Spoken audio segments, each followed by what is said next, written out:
Minister Millicent gazed at the young boy before her heart swelling with an overwhelming maternal instinct. Without a second thought, she pulled him into a warm embrace. "Oh, you poor child," she murmured, stroking his hair. "You don't have to worry anymore. That man has committed far too many crimes. He won't have another chance to harm anyone ever again." Peter, slightly flustered but not entirely displeased, managed to wriggle his head free from the storm of affection. "I was afraid Professor Green would deny everything, and the authorities wouldn't believe me," he explained. "So, I asked the centaurs to guard the scene. The captured magical creatures are still there. If you need evidence, you can go and verify it yourself." The minister pulled back, her eyes widening with surprise. Then, with a proud smile, she ruffled his hair.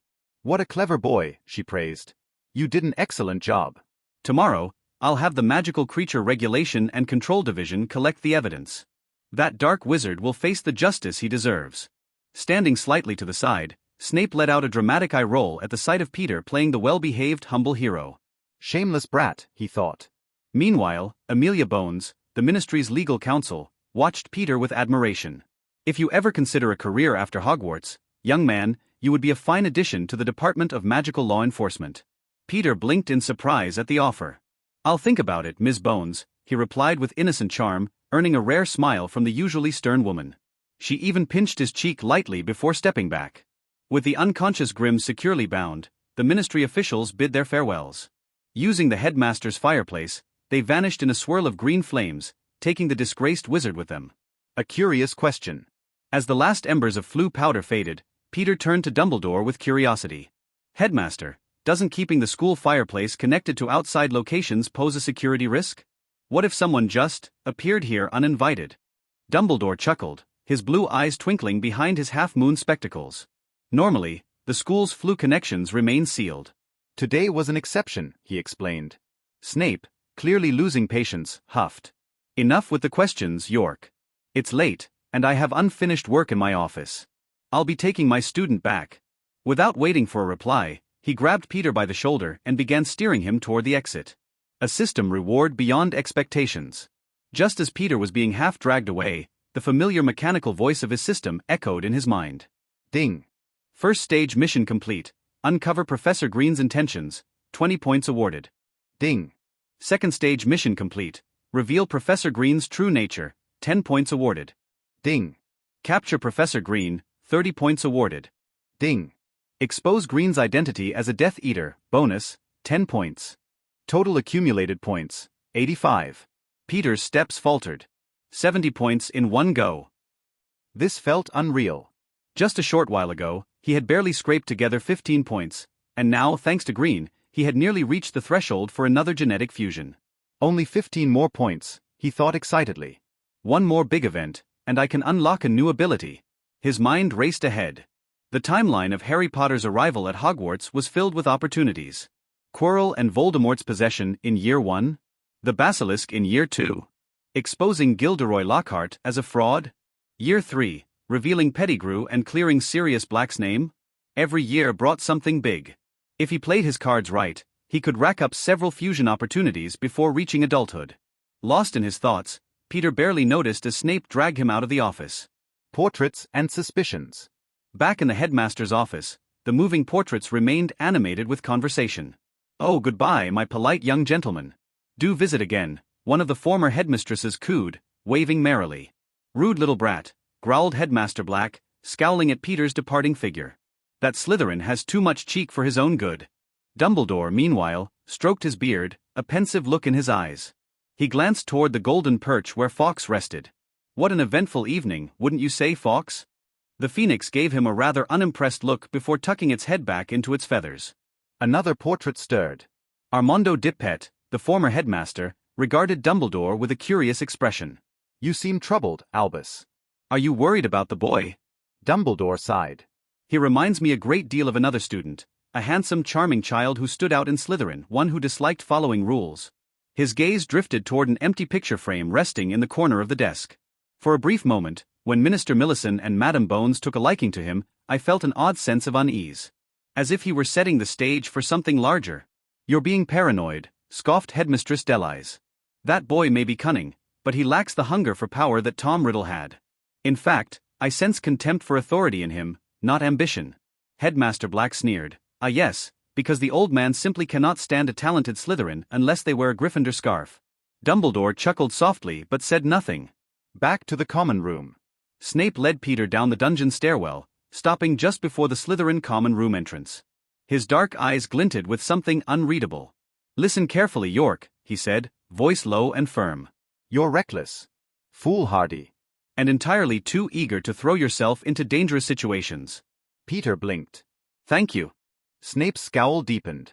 That wasn't a compliment. You are not the savior of the wizarding world, nor should you attempt to be. Leave such idiocy to the Gryffindors. Peter grinned. Understood, Professor.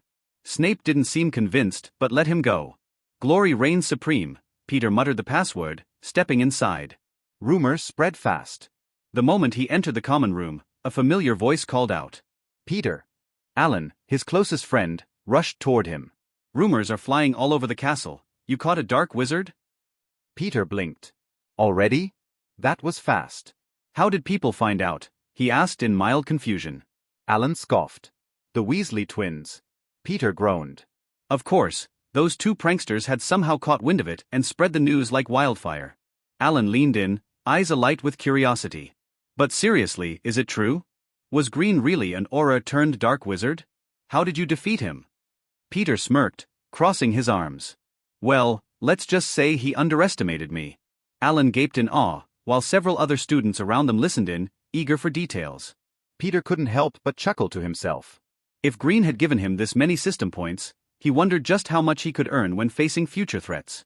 Peter gently pulled a small, sparsely feathered phoenix from his pocket, his fingers brushing against its warm, fragile body. Field let out a weak chirp, his golden red feathers still dull from his recent rebirth. I didn't do it alone, Peter said softly, looking down at his companion with evident guilt. Field protected me. He blocked Professor Green's killing curse, and was reborn through Nirvana. Alan's eyes widened in sheer horror. Merlin's beard, the killing curse? Is Professor Green insane? He quickly scanned Peter from head to toe, searching for any lingering injuries. Are you sure you're okay? Peter smirked slightly. I'm fine, but Grim isn't. His tone darkened as he added, I cut off his right hand and fed it to the acromantulas in the Forbidden Forest. Then, I kicked in a few of his ribs for good measure. The Ministry has him now. Alan paled. He had never been exposed to such brutality before, and hearing his usually composed roommate describe it so casually sent a shiver down his spine. Peter, to be honest, you're kind of scaring me right now, he said, attempting a nervous chuckle. Peter rolled his eyes. Where did all your bravery go? You weren't scared when you ate that realistic, bloody Halloween cake. That's because I knew it was fake. Alan exclaimed. But this? This is real. Did you seriously cut off his hand? Peter nodded nonchalantly. The severing charm did the trick. If I hadn't, you'd probably be hearing about my death right now. Alan exhaled heavily, shaking his head in disbelief. You're incredible, you actually defeated an aura. Then, a grin spread across his face. Tomorrow, everyone is going to know your name. Peter smirked, striking a dramatic pose. Ah, but do not idolize me too much, dear friend. I am merely a legend. Alan burst into laughter, shaking his head at Peter's antics. Rumors take flight. Before long, the commotion in the common room grew louder. A tall, broad-shouldered boy hurried over, his prefect badge gleaming in the dim light. Peter. Prefect Chris Jones called, his voice breathless. Rumor has it you came back with Professor Green's corpse. Is that true? Peter groaned. Rumors really do take on a life of their own. Shaking his head, he corrected, no, he's not dead. Remember when we saw him sneaking around with a suitcase? He wasn't dealing with a boggart like he claimed. He was smuggling magical creatures out of the Forbidden Forest to sell overseas. Chris's eyes widened. So he's a trafficker? More than that, Peter said grimly. When I confronted him, he cast the killing curse on me. What? Chris and Alan both shouted in unison. Yeah, so I cut off his wand hand, Peter said casually. And then I left him for the Ministry to clean up. Chris was visibly shaken. He used an unforgivable curse on a student. That's insane. Trafficking creatures would have only landed him a few years in Azkaban, but now he's going away for life. That's not the worst part, Peter added. He was a Death Eater. Silence fell between them. The very name sent shivers down their spines. Merlin, Chris whispered, unable to process it. A Ministry-trained Auror, and a Death Eater? That's terrifying. Peter nodded. Turns out the goblins knew about it. He owed them money, and they were blackmailing him. If he didn't pay up, they would expose his past. That's why he started stealing magical creatures, to sell them and clear his debts. Chris's face darkened. Goblins only care about gold. As long as he repaid them, they wouldn't have cared if he was Voldemort himself. Peter sighed. It's a mess.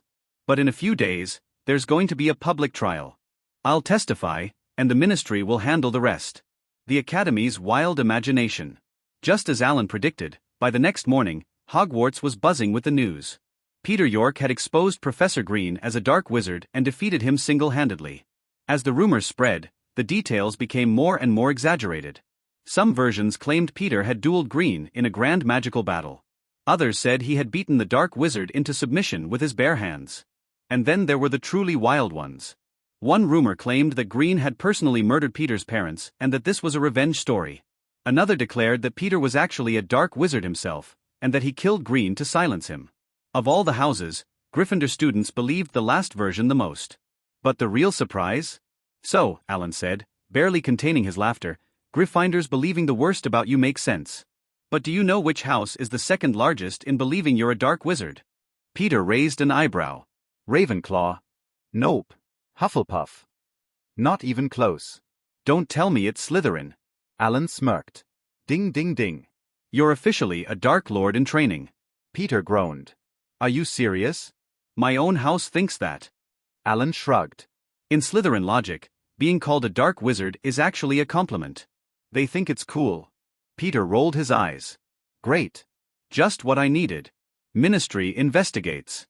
That afternoon, a group of ministry officials arrived at Hogwarts, personally greeted by Professor McGonagall. Peter was soon approached by a tall, stocky wizard with a short brown beard and a ruddy complexion. Peter York, I presume? The man extended his hand warmly. I'm Amos Diggory from the Department for the Regulation and Control of Magical Creatures. Peter shook his hand. Pleasure to meet you, Mr. Diggory. I assume you're here to investigate the trafficking case. Amos nodded. Yes. The ministry is pressed for time, so we'll need you to guide us to the scene. Peter glanced at the uniformed officials behind him, all waiting expectantly. His lips twitched in amusement. A grown man asking an 11-year-old student for directions? Still, he nodded. Of course. Follow me. Amos eyed Peter with a mixture of curiosity and admiration. He had already heard the rumors, how this young boy had taken down a trained aura. Before today, Amos Diggory had always thought his son, Cedric, was the most brilliant student Hogwarts had ever seen. But now? He was starting to wonder if another rising star had taken that title.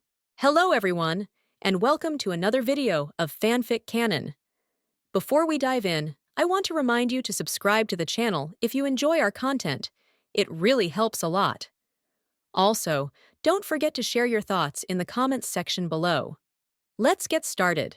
Okay, Madam Minister told me last night, so I'll take you now. Peter got up and prepared to take them to the Forbidden Forest. Dad, how did you get here? Cedric hurried over, gasping for breath and asking in surprise. Amos Diggory looked at his son and patted Cedric's shoulder happily. Grow tall and grow stronger. I have work to do in the department today, and I can't talk to you more. Remember to write to us at night? Then he turned to Peter and said, Let's go, Mr. York. We have a broomstick with us, and we can hurry up as fast as possible. Dad, what are you looking for Peter to do? Cedric saw Peter in the crowd and said in surprise. Cedric, do you know Peter York? Mr. Diggory asked in surprise. After all, one of them was Hufflepuff and the other was Slytherin, and it was reasonable to say that there would be no intersection except for class time. In his impression, the people of Slytherin were all dragging and would not pay attention to the people of the other houses. Mr. Diggory, I am good friends with Cedric. We met when we were in Diagon Alley, Peter said with a smile. Ah, that's nice. Good people always get along with good people. My son Cedric had learned several spells before he entered school. Mr. Diggory said happily, very proud of his son. Dad, don't say it. Cedric blushed, and it was very embarrassing for him to be boasted by his father in front of his friends. Especially before a friend who was stronger than him, it made him want to drill into the ground. Of course, Cedric is indeed very good, Peter said with a smile. After listening to Peter's words, Mr. Diggory was even more proud and said ostentatiously, Cedric once turned a snake that climbed at his feet into a stick when we were 5 years old. I'm sure no kid can do that. Of course Mr. York, you are equally good. Don't say it, Dad. Peter has already finished the first grade lessons. Also joined Professor Flitwick's enchantment club. Cedric said ashamedly, quickly interrupting his father's words. If he went on, he wouldn't have the face to stay with Peter. Mr. Diggory of the showy behavior is instantly stuck, which is really not comparable. I had to change the subject and said, let's go to the scene. We still have to collect good evidence and bring it back. As the group walked outside the castle, Cedric followed, awkwardly saying next to Peter, my dad is like this sometimes, don't you mind? I think it's good, you have a father who loves you very much, he always puts you on the lips, I am very envious. Peter smiled and shrugged, indicating that he didn't care. In his 2 lifetimes, he was an orphan, but after his memory was revived in this life, he found that his parents had also died. Fortunately, there is an aunt in this life who is very good to him. Cedric really didn't mind seeing Peter and was relieved that he didn't want to lose Peter as a friend. Coming to the edge of the Forbidden Forest, the group directly took off the broom and flew to the depths of the Forbidden Forest. Returning to the site of the accident, Peter still felt a little shocked when he looked at a large area of destroyed woodland below. It's even more said that it's someone else. Amos Diggory asked tremblingly, Mr. York, is this the scene of your fight with Green? This is amazing. Peter shook his head and said, to be precise, Green did it. After all, I was just a first-year student, and I couldn't confront him head-on, so I relied on the protection of the trees and waited for the opportunity to defeat him. Otherwise he wouldn't have let me go. That's also very powerful. After all, you finally succeeded in defeating him and catching him? Diggory exclaimed in amazement. Even if it was him, it was difficult to say that he had defeated an old Auror under the same circumstances. What a man. The centaurs below noticed the movement and pointed their bows and arrows at the sky. Don't attack, it's me, Peter York. Peter shouted quickly. Several of the centaurs heard Peter's voice, put away their bows and arrows, and approached where Peter had landed. Mr. York, what is this? Amos Diggory looked at the centaurs and looked at Peter puzzled. This is my centaur friends. Yesterday I asked them to help me look after the scene. Peter introduced. Then he turned to look at the 3 centaurs guarding the place and said gratefully, Kareem, Orlando, Bernard, thank you for staying here all night. This is a bottle of Phoenix Tears. If there is a fatal injury in the future, it can drip on the wound, which can save your life. Say hello to Bane for me when I get back. The 3 centaurs were a little frightened when they saw what Peter had given them, but they had seen the pony man being healed by the tears of the phoenix.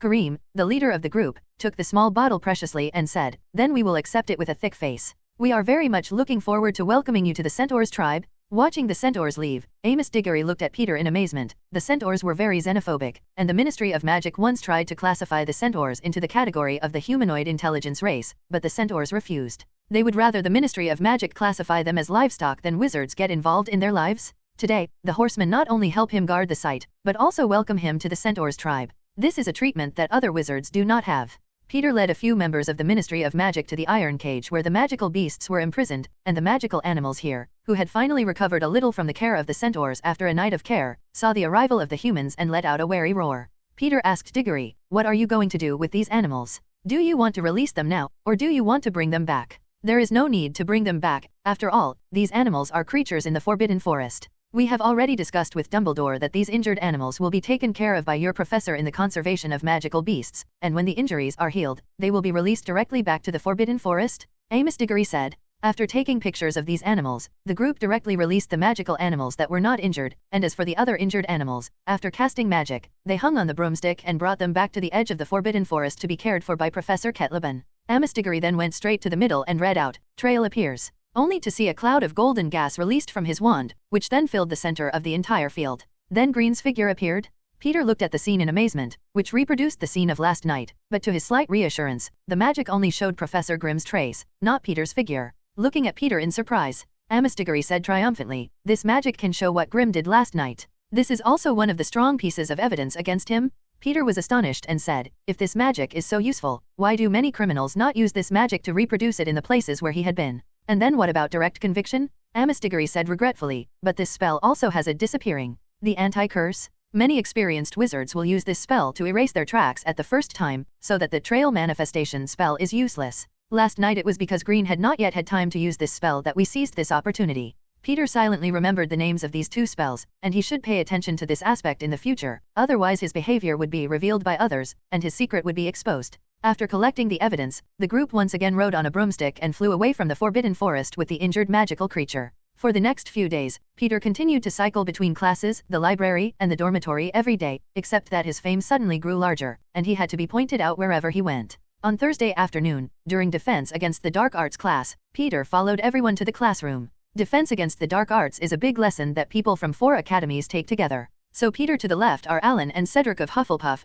and on the right are the Weasley twins. 5 people huddled together, out of place with the distinct appearance of the various colleges around them. Peter, you've lost our Defense Against the Dark Arts professor, now who's going to help us with the lesson? No one should come, George said expectantly. What did I lose? The defense against the dark arts teachers in our school changed once a year, and this time it was only Professor Green who did something bad and was caught. Why blame me? Peter retorted that he was going to resist this idea so firmly that he would act like a defense against the dark arts professor killer, but according to the practice of previous years, it should be Professor Snape who will teach us. After all, I heard that Professor Snape had been applying to Dumbledore for this position, Peter said with a smile. What, Professor Snape? Merlin, kill us? When the twins heard that Professor Snape had come to teach defense against the dark arts, they instantly collapsed. We don't even want to take his potions class, and now we have to add defense against the dark arts. Peter looked at their expressions amusedly. These two guys were not even afraid of Professor McGonagall at school, except that they were as good as kittens in potions class, but they were still looked at by Professor Snape, who did not like them, and found an opportunity to deduct points, a look of anger and dare not speak, and could only poke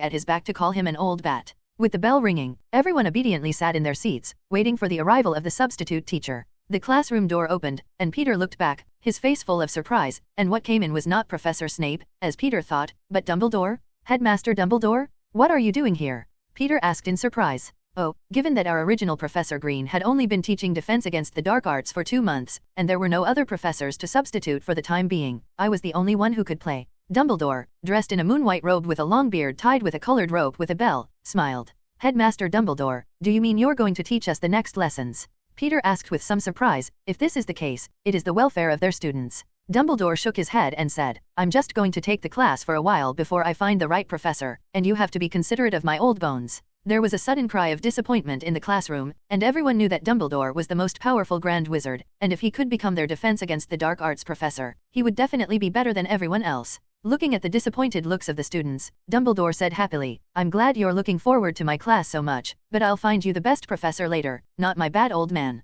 Headmaster Dumbledore, you're the best professor, Fred said excitedly. Oh, thank you Mr. Weasley for your kind words. But in terms of teaching, I still think that there are specializations in the art industry, and there are many professors who are better than me, Dumbledore said, waving his wand, and the textbooks in front of all the students closed. We don't need textbooks today. Yay. The students liked to hear this sentence the most, and they cheered happily. Dumbledore looked at the students with a smile, then opened the classroom door and said, We went to the vegetable garden today, where a group of goblins had just moved and are now destroying our vegetable garden. Today, your task is to use the magic you have learned to find a way to drive these little guys away. Remember not to harm their lives? Let's go. Upon hearing the task, everyone happily left the classroom. Muggle students had never seen goblins, and wizards born in the wizarding world wanted to play, and they were all excited about the content of the lesson. Peter. Dumbledore stopped Peter and said to him, Come with me to the Ministry of Magic after class. Is Green's case open? Peter asked speculatively. Dumbledore nodded, looked at Peter and said, This incident is the biggest case in recent years, and it also involves the Death Eaters and the Longbottoms, so when you ask later, if anyone deliberately makes things difficult, don't pay attention to it, you are just going to be a witness.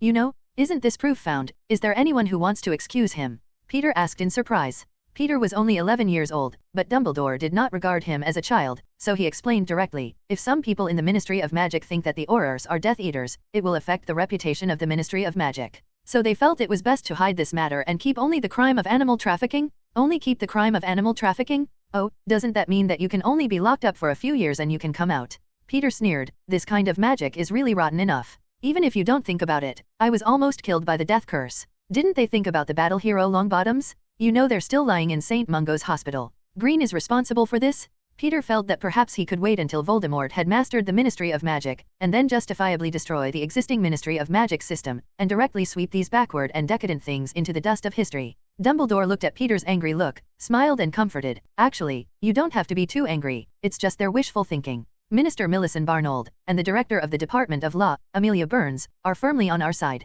And I've already contacted Augusta Longbottom, who is Frank Longbottom's mother, and she will also appear in court, so our side is not weak, and the evidence is sufficient. I am making you mentally prepared to release someone to use the excuse that you are not yet a minor and deprive you of your witness status. And they have reason to suspect that you, a first-year student, escaped the old Auror's pursuit and defeated him? So, what am I going to do when the time comes to convince them that I really beat and caught Green? Peter asked curiously. Show them your strength directly, Peter. You must know that although there are many frames in the wizarding world, strength has always been an important indicator. Dumbledore said seriously, they may doubt you because of your age, but they will not doubt your strength. Professor Dumbledore, it's not like you'd say that. Peter looked at Dumbledore in astonishment. In his impression, the White Wizard, at least on the surface, should be the kind of person who would say to Harry Potter, This is love, Harry. The image of the old good guy. Instead of saying to him like he is now speaking with his fists, It's weird. Upon seeing Peter's incredible look, Dumbledore smiled and said, adults always have a contempt for children, so only if you show enough strength will they be willing to believe. Of course I'm not suggesting you make a big fuss about the Ministry of Magic. It's just that when someone questions you, you can be bolder. Dumbledore patted Peter on the shoulder and strode out of the classroom. The defense against the dark arts class was a complete game for the students, who were chasing the goblins in a variety of ways. Goblins are one of the most common harmful garden animals found in northern and North American countries. It was up to a foot tall, had a large head that was out of proportion to its body, and a pair of strong feet protruding from the bones. They live in underground goblin holes, where they dig into the roots of plants and usually mess up. When goblins are nearby, they are also conclusive evidence that a house belongs to a wizard. Goblins are very stupid, so when they realize they're doing goblin removal, they all rush out of their holes to see what's going on, a feature that makes them very easy to catch. When Dumbledore announced the start of the game, everyone got moving, and the Weasley twins, who had the best results, made a movement near the goblin infestation, attracted the goblins, and then grabbed their feet, quickly turned around a few times to stun them, and then threw them directly out of the vegetable fence. The two Mr. Weasleys did a great job, Gryffindor plus 10 points.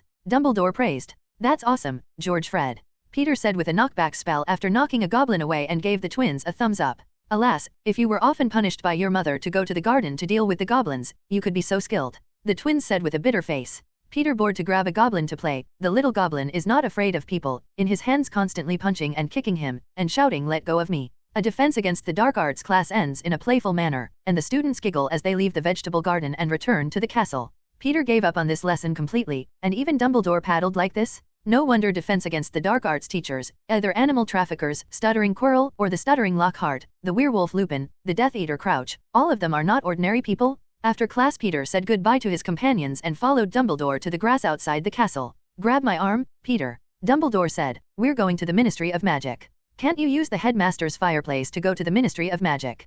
Peter said with a look of resistance. To tell the truth, he did not want to use the phantom to transfigure. I heard that this thing is like stuffing people into the sewers. It is very uncomfortable. Or you summoned your phoenix to give us a cut. Phoenix's teleportation is very safe and comfortable. The fireplace is an emergency application channel and can no longer be used. Dumbledore smiled and shook his head, and Fox is mad at me these days, and has gone on strike. Well, hurry up, the trial will be held at 6 o'clock in the afternoon, and it is now 5:30. We have to rush over and can't be late. Well, Peter helplessly grabbed Dumbledore's arm, and with a snap the two of them disappeared directly into the same place. After a dizzying experience, the two appeared in the center of London. Follow me, Dumbledore said to Peter despite the strange eyes around him.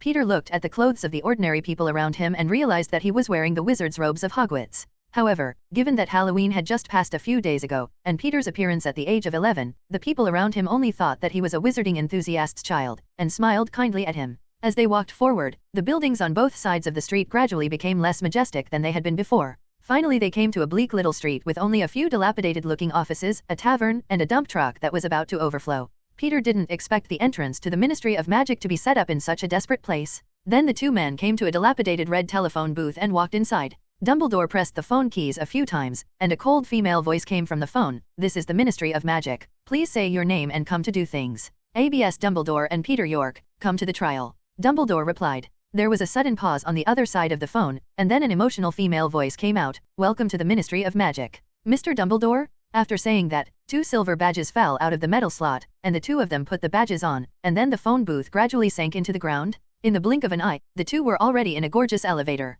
Professor Dumbledore, which floor are we going to? Peter asked curiously. We were supposed to go to the main hall on the 8th floor to conduct a wand check, but now the time is urgent, so we go directly to the Visengamo courtroom. Dumbledore smiled and said, as a celebrity, there is always a little privilege. The elevator soon came to a stop on the 10th floor, and Dumbledore took Peter down the elevator to the hall, then turned around in front of a flashing black wooden door. At the door stood an elderly woman with a hat on her head and a long skirt with a serious face. As soon as she saw Dumbledore, she walked over in surprise and said, ABS, I thought you weren't coming. Augusta, you always have to think about a person who is more than 100 years old, and who always moves slowly. Dumbledore smiled and said, and I just happened to be in a substitute class today to give students a defense against the dark arts class, so I had to come after class. Class? ABS, you haven't taught for more than 50 years, and I didn't expect this class of students to be so lucky to be able to attend your class. Augusta Longbottom said in surprise, and then regretted, my grandson Neville has 2 years to go to school. I'm afraid I can't wait for your class. Dumbledore just let us finish a lesson of mud and goblins. Peter couldn't help but interject, this Dumbledore who was used to paddling, what a pity. Abbes, who is this? Old Lady Longbottom looked in amazement at the little boy behind Dumbledore. His name was Peter York, and he was the one who exposed and captured Green, and this time he came as a witness to prove Green's crime. Dumbledore introduced, and pulled Peter to the front. Of course, he was also one of the victims, and Grim used a death curse on him, and he escaped. Old Lady Longbottom looked surprised and full of disbelief, and then looked at the Slytherin decoration on his body and couldn't help asking, which family is this child? Is it really only 11 years old? It's amazing. Madam, I'm from Muggle origin, not a pure-blood wizard. Peter explains. At this moment, Old Lady Longbottom was even more shocked, and then said with some regret, if only my grandson had half your talent. He has not yet shown a little wizarding talent. I am really afraid that he is a squib. Madam, I believe your grandson must be a wizard, and as long as it is recorded in Hogwarts Book of Access and Pen of Acceptance, it will not be a squib. You can ask Dumbledore about this. After all, he was the headmaster of Hogwarts. Peter smiled and said, of course he knew that Neville Longbottom was not a squib. After all, he would be the Snake Slayer hero who cut down Voldemort's Horcrux Nagini in the future. He also succeeded to the position of Professor of Herbal Medicine. Thank you, kid. I hope so. Old Lady Longbottom thought Peter was just comforting her. Augusta, if you're really worried, how about I let Minerva go to the Book of Access when I get back? Dumbledore said that he generally ignored this, but looked at the heavy heart of the Old Lady of Longbottom and said his suggestion. Old Lady Longbottom's eyes flashed with emotion, but then she shook her head. Still don't have to, Abbas. Wait until he is 11 years old, and if he receives an acceptance letter at that time, everyone will be happy. But if I don't receive it, I'll find him a good future and keep him out of here. Then Mrs. Longbottom ignored the topic and said with a serious face, let's go first. Today I want to see what punishment will be imposed on this murderer who has caused my son and daughter-in-law to lie in a hospital bed for the rest of their lives. Dumbledore nodded, pushed open the door, and the three of them entered the courtroom together. Inside is a large staircase room, which is full of people at this time, which seems to be a bit lively.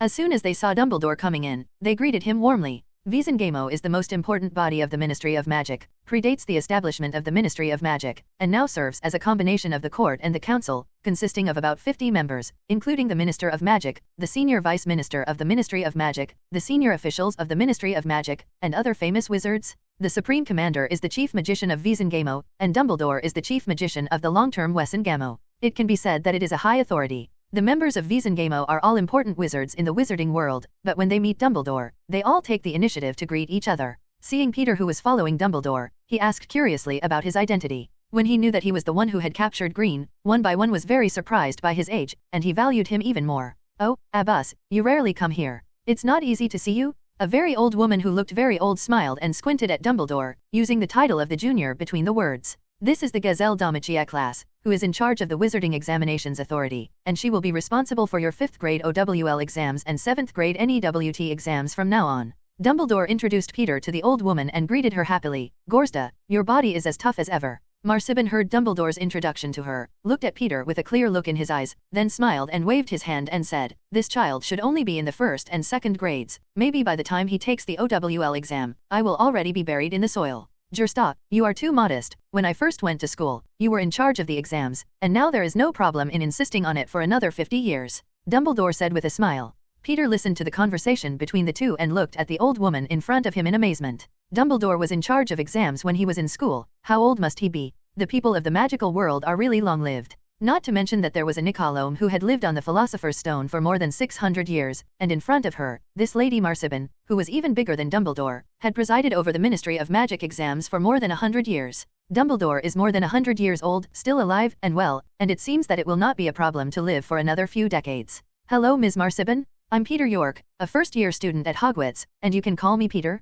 Peter took the initiative to greet, and there was naturally a sense of respect for this living fossil-like existence. What a handsome guy. I heard you caught Green, right? So small and so powerful. I think I'm much better than Dumbledore? Ms. Marchbann looked at him and smiled. Her eyes were kind, and she seemed to have a good personality. When Dumbledore was at your age, he was just a mischievous child, but he was not as good as you. Peter smiled obediently and did not speak, and I was afraid that only this Lady Marchbann could say such a thing. Peter is really much better than me. Felius Flitwick showed off to me that the boy had defeated the 7th grader head-on at the dueling plug he organized. Dumbledore said with a smile, not at all minding Madame Maccaben's words, but with a look of approval. Really? That's amazing talent? It seems that another genius has appeared, and I will have to live a few more years to see what he will achieve in the future? Madame Marsiban said in astonishment that she had thought that Peter had been lucky to be able to catch Grim, but according to Dumbledore, it was not what she had suspected. In small talk with Ms. Marsiban, the time soon came to 6 o'clock. As Green, who was bound all over, was taken to the courtroom, the trial meeting officially began. The trial is conducted in the form of questions from the interrogators, with the registrar taking notes and finally all members voting by show of hands.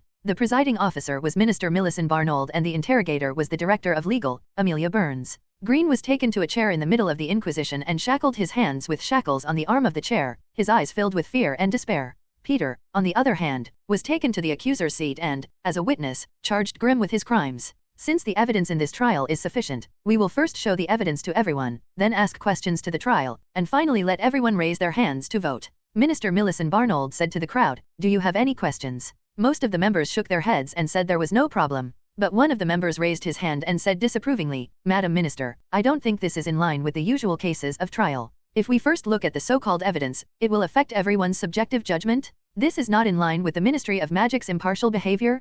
Cobain Yaxley, what do you suggest?" Minister Millicent asked with a frown, not expecting someone to jump out to oppose it in the first link. Yaxley straightened his tie and said, "The interrogation is still the same as the original practice, and I now disagree with the current trial. Why put a child in the accuser's seat? I don't think that the words of a child who is not yet mentally mature can be used as valid evidence in court." He pointed the finger at Peter. The members of Visengamo, upon hearing his words, began to talk, and when they looked at Peter, some of them looked at him with disapproval. After all, in the eyes of these members whose average age was more than 50 years old, the words of a child could not be used as a strong basis for judgment. Peter was now sitting in a separate seat, and the closest to him was the old lady of Longbottom, who looked at the witch who had jumped out of the costume of an elite man, and pinpointed the spearhead to himself, and frowned and whispered to the old woman of Longbottom, "Mrs. Longbottom, do you know this person? It sounds like he's in the same group as Green." The old lady of Longbottom looked at the wizard in the observation group seat with disgust on her face and said, "This Cobain Yaxley is a Death Eater. Of course he has to defend himself. What? Is he a Death Eater?"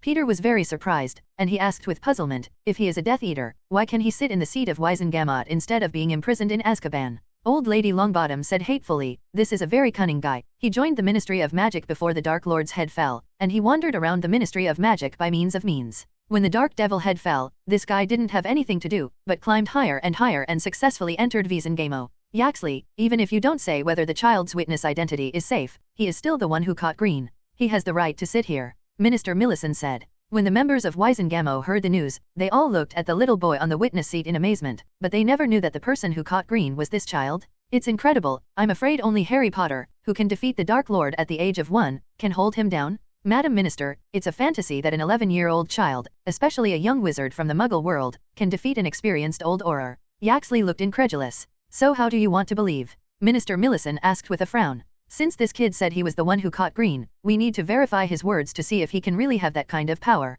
Yaxley said confidently, "After all, sometimes it is not impossible for children to lie for the sake of fame. Do you still want them to have another duel? This is ridiculous." "Yaxley?" the minister said with a look of disapproval. "Of course not, Minister." Yaxley, with a twinkle in his eye, said to the members, "We're here to find out if Sorrow Green is really selling magical beasts in the Forbidden Forest, and if he's a Death Eater. But all current sources of evidence point to an 11-year-old. This seems absurd. We need him to show a strength that will allow us to admit that what he says is true." Yaxley, as I've already said, we've prepared enough evidence to include the questions we asked at Hogwarts at the time, with the truth-teller. "Green has confessed to his crime?" the minister said with some impatience. "Oh my God, Minister, we will only inquire with the truth when we have enough evidence of the crime. Did you listen to a child and then rush to use the vomiting agent?" Yaxley said with an exaggerated expression, "And as we all know, our Aurors have been trained to spit truth, and if it were not for persecution, I wonder why Grimm would confess his sins." "Yaxley, are you saying I'm abusing my powers?" Minister Millicent Barnold, with a serious look, was obviously a little angry. As one of the most powerful ministers of the Ministry of Magic, she has completely broken with the pure-blood families to which the Death Eaters belonged since she imprisoned many of the Death Eaters in Azkaban. If it weren't for her great prestige in the wizarding world and the support of many low-level wizards, I am afraid that the pure-blood families would have let her step down long ago. Now Yaxley's words show that he wants to use this incident to undermine her prestige and thus prevent her from taking over as the next Minister for Magic. "Yaxley, I was there. Moreover, the vomiting agent that Green was taking at that time was a powerful vomiting agent made by Professor Snape, and even the Aurors who had undergone the training of the true vomiting agent could not resist." The legal secretary, Amelia Burns, stood up and said, supporting Millicent Barnold. Peter looked at this situation and felt a little clear. Yaxley probably never thought of saving Green from the beginning to the end. Instead, he wanted to use this incident to undermine the prestige of the female minister Millicent. "And I am just a pawn used as a breakthrough?" Looking at Yaxley's triumphant expression, the corners of Peter's mouth showed a smile. "I am afraid that many people think that they have caught Green. Just luck. I don't think I have the strength to do with an Auror." "I don't think so, Ms. Burns," Yaxley said, then extended his finger to Peter. "I just think the minister was deceived by this child. That's why I was in a hurry and used some improper methods." As Yaxley pointed at Peter, everyone stared at him from under their noses, some with a meticulous expression on their faces, while others looked curious. Now, we need to ask this boy some questions first. To determine if his words have credibility, Yaxley stepped straight out of his seat and came to Peter's seat, staring at him tightly, trying to give him some pressure. Mr. York, how did you find out that Professor Green was selling forbidden forest creatures? Yaxley took a piece of parchment and stared at Peter and asked. I wanted to go out at the Halloween feast to catch my breath and found the mysterious Professor Green, so I quietly followed him to the depths of the forbidden forest and found that he had a secret base next to him, Peter explained quietly, wanting to see what the man wanted to do.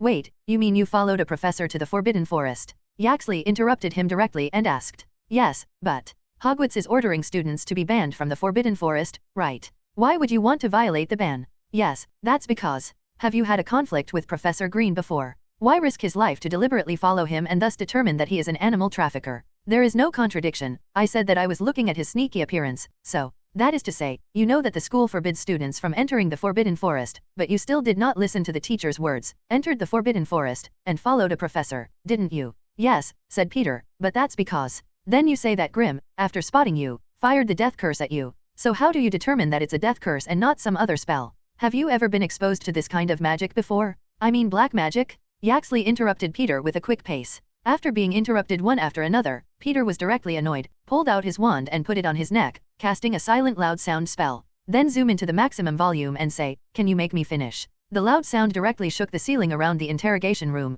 falling dust. All the wizards covered their ears directly, afraid of being deafened. And I'm not a prisoner. You don't need to be so questioned. And who do you think you are? To ask is also the minister and director they ask. Is the wheel getting you? Cough cough, someone accidentally sucked in the dust and coughed directly, and the purple red Vision gamma robe was full of dust. In particular, Yaxley, who was closest to Peter, was directly shocked by this deafening sound, and his eyes were full of stars. I can't look back for a long time. Dumbledore, who had been watching from a distance, sat in the observation seat and looked at the scene amusedly. Only he and Lady Marsiban next to him spared Dumbledore's magic. Your flouting court. Turning back to his senses, Yaxley turned to Millicent Barnold and said, Minister, I propose to revoke his identity as an accuser. He was obviously in a weak heart. Oh, this kid just used the silent spell. He used a silent sound boom spell? Ms. Marsiban shouted in surprise. Yes, I saw it too. He was only 11 years old, and he had mastered silent casting at such a young age. What a talent! One of the jury members said in amazement, looking at Peter with curiosity. In this way, it is really possible for this child to use this magic to defeat Grim unexpectedly, and it is not impossible. There were members of the Visengamo who swore by it, obviously forgetting that he had just looked at Peter suspiciously. Yaxley, looking at the members in the seat showing signs of leaning toward Peter, quickly amplified his voice and said, Don't forget that Grim is an old Auror with mature experience, and you can count on a child who has only been in the first grade for a few months to defeat an Auror. Wake up everyone! Cough. Dumbledore stood up, coughed softly, and said, I can testify that Peter York does have the strength to beat Green. Dumbledore's fame was indeed unmatched, and as soon as he stood up to speak, the other voices disappeared, all looking at his figure with full attention. He looked at the crowd and said, Peter York has done extremely well in all subjects in school, and professors in all subjects have highly praised him. Certified by Spells Professor Felius Flitwick, he had successfully defeated 7th graders in duels in the Spell Club, and he also has a Phoenix companion. When he captured Green, this Phoenix was unfortunately hit by Green's death curse and experienced a Nirvana. I think you should be aware of the great power of this magical creature of the Phoenix. Foot dragging Green is not a problem. Phoenix? Are you sure? Does this kid really have a Phoenix? One of the jury members asked in great surprise. I mean, there is someone else in the wizarding world besides Dumbledore who has successfully tamed the Phoenix. First grade beat 7th graders head-on. Merlin, that's impressive. An old wizard with a red nose looked at Peter below with some excitement. I'm sure he will have a big achievement in the future. Such a talent at such a young age. Because Field was still very small at this time and his wings were not stretched, Peter took Field with him these days. When he heard Dumbledore's words, the bureau took Field out of his pocket and placed it on the table in front of him and showed it to the crowd. Minister Millicent walked up to Peter, pointed at the Phoenix, and angrily said, This Phoenix was hit by Grimm's death curse in order to protect its master. Experienced a Nirvana? This is another crime we point to Green, who used an unforgivable spell on a child in a frenzy, and the evidence is these 2 wands. Millicent Barnold took out 2 dark and shiny wands and cast the flashback spell directly in public. In the dimly lit courtroom, both wands reproduced the last few magics used, the most frightening of which was the evil green light that emitted the breath of death, making everyone on the jury shake uneasily, trying to get away from this spell that was just a phantom that made people afraid. I think everyone should know what that means. Millicent Barnold took 2 wands and picked out the darker one. We have contacted Ollivander with this wand, and he confirms that it is the one that Grimm bought from him. The Ministry of Magic explicitly prohibits the use of black magic, not to mention the 3 unforgivable spells. Lock up Azkaban as soon as you find it? Minister Millicent looked at the crowd very seriously. This alone, Sololin should be imprisoned in Azkaban. And now there are people who avoid the heavy and light, chasing a child and questioning whether they can defeat an auror. Minister Millicent looked deeply at Yaxley. Since you all believe that 1-year-old Harry Potter can defeat the Dark Lord, why can't you believe that an 11-year-old child can defeat an adult wizard? Yaxley was a little embarrassed by the minister's eyes, and he said in an embarrassed voice, I'm here to ensure the fairness of the Ministry of Magic's trial. After all, no one wants to wrongfully accuse a good man, right? But we convened this trial on the premise that there is sufficient evidence. Minister Millicent took advantage of the victory to pursue, looking at him oppressively, we have prepared a few days for this, and collected enough evidence. But for some reasons, these evidences are treated as if they didn't exist? Just because it was only a child who caught the criminal? Then why don't you wonder if Harry Potter defeated the Dark Lord? Or do you believe that the Dark Lord did not disappear, but was cowering somewhere waiting for a comeback? Millicent chased Yaxley again and asked. Haha, Minister, this joke is not funny? Yaxley laughed a few times, then replied. Peter on the side heard the minister's words, and his eyebrows were raised. Could it be that this minister and the blood of the prophet were actually guessed by him, and Voldemort was indeed still shrinking in the Albanian forest? Yaxley slipped back to his position, his face a little gloomy. Well, is there anyone else who disagrees with this now? The director of the Legal Enforcement Division looked at the courtroom, which was quiet again, and asked again, if not, we will go according to the original plan. This time everyone didn't speak, and their faces looked meticulously down at Green, who had been ignored for some time. Then we will officially open the trial this time. The recorded hearing on November 4th, Minister Millicent Barnold said in a loud voice, will be tried 3 counts of Sailor Green's trafficking in Forbidden Forest magical animals, the use of the unforgivable curse, and the betrayal of Franklin Barton and Emily Longbottom's whereabouts 8 years ago, resulting in their torture by Death Eater Lestrange with a drill heart curse. Peter York, accusing Sarah Glynn of using an unforgivable spell on him. Augusta Longbottom accuses Sorrow Green of betraying his colleagues Longbottom and causing them to lose their minds by being brutally tortured. The plaintiff, ABS Dumbledore, accused Sololin of selling Forbidden Forest wonder beasts without permission. The last sentence made the people at the scene fall into the discussion. They did not expect Dumbledore to participate. Dumbledore stood up and smiled and said, after all, the Forbidden Forest is Hogwarts territory, and Green has secretly captured magical animals from the Forbidden Forest to sell, infringing on the interests of the school. So I, the headmaster, am the accuser of this crime. Then he smiled and walked across the room, straight to Peter and Mrs. Longbottom, and sat down in the plaintiff's seat in amazement. As if with Dumbledore's heart, the trial went so smoothly that even Yaxley was completely silenced. Minister Millicent Barnold, after counting several of Green's indictments, asked Wisengamot for the use of a powerful vomiting agent on Green, and more than 2/3 of the people agreed. Despite Green's defiant eyes, the minister fed him a drop of Snape's powerful vomiting agent. When the effect of the drug works, directly ask him again about his guilt. Obviously, Grim, unconsciously, directly said what he had committed. Let the jury members at the scene look at the unconscious Grim with indignation, eager to throw him into Azkaban now to feed the Dementors. After asking the last question, Minister Millicent finally let Green go, and he looked at the members of the Visangamo and loudly announced, now the result is very clear. According to the law enforcement regulations of the Ministry of Magic, Grim's crime of trafficking in and smuggling magical animals is established. Sentenced to 10 years in custody of Azkaban. Use the unforgivable curse on the students and try to kill Peter York. Convicted. Sentenced to Azkaban for life. Betraying the Ministry of Magic, delivering messages to the Dark Lord, and betraying his colleagues Franklin and Emily Longbottom, causing them to suffer and lose their minds. The crime is established. Sentenced to Azkaban for life. Punish several crimes at the same time, and sentence Sololin to immediately break the wand and sentence to the kiss of the Dementor. Now I invite the members of the jury of Visangamo to vote by show of hands. Amelia Burns, director of the Law Enforcement Division, said, if more than 2/3 of the people raise their hands in agreement, the charges are convicted and the verdict is executed immediately. Except for a few people, including Yaxley, who did not raise their hands, all the others raised their hands. More than 2/3 agreed to execute. Sentence Solo Green to destroy the wand immediately, and 3 days later, the Dementor kiss was held publicly, the director of the Legal Enforcement Division announced solemnly. At the end of the trial, the atmosphere in the courtroom relaxed slightly, and the members of Visangamo, whom they had not seen for a long time, greeted each other. Dumbledore was surrounded by a crowd of people, all complimenting him. Peter was secretly surprised to see that Dumbledore, though only the headmaster of Hogwarts, did not look as big as the Minister of Magic. But in fact, not only was he known as the greatest wizard, but he was also the chief magician of Visangamo, no less than the Minister of Magic. Old Lady Longbottom, who had been standing next to Peter, looked at Peter staring at Dumbledore, thinking that he was envious of Dumbledore, and said comfortingly, you will have such achievements in the future. Don't worry. Peter saw that she had misunderstood, but said, thank you, Mrs. Longbottom. The 2 Aurors came over and unshackled Grim and tried to take him away. Peter looked at Grim, who was still ineffective at this time, and noticed Yaxley, who had been blackened on the side, rolled his eyes and asked Green loudly, Grim, do you know the hidden identity of Cobain Yaxley? Because Peter's words were suddenly loud, everyone was startled, and there was no sound around them. Immediately after that, the unconscious Grimm replied directly in the momentary quiet of the courtroom, I know that Yaxley is one of the Dark Lord's most trusted subordinates, and he has been arranged by the Dark Lord to lurk in the Ministry of Magic and send news back to the Ministry of Magic at any time. I envy him being marked by the Dark Lord, and I didn't? Green's unconscious answer under the truth-telling agent made the courtroom, which had suddenly been quiet, even more silent. Everyone looked in disbelief at Green and the somewhat confused Yaxley. Yaxley is a Death Eater. Everyone was in disbelief. Then those closest to him turned away from him. At this time, Peter was also full of surprise, and he had only asked Green with the idea of disgusting Yaxley. But I didn't expect Green to really know Yaxley's Death Eater identity? Peter took advantage of the victory and asked, then do you know where his dark mark is? Most of the Death Eaters had the dark mark available on their arms, but it was easy to expose here, and Yaxley, as Voldemort's spy, should not be able to be in such an exposed position. I know, I've heard others say that Yaxley carved the Dark Lord's mark on the heart of his chest to show the Dark Lord's favor.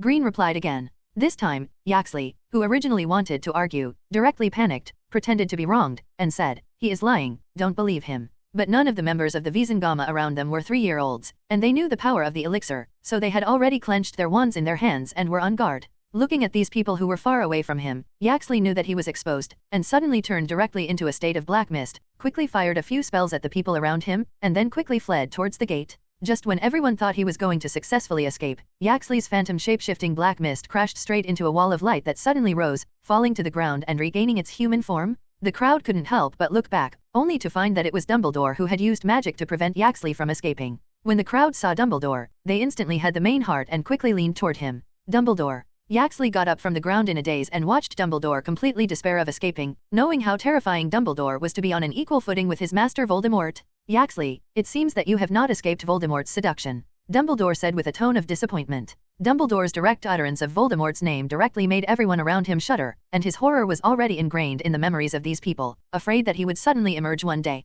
Don't fate, Dumbledore. My host will be back. It's time for you to die, Yaxley said viciously. Then he saw the little ghost behind Dumbledore who exposed him, and instantly gritted his teeth and said, Peter York, you dirty mud seed, I was actually exposed by you, you better pray that I will not come out, otherwise I will let you taste the taste of life is worse than death. Alas, even people who are not members of the Death Eaters know who you are. I can only say that your confidential task is too poor, Peter said happily, without the slightest hint of concern. I just wanted to disgust you, I didn't expect Green to really know your identity. You guys are really hard brothers today. Just grab it, Yaxley. Minister Millicent said with a complicated face. She did not expect that Yaxley was actually a Death Eater. Since he came to the Ministry of Magic, it has been more than 10 years, has climbed to the seat of Wessengamo, but did not expect to be discredited. A disarming spell then disarmed Yaxley's wand directly, then motioned for the two Aurors to shackle their hands in shackles. Just as the two Aurors approached, Yaxley jumped straight up and grabbed one of the Aurors, and at the same time, a wand was popped out of his hand, and it was on the Auror's head, holding him hostage and shouting, Don't move, especially Dumbledore, if you don't want innocent people to die tragically, let me back off.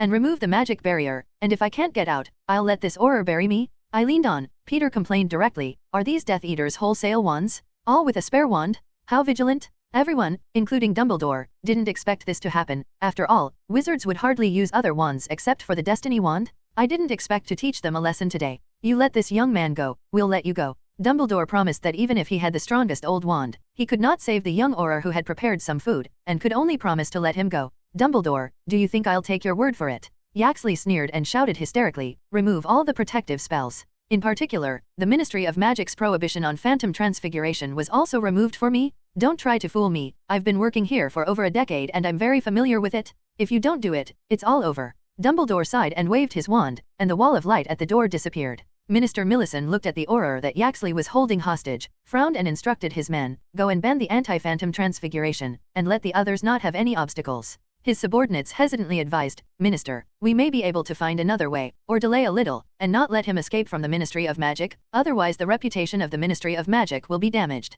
The first thing we want to do is the safety of our staff, not the reputation of the Ministry of Magic. A wizard's life cannot be exchanged for a reputation? Minister Millicent Barnold said solemnly, Don't make small moves. Yaxley has been working in the Ministry of Magic for more than 10 years, and he is still a Death Eater spy. He was very familiar with this place, and if he found out, the young Auror in his hand would be dangerous. With Dumbledore and the Ministry of Magic both removing the magic, Yaxley could escape smoothly. Yaxley still carefully held the Auror hostage, slowly retreating, because he was most jealous of Dumbledore, the great magician. Seeing that Yaxley was about to escape, Peter, standing in the crowd, was a little hesitant, because he had just received a prompt from the system and had an optional task, that is, if he caught him, the system would reward him with 30 points. You must know that he is only 15 points away now, and he will be able to make up 100 points and redeem the genetic fusion opportunity again? After hesitating for a moment, Peter gritted his teeth and braced himself to death of the bold, and starved to death of the timid. Did this task today? He watched as everyone around him stared at Yaxley, who was slowly retreating outside the interrogation room door, and quietly stepped back.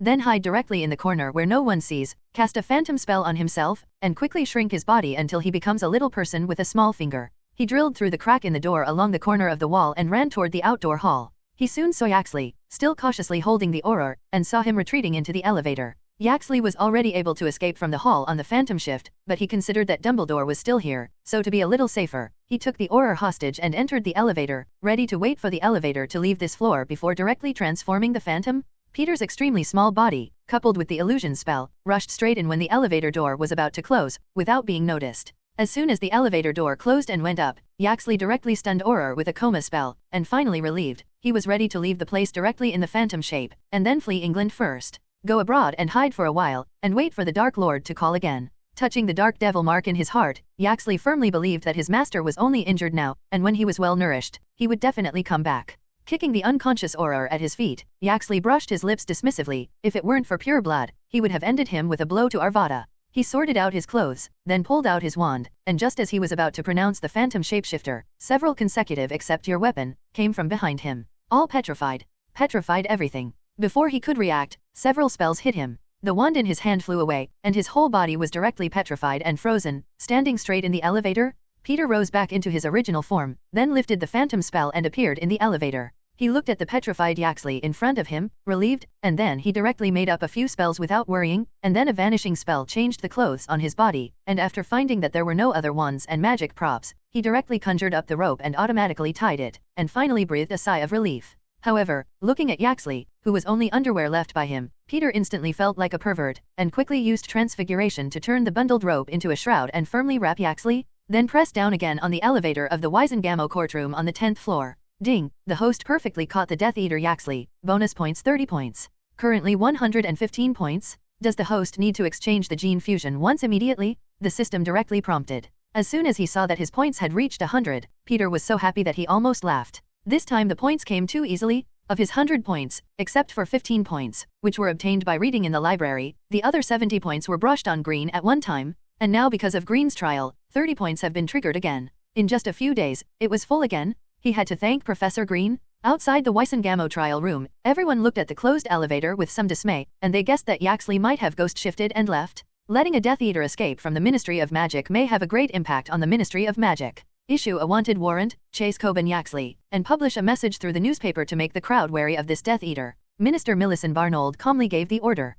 Where did Peter York's child go? Madame Augusta Longbottom asked in a panic. He was just here, but now he is gone. When Dumbledore heard the words of the old lady of Longbottom, he was stunned and quickly looked around, but he did not find any trace of Peter. I don't feel good in my heart. The successful escape of the Death Eater Yaxley casts a shadow over the psyche of all the members of Wisengamo. Suddenly, the people in the hall found the elevator that had originally gone up, and went down again, and couldn't help but wonder if Yaxley had not escaped. Be alert. Minister Millicent Barnold, raising his wand and aligning with the other aurors in the direction of the elevator door. Ding! The Wisengamo courtroom has arrived. The indifferent voice in the elevator sounded, and then the elevator door slowly opened. Don't do it, I'm Peter York. As soon as the elevator door opened, Peter saw a large group of people outside pointing their wands at him, and he shouted in fright. He is not yet Dumbledore and can withstand the attacks of so many people? Stop.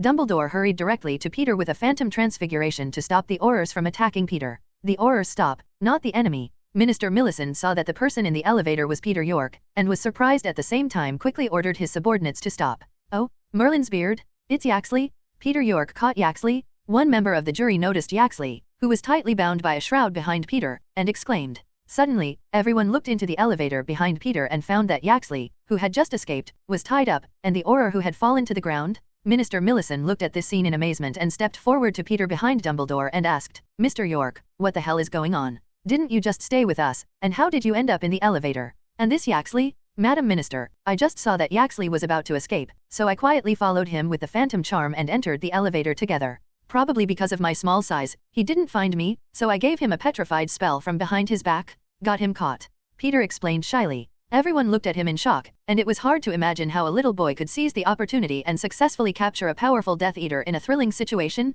"You're so bold," Minister Millicent said to Peter in amazement, and then said to the subordinates behind him, "Inform the others that there is no need to want Yaxley anymore, because he has been caught by our little hero Peter." "Peter York, what's going on with you, kid?" Old Lady Longbottom rushed up anxiously, carefully looked at it to make sure there was no problem, and then said angrily, "How dare you deal with a Death Eater who is much stronger than you? If you are discovered, your life will be gone." She had already had a good feeling for Peter in this short time, but she didn't expect this child to be so bold as to dare to run after the Death Eater. "Mrs. Longbottom, don't you have to worry, don't you see me doing nothing?" Peter said obediently, leaving her to check. "Well, Augusta, you don't have to worry too much about Peter," Dumbledore said gently, then winked at Peter with deep meaning, and said with a smile, "I think Peter was prepared enough to choose to do so. After all, he always had some surprising abilities, didn't he? Is Peter really a Slytherin student?" Augusta Longbottom looked at Dumbledore and asked doubtfully, "He is so bold, I am afraid that even Gryffindor children do not have the courage of him. Is the Sorting Hat's brain broken?" "I'm afraid I don't have a different opinion than yours, Augusta," Dumbledore said with a smile. He looked at Peter, who was now praised by the stars. "Courage is divided into many categories, but it is not unique to Gryffindor. And Peter, I'm pretty sure he's a real Slytherin, and what he does is always a matter of hindsight, not a matter of will. So I am very optimistic about his future. If it weren't for the fact that this child was born and the time was not right, I would have suspected that he was the child in the prophecy." Dumbledore spoke in a startling tone. "Dumbledore, you believe that prophecy too much," Augusta Longbottom said with a very disagreeing face. Her grandsons, Neville and Harry Potter, were both prophesied children, but Voldemort chose Harry Potter. But in this case, both families were destroyed by this prophecy, so Augusta Longbottom was very resistant to this prophecy from beginning to end. "Alas, I don't want to believe it, but fate always comes as expected, and how to escape cannot be avoided." Dumbledore sighed, and then he looked hopefully at the figure in the distance, "But I always hope that there will be a miracle that will break the cage of fate." Peter was now surrounded by Minister Millicent and the crowd, who asked him in detail about what had happened. Peter hid only the things he would shrink and spoke of the other ones and 50-10. After listening to the events, coupled with the description of the abducted Auror who had been awakened, the matter was understood very thoroughly. Minister Millicent Barnold expressed her recognition and praise for Peter's courage and responsibility, and she lovingly patted Peter on the shoulder and said, "Since Peter you have captured 2 Death Eater members back and forth and helped the Ministry of Magic to pick out 2 traitors, I think I can apply for a Merlin medal for you. Everyone, looking at the current situation, I am afraid that we will need to have another trial," Millicent Barnold announced loudly to the members of Visengamo. So the crowd came to the courtroom again and began the second trial of the day. This time there was no one to find a fault, so the trial went well, and after taking a drop of powerful vomiting agent, Yaxley directly told everything he had done. Finally, after a show of hands, Yaxley was sentenced to life in prison for Azkaban. In fact, there are very few executions in the wizarding world, even the most vicious Death Eaters are imprisoned in Azkaban. Before Green was announced to perform the Dementor kiss, the main reason was that in addition to Dumbledore's platform, there were many reasons that contributed to this situation. After the trial of Yaxley was concluded, Minister Millicent directly proposed, in view of Peter York, the outstanding contribution in the 2 trials. "My Minister for Magic, Millicent Barnold, Director of the Enforcement Department of Magical Law, Amelia Burns, and Chief Wizard of Wisengamo, ABS Dumbledore, jointly proposed to Wesengamo that Peter York be awarded the Order of Merlin 2nd Class. Now you raise your hand to vote. Minister, is the 2nd Class medal a little too high? After all, he is only a child, is such an honor appropriate?" A member of the Wisengamot questioned. "I'm afraid I don't think so, Mr. Cornelius Fudge. According to the criteria for the awarding of Merlin's medal rank, this child caught 2 Death Eaters before and after, made a huge contribution, and could even be rated as a first-class medal," Millicent Barnold said, "but after our consideration, we felt that it was more secure to be a second-class medal. It is also in the hope and encouragement that he can make greater contributions in the future, so as to receive a real first-class medal." Peter sat by and was surprised. In fact, he did not have much anticipation for the so-called Merlin medal. As far as he knew, those favored by the Ministry of Magic seemed to be able to get the Order of Merlin, especially those in high society, who received much more medals than people expected. Actress Black, who had been inactive, had received a Merlin medal of the 1st class, which was thought to have been awarded to the Ministry of Magic for a large amount of gold. It wasn't until he heard Minister Millicent call out the name of the questioning man that Peter turned back and looked over at the Cornelius Fudge, the future Minister of Magic. Didn't expect to be in the Wisengamo's membership now? Cornelius Fudge was a stout little man with curly gray hair that was about to be shed, and he looked kind on the outside, but judging by the questioning tone he had just had, it was clear that he was not a good person to get along with. After listening to the minister's answer, Connolly Fudge didn't say much, just smiled and sat back down, looking like a casual question. In the end, after the vote of all the members of Visengamo, Peter was awarded a second-class Merlin medal with more than 2/3 of the approval number. The medal ceremony will be held in the near future. At this point, the meeting was over, and many wizards came to shake Peter's hand and congratulate him on receiving the Order of Merlin. Peter also thanked them one by one and exchanged all contact information with these people so that they could contact each other later. Dumbledore watched silently, not coming forward to participate, and waited until Peter had finished communicating with everyone before he smiled. Peter, it looks like you've had a good conversation with them, and it's the first time I've seen a kid my age like you, and I'm having a good time talking to adults. There's nothing special about me, Professor Dumbledore. I'm an Earl in the Muggle world and often need to communicate with other nobles, so that's just a basic skill. Peter rightly said, even compared to the wizards of the wizarding world, better than the Muggles. Dumbledore nodded, then turned to Old Lady Longbottom and said, Augusta, it's late now, I need to take Peter back to school. Mrs. Longbottom, it's a pleasure to meet you, goodbye. Peter followed Dumbledore and spoke to her. What a nice boy. I still haven't thanked you very much. You caught the murderer who hurt my son and daughter-in-law? In the future, if you have a chance, you must come to the Longbottom family as a guest. Augusta Longbottom smiled at Peter. After bidding farewell to the crowd, Peter followed Dumbledore away. This time they did not leave in the phantom shapeshifter, but returned to Hogwarts directly from the Ministry of Magic's fireplace through the temporary flying net. After a whirlwind, Peter appeared directly in the principal's office, and this time the trip to the wall was not comfortable, but it was at least much better than the phantom shapeshifter. Little fellow, how did you end up here? Did you come back from outside school? The portrait on the wall showed the headmistress Delise Devant asked curiously. I haven't seen Principal Devant for a long time. I went to the Ministry of Magic with Principal Dumbledore, and now I'm back. Peter replied. There was movement behind him, and Dumbledore returned. He smiled and said to Peter, You haven't eaten in the afternoon, do you need me to order some food for you here? No need for Professor Dumbledore. Peter quickly waved his hand. He didn't want to eat here. He wasn't at all comfortable. I can go to the back kitchen to find the elves and ask for some food to take back to the dormitory. Okay, go back and rest. You've had enough experience at the Ministry of Magic today. You need to be mentally nourished. Dumbledore nodded and said kindly, All right, Headmaster. Peter smiled, then turned to leave, and it wasn't until he opened the office door that he remembered the general, and turned his head pleadingly to look at Dumbledore. Headmaster, I caught Yaxley this afternoon. Can you please not tell Professor Snape? He warned me that if I did anything like this again, he would let me transfer to Gryffindor? Looking at Peter's pleading expression, Dumbledore laughed and couldn't help asking, The problem is that in a few days the Ministry of Magic will award you the Order of Merlin, and then the newspapers will also report on you, and Snape can't be unaware. What should you do? Then Professor Snape may be out of breath. Peter said with insufficient confidence that he did not really believe that Snape would transfer him to Gryffindor. After all, there was no precedent for this. He was afraid of being punished for copying the stinky and long Slytherin code. Eventually Dumbledore smiled and agreed to Peter's request, watching him hesitantly leave the office. Sounds like you've been through something extraordinary in the Ministry of Magic today. A portrait on the wall shows a headmaster saying. Indeed, Peter today revealed the identity of a Death Eater who was a member of the Wizengamot and captured him. Directly let the courtroom add another prisoner? Dumbledore explained amusingly, and, at the age of 11, he was awarded the Order of Merlin too, which can be said to be unprecedented. I'll just say that boy is extraordinary, or Slytherin would never accept a wizard of pure Muggle blood.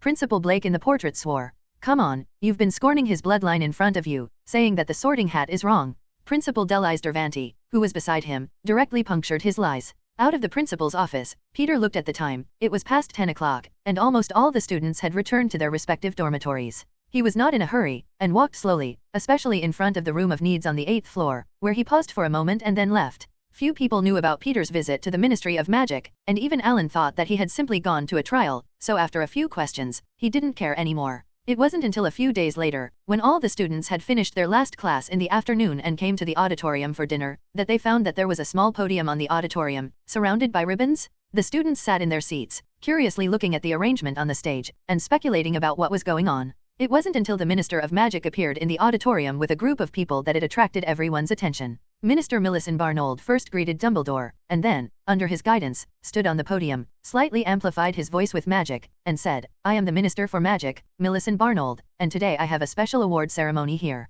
Peter York, with his wisdom and courage, whistleblowed and captured the Dark Wizard Solo Green, and the Death Eater undercover Coben Yaxley hidden in the Ministry of Magic, making an indelible contribution to peace and justice in the wizarding world. Voted by Visengamo, Sir Merlin Order of the Mr. York, please come up and receive the prize. The minister shouted kindly to Peter at the Slytherin bench below. In the envious eyes of the Hogwarts teachers and students, Peter left his seat and went to the podium, where he was personally warned by the minister with a gold medal with a purple ribbon. Dumbledore smiled and first clapped, and then everyone followed suit, their eyes fixed on the 11-year-old boy on the stage. Among them, Derek, the Weasley twins, and roommate Alan and other well-connected classmates applauded most warmly with surprise. Especially the twins directly whistled and fired fireworks from their wands to celebrate.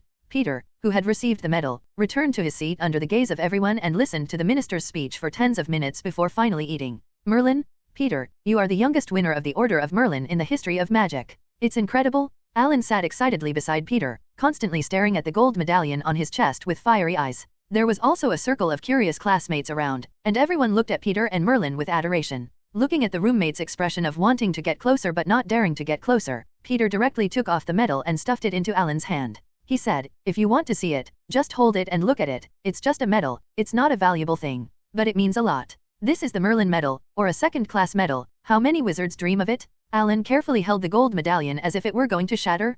Peter shook his head and buried his head directly in the meal. "Classmate York, can I have a few words with you?" A sweet, greasy voice came from behind Peter. A woman wearing jewel-encrusted glasses, large wavy blonde hair, teeth exposed, and a smile that she thought was charming, squeezed in from among the students and asked Peter, "Are you?" Peter asked doubtfully. "Oh, charming little handsome guy. I'm Rita Skeet, a professional reporter for the Daily Prophet," the woman said with interest as she opened her bloody red lips and held out her thick fingers, trying to tease Peter. Peter dodged her red fingernails, which were at least 2 inches long, and said politely, "Hello Ms. Skeeter, but I was not notified that I was interviewed by reporters. Haha. Ministers, they are busy every day, and these little things are not in place." Rita Skeeter squeezed a girl across from Peter and stroked her curls, which didn't match her square chin, and then a piece of parchment and a quill flew out of her crocodile skin handbag and wrote it in midair. She stared straight at Peter and then asked, "According to the minister's description, you went out of the banquet alone on Halloween night, and then found the sneaky Professor Green, so you decided to quietly follow him to see what he was doing." Peter glanced at the quill that was automatically writing, and then found it on parchment that it had written Peter York, a first-year Slytherin student from the Muggle world. After being brutally treated around him, at a banquet that was supposed to be celebrated, a cold man left silently, hiding in a dark corner alone and sad, and then met the sneaky Green. His restless curiosity prompted him to pursue a teacher's secret. "Ms. Skeeter, I have never been treated cruelly in school, nor have I been sad alone, nor have I had restless curiosity. Is your pen broken?" Before I could even open my mouth, it wrote a random pass.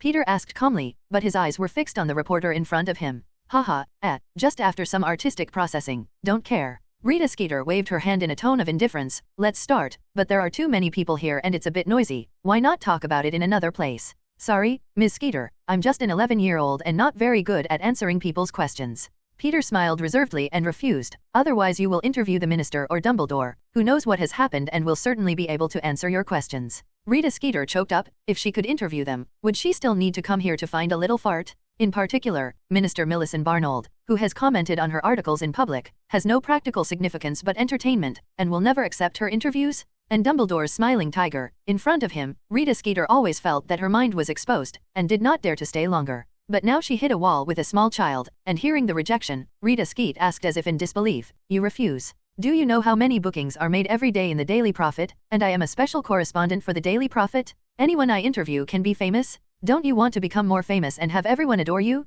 Listening to her seductive tone, Peter rolled his eyes directly, really when he was a child. He said directly and impatiently, "I'm sorry, Ms. Skeeter. This is the long Slytherin table and you have disturbed us to eat?" Rita Skeet felt mad, first interviewing the minister, then Dumbledore refusing her interview, and now a child daring to refuse her request. She stood up directly and angrily, and the shorthand quill in her hand followed her heart, and quickly wrote something on the parchment.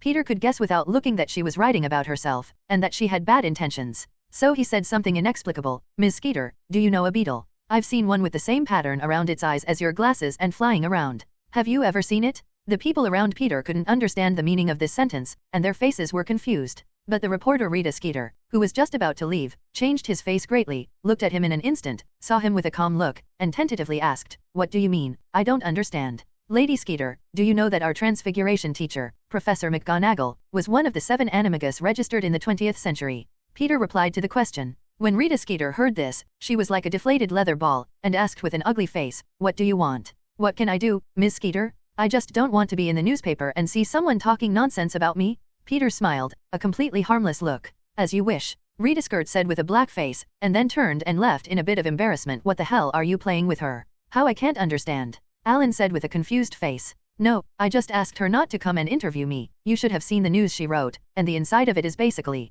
so I declined his interview," Peter explained simply. As for Rita Skeeter being an illegal animagus, it didn't have to be known to him. After sending off the Ministry of Magic personnel, Dumbledore stood on the podium with a happy face and announced to the crowd, "Let us once again congratulate Peter York with a warm applause for winning the Order of Merlin 2. The teachers and students applauded Peter one after another, and Peter politely stood up and bowed slightly to everyone. Given Peter York's accolade for Hogwarts, I declare a 300 points for Slytherin. In recognition of his bravery and wisdom, this time it was the Slytherin students who were thrilled. They had been deducted 500 points for fighting with Gryffindor, and it was only now that they had a hard time getting the score to a positive number, but it was only a dozen points. They have all given up the plan to compete for the Academy Cup, but they did not expect that this time they directly added 300 points, and have come to the top position of the college score list. If nothing else, they are the owners of the Academy Cup. The Slytherin students gave up their previous restraints and threw out the wizard hats in their hands. The girls were also excited to tap the plates and cups with spoons, and some bold students ran directly over and kissed Peter's face fiercely, leaving a red lip mark.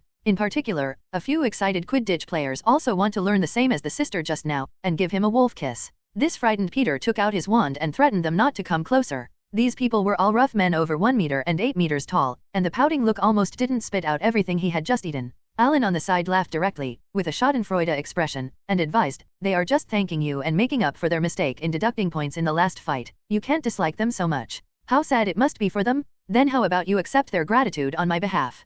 Peter rolled his eyes and replied, "That's it." Alan smiled, especially when he thought of being kissed in the face by several strong men, and goosebumps all over his body. Then he said happily, "Our current house score is already a full 100 points more than the previous highest score Ravenclaw. Now we can win the Academy Cup and the Quidditch Cup. Don't be too happy too soon, be careful of happiness and sorrow. Christmas is not even here yet, and there is still a long time to go." Peter poured cold water. The next day, the Daily Prophet reported on Peter's award to Merlin II, and focused on his age and the capture of the 2 Death Eaters, with a tone of praise throughout. And the reporter who wrote this news is Rita Skeeter. Why didn't this old woman make things up like she used to, and still praise you so much? Tell me, what deal did you have with her yesterday? Let her please you so much? Alan asked, pestering Peter. Maybe she was charmed by my handsome face. Peter smiled and giggled, and poked at the moving picture of himself with a medal in the newspaper, only to see himself in the photo. Some dissatisfaction looked at him, but it was very handsome. "I believe you're a ghost." Alan gave him a blank look and didn't ask again. Peter was somewhat interested in moving pictures, and now that Christmas was approaching, he wanted to take some pictures that would move and bring them back to his aunt to see. "I heard that the photo was made to move the people inside with a development potion.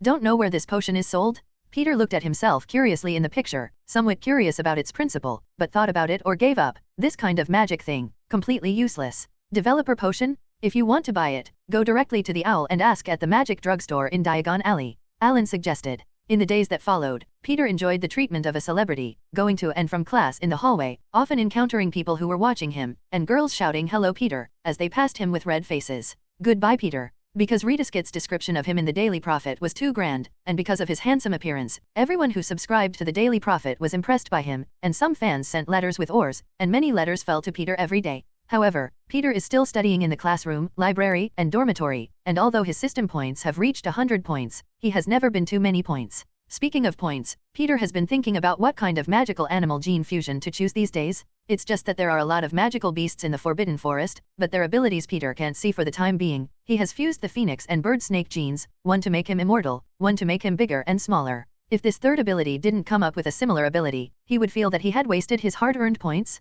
But the magical creatures he can see are all unattainable, like if he wants to fuse the Thunderbird gene, I am afraid he will have to run to the desert of North America to see if he can touch it. Stealth beasts are also very good at hiding, and they can predict the future, so it is difficult to catch. The only way to think of at the moment is to find an opportunity to meet Uncle Newt Scamander and thus come into contact with his invisible beast. There are also civet cats that will dotted when attacked, which are pets of the French Ministry of Magic and are difficult for ordinary people to reach. The fire dragon's words, fused with their genes, the biggest possibility is that the physique becomes stronger and the magic resistance performance is strengthened, but under Peter's immortal skill, it is not needed at present. Moreover, relatively speaking, the poisonous horned beasts are more resistant to magic and can resist many spells, but if you want to touch them, the most likely place is Uncle Scamander, and the ability of the ball bird to move at any time without effort is also very good. Although Peter's phoenix form can also do it, it does not have this ability in human form. The wizard's phantom transfiguration not only requires the chanting of spells, but also the risk of splitting, and it is also restrained by the anti-phantom transfiguration charm.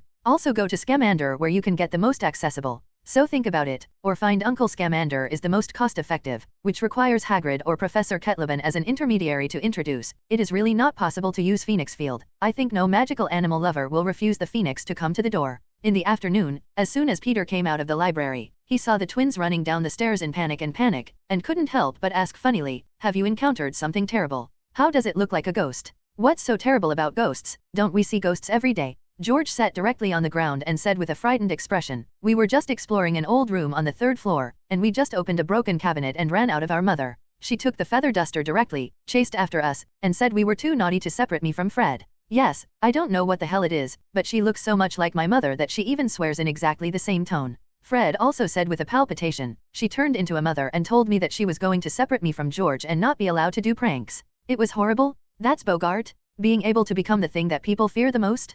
Peter listened to the explanation, and then listened to what the two brothers were most afraid of, and couldn't help but laugh. "I didn't expect that the one you were most afraid of was Mrs. Weasley. If your mother knew, wouldn't she be angry and send you a roaring letter?" "No way, my mom would be happy to know that she was the one we were most afraid of. After all, we are her most unconscious sons," the two brothers said in unison. "In other words, this boggart is really powerful. After becoming my mother, his appearance and tone are exactly the same, and the momentum of the curse is the same," George exclaimed. "Fortunately, we knew that Mom couldn't be there, so we just closed the door and ran out." Of course, boggart is something that defense against the dark arts was only learned in the 3rd grade, and it can see through people's hearts and become the things that people are most afraid of. And everything that comes out has a part of the power of the original object. It can be said that it is very powerful.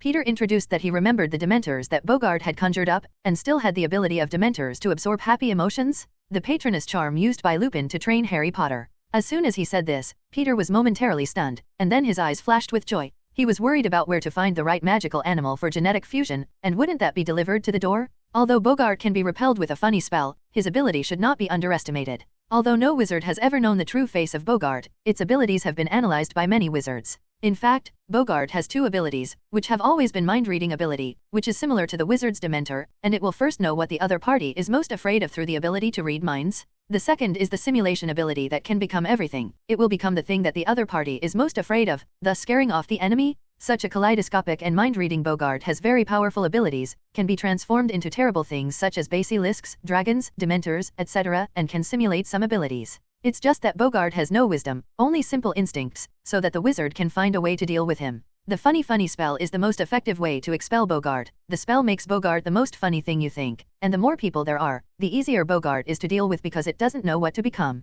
And the way to kill boggart is to laugh, and boggart will explode into 1,000 wisps of green smoke and disappear. Although boggart has such a big weakness, it is really useful to Peter, and after the fusion, these shortcomings may not be there. So Peter couldn't wait to let the twins take him to see, and he decided to choose boggart this time for genetic fusion. "I really don't know what you're going to do with this thing. Do you want to see what you're most afraid of?" The three of them came to the door of the abandoned house on the 3rd floor, and George complained that he didn't want to be chased and beaten by boggart's mother. "Peter, go in by yourself, we don't want to touch that thing. We'll give you the wind." Fred followed. Peter couldn't help but laugh as he watched the two of them die. Obviously, these two guys have just been beaten by Mrs. Weasley, who boggart has become, and they all have psychological shadows. Instead of forcing the two of them in, he taught them how to deal with boggart, then opened the door and walked in, then closed the door. The old room was an abandoned classroom, and Peter went straight to the wooden cabinet where boggart was, wondering what he was most afraid of. The wooden cabinet door suddenly opened from the inside, and out of it came a clean and beautiful adult, who walked to Peter with a smile, and the white clothes on his body suddenly began to ooze blood, and then said to him coldly, "This is not true, this is just a fantasy before we died. There's no magic?" Peter was stunned for a moment before he looked at the person in front of him with a complicated expression. He was the same as in his previous life. He muttered, "Turns out I'm most afraid of this, afraid that the world here is just a dream." Immediately he laughed and directly reached out and shook the hand of Baishian in front of him. "System, after fusing the boggart gene, will boggart's weakness be inherited by me?" The host rests assured that when the system undergoes gene fusion, it will optimize the genes and there will be no weaknesses that you are worried about. The system replied. "That's good." Peter was relieved and said directly, "System, give me the fusion of boggart's genes. Select the magic creature boggart gene. Genetic fusion is underway." The system prompted. At the same time, the boggart in front of Peter directly exploded into a cloud of green smoke and melted into Peter's body. At this time, Peter's body suddenly gushed out a warm current, flowing into the limbs and 5 skeletons, and his whole body was warm, as if he was soaking in a hot spring. After a while, it was directly prompted gene fusion complete. There are only 15 points left in the system. The genetic fusion was complete, and Peter looked at his body, and there was no other change in appearance. But at this moment, the first time he found that his brain, as if it was installed with a signal receiver, received the thoughts of 2 people outside the door. He knew very well that the Weasley brothers outside the door were not speaking, but he heard the thoughts of the 2 brothers in his head. "It's been 10 minutes, why hasn't there been any movement inside?" Was Peter stunned by what was inside? "Should I go inside and have a look?" George's thoughts clearly reached Peter's brain. "There's no movement inside, do I want to take a look? What if something goes wrong?" Fred's voice also rang in Peter's head. Did I become a Dementor? Peter was surprised to say that he was now in a state much like a natural Dementor, just like Newt Scamander's sister-in-law, Queenie Goldstein, who could detect other people's thoughts without chanting a spell. Having mind-reading skills has made Peter very satisfied. It's just that he hopes that his Dementors are self-controlled, otherwise it would be painful to be able to hear other people's thoughts all the time, so he tried to keep it in his head, trying to turn off this ability to read minds. As a result, he didn't expect to really succeed, and his brain was like opening the window of the house, closing the window again, and he couldn't hear the outside sound. He tried to turn on mind reading again, and he managed to hear the twin brothers outside the door. Peter was very happy to gain self-controlled mind-reading skills, and in the future, as long as he was not a person who practiced brain occlusion, he wanted to confirm the thoughts of others, and he could easily do it. After trying his first mind-reading skill, he wanted to try Boggart's transfiguration skill, which was what he was most looking forward to. Boggart was able to transform into all sorts of things, and the first thing he tried to do was to become another person, and his mind suddenly flashed like his past life, and then his body was momentarily numb. Peter looked toward the glass of the window, and what was reflected on the glass was a beautiful adult man with yellow skin and dark eyes, and Peter unconsciously touched this long-lost face. Peter, are you all right? Well, who are you? The door was suddenly opened and rushed in by the twin brothers. They waited outside for a while without moving, so they ran in worriedly, but found that there was no sign of Peter, only an adult yellow man standing in front of the window. Who are you? What about Peter? What happened to you to Peter? The two brothers vigilantly took out their wands and pointed them at him, and asked sternly. Peter was a little unimpressed, but he smiled and said, I am Peter. You liar? You're not Peter, you're Boggart, right? The Weasley brothers retorted sternly, what happened to you to Peter? It's over, Fred, we've killed Peter. George said with a weeping face, we shouldn't have brought him here. Did this boggart eat Peter? George, what should we do? Fred said with a weeping voice, we killed Peter. The two brothers knew very little about Boggart, wondered if Boggart had become Peter's most feared thing, and ate it. George, what should we do? Fred looked with some horror at the Boggart who had turned into a human in front of the window. He killed Peter, and we're going to avenge him. George plucked up enough courage to say hatefully, yes, we want to avenge him. Fred struggled to overcome his fear and followed.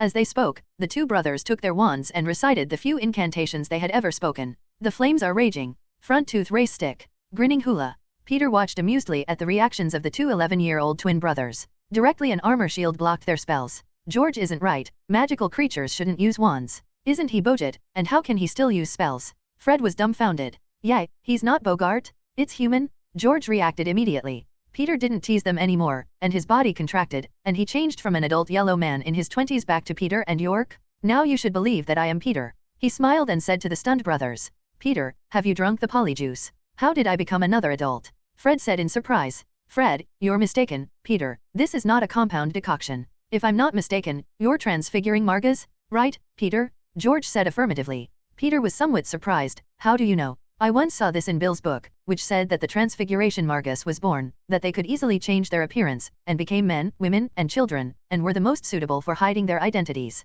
George explains. Then he looked at Peter in amazement and said with some dissatisfaction, you never told us that you are ye wrong Magus. We thought you were eaten by Boggart. I also recently discovered that I have this ability, and I have never tried it before. Peter made up. Wasn't transfiguration Mags born right away? Is it still possible to awaken halfway? George said questioningly. I don't know either. I must have had it before, but I never found out and tried it until I saw Boggart's deformed appearance and found out about it. Peter said nonsense. So you were trying to deform. George believed his words, and then, not knowing what his brain had made up, said with a clear face, you are looking for Boggart, are you trying to learn from it to deform? Just because it's going to turn into all sorts of things? Peter was a little amused by his brain patch, but still nodded his head, affirming his idea. Fred didn't care about this, he said to Peter excitedly, you've already tried to transform, now give us a different look. What do you want me to become? Peter asked rhetorically. How about becoming Professor McGonagall? Fred proposed. Peter didn't speak, but thought about Professor McGonagall's appearance, and then began to deform. Immediately after a bout of numbness, Peter went straight from the form of an 11-year-old boy, quickly swelled up like an inflatable ball, and then became Professor McGonagall without glasses. Oh, it's amazing. The two brothers looked at this scene and said enviously, if I had this talent, I could do a lot of things. Mr. Weasley, you should study hard, and not think about these unprofessional things. Peter learned to use Professor McGonagall's voice and said seriously to the two of them. The two were frightened by this sound, and immediately reacted that it was Peter pretending to be, and could not help but complain, Peter, don't be scary in this situation, it will scare people to death. Peter smiled and turned directly into Professor Snape, looked at them coldly and said, two self-made clever Weasleys, I am Professor Snape, not Professor Snape.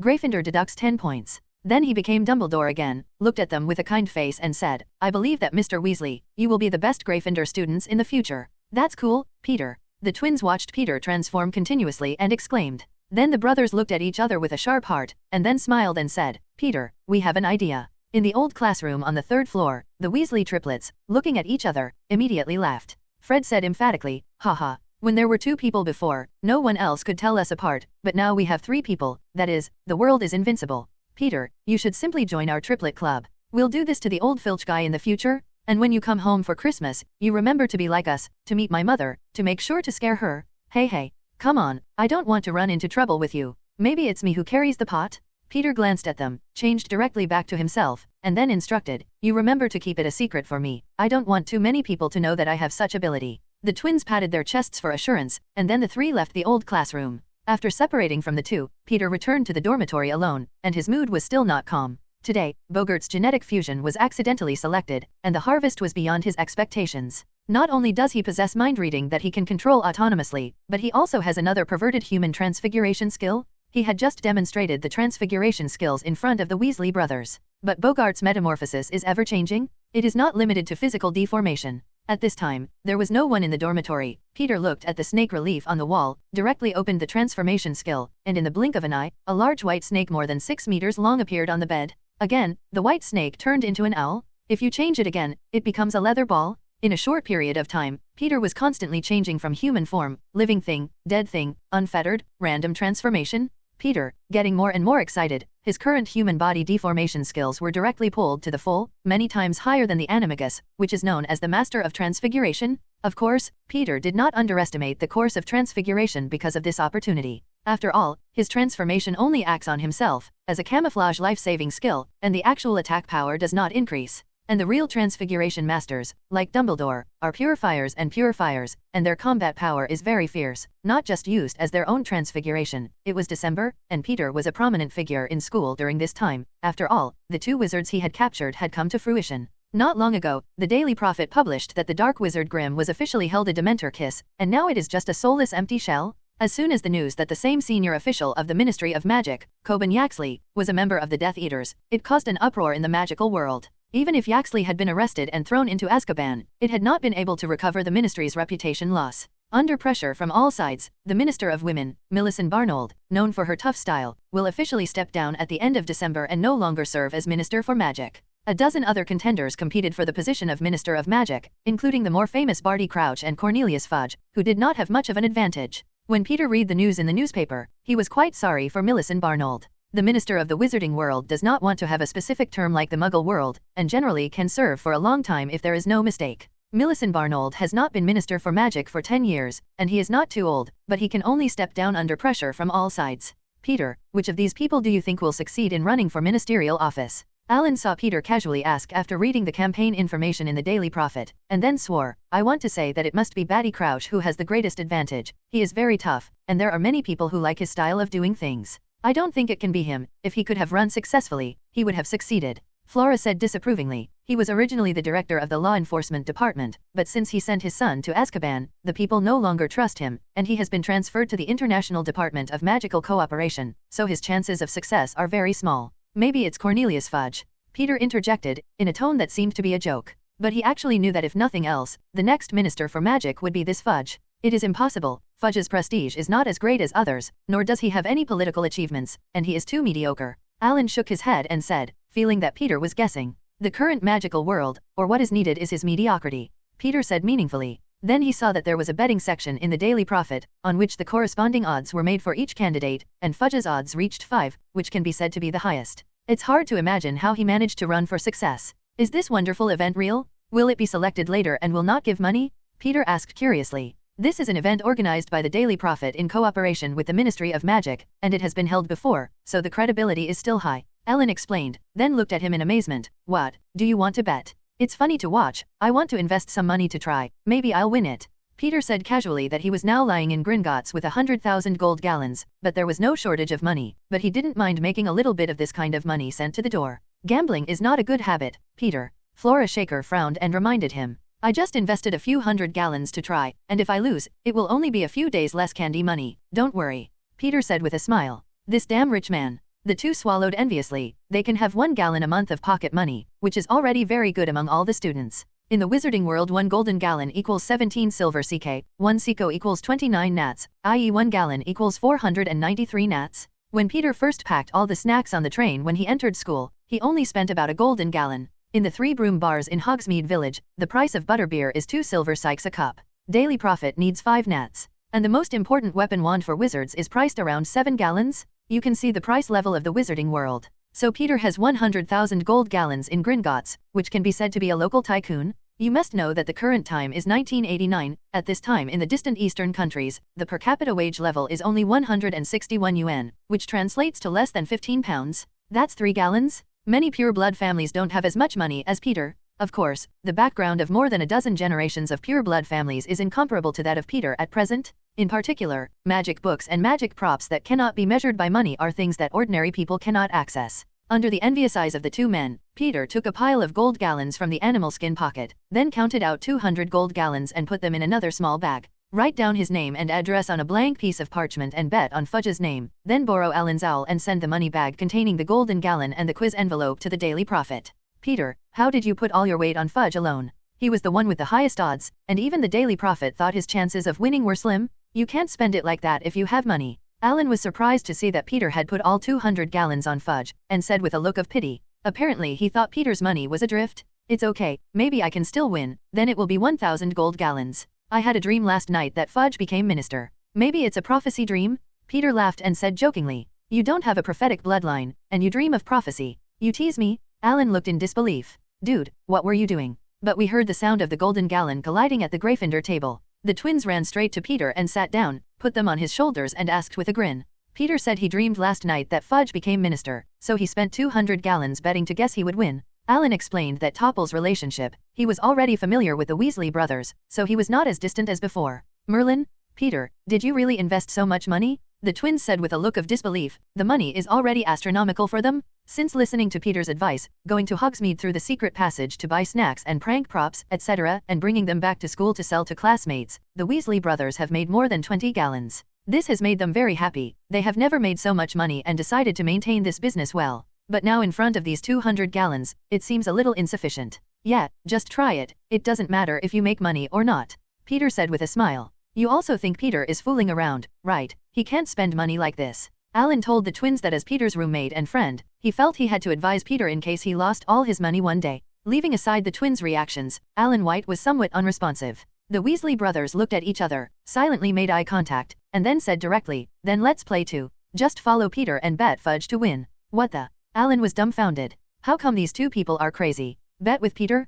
Peter was also stunned, and then shook his head in disapproval and said, don't play, I have this spare money, but you are hard-earned money, you can't mess around. We trust your instincts. Rest assured that even if you lose money, it will be fine, and you will earn it later. The two brothers shook their heads and said. Ever since Peter had accidentally displayed the transfiguration in front of them last night, they felt that Peter had become more and more mysterious. And they felt that Peter was a man who did not want to suffer losses, so they felt that either Peter really had the power of prophecy, or that he had learned important information from somewhere and was sure that Fudge would win, so he would do such a money-throwing thing. So if you follow Peter, you will never lose. Peter looked at the two brothers who insisted on betting, shook his head in disapproval, and did not persuade again. I just thought that the two brothers had a lot of gambling and would suffer losses in the future. It's just that he didn't turn on mind reading at this time, and he didn't know the thoughts of the brothers now, otherwise he would have cried and laughed. Can he say that they believed in Peter too much? The twins took out 20 gold gallons and bet on Fudge, leaving them with only 5 gallons left. Peter looked at them wordlessly, thinking one by one, the scene when he got 100 gallons in the future.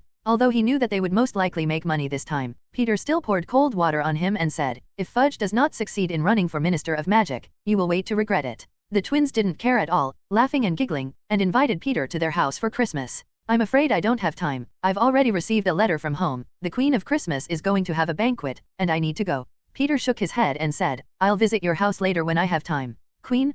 Peter, you're going to the Muggle Royal Banquet? Several people looked at Peter in amazement, and although they had grown up in the wizarding world, they still knew the story of Merlin and King Arthur, and were very surprised that Peter could attend such a banquet. Looking at the surprised looks of several friends, he explained, I have a title of nobility in the Muggle world, and I am also a little related to the royal family, so I was included in the invitation list. In fact, Peter was also very surprised when he received a letter from the housekeeper Welsh and his aunt. After all, their York family had not been in contact with the royal family for a long time, and they were not keen on attending aristocratic gatherings. Only this time I suddenly received an invitation to the royal family Christmas dinner, and it was the Queen herself who invited Peter by name. In modern society, the British royal family has only been a symbolic existence and has no real power, but the government still gives corresponding respect, and every year it is like taking out a part of the money from the national tax to support the royal family, so the social status of the royal family is still quite high. His Aunt Christine and the housekeeper Welsh both suggested that he agree to the invitation, and Peter was curious about the Queen's reasons for inviting him, so he agreed to the banquet.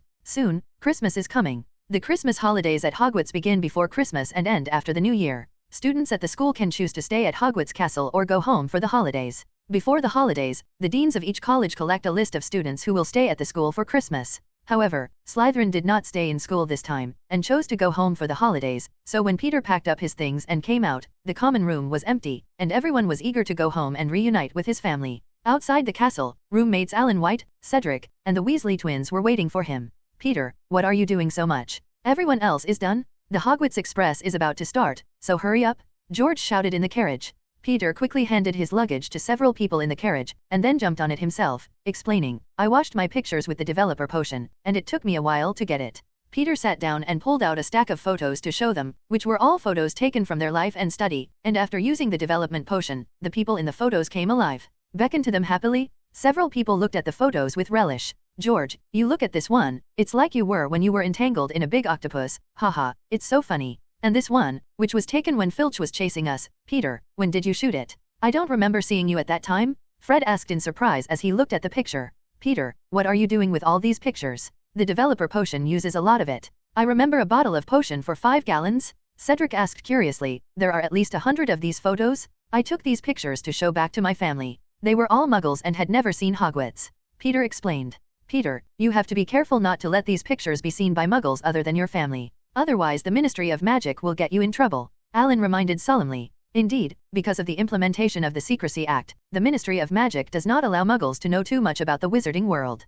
Cedric explains, "If you know too much, the people of the Ministry of Magic will use the forgetting charm to make him forget. My dad worked in the Muggle Abuse Division, and he often worked overtime to expose the secrets of the wizarding world to prevent some magicians from casting spells on Muggle products." Fred followed suit. Hearing the kind reminder from his friends, Peter nodded. He smiled and said, "Thank you for the reminder, but I'll pay attention, and I only have my aunt and housekeeper Wales at home, and we live on the estate, so no one usually bothers." "Don't you wonder how this carriage moved on its own? Is it magic?" George asked curiously as he looked at the carriage in action. Everyone was intrigued by her words, and they all stuck out their heads to stare at the front of the carriage, without anything to pull, but the carriage still moved smoothly. "Maybe these carriages are alchemical products," Alan said speculatively. "I have to say that it must have been a professor who had magicked these carriages. Either Professor Flitwick or Professor Dumbledore? They have a lot of magic at their disposal," George said confidently. "These carriages are all pulled by animals, but you just can't see them." Listening to their various speculations, Peter couldn't help explaining. "Is it an invisible animal? What is your name? How come I've never heard of it?" Fred asked in surprise. "The name of this animal is the night horse, and only those who have seen the dead can see them. Therefore, in the eyes of ordinary people, they are invisible," Peter explained. "I've heard of this animal, and legend has it that this animal is close to death, an unknown species. How could the school let this animal pull us a cart?" Alan said in horror. "And la you also said that this is a legend?" Peter quickly reassured, "Night Chi is actually a very docile animal. They have been living in Hogwarts for a long time, and they have not seen anyone in trouble, so don't worry." "Peter, can you see the night horse? What do they look like?" George watched Peter keep looking ahead and asked curiously. "I can't see either, after all I haven't seen death. But from the description in the book, they have the body of a dragon head horse, but there is no flesh on the body, black fur clings to the bone, and a pair of large and black bat wings." Peter shook his head, indicating that he had never seen it, and repeated the description in the book. Listening to Peter's description, several people quickly moved to the back seat of the car, trying to get away from the animal pulling the car. After all, the appearance sounded terrible. The carriage hurried, and finally reached the train station. Several people jumped out of the carriage and quickly boarded the Hogwarts Express, which was already honking. As the train started, Hogwarts Castle in the distance gradually disappeared from the eyes of everyone. "What are you going to do during Christmas?" "My parents were going to take me on a trip to France," Alan asked first. "My dad works in the Magical Animal Management Division of the Ministry of Magic and is likely to work overtime at other times except for Christmas Day when he can come back to stay with us. So I had to stay at home," Cedric said shyly. "We can only stay at home, and during the Christmas period, my father's Muggle Abuse Division is often so busy that he can't even come back at night," George said with a disappointed face. Immediately, everyone looked at Peter and said with envy, "Peter, your Christmas holiday is the coolest, and it must be very interesting to go to the Queen's banquet." In fact, the banquet is very boring. Everyone is holding their faces, smiling hypocritically and greeting each other, and can't show a little foreign appearance. If you were to go, it would be very uncomfortable in a few minutes. Peter shook his head, puncturing their fantasies. Kids, do you have anything you want to buy? A middle-aged chubby lady pushed the snack cart and pushed the boxes to ask them. Miss Fromm, please bring me a copy of every snack. Forcing him to pull out a golden gallon, he smiled and said to the woman, "It's Mr. York, I haven't seen you for a long time. Our honeyduke has a new candy that is honey apple flavored and you can try it." The fat woman said kindly to Peter. She is the proprietor of the honeyduke's shop and is very enthusiastic about Peter, the big patron. By the time Mrs. Fromm was gone, the table was already piled high with a whole bunch of stuff. Peter said boldly, "You're welcome, let's all eat, I'll treat you." George swallowed and couldn't help but say, "Peter, this snack is too much, and a few of us can't finish it, it's a waste." "It's okay, I'll pick some and take them home and give them to my aunt to taste, they've never touched these things before, they're more curious about them." Peter said to pick out something more normal. As for the bloody lollipops that smelled like blood, the prank candies that could burn through his tongue, he didn't dare to bring them back, otherwise they would think that the wizarding world was so terrible that they would not let him return to Hogwarts. With snack assistants, everyone chatted about some troubles of the students in their respective colleges while eating snacks, and laughed from time to time. There is a kind of candy that, when eaten, can make people make animal sounds. Everyone was excited to try out what kind of animal their candy would be. One of Peter's first attempts, the result he made out the sound of cuckoos, all the while cuckoo cuckoo barked. Let everyone else be amused. Such an interesting candy. Of course, the Weasley brothers did not let go. The two at the same time took out the candy from the candy box, and then a solemn expression of generosity to death, in the form of a glass of wine to feed each other. Then George was the sound of the baboon, and Fred was the cry of the pig. The two were not ashamed but proud, and while the effect was still in time, they jumped up and made baboons and pigs bark continuously. In particular, Fred's pig bark was deafening by him as if he was about to be killed. The students next door thought they had killed pigs here. The twins, though sometimes noisy, are always full of talent for making people laugh, and everyone laughs at them. After Alan ate the candy, he let out a few lion roars, and then he covered his mouth and died without opening his mouth. As the twins giggled at him as a Slytherin student, let out the roar of the Gryffindor lion. When it was Cedric's turn, he had the misfortune to eat the grand prize, only to see his face flushed, and both ears constantly spewing water vapor and making whimpering sounds, echoing the Hogwarts Express train in motion. After playing for half a day, the train finally stopped slowly at the platform of the 9th and 3rds of the way, and the students got off the train one after another and said goodbye to each other. At this time, there was a large flow of wizarding students, and the guards had to stop a swarm of wizards who wanted to go out to avoid being seen by muggles outside the platform. Both Alan and Cedric's parents came to pick them up at the platform, so they just had to follow their parents' phantom shapeshifter and didn't have to go out through the wall. After saying goodbye to the two friends, only Peter and the twins were left on the platform, waiting in a hard line to go through the wall. "Hey brother, you promised us, you shouldn't forget." It was about to be the turn of the three of them, and the twins suddenly put him in a corner and asked, What did I promise?" Peter didn't come back for a moment, he didn't remember what he had promised them. "Metamorphosis? Your transfiguration magus? Our three brothers club." The two brothers had an expression on their faces, solemnly reminded. Oh, Peter remembered, he had promised them, but he said with some hesitation, "Teasing Mrs. Weasley like this, will she not like me, or not? This is too rude." "Alas, brother, you can rest assured that it will not. My mother wouldn't be angry with you even if she was angry. You are a model student in the eyes of my mother, and when she wrote to us earlier, she still wanted us to learn from you," Fred said with a look you don't have to worry about. "Then I can't do that. Otherwise Mrs. Weasley would think I've broken you." Peter shook his head resolutely. "Whoops, Peter, you promised us, and now you're repenting. It hurts our hearts so much," the twins, with a look that you have failed me, complained loudly in a strange tone. Peter looked around at the wizards who were looking at him, and suddenly he wanted to disappear immediately. These two guys were really annoying. Hurriedly said, I promised. As soon as they heard Peter say yes, the two of them directly stopped howling, and the one of them wrapped his arms around one of his shoulders and said, "Isn't it all right if you promised it earlier? Quick, it's our turn to go out, hurry up and become what we are?" Watching the two brothers pose as if he were not allowed to leave, he rolled his eyes at them helplessly, then took a deep breath, and then his body was numb, and in the blink of an eye, he became a George or Fred. "Does that work?" Peter turned into George and asked angrily. "Perfect." The twins watched as Peter had become exactly like them, and clapped happily at each other. In the guards' astonished eyes, the Weasley triplets rushed towards the wall and came to London Fire Cross Station in the blink of an eye. Following the twins out of the wall, the image of the triplets was so eye-catching that it instantly attracted all the muggles nearby to them, and a few muggles looked at them suspiciously, because they found that the three children suddenly appeared in front of the wall, curious to come up and see how they appeared. At this time, an untimely dressed Ministry of Magic officer hurriedly cast a forgetting spell on several muggles to make them forget about it. "Look, it's Mom them, Ron and Ginny are coming." George pointed to the distance, and then smiled and said to Peter, after a while, you will follow us to scare Ron first. I haven't seen him for so long, I miss him a lot. I didn't see him being scared of his ass and peeing, I'm not used to it.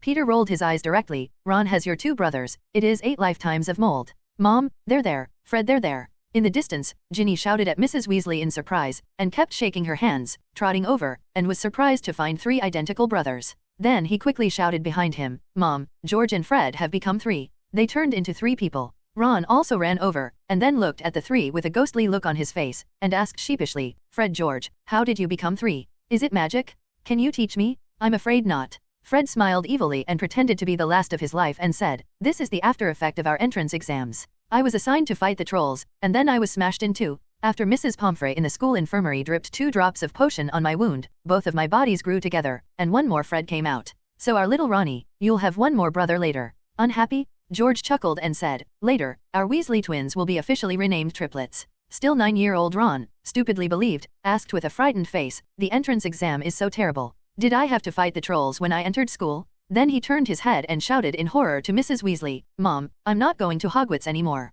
It's horrible there. Peter looked at the twins quietly clapping and celebrating, and shook his head wordlessly. There is such a scare to his own brother. George, Fred, what good things have you done? Mrs. Weasley came over with some headache, and she had just asked Charlie and Percy to look at the car when she heard Ron shouting in horror not to go to Hogwarts, not knowing what the mischievous guys were doing to Ron. What's going on? Fred, George, how did you become 3? Mrs. Weasley had wanted to talk about the twins, but when she saw 3 identical people standing in front of her, she was dumbfounded. Oh, Mom is like this. Fred rolled his eyes and said with a look of surprise, Mom, this is our brother who has been looking for his family all these years. After entering Hogwarts, we found that he looked exactly like the 2 of us, so we recognized each other. Yes, we're actually triplets. George also said in a sighing tone, Mom, when you gave birth to us at St. Mungo's Hospital, you should have accidentally left 1 behind, causing our 3 brothers to be separated for many years. Looking at the 3 identical people, and Fred George's affirmative look, Mrs. Weasley was a little confused and began to wonder if she had really left a child behind. After all, it looks too much. Mrs. Weasley was thinking carefully about the details of the twins, but did not notice the 2 brothers' sneaky snickering. Peter wordlessly watched the Weasleys turn around by the twins, hurried forward, and as he changed back to his original form, he explained to Mrs. Weasley, I'm sorry, Mrs. Weasley, don't listen to their nonsense. It's just a prank. Wow. The Weasleys looked at the triplets who had not spoken, stepped forward, and slowly turned into a handsome blonde boy, looking at him in amazement for a moment. Peter, he's Peter York. Caught 2 Dark Wizards of the Order of Merlin recipients? Ginny screamed with surprise, as if she had seen an idol. Ginny, isn't your idol Harry Potter? How did he become Peter? It's not good to change your mind so easily. George smiled at his sister and then looked at Peter with some regret. It's a pity that you confided the truth so early and let our original grand plan directly collapse into the sand. Peter rolled his eyes. If they really tried to do it, they would not know whether Mrs. Weasley would beat them, but his image in the Weasleys' home might be ruined. George, Fred, you talk nonsense and mischief again, and see how I clean you up. Mrs. Weasley, who understood that she had been played, scolded the 2 men with a furious forked waist, and then turned to Peter and said kindly, Child, your name is Peter. Was it pulled by their 2 mischievous ghosts? What a handsome boy. How did you just do it? Can you teach me? Ron looked at Peter adoringly and asked eagerly. Don't be rude, Ron. Mrs. Weasley reprimanded, and then said to Peter with a smile on her face, You are a transfiguration Margus, right? What a rare talent, so small can deform the whole body. It is really powerful. Mom, how do you know? The twins asked in surprise. They did not expect that their mother, as a housewife, would recognize it so easily. Your brother Bill's classmate, Nevada Tonks, is a transfigured mags who can change her appearance in an instant. She is now interning in the Aurors, and his parents are very good friends with us. Mrs. Weasley explained. Why don't we have such a talent? Such an ability is simply perfect for both of us. The twins sighed with disappointment on their faces, an expression that had missed tens of billions. For you to use as a prank. Moreover, this is a genetic talent, and the Weasleys have not appeared in the Transfiguration Margus. Mrs. Weasley gave them a blank look, and now it was enough to give her a headache, and if she really had such a talent, it would not be a chicken flying dog jump. Didn't Peter come from a Muggle background? Where did he get his inheritance? The twins asked rhetorically. How do I know? Maybe his ancestors had wizards. Don't ask so much. Charlie and Percy have been waiting outside for a long time. Hurry up. Mrs. Weasley hammered the 2 unconscious sons and hurriedly urged. Then she gently and kindly invited Peter. Peter, if you have time, come to our house. We will be very welcome. Thank you, Mrs. Weasley. I will definitely come when I have time. After all, I have never been to a wizarding family. Peter smiled decently. What a polite child. Fred and George will bother you to take care of it later in school. Mrs. Weasley said. See you next year, Peter. The twins smiled and said goodbye as they left. Peter was stunned before he laughed, and when he returned to school, it was indeed New Year, and it was time to explain that he had seen him next year. Coming to pick up Peter's car. Peter had already seen it, but he had just talked to the Weasleys without paying attention, and he took a few steps to the butler Welsh, who was standing at the exit, and gave him a big hug. Long time no see, Wales. The little young master has grown a lot taller, and it seems that he is doing well in school. The housekeeper, Welsh, looked at it carefully and said with relief. Wales is only the housekeeper of Peter's house, but in fact there is no difference between him and his relatives. The Welsh family has served the York family for generations and is very loyal. Peter's father and Aunt Christine were raised by Welsh housekeepers, so the York family trusted him. Miss Christine is already waiting for you, let's get in the car. Wales opens the car door for Peter. Back at York Manor, Peter saw his Aunt Christine, who had been waiting early. Auntie, I haven't seen you for a long time, you are still so beautiful. Peter smiled and gave his Aunt Christine a face-to-face kiss. Haha, my little handsome Peter, have you missed your aunt after not seeing him for so long? Christine warmly hugged Peter, kissed him fiercely, and then said grumpily, I miss you very much. Because my little nephew didn't write much to me after he went to that Hogwarts? Peter listened to his aunt's somewhat whiny tone, couldn't help but smile, and then explained, the wizarding world can't use the telephone or anything like that, and I'm not used to writing letters, so I sent a little less. I'll write to you more in the future, I promise. Then he changed the subject, and, do you know why the Queen named me to go to the banquet? Our York family doesn't seem to have much contact with that side. I don't know too well, but it's just that after the Christmas party that night, the Queen will see you alone and let you have some mental preparation.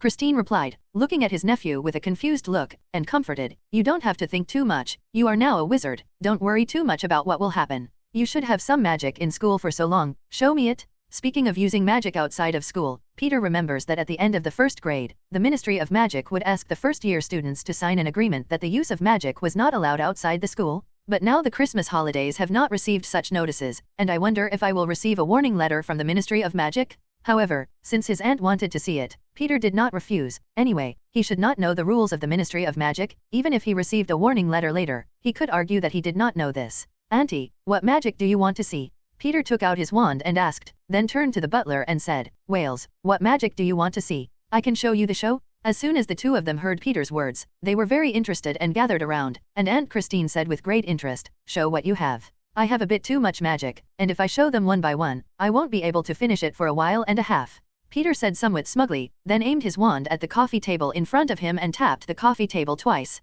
The coffee table instantly turned into a green cushioned sofa, and Peter sat up on his butt, and then said with some regret, this is transfiguration, but I can only transform between dead things now, and I can't activate dead things. Wow, that's good. It's amazing.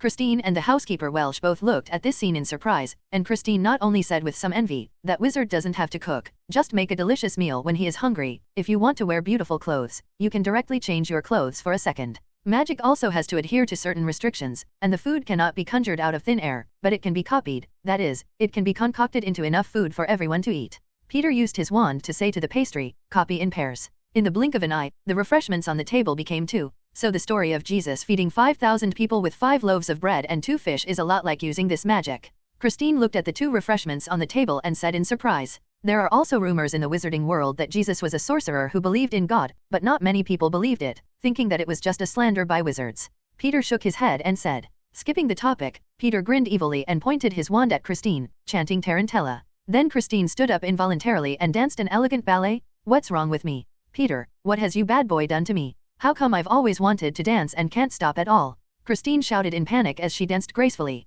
It's a prank spell, a simple spell in magic that makes people dance non-stop. Peter smiled, and then a spell stopped lifting the spell on his aunt. It's a lot like the pair in the fairy tale Red Dancing Shoes, which makes people dance and dance non-stop. If I don't lift the spell, will I have to dance all the time?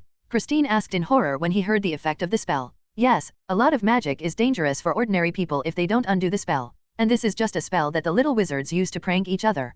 Peter nodded. It's horrible. Wouldn't it be very dangerous if there were wizards who didn't have good intentions towards ordinary people? The butler Welsh looked at the effect of the magic and said worriedly, they can unknowingly cast magic on ordinary people, and we can't do anything about it. Don't worry, Wales. Peter smiled and reassured, there is also a government in the wizarding world called the Ministry of Magic, and they stipulate that wizards cannot use magic in front of muggles, that is, ordinary people. Otherwise, you will be punished, and if it is more serious, you will be directly imprisoned in Azkaban, the prison of the wizarding world. The prison guards are a terrifying monster called the Dementor, who usually feed on the positive emotions of humans and can also eat human souls, so no one dares to offend the ban. Hearing this, both of them were somewhat internally settled, and some atheistic Christine was very surprised and asked, is there really a monster that eats souls? Does the soul really exist? Since wizards exist, why don't souls exist? There are many ghosts living in Hogwarts Castle. Peter didn't understand his aunt's brain circuitry, and said amusedly, I've always thought wizards were a bunch of people with superpowers, Christine explained, then asked in horror, you said there were ghosts in your school. Oh my god, how terrifying your wizarding school is, even ghosts? Ghosts aren't actually scary, they don't hurt people, except they feel a whole chill when passing through them. Peter understood the fear of ghosts in ordinary people, explained. Meanwhile, in the department of the Ministry of Magic's Division for the Prohibition of the Abuse of Magic, Lewis, who was working, received a report from his subordinates that there had just arrived in Sloane Square, Chelsea County, where a minor wizard had used magic. Send him a warning. Lewis said impatiently that this little thing had to be asked of him. But it was Peter York, who had just been awarded the Order of Merlin 2nd class, and he was still a first-year student, and we didn't sign him an agreement that he couldn't use magic outside of school. It is impossible to give him a warning letter, Employee Hawk said with a bitter smile. Haven't you ever encountered such a thing before? How was it handled before? Lewis asked curiously. This Peter is a genius, and the students from the Muggle world have learned a floating spell at most this time, but he has just used more than a dozen magic spells. No wonder it's the little hero who was able to catch 2 dark wizards on his own, Hawk said in amazement. Lewis had some headaches. Some of the laws set by the Ministry of Magic were always full of loopholes, and if it was other students, he would send a warning letter directly. But now that he is a popular Merlin Medal recipient, it is not very easy to do. He asked, did Peter York use magic in front of Muggles? He was using magic in his own estate, where there were only 2 of his Muggle relatives and no one else there. Hawk replied. Then leave him alone. Since he was in his own manor, and we didn't sign him in advance to prohibit the use of magic outside the school, we were at fault. Lewis waved his hand and said, for this kind of special person, if you don't see it, the province will get into trouble. Peter's side had no idea that he had almost received a warning letter, and after he had shown his magic, he was pulled by his Aunt Christine to see her custom dress. After all, he was going to attend the banquet held by the royal family, and it could not be too casual, so he customized the dress early. Peter, this is my friend Tim Rozier, a Frenchman, very handsome. Christine pulled Peter aside to a man waiting at the door of the dressmaking studio and introduced himself with a grin. Peter looked at his Aunt Christine with some surprise. She had never introduced a man to him so solemnly. Look at her little woman-like expression. Is it necessary to plant on this French man? Hello, you're Peter, right? I'm Tim Rozier, French, a friend of your aunt. Get to know it. A young man of 9 sizes, said kindly. Peter looked at the man, but suddenly looked at him warily, for he had not thought much of it when he had heard his name, for the surname Rozier was common in France. But as soon as he held the man's hand, he felt a wave of magic in him. This is a wizard. Although he did not know how a witch became Christine's friend, he still quietly converged, changed his demeanor, and shyly said in French, hello, you can speak French, that's great. Tim Rozier said in surprise. Of course, my nephew can also speak Chinese, Russian, and German, but he is very smart. Aunt Kristen sold Peter directly and knew everything about her boyfriend. Yes, it's pretty good, no wonder, Rozier said with a look of amazement. Peter didn't know what was going on with this man, but he always felt that this man had bad intentions, and he turned on his mind reading directly, wanting to hear the man's true thoughts. Under mind reading, he tried his best to ignore the messy thoughts of his aunt and focus directly on Rozier's thoughts. Slowly he saw a lot of Rozier's secrets, and gradually his heart sprang up, eager to give him an Avada directly now. He lowered his head, pretended to be embarrassed, and hid the murderous intent in his eyes. Immediately revealed a sneer, he wants to play, then play with him. Rozier is obviously very good at coaxing women, and a few words can make Kristen laugh, and from time to time he booed her warmly. Although Peter was anxious to see this scene, he could not directly give him a death curse in public. That's right, Peter used mind reading to learn the death curse from Rozier. This spell was the most commonly used spell by Rozier and was so impressive that it was easily discovered by Peter. After sending this Rozier away, Peter dragged his reluctant aunt home. If he didn't leave, he was afraid that this stupid aunt would be deceived. Peter, don't you like Tim? I think he's pretty good, although he's a French man, but he doesn't bother, much better than my previous boyfriends. Kristen was no fool, and it was clear that his nephew disliked Tim Rozier very much. Don't like it? I hate to kill him, Peter said hatefully, his eyes full of murderous intent. Christine, who had never seen Peter like this before, was startled and couldn't help asking, you're only meeting for the first time, why do you hate him so much? It's the first time, but it's a bloody vendetta. Peter gritted his teeth and said, then looked up at his Aunt Christine and said, you must not touch him in the future. He's a wizard? His approach to your target is me, my phoenix to be precise. He's a wizard. Why do you know this? Kristen asked in disbelief. Because I can read minds. The first time I came into contact with him, I found out that he was a wizard, so I used mind reading to listen to his inner words and discovered his evil thoughts, Peter said with hatred.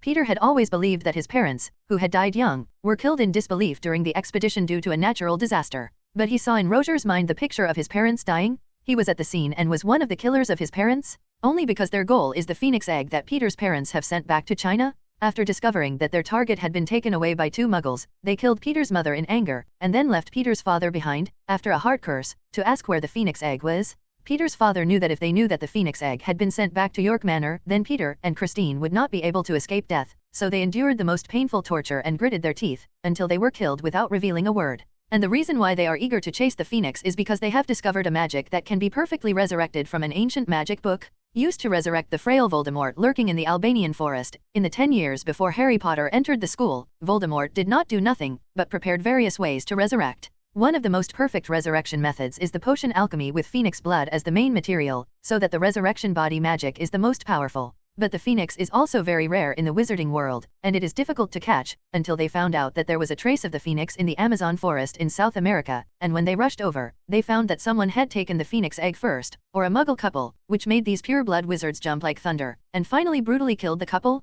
With the whereabouts of the phoenix eggs unknown, these wizards can only stop and find other ways to resurrect their masters, but still have not given up tracking the phoenix. Knowing that they had seen Peter York's message in the Daily Prophet earlier, and noticing that Peter had a phoenix, they guessed that he was the son of the couple they had killed. They wanted to capture Peter and the phoenix at the first time and sacrifice for Voldemort's resurrection, but they both lived in Hogwarts Castle, where Dumbledore was present, and could not be approached. So their goal was Peter's relatives, especially Peter's Aunt Christine, just to be able to get close to Peter York and find the opportunity to bring him and the phoenix to Voldemort.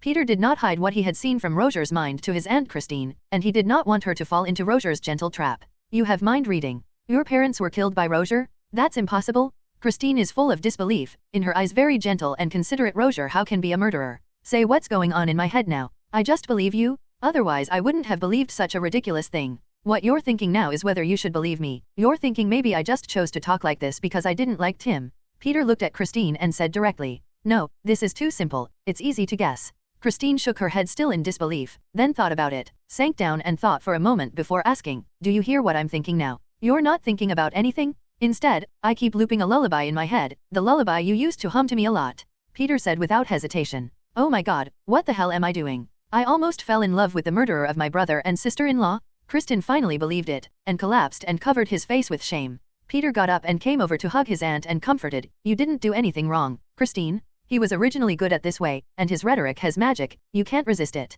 Luckily, you didn't drink the ecstasy by him, otherwise you would have fallen madly in love with him and forgotten who you were.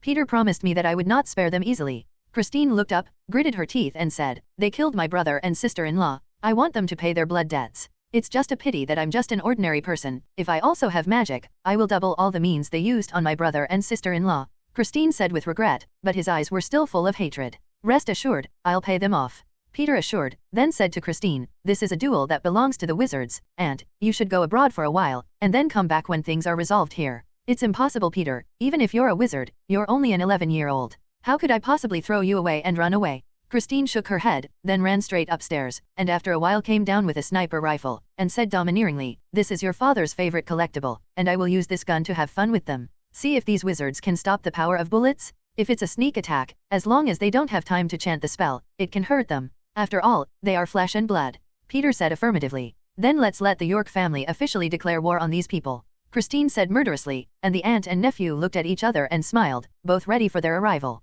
From the information that Roger read in his head, these people would raid York Manor tonight, take Peter and Christine, and then threaten the life of Billion Christine, summon his phoenix, and obtain the blood of the phoenix. But now that he knows it, Peter certainly can't sit still, and he's going to come tonight to invite the king into the urn and entertain these uninvited guests with modern weapons and magic. Then tomorrow I'll go to Buckingham Palace for a feast. Since the two nephews decided to fight against these dark wizards, they had to prepare in advance, so they let everyone in the manor take a leave of absence in advance. As for the housekeeper Welsh, after hearing about this incident, he took out a shotgun directly from the warehouse without saying a word, vowing to stand with them and avenge the young master. Near nightfall, Peter directly took out his wand and kept reading out to the sky that all the protection, super armor protection, protect their house, and the Aunt Christine who is hiding in the shadows, ready to put the dark gun, and the housekeeper wails. Looking at the shield scattered with faint white light around the manor, Peter nodded with satisfaction. This protective spell that consumed half of his mana, even if 10 people attacked together, it would take at least half an hour to break through. And Peter's current magic, after the Phoenix bloodline, the Bird and Snake bloodline, and the blessing of Boggart, the total amount of mana has far exceeded that of adult wizards, even if it is not as good as Dumbledore, but more than most wizards.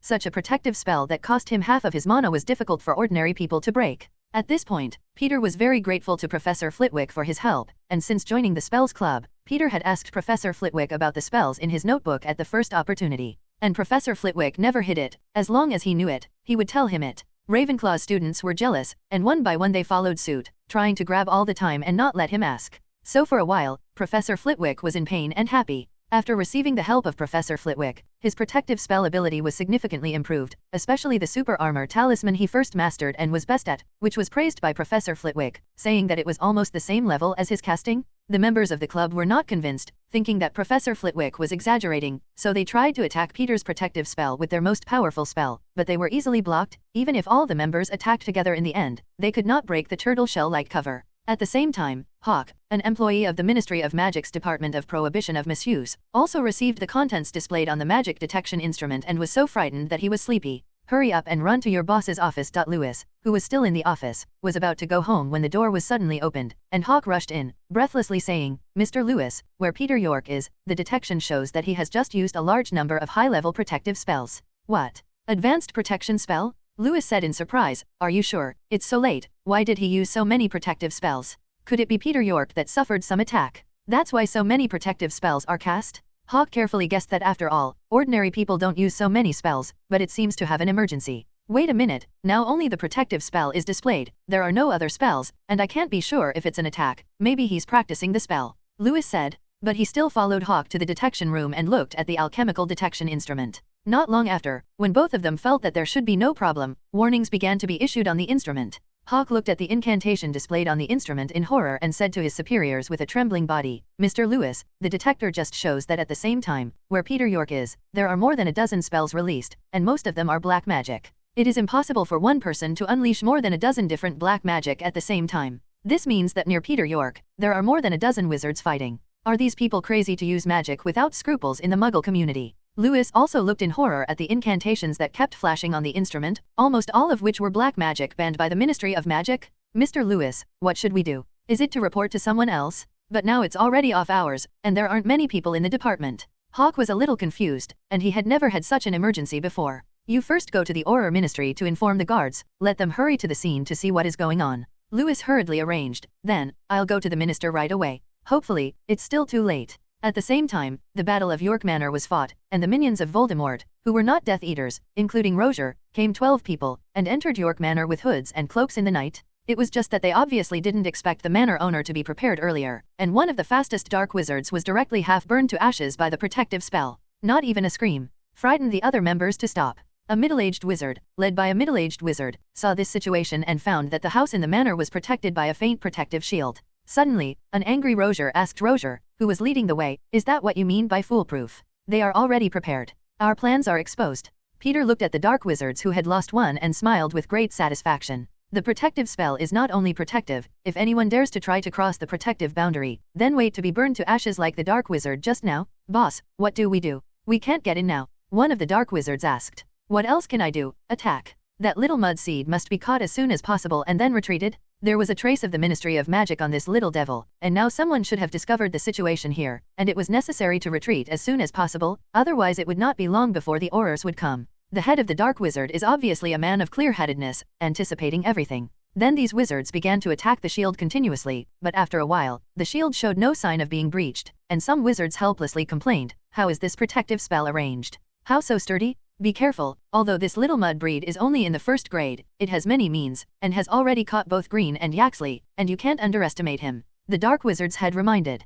Peter watched them constantly attack the shield, carefully cast a phantom spell, shrinking his body to the size of a little finger, and then directly behind them, directly becoming one of the Dark Wizards, then strode behind them and directly knocked one of the Dark Wizards into the shield with a single blow, and the Dark Wizard turned to ashes on the shield. "Fidlo, what did you do?" the Dark Wizard's head asked angrily. He didn't expect Feldlo to attack his own people. Phaedro smiled at them strangely and said, "You guess?" Then another spell hit the Dark Wizard's head directly, and then he jumped away in 2 steps and disappeared into the jungle beside him. "Boss, Fidlo betrayed us and fled." The other Dark Wizards were dumbfounded, then asked in disbelief, "Didn't you see it?" The Dark Wizard boss said angrily. "Boss, the real Phaedro, coming out of the grass in a daze, seemed to have been attacked unconscious. Just when I wanted to speak, I was directly greeted by the Dark Wizard boss's Avada, so dead and blind to the ground. Oh, betraying us is so arrogant. The dark wizard boss was puzzled and made up another black magic, making the dead Fidlo open his flesh again. Peter, who caused all this, was now turning into a beetle, standing on a branch next to him, looking at this scene with amusement. 2 more dark wizards were killed at once, and now there are only 9 left. He was just about to continue his operation when he heard a loud gunshot, fired by the butler Welsh. Then a dark wizard let out a scream, his body was hit by a bullet, and it hit his lungs, constantly coughing up blood and screaming, "Damn, it's a muggle gun. Be careful." The dark wizard boss recognized him at once, and then took out his wand to save him with a quick healing spell. "Boss, I'll come." A young dark wizard suddenly stepped out from behind and offered to speak. "All right, Marcel is up to you. I'm responsible for continuing the attack, and I must catch that mud seed and that damn muggle and torture it." The dark wizard boss nodded and gave way, then said viciously toward the house protected by the protective cover, "Then I'm afraid you won't be able to fulfill this wish." The young dark wizard suddenly said quietly, and then he threw a wand at the black wizard who had been robbed, and it instantly turned into fly ash. Then he directly struck another unsuspecting dark wizard with a split spell. "Hardy, are you crazy too? Why betray us?" The dark wizard boss couldn't believe what was going on today, how one by one they had temporarily betrayed them and done something to them. "Hey, you guess what?" Hardy smiled strangely, dodged the curse of the dark wizard boss, and turned over a boulder and disappeared. At this time, the real Hardy was lying quietly in the grass not far away, tied tightly by the rope turned into grass, unable to move. After Peter's tossing and turning, the dark wizards changed from the original 12 to the current 8, and one of them was caught by Peter and firmly bound. The other was hit by Peter's spell of fragmentation, directly skin and flesh, lying on the ground in blood, constantly screaming. So there are still 6 dark wizards left on the scene. But they were now panicked, and in just a few moments, their number had been reduced by half. "Boss, let's retreat, it's so weird here," a dark wizard said in horror. "No, we have promised the Dark Lord that this time we will definitely succeed in getting the Phoenix blood." The dark wizard boss gritted his teeth and said, "When the Dark Lord is resurrected, that will be the age of our glory. Think about it, our pure blood family will stand at the top of the world." The words of the dark wizard boss still worked. These people's attack power was a few points stronger, and the protective spell was already somewhat concussive. Obviously some could not be supported. After all, this was just a spell cast by Peter alone. Even if he paid half of his magic, it was already very good to barely block it for such a long time. With more effort, the protective cover is almost impossible to support. The dark wizard boss shouted in surprise. Peter looked at this situation, and his brow frowned, and the next time was the most critical time. If he can't get rid of the remaining dark wizards as soon as possible, as soon as the protective shield is broken, these dark wizards will rush in, and he alone may not be able to protect Christine and Wales. Apparently, though, he had underestimated his Aunt Kristen and Wales, who had just wounded a dark wizard with a shotgun. At this moment, accompanied by a faint gunshot, the head of a dark wizard exploded like a watermelon. Peter looked back and saw in the corner of the window that Aunt Christine was aiming a sniper rifle at the dark wizards in the distance. "Good job," Peter secretly praised in his heart. "There are 5 people left now. And then there's the damn Roger." The power of the sniper rifle is not comparable to the shotgun, not to mention that it directly hit the head. The dark wizard is dead this time. No magic can save him? What kind of magic is this? A dark wizard who did not understand Muggle common sense said in horror. The dead wizard had just stood next to him, but without warning, he directly exploded his head, frightening him. "Quick, use the protective spell. It's a Muggle gun, and it's okay to hold up the protective spell." The dark wizard boss shouted loudly, looking a little flustered. As soon as the words fell, a dark wizard was shot in the head. "Why are Muggle weapons so powerful? Aren't Muggles weak?" One of the dark wizards put up his shield and roared with conviction. Another shot rang out, but this time because of the protective spell, the bullet was firmly blocked in midair and did not hit again. Peter looked a little disappointed at this situation, but it was enough. Now there are only 4 dark wizards left standing. Now it's time for him to play. Clouds and mist. Peter chanted the incantation. As soon as the spell was released, a large amount of cloud mist poured out of the wand, quickly enveloping the entire manor. Then Peter quickly transformed into a bat, relying on the echo directly in the thick fog to deftly dodge the obstacle and lean towards the dark wizards. "Be careful, that mud is planted. Seize the opportunity to grab him." The dark wizard boss was wary at the same time, full of surprise. If the target task had been shrunk in a shield like a turtle shell, they would not have been able to do anything with him for a moment and a half, but now if they took the initiative to come out, it would be easy to do. "Boss, we're just 4 people left right now. Let's withdraw. This Peter York is so powerful that we can't catch it." A dark wizard pleaded with fear. "Yeah, boss, they've killed 8 of us. Now come out is to wipe us out. Let's withdraw, and if we don't leave, I'm afraid the Aurors will come too." Tim Roger was also terrified at this time. He had also been invited here by Christine before, but he never expected such a result as it is now, and most of their members were folded here. These dark wizards did not really want to fight for Voldemort, but only had the same interests, and Voldemort promised them that they would give them a generous reward afterwards, and they were willing to travel thousands of miles to England. "But if you don't have a life, what reward do you want?" But at this time, the Dark Wizard boss, who is usually the most calm, is like a gambler, deeply trapped in the game and unwilling to come out, full of crazy red eyes, viciously said, "Shut me up. Now we are only one step away from success, and you have made me give up? Cheer me up, as long as Peter York is caught, we can get the job done. When the time comes, the strongest magic and endless wealth can be obtained at your fingertips. Whoever says retreat, I'll give him a ride." The remaining 3 people were frightened by his fierce eyes and flinched, and did not dare to persuade again. Peter's transfiguration skills from Boggart have improved his combat effectiveness a lot, especially in this hidden camouflage sneak attack. Turning into a bat, he quickly spotted the trail of these dark wizards, flew directly to the side, and then retransformed into a human form, directly aiming a cutting spell at one of the fallen dark wizards. The dark wizard fell to the ground screaming, his hands cut off directly by a knife, struggling in pain. Peter picked up his wand and aimed it at him, drilled the heart. Peter tried to recite the spell for the first time, the black magic he had learned from Roger's head. It was only the first attempt, which obviously did not succeed, and although the dark wizard on the ground was screaming in pain, he was only due to the fact that his hands were cut, and the drill heart charm did not work on him. Peter carefully reflected on the steps of using the drill heart charm, the most important of which was emotion, which required the spellcaster to be filled with very extreme negative emotions to succeed. He slowly recalled the scene of his parents being killed, as well as the dirty thoughts of these people, and a sense of revenge that wanted these lives to be worse than death, surged up from the bottom of his heart. He pointed his wand at the dark wizard on the ground again and said, "Drill the heart and cut the bone." This time, the dark wizard on the ground let out an even more painful scream, and his body curled up once, as if he had suffered endless torture. He had forgotten the pain in his hands, and his face was full of pain. Peter looked at this scene, and his heart couldn't help but gush with the pleasure of revenge, and once again recited the drill heart curse, fiercely torturing the dark wizard, trying to double the pain they had used on their parents. It was just that the wand in his hand was somewhat resistant to him, especially when the magic was used on the original owner, and the resistance was even stronger, which made Peter have some difficulty in using the drill heart charm. Peter helplessly put away the wand. He knew that he had traces of the Ministry of Magic on him, so his own wand did not use a single black magic. The most powerful one was also fragmented, cutting spells, which are lethal, but are not banned by the Ministry of Magic. He now uses the wands of other dark wizards to release black magic, and then he can shirk that it was the dark wizards who did it. After all, the Ministry of Magic can only detect the types of magic that appear near the traces, but it is not sure whether he is using it himself, and even if he uses the flashback spell to detect it, his wand will only show that he did not use black magic. Since this wand doesn't work, Peter plans to find another wand. Looking at the weak dark wizard on the ground and hearing footsteps again, Peter did not directly lead him. He struck another slashing spell, directly cutting off both of his legs, running away, and then retreating into the thick fog again. The other 3 who had rushed to hear the news looked at the accomplices on the ground whose limbs had been cut off and made a weak and painful gasp, and could not help but break into a cold sweat, and then looked around vigilantly to prevent being attacked. The dark wizard boss didn't care to look at the accomplices on the ground, and quickly said angrily, "Get together quickly, don't go away." He wanted to break us one by one. And hurry up and get this dim fog away. Otherwise we wouldn't see anything. The other 2 dark wizards looked at each other. They only knew some of the lethal attack magic, and the others had long forgotten. Roger remembered a spell. He quickly waved his wand, and a tornado appeared directly, rolling up the thick fog around him. But this movement was really big, and the fierce wind made everyone unable to open their eyes. "Damn it, Roger, you crap, did you make this tornado to kill us? Stop it." In the hurricane, the dark wizard boss squinted and cursed loudly. Peter now turned into a petrel, dancing with the wind, and then looking at the scene below that could not open his eyes, he flew down at the right time,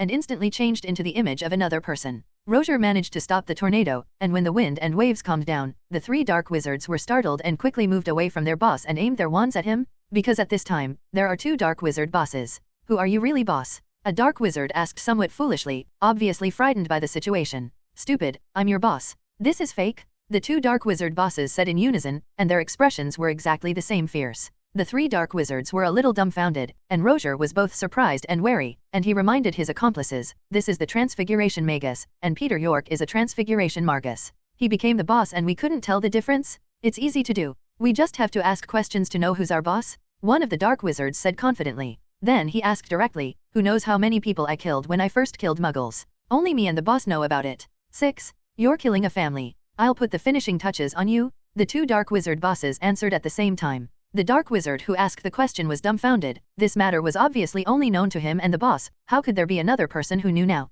Peter, disguised as the dark wizard boss, did not sneer. His mind-reading skills were always on, and the minds of the people at the scene did not want to hide from him. Asking questions and guessing people is not working at all for him. Roger looked at the scene, instantly understood, and exclaimed that Peter York is a Dementor. He can hear what others think. What a monster he is. How can there be so much ability? One of the dark wizards felt like he was going crazy, and his wand was pointed at the two dark wizard bosses. One of the dark wizards looked at this indistinguishable situation, and with a fierce look on his face, he suggested, "Since you can't tell the difference, let's kill it all. Otherwise it's us who die." The other two heard the words, their faces showed a moving expression, the wand in their hands was no longer shaking, and they could shoot out a deadly spell at any time. "Pedro, you dare to kill me? You goddamn bastard!" The real dark wizard boss roared angrily. Crushed to pieces. Peter took advantage of this distraction to cast a spell on the black wizard who asked the question. Although this spell is a household magic used to shred meat, its power cannot be underestimated. In the final battle, Lady Weasley used this magic to kill Voldemort's most powerful general, Bellatrix Lestrange.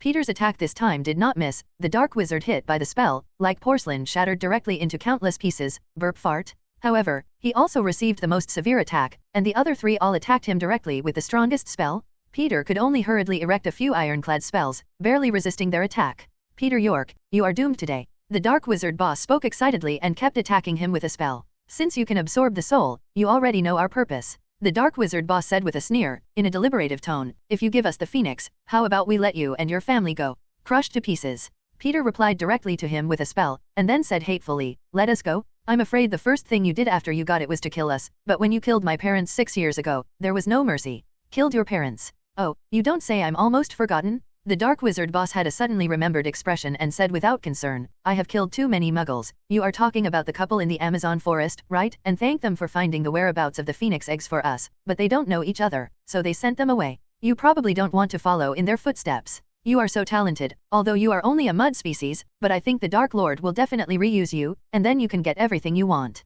The dark wizard boss followed the rules and seduced, with an expression that was good for your own good. Avadasso. Peter took out another captured wand and recited the spell with murderous intent, only to see a tragic green light shoot out of the wand and rush towards the dark wizard boss. The speed of light was never something that the human brain could react to, and the killing curse quickly broke through the protective charm and plunged directly into his body before the dark wizard could react. The dark wizard boss fell straight down, still with a sly smile on his face, and he was already dead. He had only never imagined that an 11-year-old child would use the death curse, and it would be powerful. At this time, the scene was silent, and the two remaining dark wizards on the field looked at the children in front of them with a frightened face. "You would actually ask for a curse?" Roger made a trembling sound. "Thanks to you, I've learned a lot from you. Do you want to taste these spells?" Peter said with a grin, but his eyes were full of murder. "Roger, leave this alone, and use the killing curse against him." Another dark wizard shouted hysterically that they had previously refrained from using the killing curse against Peter in order to ensure that they got the phoenix blood, but now there were only 2 of them left, and if they didn't need to, they would die.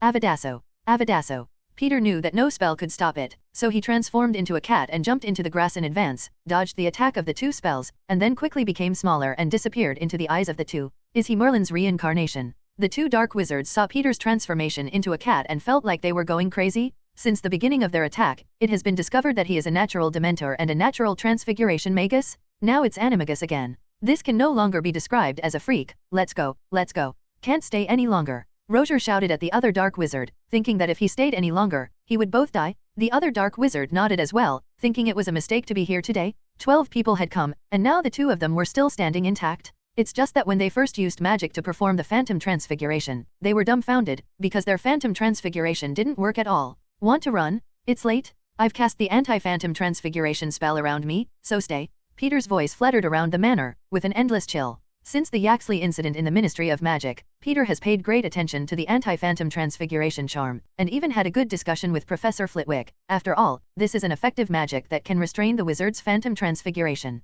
And this magic is not very difficult to learn. As soon as the 2 dark wizards heard Peter's words, they were like a battle of trapped beasts, frantically firing death spells in all directions, and then tried to run out of the range of the anti-phantom transfiguration spell. Peter watched the 2 men silently, took out a walkie-talkie and said, "Ant, you can start, and Roger will leave it to you." Received. Christine's voice came over the intercom. On the balcony on the top floor of the manor, Kristen took a sniper rifle, aimed at Roger, one of the 2 men who were trying to run towards the manor gate not far below, and then pulled the trigger. With a thud, Roger in the distance let out a scream and fell to the ground, only to see that his shoulder was directly torn by the bullet, and the blood was directly directed. The other dark wizard was startled, quickly put up the iron armor spell to protect himself, and then looked at the weak Roger on the ground, no longer caring about him but quickly fleeing. A bat flew down from the night sky and landed next to the injured Roger, and Peter transformed back into human form, disarmed Roger's wand directly, and then aimed his clutch at him. "Please, don't kill me. I'm from the Roger family. I have a lot of golden gallons that can be given to you, as long as you don't kill me." Roger, who was lying on the ground, pleaded bitterly with wide eyes. Drill the heart and cut the bone. Drill the heart and cut the bone. Peter tried the heart drill spell on Roger with Roger's wand, trying to see if the wand could be used by him. Oh, spare me. Roger let out a scream, and the green tendons burst out, and his face was full of pain, as if every nerve was endlessly tortured. Soon he couldn't even scream, and could only groan and twitch his body from time to time, dying.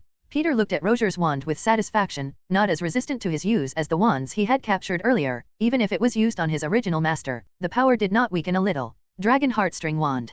Pardonable? This wand has always been subordinated to its mighty master, and I have disarmed its master, and now I am submitted to me? Peter heard Roger's thoughts and muttered to himself. After finding the right wand, Peter looked at the useless man on the ground, and in his frightened eyes, he said directly to the walkie-talkie, and, give him a hard time, or may be coming soon. We can't keep our mouths alive? Christine, who was opposite the intercom, did not speak, but was accompanied by a gunshot, and Tim Roger's head was shot through the head, ending his sinful life. Looking into the distance there was another man lying on the ground, who had been cast by Peter's spell of fragmentation, who had not yet died, and Peter graciously used Roger's wand and gave him an Avada. At the end of it all that remains is the last wizard who has fled and is approaching the gates of the manor. Peter did not want to let the tiger return to the mountain. He said directly to the walkie-talkie, and, the location of the gate is still within the range of your sniper rifle. When I fight him later, you will shoot him in the head with your gun? Let these self-proclaimed noble pure-blood wizards feel the power of modern firearms. Rest assured, your aunt and I are the winner of the Chelsea County shooting competition. As long as there is no such strange shield, I can send him to hell.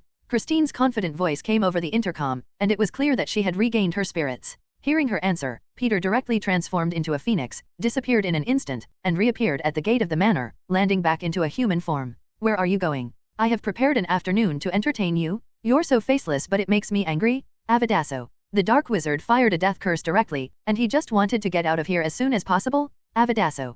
Peter also replied directly to a death curse. The two spells collided together, making a howling sound like the melting of the molten iron, so that both of them had no time to care about anything else, and could only desperately infuse magic to make their life curse more powerful. Peter's magic was running out, and the dark wizard was anxious to escape, and the killing heart was not strong, so the spells connected to the two were in a situation of equal strength.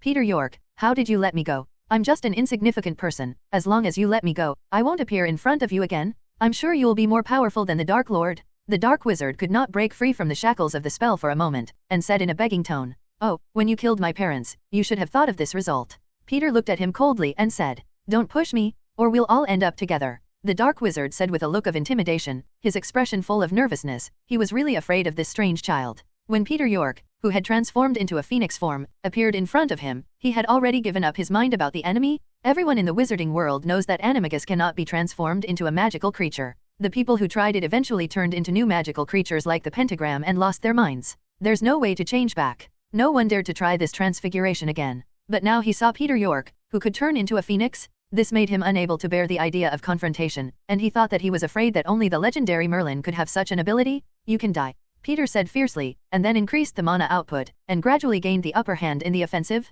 "You forced me." The Dark Wizard gritted his teeth and continued to infuse the mana, then prepared to do something. Just with a thud, the Dark Wizard's head was directly exploded by the bullets flying in the distance, and with a look of disbelief, he fell to the ground. At this point, all the invading Dark Wizards have been wiped out. And, Wales, it's coming down. We need to make a good confession before the Ministry of Magic Aurors come. Forced to say to the walkie-talkie. It is said that the police in the movie are always late, and the Aurors of the Ministry of Magic are not too late. Half an hour after Peter had finished the battle, the Aurors arrived late. After seeing the chaos of the manor swept by the hurricane and the traces of being attacked by magic spells everywhere, these Aurors carefully carried their wands and walked into the manor. "Merlin, what's going on?" An Auror looked in amazement at several corpses of what were clearly wizards along the way. Some of them had broken arms and limbs, some of them had obviously been hit by the death curse, and some of them didn't know what had hit them, and their flesh and blood were blurred. Rufus Scringer, the head of the Auror office, followed suit this time, mainly because things were too big. The detection instrument of the Department for the Prohibition of Magic Abuse shows a first-year freshman who has used more than a dozen spells at the same time.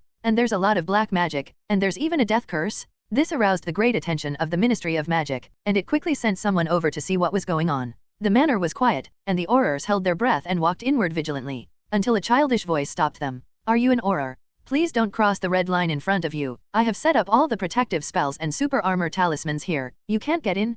Peter stood in the protective circle and reminded the Auror outside. The Aurors heard the voice and looked up, and saw a little boy standing not far away. Looking at the red line that the little boy said, "I found that there was a layer of protective cover that was hardly noticed. Scrimgeour stepped forward and looked at Peter only across the shield, and he looked carefully at the boy with a calm face. He asked solemnly, I'm Rufus Scrimgeour, the director of the Auror office, and the Department of Prohibition of Magic. Abuse of magic just now shows that you have just used dozens of very dangerous black magic and unforgivable spells. What's going on here? And why are there so many corpses? As soon as Peter heard his name, he did not raise an eyebrow. He remembered the unfortunate man who had been murdered by the Death Eaters the year after Fudge stepped down and succeeded him as Minister of Magic. With a wave of his wand, Peter lifted the shield. Walking up to Scrimgeour, he pretended to be surprised and said, Fortunately, you are here. These dark wizards just attacked my manor at night, and kept firing black magic at me, and I was terrified. Then he said defensively, those dark wizards are the ones who use black magic and death curses. How could an 11-year-old child of mine possibly use such a spell?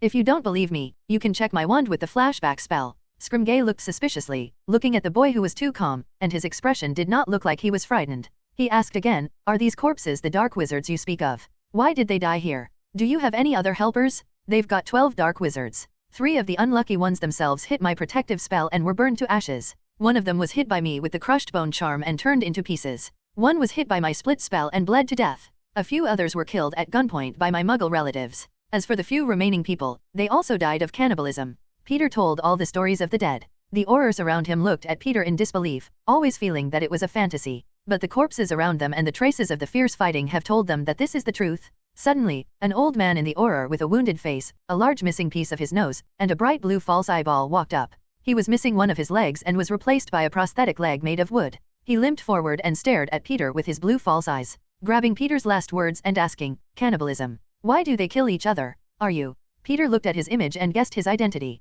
Alastair Moody, former Auror staff. The old man rolled his strange false eyes and asked, answer my question, why do they kill each other? Because of this. Peter said and directly changed into Moody's appearance. In Moody's hoarse voice, he said, I know I can't beat them, so I'll find the right time to become one of them. Then attack them with spells, causing them to infighting and attack each other. Oh Merlin, it's transfiguration mages. The surrounding Aurors watched in amazement as Peter, who had now turned into Moody. I couldn't help but sigh, now the transfiguration Margus, is it so easy to appear? There was only one transfiguration magus in the department, and now there is another one? Well, that's a good reason. Moody said grudgingly. After checking the situation, the Auror officer walked over to the Auror director Sklinger and said, after the inspection, there are 12 dead people, except for those who are not recognized as fly ash, and several of them are wanted dark wizards. There is also a person with a somewhat special identity, called Tim Rozier. He is the French branch of the Rozier family, and if the Rozier family knew about it, it might be a big fuss in the Ministry of Magic. Scrimgeour nodded after listening, then walked over to Peter with a frown.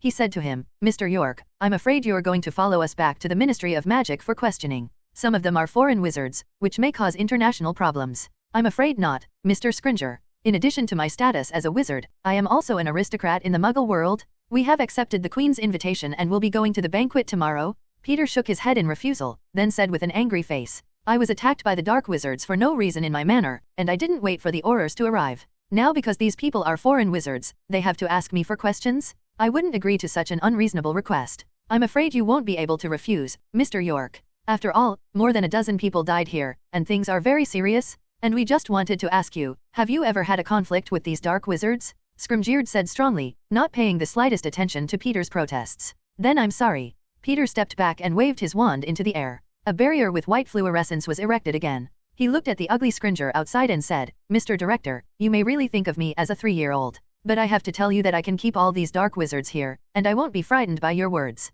Peter York, are you trying to do this against the Ministry of Magic? You have to be clear about the consequences. Scrimgeour said sternly. I've never heard of victims being taken back for trial as perpetrators. Mr. Scrimgeour?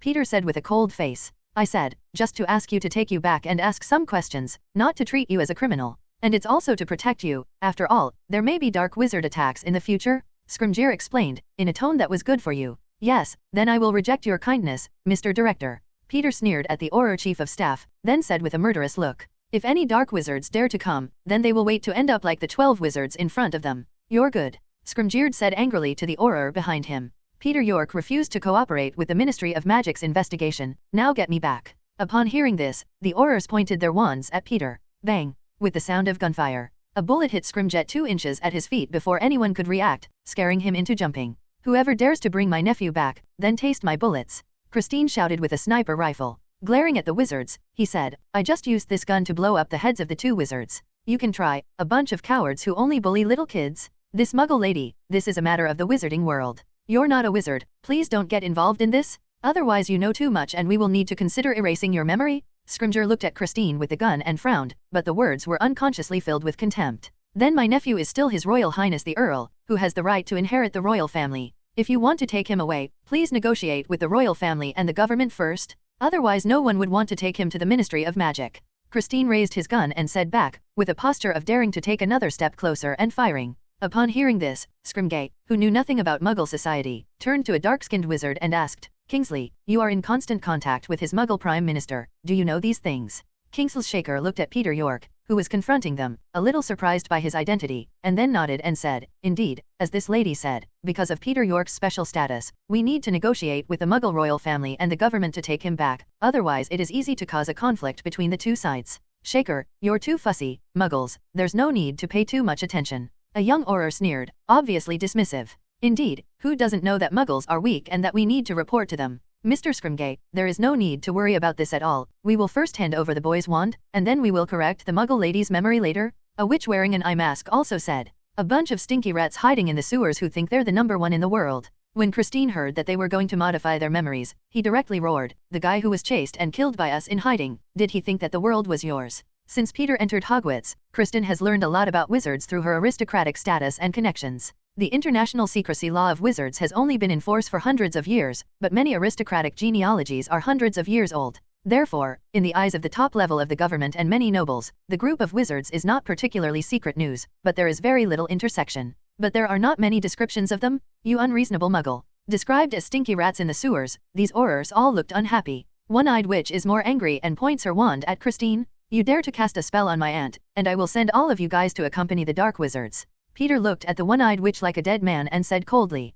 The wand in his hand was also raised again, and if these Aurors dared to take a shot at his relatives, he would leave these people here even if he tried to expose the secret. It seems that I appeared at the right time. With a pop, Dumbledore appeared directly here, and he looked at the confrontation between the two sides and sighed, for my old man's sake, please put down your wand. Seeing Dumbledore appear, Peter lowered his raised wand and asked his Aunt Christine to put down his gun as well. The Ministry of Magic apparently took Dumbledore seriously as well, and obediently lowered his wand. Only Scrimgeour looked upset, but still put down his wand, and then said to Dumbledore, Headmaster Dumbledore, you better persuade some of your students. He firmly resists going back to the Ministry of Magic with us for questioning. Questioned? I heard it wrong, Mr. Scrimgeour? Dumbledore looked surprised, as if he had heard something incredible. My students were attacked by dark wizards in their own homes, and they bravely fought back. Shouldn't they be rewarded? Why should they be questioned like prisoners? But the problem is that this has already caused the death of 12 wizards. This is the biggest death event since the disappearance of the Dark Lord. We have to give a reasonable explanation to the public. Scrimgeour coughed very uncomfortably under Dumbledore's piercing gaze.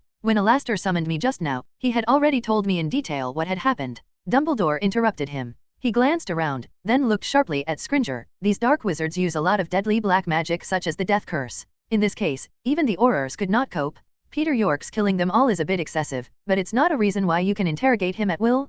Peter was somewhat touched by Dumbledore's defense of him, and the old fox, though sometimes suspicious and eccentric, was at least a qualified headmaster. He said directly to Dumbledore, Headmaster, these wizards have been tracking my whereabouts 6 years ago. They killed my parents just to find the blood of the phoenix. They found the frail Voldemort in Albania and wanted to resurrect him completely through a resurrection magic ritual. When Dumbledore heard Peter's words, he paused, then looked at him solemnly and asked, Peter, are you sure? How did you hear the news? It's impossible, the Dark Devil's head has long since disappeared. This kid is lying. Dumbledore, don't believe him? Scrimgeour looked horrified, refused to believe the news, and emotionally pointed at Peter and said, he just wanted to divert our attention. What phoenix blood? What resurrection magic? It was just him. Peter looked at Scrimgeour's hysterical expression, sneered, and then smiled mysteriously at Dumbledore and said, I see it in his mind now, and he is preparing to make what he says false when he returns. And he thought about finding the Daily Prophet to publish a newspaper describing me as a madman who had gradually become arrogant after receiving the order of Merlin and had killed the surrendered dark wizard. Dumbledore understood what he meant as soon as he heard it, looked at Peter in amazement, and said, I didn't expect you to have such a talent. It is indeed a very useful skill. Just being able to contact other people's thoughts all the time is a very painful thing.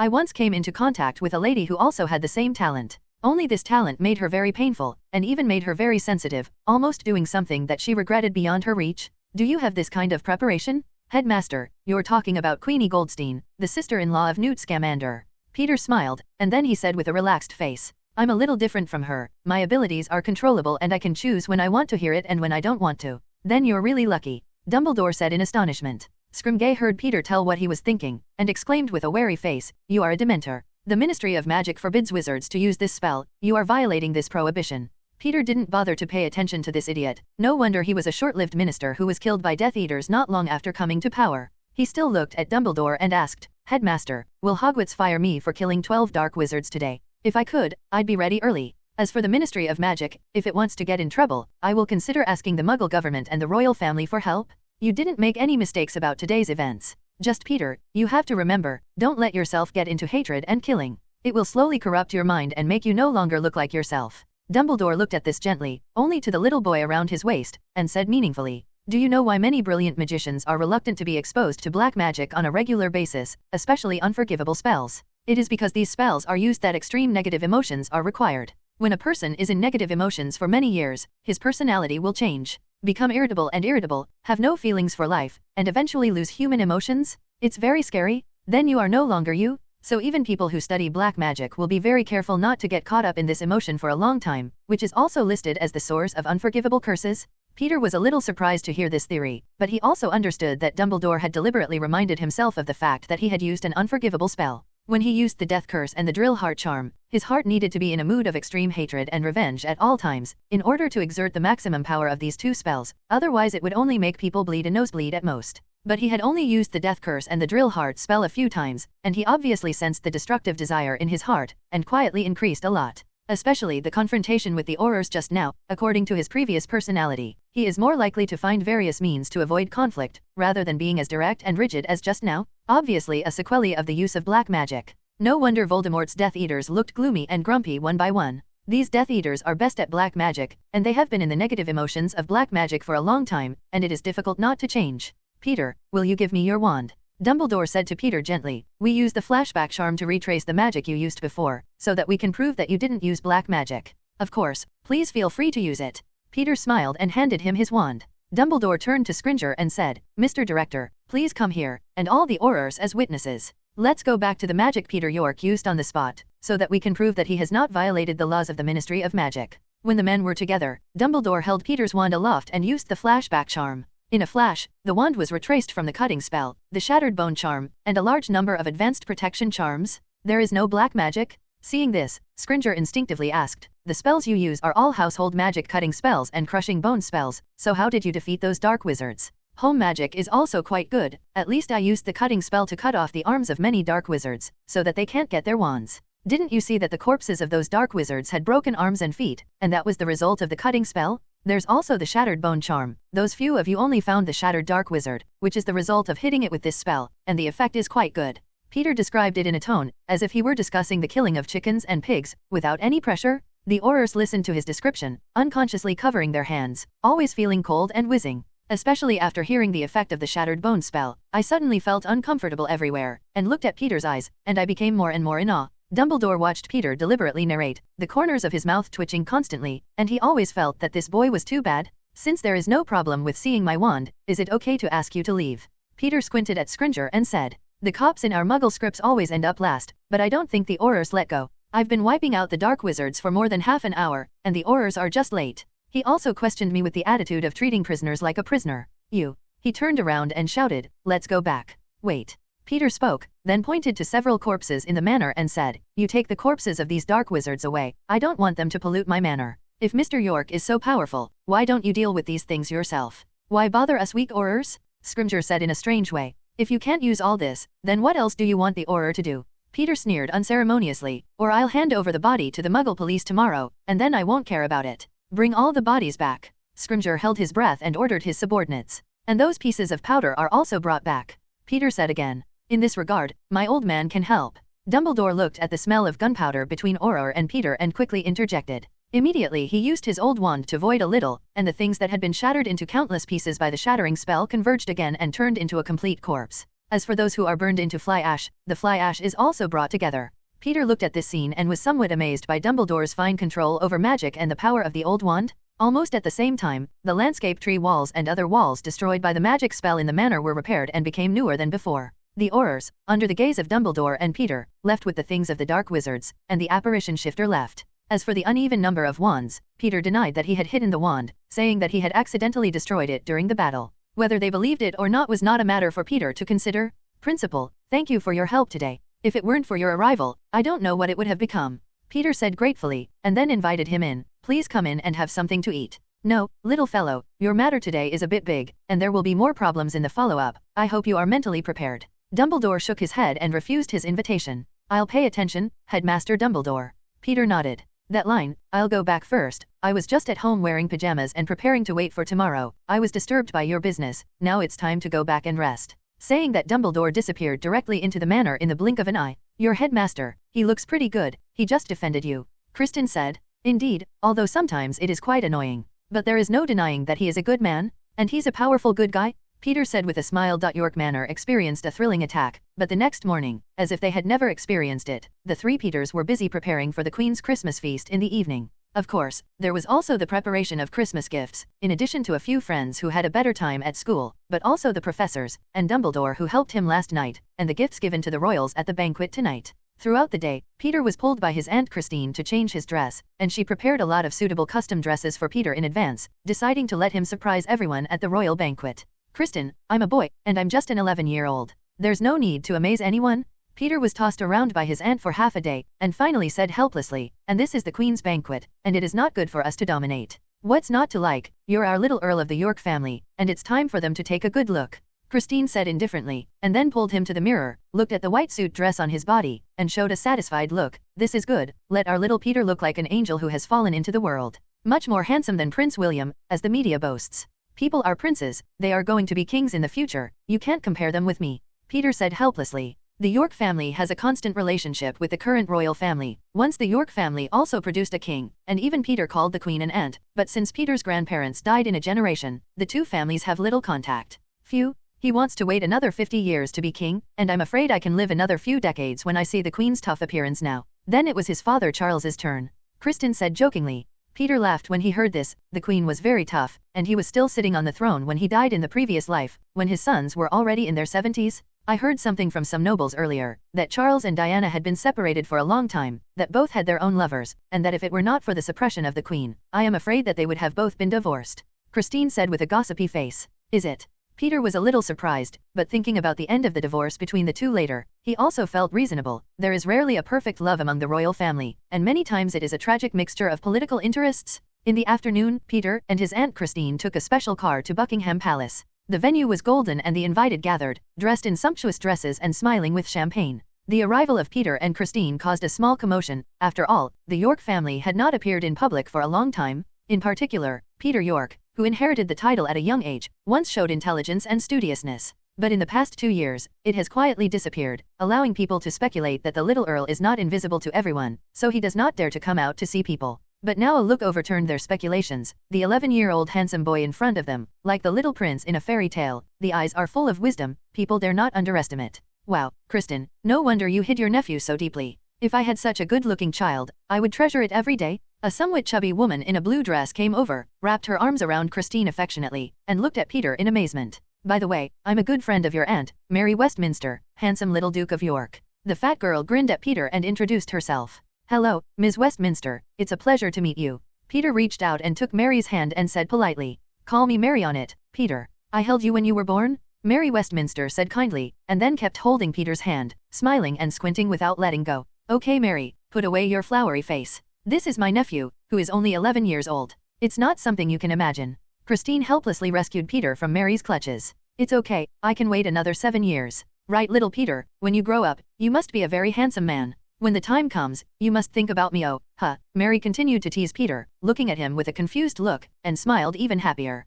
Mary, do you know why the Queen named and asked Peter to come to the banquet? Christine asked Mary, the gossipy lady of the noblewoman, trying to find out why. I don't know, there was no sign of it before, and the Queen directly announced the invitation list, and specifically instructed Peter York to come to the banquet. Mary also shook her head in disbelief. Not long after, the Queen appeared in the banquet hall with the royal family members, and everyone saluted. After the banquet was announced, accompanied by music, the Crown Prince and Princess as the opening dancers, adult men and women danced gracefully. Many people present can see that the relationship between the Crown Prince and the Princess is very cold, and there is not even a single conversation or a smile in the whole dance. It looks like it has reached the end of the marriage. Halfway through the feast, Peter was informed that the Queen was going to see him. Following the guide, Peter came to the Queen and performed a salute. Your Majesty, it is an honor to meet you. Please sit down, little Peter. In private, you can call me an aunt, the old Queen said to him kindly. The Queen carefully looked at Peter's appearance and said with admiration, what a very handsome little gentleman. You are now in the first grade of Hogwarts. What's the situation there? Are you still adaptable? Peter looked up in surprise and looked at the kind Queen. You're surprised, why do I know about Hogwarts? The Queen looked at his surprised expression and said with a smile. Peter nodded. In fact, before modern times, many royal families in Europe were closely related to wizards. Wizards will become advisors to the royal nobility, so they have a better understanding of wizards. It was only with the wizards that they hid and became legendary figures. Even I thought it was just a fabrication, until I inherited the throne and discovered that there were wizards in England. The Queen explained. Your Majesty, how do you know I am a wizard? When I went to Hogwarts to study, only my aunt knew about them. But they didn't tell others should not know. Peter asked doubtfully. Actually, when you entered school, your wizard's Ministry of Magic had already informed the Prime Minister of this matter. After all, you are one of the heirs to the British throne and need special treatment. The Queen looked at him gently. The succession to the throne has been ranked behind the 50th place. Which son is the heir of the family? Peter muttered silently. And the reason I came to you today is to give you a magic book that has been passed down in the royal family for a long time. After all, you are the only wizard in the royal bloodline for hundreds of years. I'm afraid only you can use it? The Queen said to him very mysteriously. Magic books? Hasn't the royal family always been an ordinary person? How can there be magic books? Peter asked very puzzled. You should know the story of Merlin and King Arthur, right? The Queen asked. Peter nodded. This story is all over England. I'm afraid there is not a single child who does not know. Especially in the wizarding world, it has become a faith. This magic book in the royal collection is said to have been written by Merlin. The Queen spoke in a startling way, shocking Peter. Your Majesty, this magic book you are talking about was written by Merlin. Are you sure it's true? Peter asked with some surprise. Merlin's magic books are not available in the wizarding world, and there is no reason why they will appear in the Muggle world. And now the royal family, the history is not as long as the history of some nobles. How can there be Merlin books? Peter guessed that it might be a magic book from hundreds of years ago, which was accidentally collected by the royal family, and then passed around and became Merlin's book. The banquet was very lively, there was laughter everywhere, and Peter left with the retiring Queen in full view of everyone, which made many nobles present envious. The Queen herself took Peter to the private library in the palace, and then solemnly took out a dark yellow heavy book in a dark compartment. The Queen handed the book to Peter and said expectantly, the book seems to have thoughts, and often people can hear its whispers, but it seems to be glued together by strong glue and cannot be opened. And the book cover is very hard, and it can't be damaged by cutting it with the sharpest knife, and it will bounce back. When Peter heard this, he was immediately intrigued. According to the Queen, this magic book has been collected by the royal family for hundreds of years. If it is simply cast magic, I am afraid it will be invalidated a long time ago. But now it can still bounce back damage, and there are whispers, which show that this is not an ordinary magic book. He took the magic book, and as soon as his hand touched the book cover, the complex patterns on it came alive, began to intertwine with each other, and then formed the 4 big characters of the Book of Merlin. Touching the material of this book, it is obviously not parchment or the like, but it is very similar to the dragon skin material, but it is thicker than the dragon skin. It seems that it still belongs to you. We have been in contact for so long, and the book has never changed. The Queen saw the change in the magic book and said in amazement.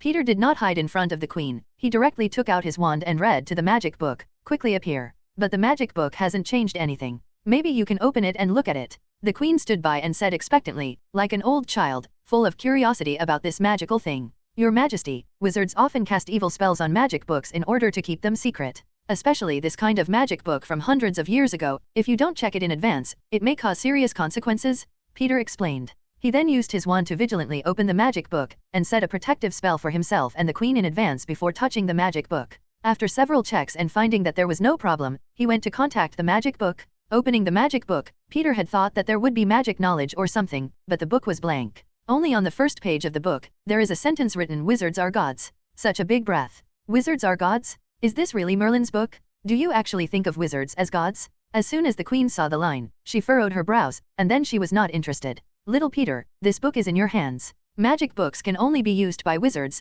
and we don't need them, so it's a waste to put them here. The Queen said with emotion. He looked at Peter's appearance, and could not help but reach out and touch Peter's head. For hundreds of years, the royal family has always hoped that a wizard with magical qualifications will appear, and then unravel this magic book, and now it is a complete task.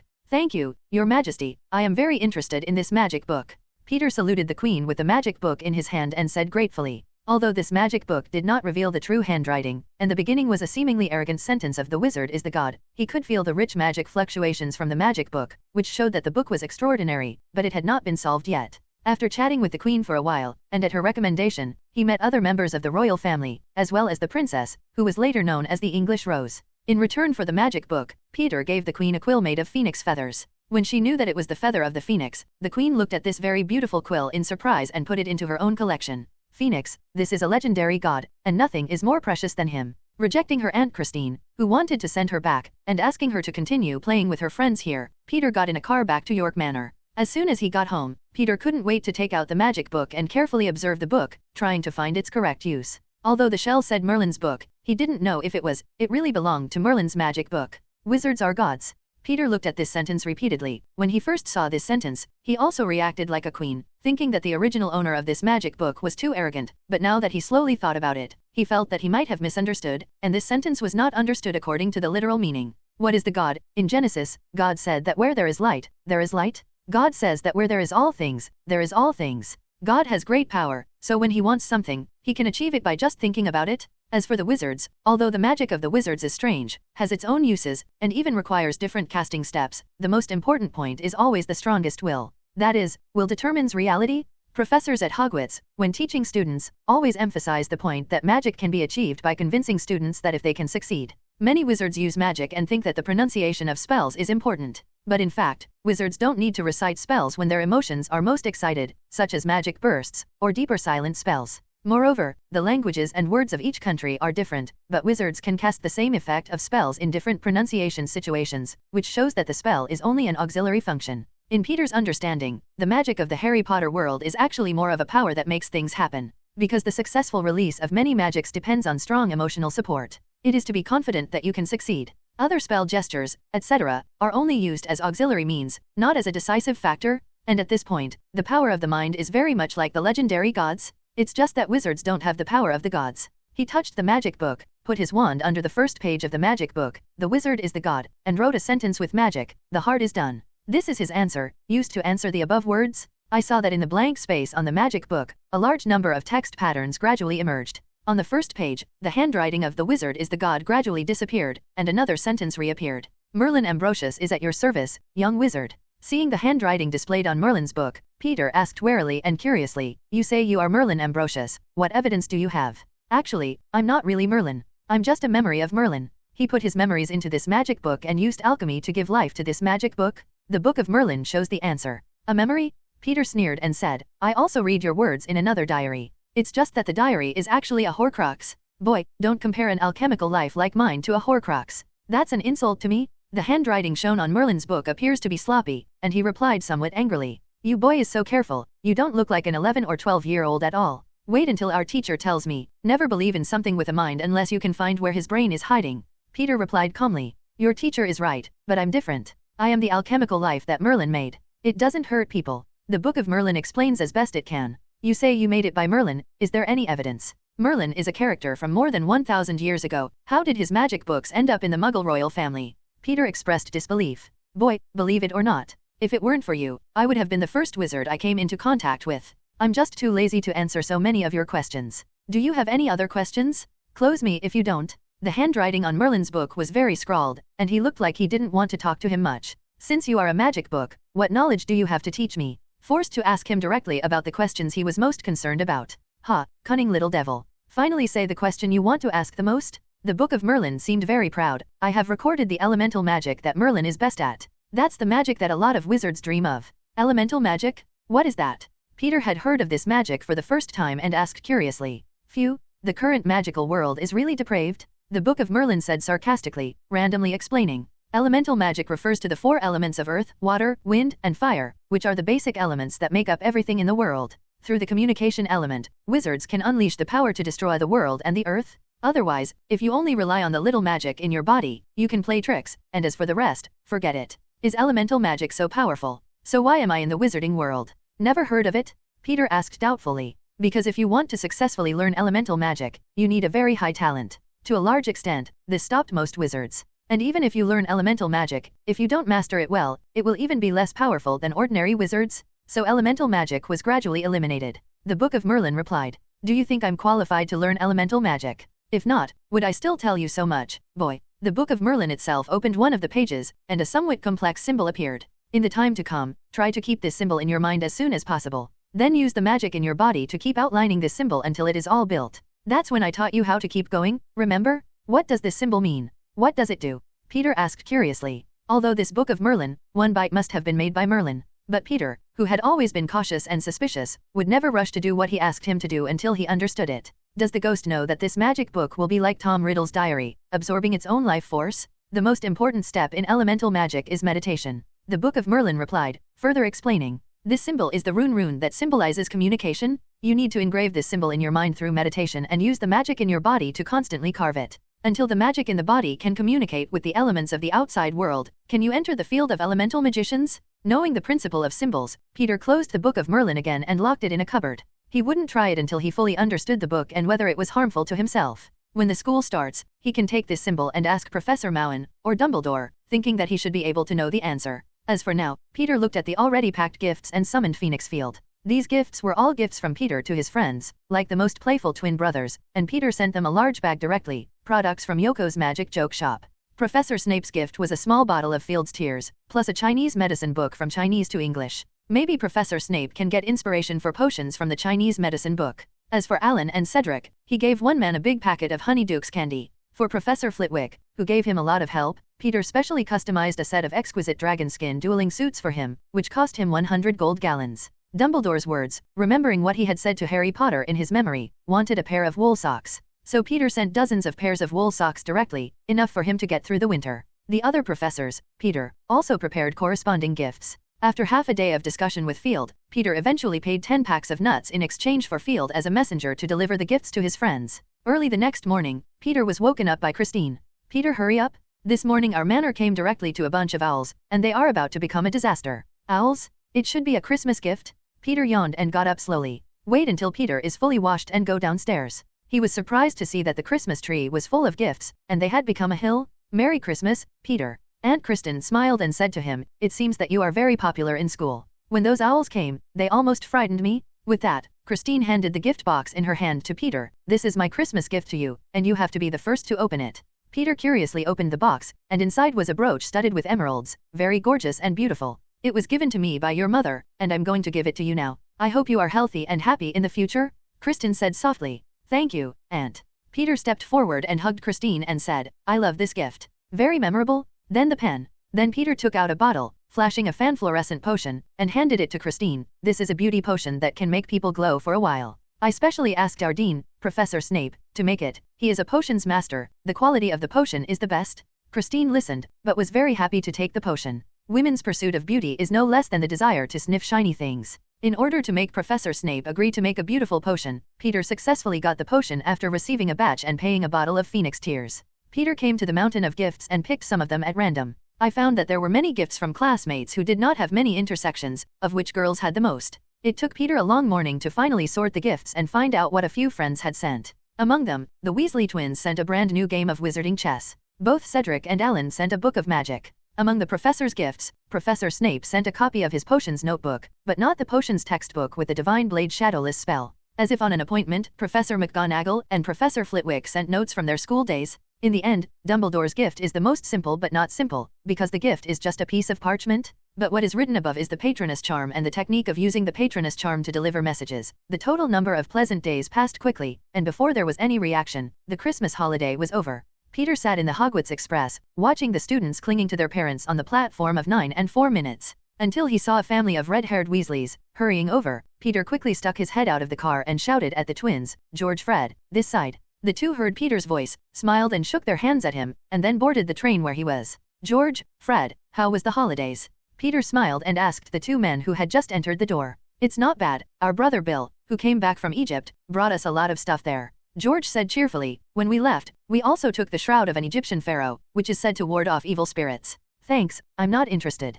Peter said wordlessly. It's a pity, then let's sell him to our roommate Lee Jordan, who has been a bit unlucky lately, and just used the shroud to avoid evil. Fred looked at you who had missed something good and then smiled. That's right, something to show you. With a proud face, Fred pulled out a grey and slippery briquette and put it on the table. This is the fruit of our vacation. Thank you for your Christmas gifts, which inspired us a lot. Well, what is this? Eat? Peter looked at the briquette-like thing on the table and asked puzzled. It's a big egg. We dismantled those Yakult joke products you sent, and after a few days of trying to figure things out, As long as it is smashed on the ground, the stench of dung will be emitted, and no one can bear it? The two brothers said proudly. When Peter heard this, he quickly left the things on the table and looked at the two brothers with a look of disgust. What kind of mentality do you have that makes you want to make a big? Aren't you afraid of smoking people to death? Hey, when we're ready to go back to school, throw a few at Filch's office. Let him taste it. Save him from staring at us all day long. Fred said viciously. After catching us earlier, they actually let us wash the night pot for the night. It was so delicious that we didn't want to eat for 2 days. George's expression was inexhaustible. So since then, we vowed to give this old guy a good look. We officially declare war on Filch? The twins spoke in unison. Peter was speechless for an instant, how the two brothers had fallen on the line with Filch. Peter, here you are? Cedric and I found a car now, and thought you didn't catch this train? Alan pushed open the carriage door and walked in, surprised, followed by Cedric Diggory. The five finally gathered, locked the door of the carriage, and several people chatted together about the latest events. I'll tell you about a big event that happened before Christmas. With a gossipy look on his face and an exaggerated look, Alan recounted, my dad said that recently the Ministry of Magic Aurors have dealt with a very terrible thing. It is said that a dozen dark wizards attacked a certain wizard's manor. As a result, he was killed by this wizard, and directly destroyed all the dark wizards. When the Aurors arrived, there were stumps and broken arms everywhere, which was very scary. Not knowing what was going on, the Auror did not bring the wizard back to the Ministry of Magic, but only brought back the corpses of the dark wizards. Really? Why didn't I hear my dad say it? The twins were full of surprise, and then said with a look of admiration, I really want to see this cruel man, who actually killed more than a dozen dark wizards. It's awesome. Peter looked strange on the side. He did not expect to be able to talk about himself. It seems that the next time, I am afraid that it will not be calm. Peter, why don't you talk? What do you think about this? You say the man who killed the dark wizard. What happens next? Alan turned to notice Peter's somewhat silent look and couldn't help but ask. It shouldn't be so bad. After all, he is fighting back. There are 12 dark wizards on the other side. If it is not a one-hit death, the person who died is probably him. Peter said lightly. I think so too. That's a dozen dark wizards. If there is no means, I am afraid that the most miserable is the wizard. Alan nodded approvingly, then reacted and said, well, Peter, how do you know it's 12? Do you have special news? I just saw that you didn't react at all. Tell us about it. The movement in the window interrupted Alan's words, and there was an owl outside the window, flying and tapping on the window glass with its mouth. Cedric, who was on the side, quickly opened the window so that the owl could fly in. After the owl threw a handful of newspapers on the table, it flew out of the window again. It's the Daily Prophet. Let's see what's new. Alan picked up the newspaper and read it, then his eyes widened and he wiped his eyes in disbelief. Then he lifted his head and looked at Peter with a puzzled look. What's wrong? Why are you looking at me like this? Peter saw the look in Alan's eyes and asked puzzled. Peter, the newspaper says you killed 12 dark wizards. Is it true? The wizard I just said is you? Alan said in a dry voice. Show me. Peter did not answer his words, but took it to the newspaper and read it. It is reported that on the night of December 23rd, there was an unbelievable terrorist attack at York Manor in Sloane Square, Chelsea County. 12 dark wizards break into the manor at night and engage in a fierce battle with the manor's owner, Peter York. 11-year-old Peter York, with his calm mind and meticulous means, successfully killed all 12 dark wizards, protecting his muggle family and his own life. The Aurors arrived late after half an hour. Among them, Scringer, the director of the Auror department, not only did not comfort the frightened 11-year-old child. Instead, he interrogates the victim with the attitude of interrogating the prisoner, and also brings the victim back for questioning. This made the reporter wonder, is it possible that in the future dark wizards will break into our homes, and we will not be able to fight back? But wait. According to information obtained by reporters from the Department of Prohibition of Magic Abuse of the Ministry of Magic, the dark wizards used dozens of black magic in this attack, and there were many unforgivable spells. And our victims, in the back of the wand check, only used the magic that conformed to the regular common use, and did not violate the laws of the Ministry of Magic. The Aurors want to arrest the dark wizard on the grounds that the victim killed him. The reporter wants to ask, does the Auror exist to protect us and to protect the perpetrators? Journalist Rita Skeeter reports for you. After reading this report, Peter was a little crying and laughing. This Rita's kid was really well informed, and he was jealous of himself, so he chose to stand on Peter's side and aimed the spearhead at the Auror. With Ritaskite's writing skills, the Aurors are afraid to be criticized this time. After reading the newspaper, Peter looked up to find that the carriage was quiet, and everyone was looking directly at himself, waiting until he looked at them, and then quickly shifted his gaze, not daring to look at him. How, knowing that I killed 12 dark wizards, was so scared of me? Peter asked with a smile. How can that be? Alan craned his neck and said, I'm just a little surprised that you can kill all 12 dark wizards. That's amazing. Those Aurors couldn't do anything like that? Yes, those dark wizards are bad people, but they used the unforgivable curse, which is so abominable that they deserve to die. The twins said in harmony at the same time, and then asked curiously, do you want to tell us about the events at that time? What is the situation? Peter turned to Cedric, who had been silent, and asked, don't you think I shouldn't have killed those dark wizards? Huh? Nothing? I'm just wondering why these dark wizards are attacking you? Cedric shook his head and quickly explained. Upon hearing Cedric's answer, Peter smiled sincerely. If the ideas are not agreed now, I am afraid that they will only nod their heads in the future. These dark wizards have actually been tracking me for 5 or 6 years, and their purpose is my phoenix field. And they were the real culprits who killed my parents. So between me and them, either you die or I die, Peter said with a smile. But it made several people present not only cold. Their purpose is phoenix. Although the phoenix is very precious, it should not let them work so hard, right?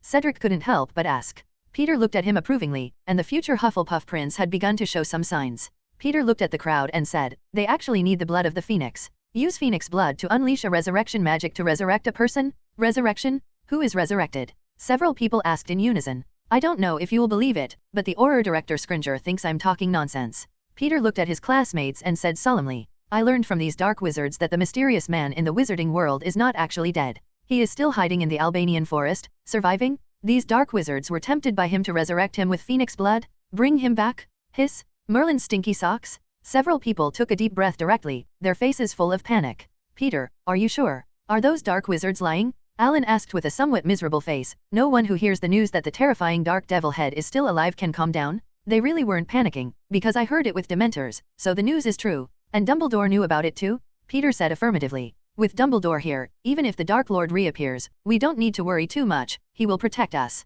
Know that we are at Hogwarts in the safest possible way? As soon as Fred heard Dumbledore, he was very adamant in his support. Okay, let's leave it to the grown UPS. We're just a bunch of 11-year-olds, and the sky can't stand us when it's over, George said comfortingly, and then angrily handed the big dung egg to Alan and Cedric. This is something that Fred and I spent a few days making, and you can see, it works very well. Is it chocolate? I taste it. Alan also tried to throw the words he had just heard behind his head, so he picked up the big dung egg and saw that it was grey, thinking it was chocolate made by twins, and wanted to taste it. Don't eat. That's a big egg. The twins exclaimed. They didn't expect anyone to try it. Peter saw that it was too late to stop it, and quickly threw out a weapon except you, trying to disarm the big dung egg in Alan's mouth. Peter's magic, successfully struck, was about to be bitten by Alan's big dung egg, and it was thrown out fiercely. It's just that Peter didn't control the force well, and the big dung egg slammed into the car window and exploded in an instant. A very strong smell of dung instantly filled the entire space. Vomit. Everyone couldn't help the smell and vomited directly. Clean up.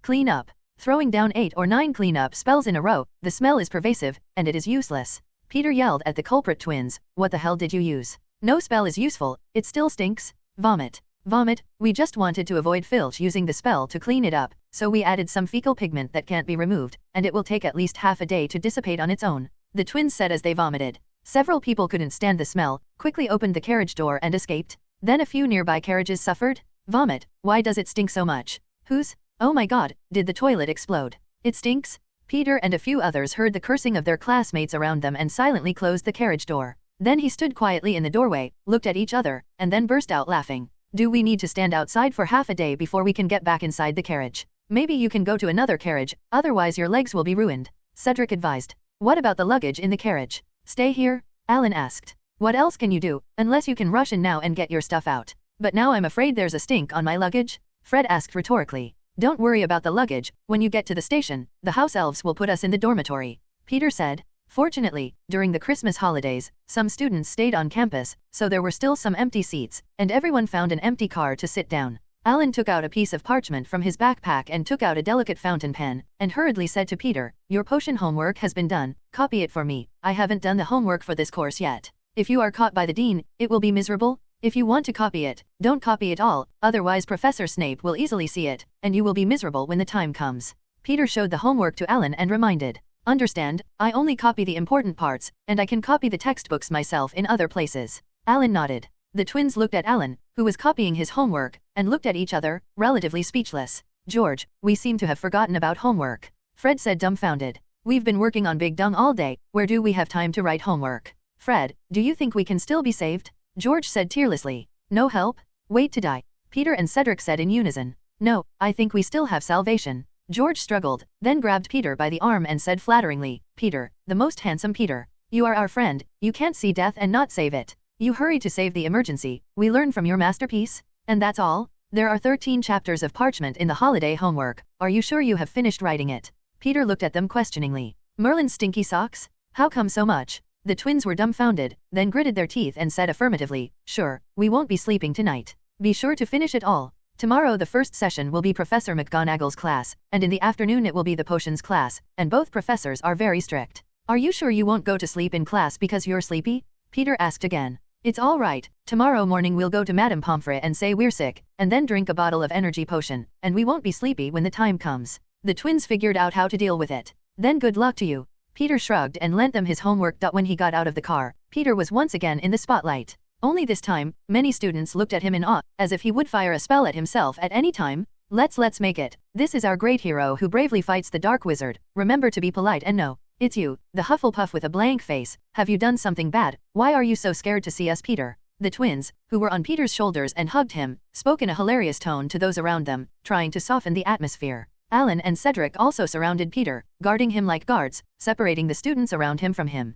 Peter, did you really kill 12 dark wizards, as the Daily Prophet said? A Gryffindor student asked boldly, looking at him with a look of curiosity and fear. Peter turned to look at him, smiled, and asked, I remember that you came from the Muggle world like me, right? In the Muggle world, when the outlaws want to break into the house, the residents have the right to shoot and kill, without responsibility. Think about it, if you break into a group of terrorists in your house, they want to hurt you and your family, and you just happen to have a gun that can protect your family. Will you be willing to pick up a gun and fight against terrorists? Peter did not answer the classmate's words directly, but assumed a reason to ask rhetorically, looking at him with gentle eyes, waiting for his answer. Of course I would like to pick up a gun to protect my family. If anyone dares to hurt my family, I will fight with him. The Gryffindor student, full of righteous words, looked into Peter's eyes, and gradually changed from awe to adoration. So, why bother with whether I killed the dark wizard or not, instead of thinking about how to learn magic so that I can protect myself and my friends and family? Some people may think that I killed 12 dark wizards too cruelly. But think about it, those are 12 dark wizards who are far more powerful than me.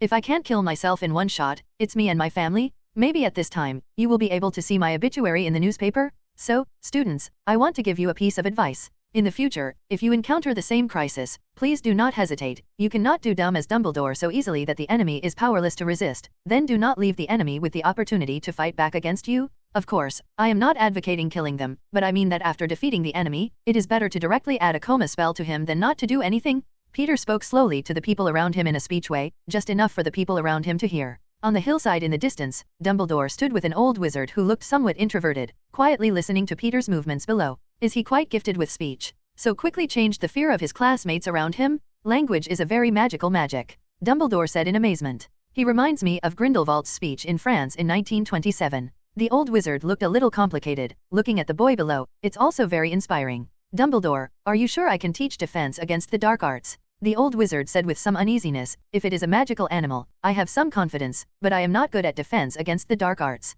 Newt, you can't be so arrogant. You have been exploring all kinds of dangerous places around the world over the years, and you can subdue so many dangerous magical animals, but it is not something that ordinary people can do. Dumbledore comforted the somewhat withdrawn old wizard and encouraged, if you are not suitable, I don't know who else can be qualified for the defense against the dark arts. As the students got into the carriage one after another to return to the castle, Peter walked to the front of the carriage and carefully looked at the night horse. This time he could see the night horse, and it was obvious that the 12 dead dark wizards had allowed him to witness death. Peter, can you see the night horse? Cedric walked up and asked, then curiously, did you see the night horse look the same as described in the book? Aren't you afraid? Peter asked in surprise. The last time Cedric was still very resistant. How did he change his attitude after not seeing him for a few days? I went home and asked my dad, and my dad said that the minister's vehicle for the Minister of Magic was a flying carriage pulled by a night horse. So apart from being able to make it special to people who have seen death, there is nothing special about it. Cedric was a little embarrassed by the last reaction. Yes? I thought only the Hogwarts flying carriages were pulled by night horses.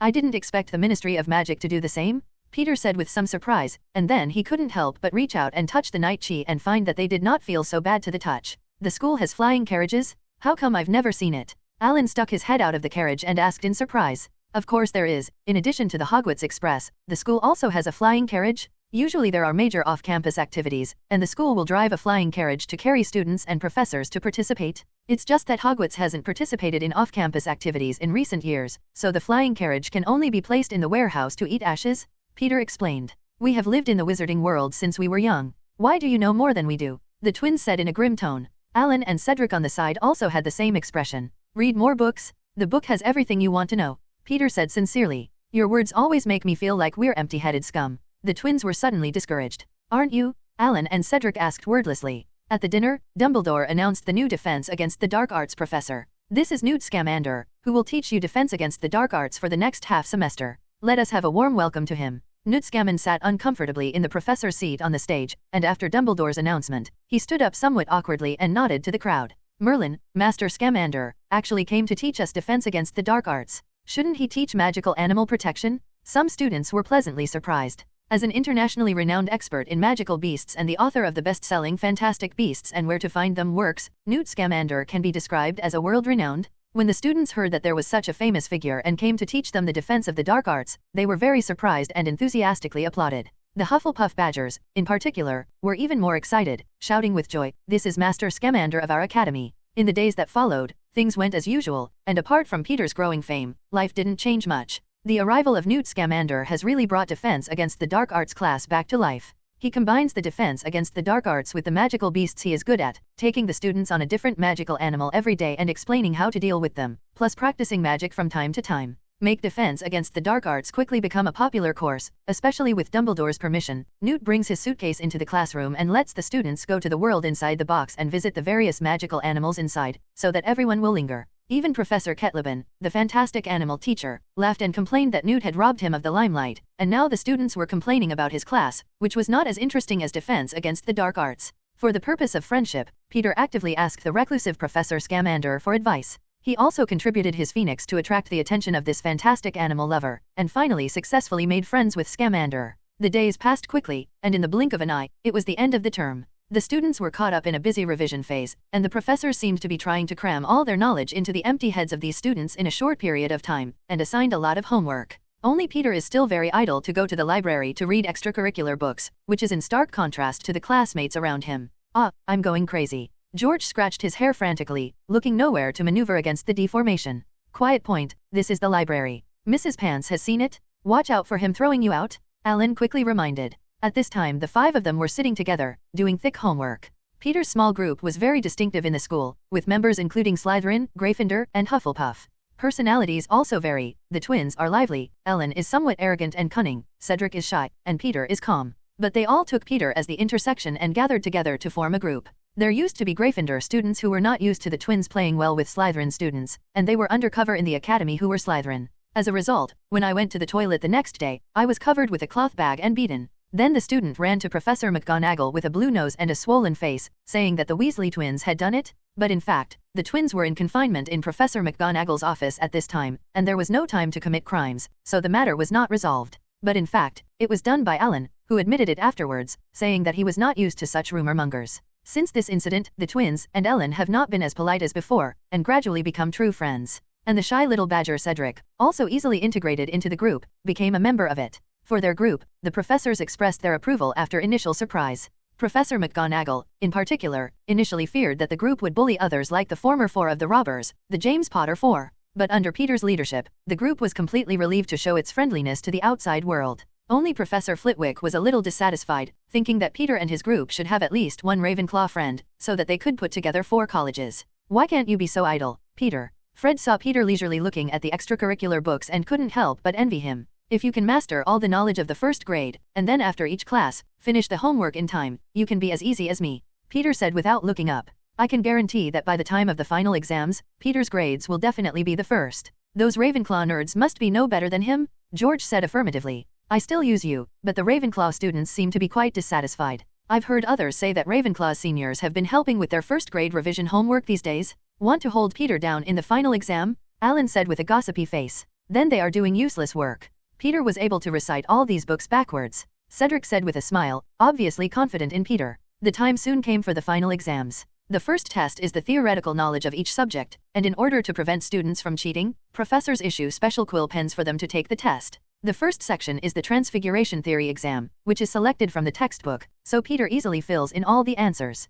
In less than half an hour, Peter, who was done, reached for the roll. In the astonished eyes around him, Peter handed the scroll in his hand to Professor McGonagall. "No more check shacks?" Professor McGonagall asked, looking unsurprisingly. After all, Peter is a school bully, and he is already known to everyone. "I've checked it twice and found no problems, so I turned in my papers," Peter replied calmly. "Okay, then you should leave first. Don't forget the afternoon practical exams." Professor McGonagall smiled at Peter, a good student that every teacher liked. Peter nodded, and walked out of the examination room in the eyes of many students who were broken and envious. Ah, is this guy hitting me? I couldn't even remember the Gamp's law of transfiguration, but he did it in half an hour. To die for. One student looked frantically at the rolls on the table. Quiet? If you're done like Peter York, you can hand it over. Professor McGonagall said, but looking at some students who couldn't do it and wanted to hand in their papers, their expressions became serious, and said, but if you don't achieve E grades in advance, then you can follow the next grade students next semester and take another grade transfiguration class together. The students below suddenly stopped and obediently sat in their seats and pondered, trying to squeeze a little knowledge out of their empty heads. In the afternoon transfiguration practice exam, students lined up outside the classroom, waiting for the professor to call in and take the exam. When it was Peter's turn to enter, Professor McGonagall smiled and said to him, I know that the first-year content is not difficult for you, so now you show me your most successful transfiguration. If it amazes me, on top of a perfect score, I'm considering giving you extra points.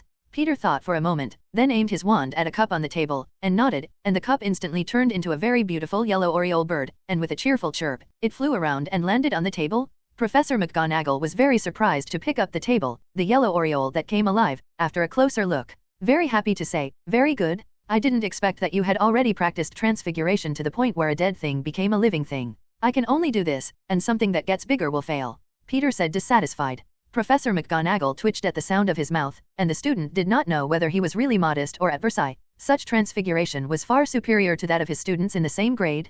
Professor McGonagall then gave Peter a perfect score, then smiled and said to him, I would like to invite you to join my Transfiguration Club and start working on more advanced transfiguration with the other members next semester. I don't know if you want to. Transfiguration Club. Peter looked at Professor McGonagall in amazement, then nodded happily, of course I do, Professor McGonagall. After a week of intense exams, students can finally breathe a sigh of relief. It's finally over. What a nightmare? The Weasley twins cheered excitedly. Peter, what year was the Goblins' Rebellion? I don't know if I'm right about the history of magic, Cedric asked worriedly. 1612. Peter replied. Then I remember correctly. I thought I was doing it wrong, Cedric said with a sigh of relief. Speaking of which, Cedric was also a bully, and none of the students in his grade were his opponents except Peter. I said you two are enough. Now that we've finished the exam, let's relax, Alan said grumpily. You two school bullies will let others have a way to live. Especially you Cedric Diggory. Just now, I came out of the History of Magic exam classroom with a sad face, and I thought you had failed the exam, and I comforted you. As a result, your so-called test smashing is that there is a question that you have not remembered. It hurts so much. That is, to be friends with you two scholars, it is really stressful. I don't think I can let my mom know Peter and Cedric's results when I go back from vacation, or we'll suffer, the twins said at the same time. Peter and Cedric looked at each other and silently put down the question. If there's one thing that most upsets the students of the three houses and is depressed at the same time, it's that Slytherin won the House Cup. If anything more depressing than that, it's that they also won the Quidditch Cup. Slytherin was awarded hundreds of credits for Peter's Order of Merlin to directly let Slytherin go from the penultimate to the first place of the positive number. And under the blatant favoritism of Snape in the back, the score directly exceeded the second place Ravenclaw by more than 100 points. I didn't even have a chance to chase. As for Gryffindor, who had been fighting against Slytherin, until now, the house score was in single digits. After being deducted 500 points from the beginning of the group fight, they completely gave up chasing the Academy Cup. At the year-end banquet, Peter and Alan came to the auditorium together. The auditorium was decorated with green and silver everywhere, and on the wall behind the professor's chair hung a huge banner depicting a Slytherin serpent. At the long Slytherin table, the students spoke loudly, their words filled with the joy and confidence of winning the House Cup and the Quidditch Cup, and their heads were held high to the ceiling. In contrast, the other three tables of students sat quietly in their seats, without a hint of joy on their faces.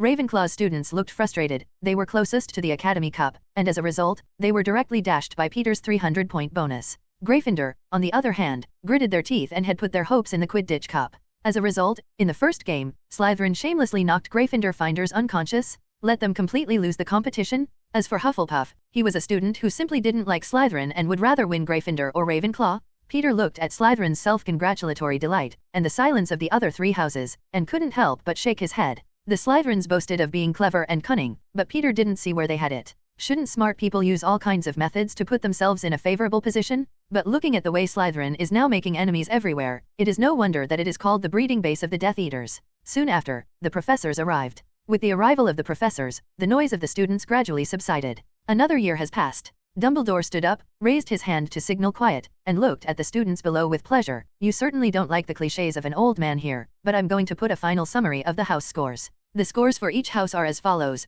4th place, Gryffindor, 55 points. 3rd place, Hufflepuff, 287 points. 2nd place, Ravenclaw, 358 points. First place, Slytherin, 448 points. As soon as the words fell out, the students at the Slytherin bench erupted in thunderous cheers. One by one, the classmates around Peter jumped on the chairs and threw the wizard hat into the air. Peter sat in his seat and clapped as he laughed as he watched his roommate Alan dance with excitement. Many senior students ran over and warmly shook hands with Peter, because his 300-point bonus allowed Slytherin to surpass Ravenclaw and win the House Cup in one fell swoop. Professor Snape, who was in the professor's chair, had a rare smile on his face and shook hands with Professor Flitwick, who congratulated him next to him. While congratulating Slytherin on winning the House Cup, we would also like to congratulate the 7th graders who are leaving Hogwarts for graduating from Hogwarts. I hope you all the best in the future. Dumbledore turned the subject and looked at the 7th grader sitting at the end of the long table, his eyes full of blessings. Hearing Dumbledore's words, Peter realized that these 7th graders, who were about to leave school, were saying goodbye to the students around them with reluctance. Tonight was their last night at Hogwarts, and once they were out of here, it would be hard to get another chance to be here. Among the 7th graders, Peter is most familiar with Lauren Goshawk, who is also a member of the spell club, and his grades are very good, but his biggest goal is to compile an encyclopedia of magic spells like his grandmother Miranda Goshawk. During this time together, Peter became increasingly friends with him, and with his help, he successfully mastered his unique skill, making the magic spell that was fired turn. Be able to bypass the block in front of you and directly attack the target in a surprise situation. Peter got up, went to Ravenclaw's long table, and said to Lauren Goshawk, "Congratulations on your graduation, Lauren. What are you going to do next?" Lauren gave Peter a bear hug, and the 1.9 large one directly set off Peter's small body, setting off a thin and fragile body. "When I left school, I was really a little reluctant. But for the sake of my dreams, for the sake of my enchantment encyclopedia, I am ready to collect enchantment materials." Lauren stated his intentions, maybe first go to Egypt or Greece, where magic originates and should be able to access different spells. "Then I wish you to realize your dreams as soon as possible and become a magic master with the same name as your grandmother." Peter sincerely blessed. "Thank you, Peter, if it weren't for your support, I'm afraid I wouldn't have been able to start my dream so soon," Lauren said gratefully. When Lauren first expressed his ideals, Peter offered to fund him to complete the compilation of the Encyclopedia of Curses. This surprised him. Knowing that compiling a book, especially if it needs to travel around the world, it needs financial support. Although the Goshawk family is pure blood, the family's money cannot support him to run around the world. He originally wanted to collect spell materials while working, but it would take more time. "But I didn't expect Peter, the rich man, to offer to fund him and solve his worries." "Don't be so polite, Lauren, just remember to give me the first compiled book," Peter said with a smile. He financed Lauren, on the one hand, in order to befriend the Goshawk family and help him fulfill this grand ideal. On the other hand, because the system released the mission, as long as he successfully helped Lauren complete the Encyclopedia of Spells, he would receive a reward of 50 points. Although this point reward is too far away, as long as it costs money, it is not a problem for Peter. "Of course, when I'm done with my mission, I'll personally send you my first Encyclopedia of Spells," Lauren Goshawk smiled and assured. "It seems that you had a good chat. Can you add me?" A shrill voice came from the side. "Professor Flitwick." Peter and Lauren shouted in surprise. "I've heard what you just said, but Lauren, how about you put your first destination in the United States? The Indian wizards there also have a unique understanding of magic spells, and maybe you can have a different harvest," Professor Flitwick suggested with a smile. "In another week, the International Wizarding Duel will be held in the United States," Professor Flitwick explained, looking at Peter and Lauren. "I hope you will be able to attend. You all have a talent for dueling, so go there and show off." At London Airport, Peter sat in the waiting room, looking at the strange eyes around him, eager to bury his head in a chair. At this moment, sitting next to him was Professor Flitwick and Lauren Goshawk. It's just that these two people have obviously never been to the Muggle world, and Professor Flitwick is wearing a children's costume at this time, and it is also a women's model. As for Lauren Goshawk, it was a set of beach pants and a leather jacket, and the whole person looked like he had come out of a mental hospital. The strange appearance of the two almost let the security guard at the airport rush out as a mental illness. It was hard to get on the plane, and the two wizards, who had never been on a plane before, kept looking around as if their butts were on fire. Seriously, Muggles don't have magic, but their minds are full of whimsy. "When I was very young, I couldn't even guess that Muggles would develop like this." Professor Flitwick sighed, but with the children's clothing on his body, it looked particularly funny. Peter tried his best to ignore the professor's clothes, and then pulled Lauren, who had been looking left and right. "Professor, why did we go by Muggle plane? And I remember there was a door key that could be teleported over long distances," Peter asked puzzled. The door key is indeed a very effective means of hurrying, but the ban of the Magical Congress of the United States is very strict, and our time is very tight, so it is too late to apply to them for entry applications. Now you can only arrive by Muggle traffic and then report to the Magical Congress. If you arrive through the door key, you will be considered a smuggler and will be imprisoned, Professor Flitwick explains. The next morning, with a passenger plane landing at the New York airport, Peter and the three finally disembarked. "Merlin, this Muggle plane is good, but it's too much, toss my old arm and leg," Professor Flitwick twisted his waist and said tiredly, "Me too, this seat is so cramped. I can't even move." Lauren, who was 9 meters tall, stretched his arms and complained, "And I asked the waiter to open the window to breathe, and the waiter actually ignored me." Peter heard this sentence and was speechless. If the flight attendants really listened to you, then there would be a ghost? Let me see, how should the magical congress go? Professor Flitwick pulled out a map and studied it carefully. Woolworth Building, where is it? Professor, we just need to call a taxi, don't bother. Peter said quickly. That line, you know the most about muggles, we will listen to you, just call that taxi thing. Professor Flitwick agreed. After tossing and turning, the three finally came to the bottom of the Woolworth Building. The building looks from the outside and is no different from the surrounding buildings. Professor Flitwick led them to the front of the building and said to the middle-aged doorman, "We are wizards from England, and we need to register for the International Wizarding Duel competition." The doorman looked at the three men, especially Professor Flitwick's girl outfit and Lauren's strange costume, and the corners of his mouth twitched, and quickly opened the closed door and signaled them to enter. Behind the gate is a super high-speed revolving door, and the scene inside can be faintly seen. As soon as he entered the Woolworth Building, Peter looked at the magnificent scene arrangement in amazement and couldn't help but exclaim. It's a brightly lit lobby about 700 feet high with church-like ceilings. A monument was erected at the entrance to the Council of Magic to commemorate those lost in the Salem witch trials. It's magical, wizards and muggles share a building, but they both seem to live in parallel worlds that don't interfere with each other and don't influence each other. Follow me, let's go to the wand licensing office first and apply for a wand permit. Professor Flitwick looked around and said to the two students behind him, "Professor, what does the wand license do? How come I haven't heard of it?" Lauren Goshawk asked doubtfully. It's similar to your traces, except that their wand license is something that all wizards have to apply for. The Magical Council can track all magical activities through a wand license and identify the perpetrators with a wand? Professor Flitwick said. I only lifted the trace not long ago, and now I have another wand license. What bad luck? Lauren Goshawk had a reluctant expression. Don't be reluctant, even I, the old man, have to apply. What do you have to refuse? Professor Flitwick said with a smile. Coming to the elevator room, there was a house elf in charge of pressing the elevator door, and after seeing the three people, he asked impatiently, "How many floors are you going to?" "Go to the wand licensing office." Professor Flitwick replied. The house elf reached out a wooden stick and pressed it on the elevator key on the 6th floor. Lauren quietly watched with some surprise, this house elf in full dress. "Haven't you seen a house elf? Gremlin?" The house elf said suddenly to Lauren. I just haven't seen a house elf like you. Our house elves there are all proud to serve wizards?" Lauren said hesitantly. "Hey, a bunch of poor bastards brainwashed by wizards," the house elf said sarcastically. After getting off the elevator, the three went to the wand permit office, and after a period of questioning like interrogating prisoners, the responsible officer finally agreed to the three of them wand permit applications. After getting the wand license, the three of them went to the Department of Magical Sports. Because this edition of the Wizarding Dueling Contest is organized by the Magical Congress of the United States. Therefore, all participants must first apply for an application form from the Department of Sports and Physical Education before they can officially participate. The International Wizarding Duel Competition, divided into junior and adult categories.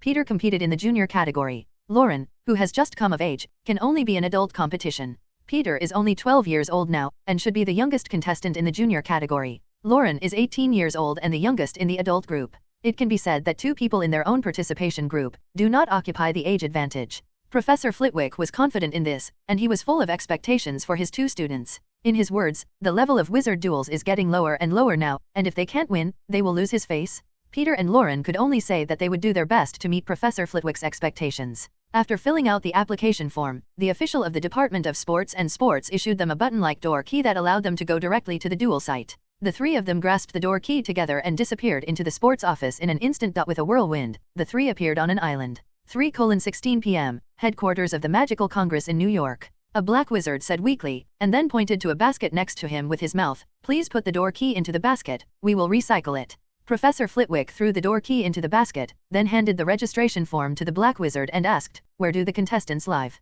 The black wizard looked at the entry slip and replied, "Contestants and escorts please go to District 16, your tent is number 55, don't make a mistake." The three of them followed the guidance to Area 16 and found their own tent, which looked very ordinary from the outside, but walked in to see the large space of the three-bedroom hall that was indeed very luxurious, because the tent used a traceless stretching spell, so the interior was very spacious. After the repairs, Professor Flitwick let them move freely, and he went to find old friends to reminisce. Let's go, and see this island, and I've heard that this island was hidden by magic a long time ago, and no muggle has been here for hundreds of years," Lauren said excitedly. The island is very lively at this time, with at least tens of thousands of wizards gathered here, who come from all over the world and have different skin colors. There are also many vendors pushing small carts, shouting and drinking while phantoming and transfiguring, appearing in various positions. After Peter and Lauren walked around, their hands were already stuffed with all kinds of gadgets they had bought. The most interesting thing is that it belongs to the prank prop voodoo doll. As long as the target character's personal belongings are attached to the doll, then you can pass the voodoo doll and deceive the object.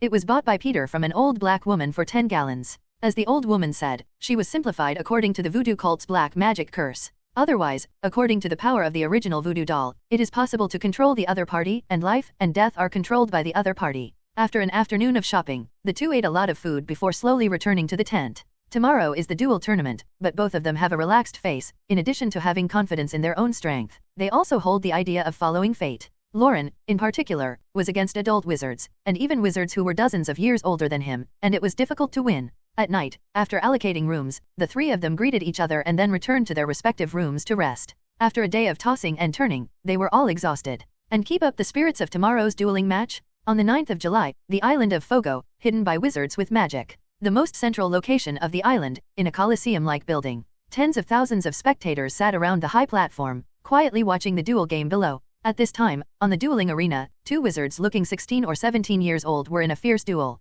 The wands in their hands kept firing all kinds of spells, stirring the protective circle around them and shaking. Peter sat in the waiting area, staring closely at the two dueling men on the field, constantly analyzing their strength and trying to learn their spellcasting skills. This morning is the junior qualifiers, with more than 50 participants in total, selecting their opponents by drawing lots, and the winning side can move on to the next round. And the loser, there is also a chance to challenge. If you can challenge successfully, you can continue to participate in the game, otherwise you can only regret to leave. Lauren, who did not play in the morning, also sat next to Peter at this time, looking at Peter who had not spoken, thinking that he was nervous, and quickly comforted. You don't have to be too nervous, you can beat me in the club, let alone these people. Don't look at their magic spells flying, they look very powerful, but in fact, it is useless. When dueling, everyone is looking for a way to defeat, not to play cool here. They are not your opponents at all. I'm not nervous, I'm just learning some of their dueling skills. Peter smiled and said, and it looks like they're going to be in a final decision, and I'm going to play the next game. No sooner had he finished speaking than one of the wizards on the field unexpectedly defeated his opponent with a disarming spell and won the game.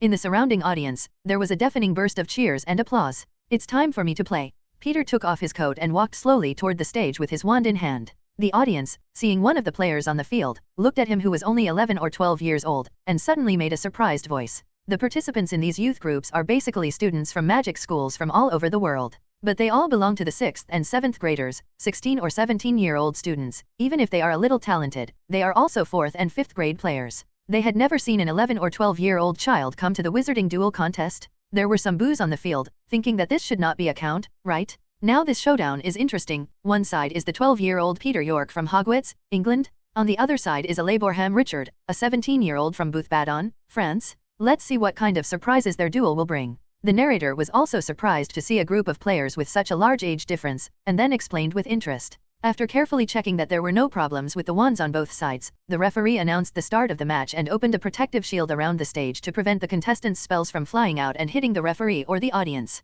You look too small, I won't be too happy to beat you, you better just concede defeat. This is not the place for you, a Flameborn Richard said to Peter with a frown, his words full of contempt. You said this too early, and age is never the standard line for dividing strength. Peter couldn't get used to his awkward English and spoke directly to him in fluent French. Flameborn looked at the calm little boy in front of him in surprise, and couldn't help but be a little less contemptuous, but still said contemptuously, maybe you have some strength, but this is not your Hogwarts, and it will not give you humility. Each other. Peter retorted, this is not just romantic France, duels are cruel and not suitable for you flowers in the garden. Ahem. Ahem. Both looked at each other unfavorably, and after a standard reciprocal salute, the two retreated to their respective areas until the referee announced that they had begun, and then directly fired a spell to attack each other. Except for your weapons. All petrified. Armor talisman. Armor talisman. After both of them cast an attack spell on each other, they directly added an iron armor spell to themselves to avoid being hit by each other's spell. After some tentative attempts, the two began to exert their strength, only to see a Flameborn directly a phantom transfiguration, appearing behind Peter, directly at him fainting.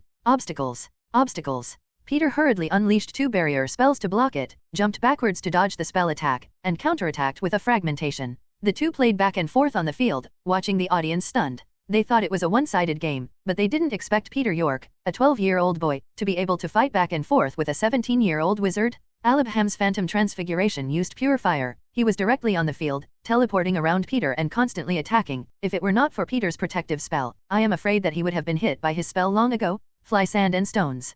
Peter directly rolled up the flying sand on the ground and rushed towards Rabham, and then, without him noticing, directly gave himself a phantom spell and made up a water and fire are not invaded. Flameborn cleaned up the flying sandstones with a cleanup, and then found that Peter on the field was missing, and immediately vigilantly observed the surroundings. The flames are raging. Flameborn directly amplified the move, and the whole stage was set on fire, trying to force out Peter. Seeing that the flames were about to spread to him, Peter cast a frozen fire spell on himself in time, and then he swung through the flames and quickly leaned towards Rabham. The effect of the frozen fire spell was really powerful, and when he passed, these flames only had a slight tingling sensation and did not hurt a bit. Taking advantage of Flameborn's opportunity to unleash the flames, he quietly approached and chanted the fast restraint spell to him, only to see a thick rope shoot out from the tip of the wand, quickly wrapped around Flameborn's body like a snake, trapping him. Except for your weapons. Peter disarmed his wand directly, then turned and stopped, waiting for the referee's result. Peter York wins? Advance to the next round? The referee was stunned at first, and then quickly turned back to announce.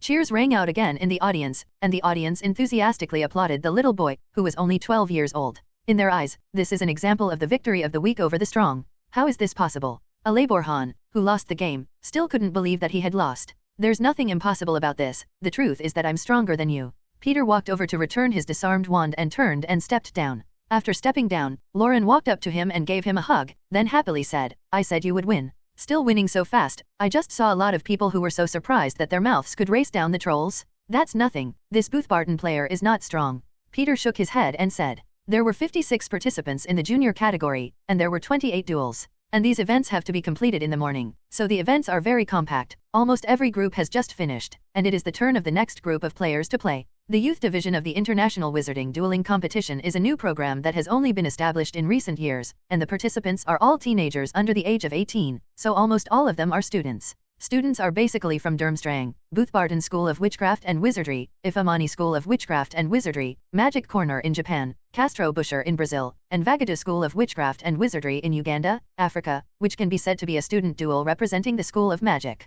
According to Professor Flitwick, Hogwarts has brought people to duels a few times, but the best result is only to reach the top 6. So this time, Professor Flitwick has high expectations for Peter, hoping that he can win the junior category and win the glory of the school. As for Professor Flitwick, since he was the winner of the Wizarding Duel tournament that year, he was invited to be a referee, and the week will be very busy. In the morning of the competition, the audience was very happy to watch, although it was a game of underage wizards, but each participant was the best of their respective schools, so the competition was very exciting, especially the students of the African Wagada School of Witchcraft and Wizardry, that beautiful hand of wandless magic, stunned everyone. Let these wizards who left the wand and became wasted people refresh their horizons? It's really powerful, I don't know how they are trained. Wandless magic, alas, something I may not learn in my life. Lauren looked at the empty-handed Vegarda students on the field, and after defeating their opponents with an unexpected wandless magic, he couldn't help but marvel. They've been trained like this since they were kids, and naturally they'll be without a staff.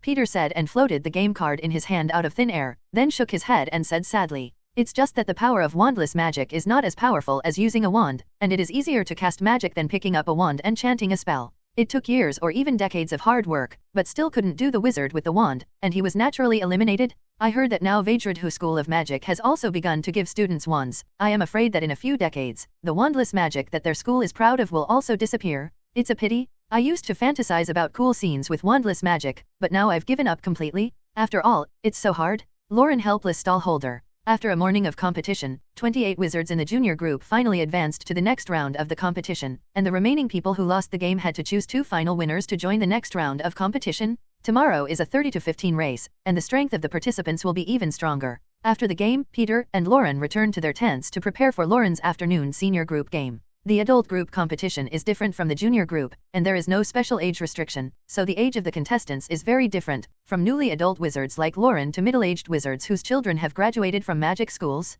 Theoretically, hundreds of year-old wizards can also come and participate. It's just that many old wizards still want faces, so the contestants are basically young people in their 20s and 30s. Discussing the afternoon adult competition, Peter smiled and asked, do you think there will be an old wizard in this year's duel? Probably not. After all, no one is as cheeky as Albert Maupassant, specifically for the prize money to bully young people. Lauren hesitated, but was still a little worried that an elderly wizard had come to the duel. The Albert Maupassant that Lauren refers to was the champion of the 60th International Wizarding Duel Tournament, and he participated in the duel at the age of 165 at the time, and directly crushed all the way to the championship. Afterwards, he also bluntly said that he participated in the competition to get the 1,000 gold gallons. However, in the afternoon game, there was no scene they feared. Of the hundreds of adult wizards, the oldest one looked only in his 30s. The number of participants in the adult wizarding group is almost twice that of the junior group, so during the game, the venue was expanded a lot, and 3 games were held directly at the same time, and 3 referees were responsible for supervising, including Professor Flitwick.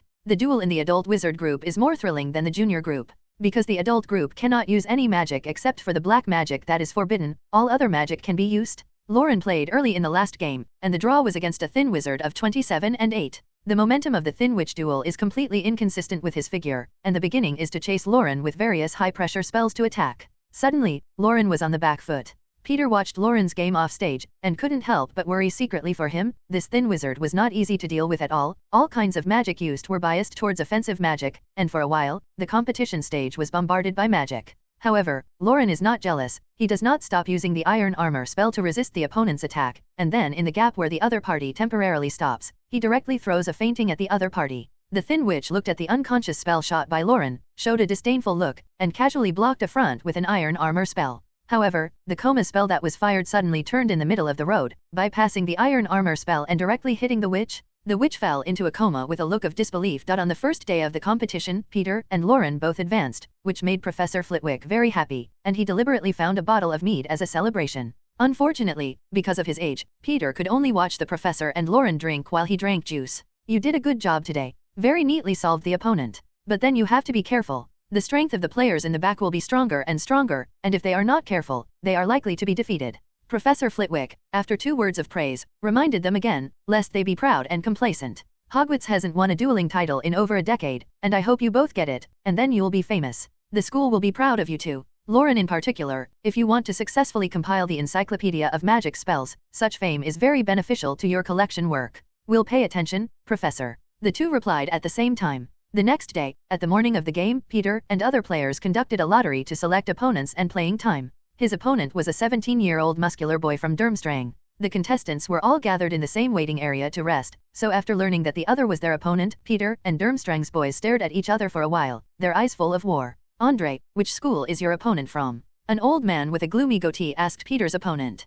"It's a Hogwarts student," the 11 2-year-old boy. Durmstrang's boy replied, and held out his finger to Peter, who was chatting with Lauren. "It's him." The old man with the goatee looked at Peter in surprise, and then sneered contemptuously. "Hogwarts is really depraved now, and actually sent an 11 or 12-year-old child to participate. They thought it was a game. No wonder I haven't won a championship in more than a decade. This gentleman, don't say it too soon, maybe this time winning is us." Lauren and Peter were close to their positions, and their volume had not decreased, so both heard. In response to the old man's slander of Hogwarts by the goatee, Lauren directly stood up and retorted, "You're also a junior contestant." The old man with the goatee looked at Lauren and asked directly, "No, I'm an adult contestant." Lauren shook his head in reply. When the old man with the goatee heard this, he immediately laughed contemptuously and said in an unbelievable tone, "Is there anything wrong with the professors at your school? It's hilarious to have a kid in a teen duel group, and now it's time for a newly adult wizard to join an adult wizard group with an average age of 30. Is it crazy? Or is it just messed up? You are not allowed to say that about our professor," Lauren said angrily.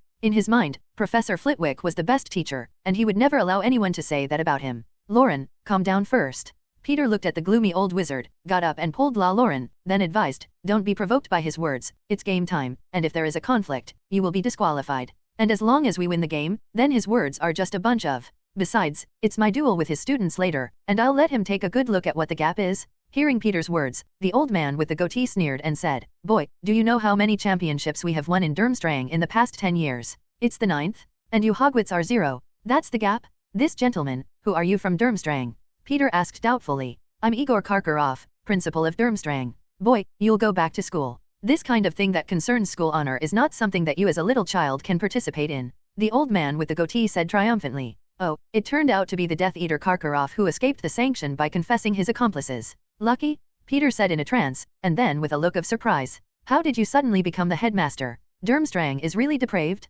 I actually hired a Death Eater as the headmaster? You. Boy, don't mess around. I'm not a Death Eater," Karkaroff said with a panicked expression. Looking at Peter with a sinister look in his eyes, he said threateningly word by word, I don't know where you heard this nonsense, but don't talk nonsense in the future, otherwise you will pay a serious price for destroying the reputation of others. Karkaroff, what are you talking to my students here? Professor Flitwick walked over with small steps and looked at him warily. Mr. Flitwick. Karkaroff looked at Flitwick in astonishment. He did not dare to lie in front of this wizard who was only 1/3 of his height, knowing that Flitwick had won the dueling championship for 3 consecutive years. He is also an important member of the International Wizarding Duel Tournament and is still a referee today. Karkaroff said we were depraved at Hogwarts and let 2 young people come to the race, thinking we were here to paddle. Peter complained directly. When Flitwick heard this, his face sank, and then he said coldly, then behave well and show this Principal Karkaroff the level of student strength at Hogwarts. Okay, Professor? It's my game with his students later, and I'll take it seriously? Peter smiled and assured.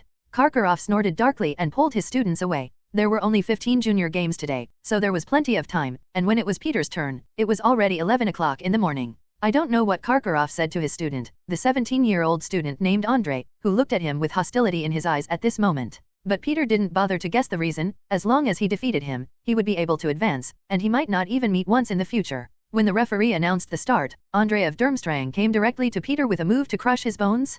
Peter didn't want to play any even-matched trick this time. He would directly carry the attack with an ironclad spell and quickly counterattack. All petrified. Fainted. Fainted. Except for your weapons. Peter danced as if he were dancing, turning left and right, throwing a series of attack spells from different directions. Then summon a small snake directly, use the greater spell to transform into a giant python, and rush to attack Andre. Andre had just narrowly dodged a series of attacks from Peter, and before he could pause, he saw a very large python coming at him with its mouth wide open. Frightened, he quickly used the barrier charm to block the attack of the python. But the python's power was enormous, and one obstacle spell after another quickly burst under its frantic attack. In Andre's terrified eyes, the python wrapped directly around him, getting tighter and tighter. Erosion of flesh and bones. The panicked Andre directly cast a spell, and the python instantly dried up like blood and bones, drying up, dead.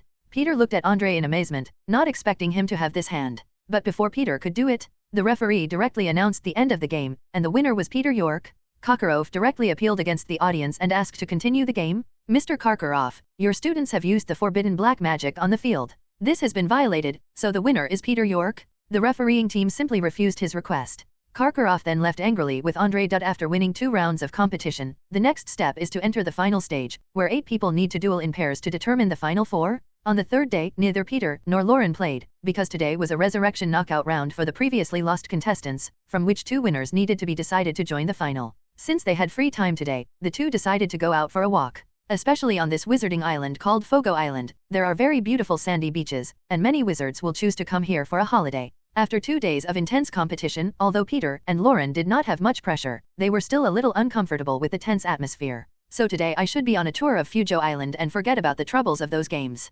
Traveling is a particularly enjoyable thing, changing the environment and making people feel relaxed. So when the 2 men, wearing beach pants short shirts, showed up on the beach, in the building not far behind, dueling matches are still playing in a tense atmosphere. The pleasure of sneaking around in this kind of busyness is undoubtedly a new experience. Coming to the beach to relax is Lauren's proposal. It is the hot summer, and it is undoubtedly the most suitable place to come to the beach to blow the sea breeze. But Peter and Lauren are not the only people who think the same way, and many of the runners on the beach who have no event today are all gathered here in swimsuits. The Transfiguration player directly uses a few wooden sticks to conjure up chairs and parasols, and then lies comfortably on the beach and blows the sea breeze and enjoys the beautiful scenery. The contestants are all from all over the world, almost all of them are young wizards in their 20s and 30s, so this place has directly become another competition site. In front of the witches, the male witches wore beach pants and showed off their strong physiques. And the witches did not hesitate to let go, wearing slim one-piece swimsuits, and did not shy away from showing their figures in front of the witches. Even some beautiful witches from France, wearing bikini bathing suits, are lying on the beach in a swaying posture and basking in the sun.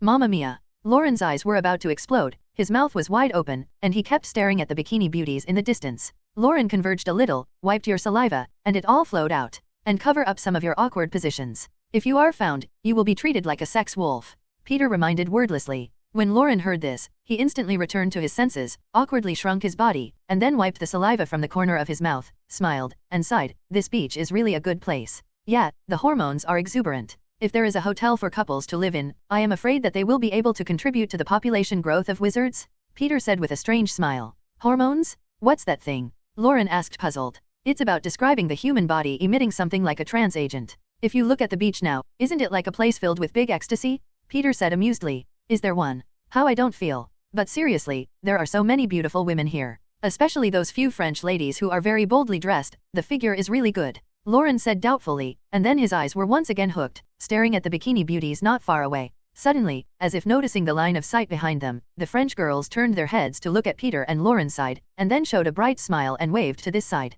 Look, Peter, they're waving at me. Do you want me to pass? What am I going to do? How to say hello? How do you say hello in French? Lauren said excitedly and incoherently, his face flushed with disbelief, clutching Peter's wrist, overwhelmed. Let it go. Peter struggled to break free from Lauren's hand, then poured cold water and said, You don't have to get too excited. They greeted me. Not you? How could it be? You're still just a little broken child. Lauren looked in disbelief, full of narcissism, and put his arm around, showing, this kind of figure is the witch's favorite. Little handsome man, can you help us put sunscreen on? A beautiful bikini woman came over and asked Peter in a swaying posture, her eyes directly ignoring Lauren's presence. Sure, beautiful lady. Peter replied directly in French, and then asked, Do you need one more person to help you? And this one next to me is happy to help. The bikini girl looked at Peter in amazement, not expecting him to speak French so fluently. After hearing Peter's answer, he looked at Lauren, who was like a pig brother, and a trace of disgust flashed in his eyes. We only need a little man to help us for the time being. I'm afraid we don't need more people. Then, with a gloomy expression on Lauren's face, Peter left him and slipped into the arms of the beauties. Oh, Marina, you've invited the little handsome guy over. Tell us about it. A group of beautiful bikinis chirped up and teased Peter around him. Hello, beautiful ladies. I'm Peter York from Hogwarts, England, and it's an honor to meet you. Peter politely introduced himself to the beauties in French. Hello, little handsome man. We are students of Boothbarton. My name is Linda Duran. You are so good looking. Can you be my little boyfriend? A blonde flirted with Peter with style, and her silky hand gently rubbed Peter's face. Linda, you little wave hoof, he's just a child, you're so hungry. The red-haired beauty beside her laughed and scolded. I call this early investment. The little handsome guy now looks so handsome. Grow up to be more bees and butterflies. Of course I have to take my chance. Haha, Linda said with a lot of charm, and threw a wink at Peter. Little handsome man, you are a contestant in the dueling competition. I remember seeing your game yesterday. It was very exciting. A girl with short hair cut and a neutral beauty looked at Peter with a smile. By the way, introduce yourself. My name is Roland, Boothbarton's 6th grader. Hello, Miss Roland. Peter smiled at her, but was overwhelmed by the waves on her chest, sucked his eyes, and almost popped the word so big out of his mouth. Little brother, do you want to be your sister's little boyfriend? Sister can wait for you for a few years. Roland deliberately rubbed Peter and said seductively, Mommy, leprechaun? Peter almost had no nosebleeds, and it was difficult to divert his gaze, but he did not expect that Roland, who looked gentle, was so arrogant that he directly calmed Peter. He quickly broke free from the arms of the beauties and asked directly, Don't you want me to help wipe the sunscreen? Who will come first? After struggling with these enthusiastic witches, Peter finally breathed a sigh of relief, returned to Lauren, and sat down. It seems that you have a very good time. I don't remember this at all, the brother who was abandoned aside. Lauren had a gloomy tone and a look of abandonment. No, I just wiped their sunscreen and came back. Peter said with a smirk. It's nice, I want to help too, but no one wants it. Lauren said in a strange way, his eyes full of envy. Day 4 of the International Wizarding Duel. 15 qualifiers, plus 3 from yesterday's re-election, a total of 18 players jointly decided the top 10. Peter's first opponent today is Emily, a girl from the Ifamani School of Witchcraft and Wizardry. This girl is relatively young compared to the previous players. Probably just the look of a 5th grader at Hogwarts. But Peter wouldn't look down on her just because she was a girl. One stop to the competition stage. As a student of the Ifamani School of Witchcraft and Wizardry, she looked like a pure little white flower, and said pitifully to Peter, Little brother, when you play later, be kind to me, I am very vulnerable. Peter also replied with a grin, Little sister, you can rest assured, I will be lighter. The girl understood the meaning of this sentence, gave him a blank look, and directly took out her wand and aimed it at Peter, waiting for the referee's order. As soon as the referee announced the start, Emily fired a spell of fragmentation at him. Peter quickly dodged the spell attack, and then directly hit back several feints. He unleashed an ironclad spell on himself, and then began to violently attack Emily with magic. Peter doesn't know how Emily got to the round of 15, but she's really not as good as Peter's previous opponents. So she quickly disarmed her wand with a disarming spell. Emily is not willing to fail, and after losing her wand, she still does not give up on pity. With a look of grievance, he said to Peter, Little brother, why are you so rude? I'm a girl, you can't treat me like this, can you give me another chance? Peter didn't bother to pay attention to her, and directly put her down in a fainting curse. Then turned to look at the referee and wait for his verdict. The referee did not expect Peter to be so pitiful to Xiang Xianjiao, and it was only a moment of kung fu that he knocked people down. Peter was then directly declared victorious. Then used the resuscitation spell to awaken Emily from her coma. Peter didn't seem to see Emily's grumpy eyes, and jumped off the stage and returned to his seat. He has 2 more games to play for him. Peter, why are you so hard-hearted? You see that the girls are still looking at you, no matter how you play with her. It's best to pretend to be evenly matched, and finally defeat her by chance. Maybe you can still hold the beauty back. Lauren looked at Peter with a look of confusion on your face. If you pity Xiang Xianjia so much, take advantage of this time to comfort her. Maybe people will still throw themselves into your arms. Peter gave him a blank look and replied, today's whole day of competition is a junior competition. And in the round of 10 matches, everyone has to play 3 games, so that the ranking is based on the record to determine who is the top 10 player. By near noon, it was Peter's turn to play again. This time, his opponent was a student at Fuzukuni's Magic Corner School, a lewd young man named Jiro Honda. Peter noticed him in Game 1. After all, an Asian-looking person can easily attract his attention. This player always seems to be forward and backward, bowing to everyone he meets first, so that every opponent can salute him, which is a bit confused. But soon his playing style made his opponent dumbfounded. Because this player who has crossed the country of Fuzu always likes to use sneak attacks, and he uses aggressive magic? In the last game, he almost blinded his opponent's eyes with an eye curse. Such a fierce method is in stark contrast to his usual polite appearance. Standing on the competition stage, Jiro Honda took the lead in bowing to him and said to him in broken English, this time, please be merciful to Mr. York's men. I've always admired Hogwarts School of Witchcraft and Wizardry and hope to learn from this competition. Peter was speechless for an instant, for he had known in his previous life that the people of this country had small courtesies and no great righteousness. But now he actually told a 11 or 12-year-old child that his men were merciful.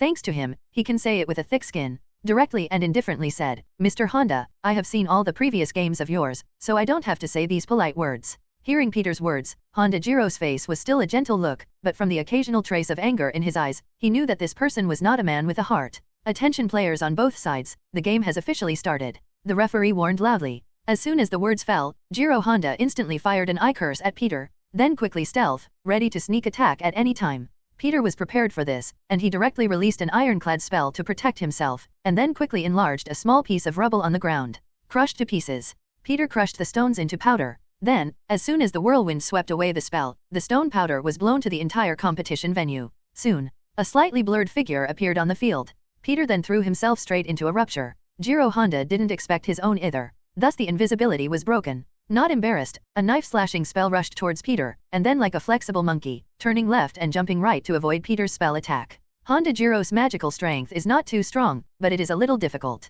Peter didn't want to get tangled up with him much, so he unleashed a spell that unleashed the oolong out of the hole one day. Suddenly, the earth was full of poisonous snakes, and Peter used the greater spell to make their bodies bigger. Then a slight voice came out of his mouth and ordered them to attack Honda Jiro. A dozen bucket-thick poisonous snakes rushed towards Jiro Honda with their fangs open, startling him. He looked at Peter in amazement, and he was sure he saw that Peter was talking to these snakes. However, he couldn't think about it so much at this time, and quickly used various spells to strike at the poisonous snake that rushed towards him. Peter took the opportunity to constantly assist the attack with a spell. Under the attack of many poisonous snakes and magic spells, Honda Jiro's decline gradually became apparent. When he was not paying attention, a small snake hidden among the many poisonous snakes, unexpectedly, bit down on Honda Jiro's leg. Jiro Honda let out a scream. I saw that his bitten right leg was rapidly swollen, obviously poisoned.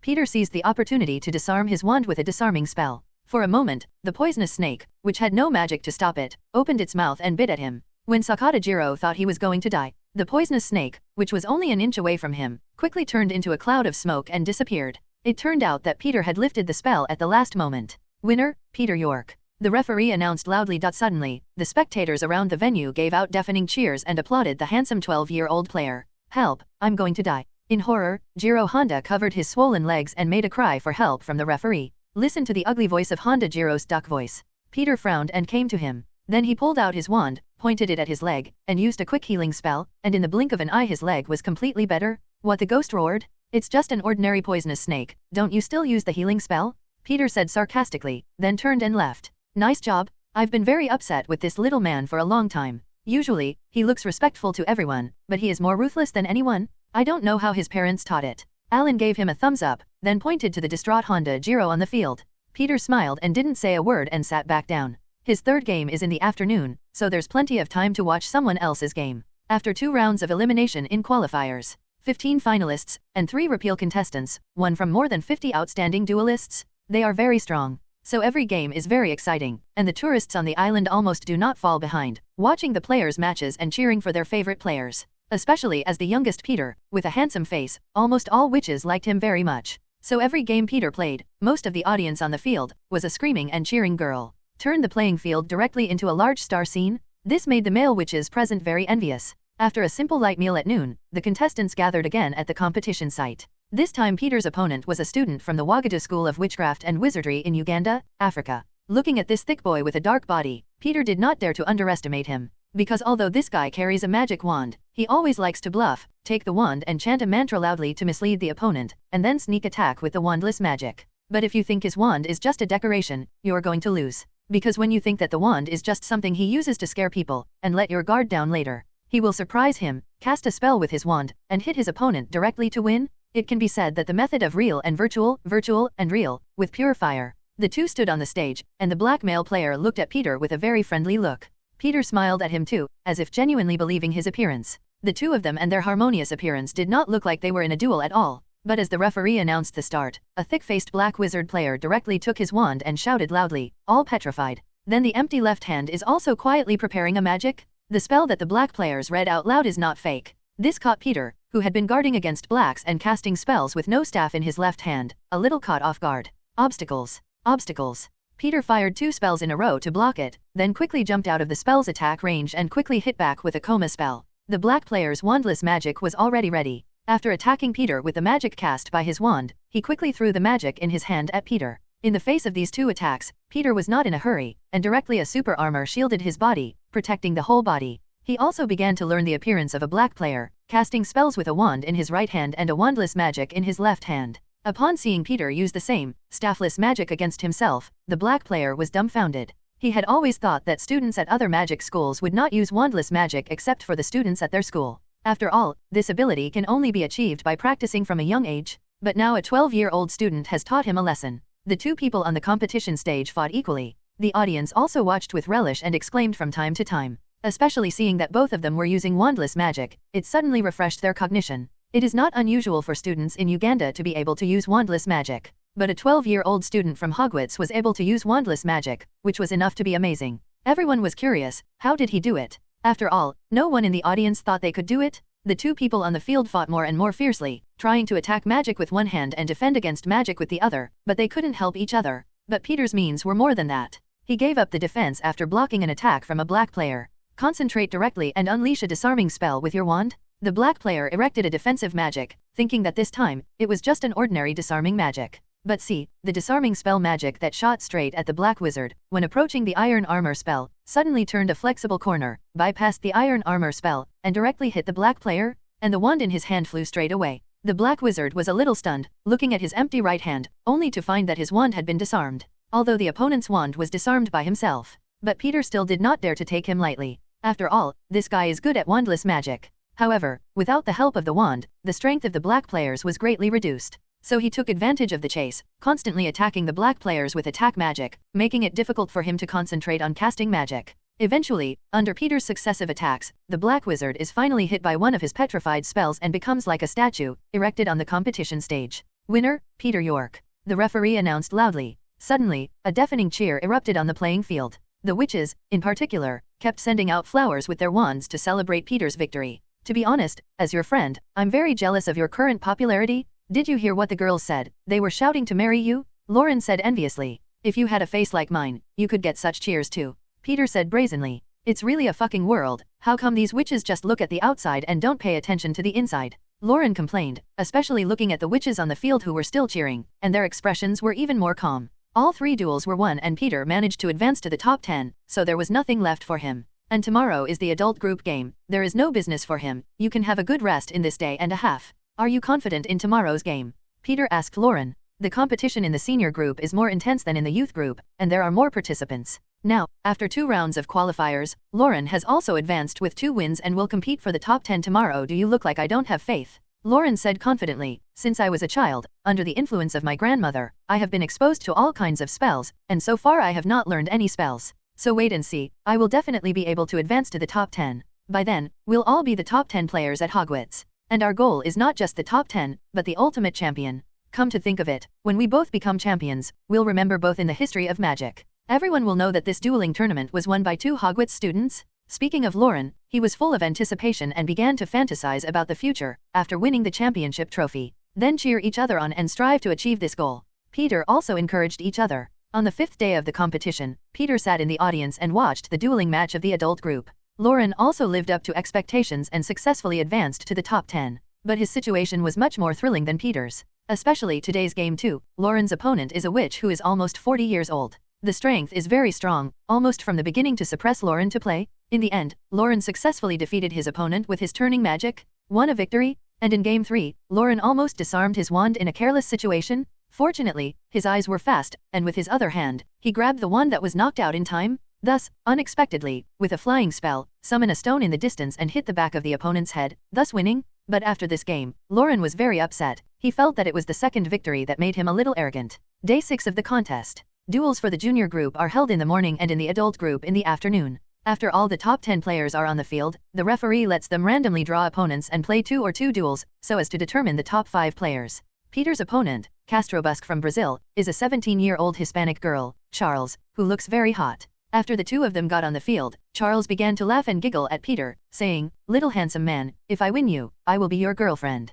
If you win me, then you will be my boyfriend. What about this bet? Miss Charles, I'm just a 12-year-old and can't fall in love yet. And we're in a duel game right now, don't talk about these irrelevant things," Peter said with a serious face. It was the first time he had seen an opponent so familiar on the playing field. "It's okay, these things don't affect our conversation. And who says you can't be in love at 12? When I was 12, I was already talking about my 5th boyfriend." Xiao'er waved her hand and said with a look of indifference. "Met Aquaman?" Peter was momentarily speechless. At the age of 12, he talked about his 5th boyfriend, and if he really became Charles's boyfriend, it would be the number of boyfriends. With the start of the referee, the two also ended the topic and began to take the game seriously. After all, the promotion has reached the present, and no one will be willing to concede defeat. This time, Peter took pity on you a little. Just carefully set up a few protective spells for himself, and then used the less lethal coma and petrification spells against the Charles. Charles also did not use any dangerous magic, only conventional magic to attack. But Charles is worthy of being able to reach the top 10, and these ordinary spells seem to have changed in her hands. A simple floating spell combined with a flying spell can be commanded by an arm, controlling a conjured boulder, and constantly falling towards Peter in midair. A clear spring like a water spell plus some transfiguration directly turned into a glue on the ground, or a slippery lubricating liquid, so that Peter was either stuck to his feet or almost slipped. The flexible use of these small spells actually made Peter a little confused, and he quickly cast a waterproof and wet and waterfire inviolable spell on himself to avoid this crisis. Although Peter had a slight liking for this decent Charles, it was impossible for his men to be merciful in the duel match. Considering that there was still his own game behind him, Peter wanted to end the duel as soon as possible. He directly summoned a group of crows to harass Charles, and then continued to attack with magic, not giving her a chance to fight back. The summoned crow did not move except to harass, so Charles gradually let down her guard against it, and she still wanted to find an opportunity to counter Peter's attack. But she didn't notice that one of the crows that was harassing her was getting closer behind her. The crow slammed into her from behind, and then quickly turned into an activated rope, twisting like a snake and tying Charles up. Peter took the opportunity to disarm Charles's wand. "Winner, Peter York," the referee announced loudly. "Give your wand." Peter untied the rope from Charles's body and returned the wand to her. "It seems that I am still careless," Charles said with some disappointment, obviously very unhappy that he had lost so quickly. But then Charles changed his mood, looked at Peter with a grin and said, "Little handsome man, I just said something to count. Now that you've won me, be my boyfriend? You see my sister, I'm not bad looking, and there are a lot of suitors in school. What do you think? Think about it?" "Thanks, I don't think about that for the time being." Peter shook his head wordlessly. "That's a pity, you look so good, you don't know which person to give cheaper to in the future," Xiao'er said with a look of regret. However, he looked at Peter enthusiastically in an instant. "Let's exchange communication methods. We can become pen pals in the future, maybe after a long time, you will accept my pursuit." Freed from Charles's entanglement, Peter once again returned to his seat. "Being pursued by girls again," Lauren said with a look of envy. "When will I be able to be treated like this? Let's go to the next life," Peter said ruthlessly. "Since you got acquainted with me, your mouth has become more and more poisonous, not at all like the polite and gentle look of the original," Lauren said disapprovingly. "I'm showing you that I'm getting close to you, and ordinary people don't enjoy such treatment," Peter said in a tone that you should be honored to say. "Thanks, I'd rather not have that treatment," Lauren declined. In the gap between the two fighting mouths, the duel on the field continues to go on. Soon, the competition of the top 10 in the youth group to advance to the top 5 was officially over. In the afternoon adult dueling competition, Lauren was lucky to be selected. A weaker player solved the opponent directly within 5 minutes and successfully advanced to the top 5. It's the 6th day of the dueling tournament and today is the final day for all the players to compete for the final title. The 5 players who have advanced to the final match will finally decide the strongest one through repeated duels and become the dueling champions of this year. After successfully advancing to the top 5, Professor Flitwick did not say that he had won the championship as before. Instead, it means that they should focus on participation and don't have to be too attached to the championship. Peter and Lauren knew, of course, that Professor Flitwick didn't want to put more pressure on them, so they spoke like this. However, they are very confident in their own strength, so they secretly decided that they must win the championship trophy. On the 6th day of the final, the scene was crowded. Almost all of the American wizards came to the race, so the audience, which could have accommodated tens of thousands of people, was full of wizards from all over. Sitting on the scene of the game, listening to the cheers of tens of thousands of people, Peter's mood could not help but get excited. Peter, you see, there are wizards from England, and they are supporting us. Lauren excitedly pointed to the position of the audience in the distance. There was a group of wizards dressed in a different way, wearing robes printed with the Hogwarts icon, waving flags representing Slytherin and Ravenclaw, and 2 large portraits of Peter and Lauren, who kept waving to those around them. The wizards from England, seeing Peter and Lauren looking at them, excitedly held up their portraits and shouted their support to them. Among the top 5 players in the junior category, Peter is the representative of Hogwarts School in the United Kingdom. 2 students in the United States advanced to the top 5, Durmstrang has won and Boothbatten School of Witchcraft and Wizardry has won. The 5 of them competed together to win the dueling competition in the junior group. And unlike the previous 2 or 2 duels, today it is 5 people who use a round-robin format to decide the champion. In other words, everyone has to play a game with 4 other people. After all the competitions, the person with the highest number of points becomes the champion. So today's game is destined to be very intense. Each player was secretly observing his opponent. 2 of the 5 players were girls, from France and the United States, but the players present did not dare to look down on them. And the most vocal winner is the American player Paul Smith, a student who is only 2 months away from turning 18. This guy has a muscular body and is a popular competitor, second only to Peter. The strength of the remaining Durmstrang student should not be underestimated. Almost every game is like a strong bear, frantically suppressing opponents from the beginning, constantly throwing out attack magic until victory. A single round robin of 5 players with a total of 10 duels.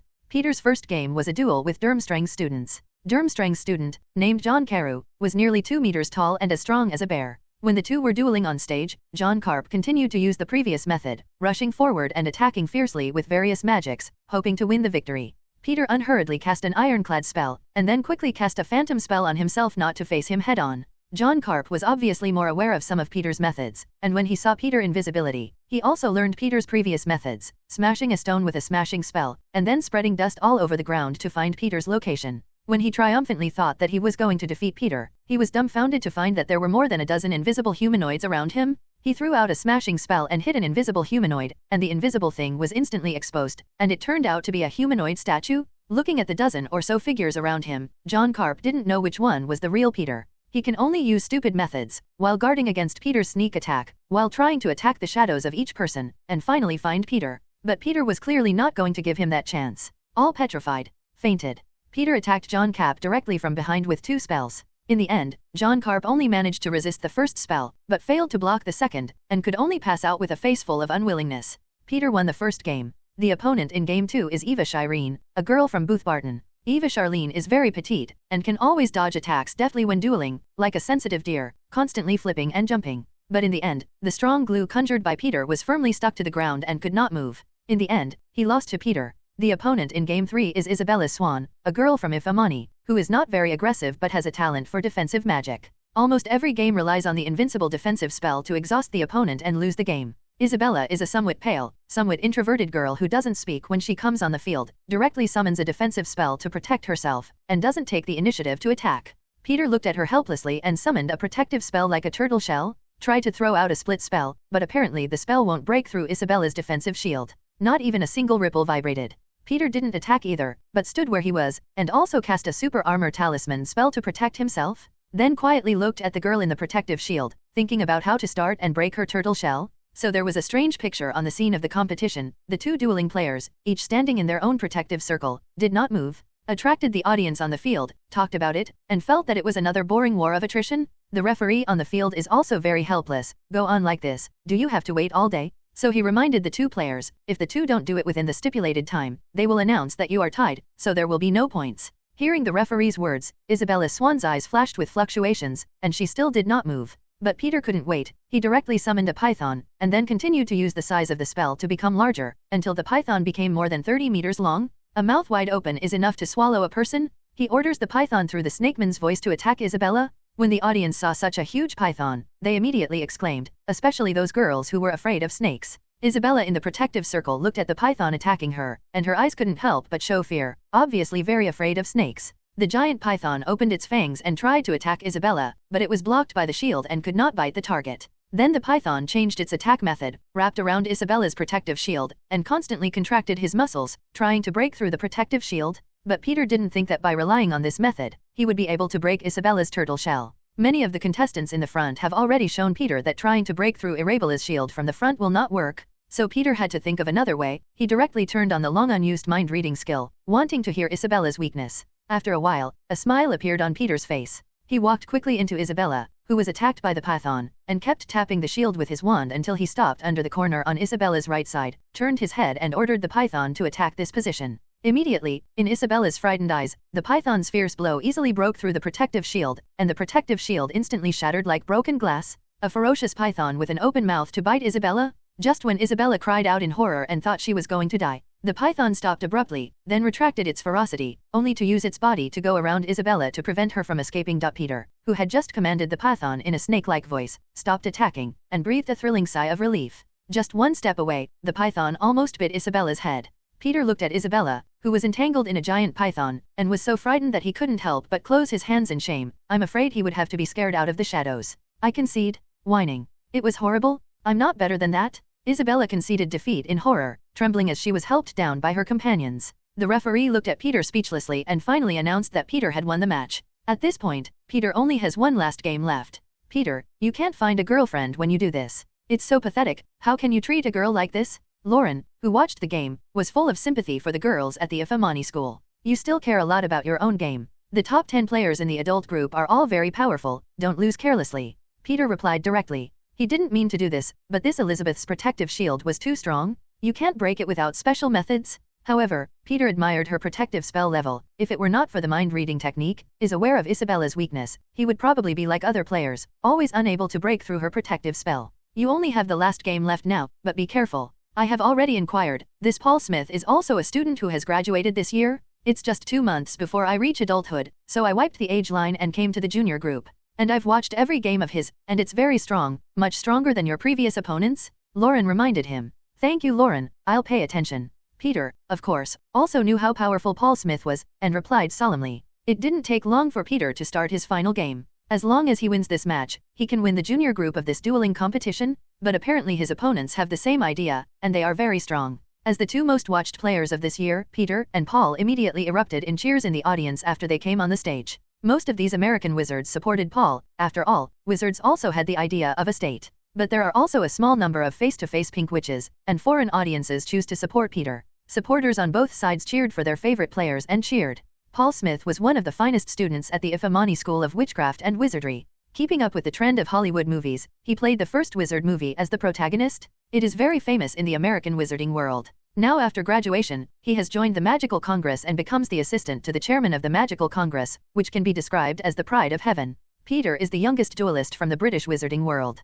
It is also a tragic handsome face, which instantly attracts all the passers-by fans. Nowadays, at the small vendors on the island, you can even buy a magical portrait of Peter, and the price is about 1 silver CK. It can be said that it is very expensive, but it still can't stop the fans' enthusiasm for buying.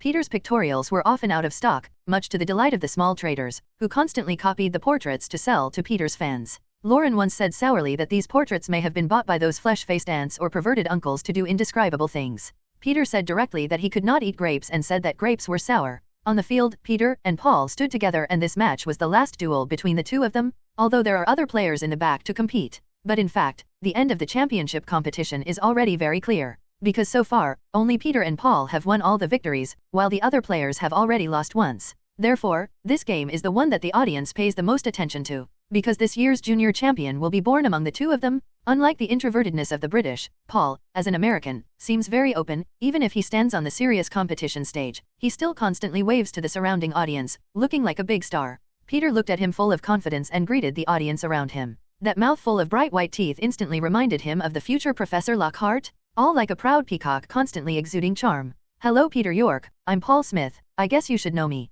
After all, it's hard for anyone not to know my name. Did you hear the cheers from the audience, who were applauding and cheering for my victory? Oh, what a lovely audience. Paul walked over to Peter confidently, took his hand and said flauntingly, I'm sorry, Mr. Smith, I only knew you were an opponent of mine until you introduced yourself. And I believe that the winner will be me? Peter replied confidently. Well, it's so confident. Haven't anyone in your British wizarding world ever passed on my name? I was 13 years old and starred in the first film in the wizarding world, which was released all over the world. Paul Smith said with a look of surprise on his face, and in his tone, as if Peter had not heard of his name. It was a sin. Peter was speechless for an instant. He had never seen such a narcissistic person. This personality was really exactly the same as Professor Lockhart, and the only thing that was remarkable was his strength. The two did not say long before the referee directly announced the start of the game. Like a peacock, Paul Smith did not have the same narcissism as usual during the duel match, but the whole person quickly became serious, cautiously and carefully, constantly using magic spells to attack and test his opponents until he found a way to kill with one blow. Peter didn't dare to relax either, especially in this last decisive match, where his attention was constantly focused on his opponent, and he quickly fought back after blocking Paul's spell. There were back and forths between them, constantly throwing spells at each other. Paul's attack was gorgeous and mighty, only to see him quickly summon flames, and transfiguration turned the flames into a giant firebird and quickly rushed towards Peter. Peter had already turned on mind reading before this game, so he heard the other party's thoughts early, and also summoned a large stream of spring water, and then used the whirlwind charm to make a waterspout to block the firebird's attack and extinguish the flames on it.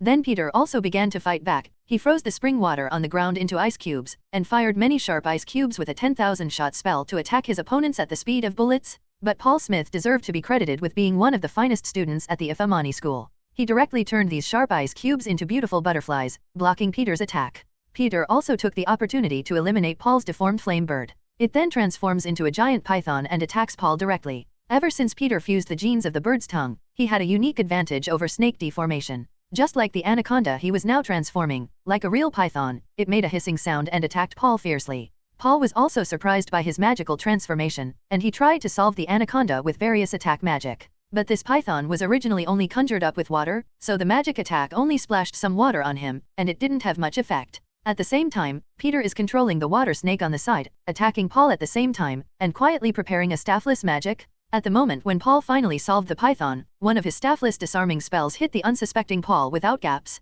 The wand in Paul's hand fell in response. The wand is coming. Paul held out his hand, stared at the flying wand, and shouted. The wand that fell to the ground also flew to Paul. Apparently he would be able to do magic without a staff.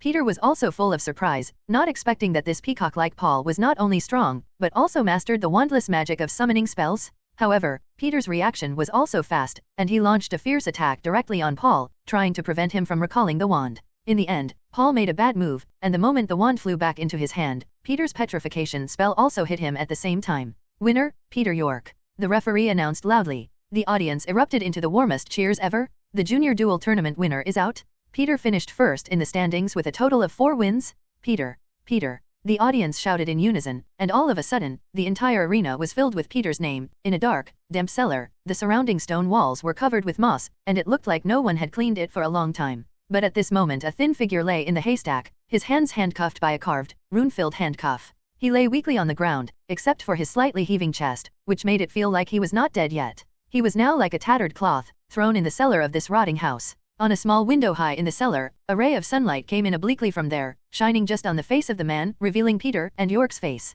Drill the heart and cut the bone. With a hoarse sound, a spell shot into Peter's body from the cellar door. Peter couldn't help but scream. He felt that every place on his body was extremely painful, like being cramped and digging out of his bones. He didn't know that this was the first time he had been tortured by the drill heart curse. He wanted to resist, but the wand on his body had been taken away, and he couldn't feel a trace of magic on his body. It's like it never happened. If he hadn't known that he was now tormented by the drill heart curse, he would have thought he had crossed again. Peter's brain was tormented by the piercing curse, a little groggy, and he couldn't really think about why he was here. It was only when the wizard outside the door had tortured himself enough and stopped the release of the drill heart curse that he let out a breath and passed out again. I don't know how long later, when he woke up again, it was already late at night. Yuck.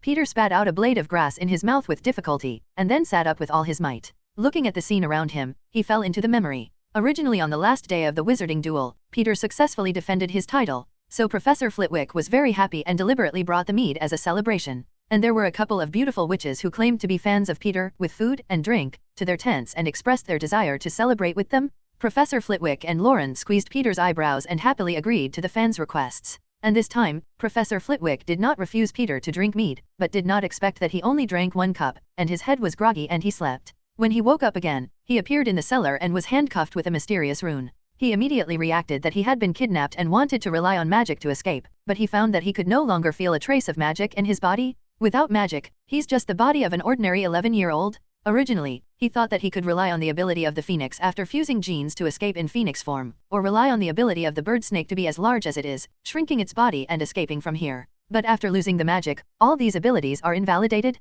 Come to think of it, the only reason for all this is the pair of handcuffs on his hands? But before he could understand, an old wizard with a cloak directly tortured him with a drill heart curse, causing him to fall into endless pain. And the wizard who captured him was named Hamon Roger? It was Tim Roger's father who was already dead. Tim Roger is the only heir of the French Rochelle family and is the eldest son of Hamon Roger. But now he died at the hands of a muggle wizard? This made Hamon Roger very angry and vowed to take revenge on Peter, and this time Peter must participate in the international magic duel competition, which gives him an opportunity. He controlled several witches with the Soul Reaper charm, and then he drugged the wine and drinks and brought them to Peter. And Peter, a few people were defenseless, drinking down the sleepy mead.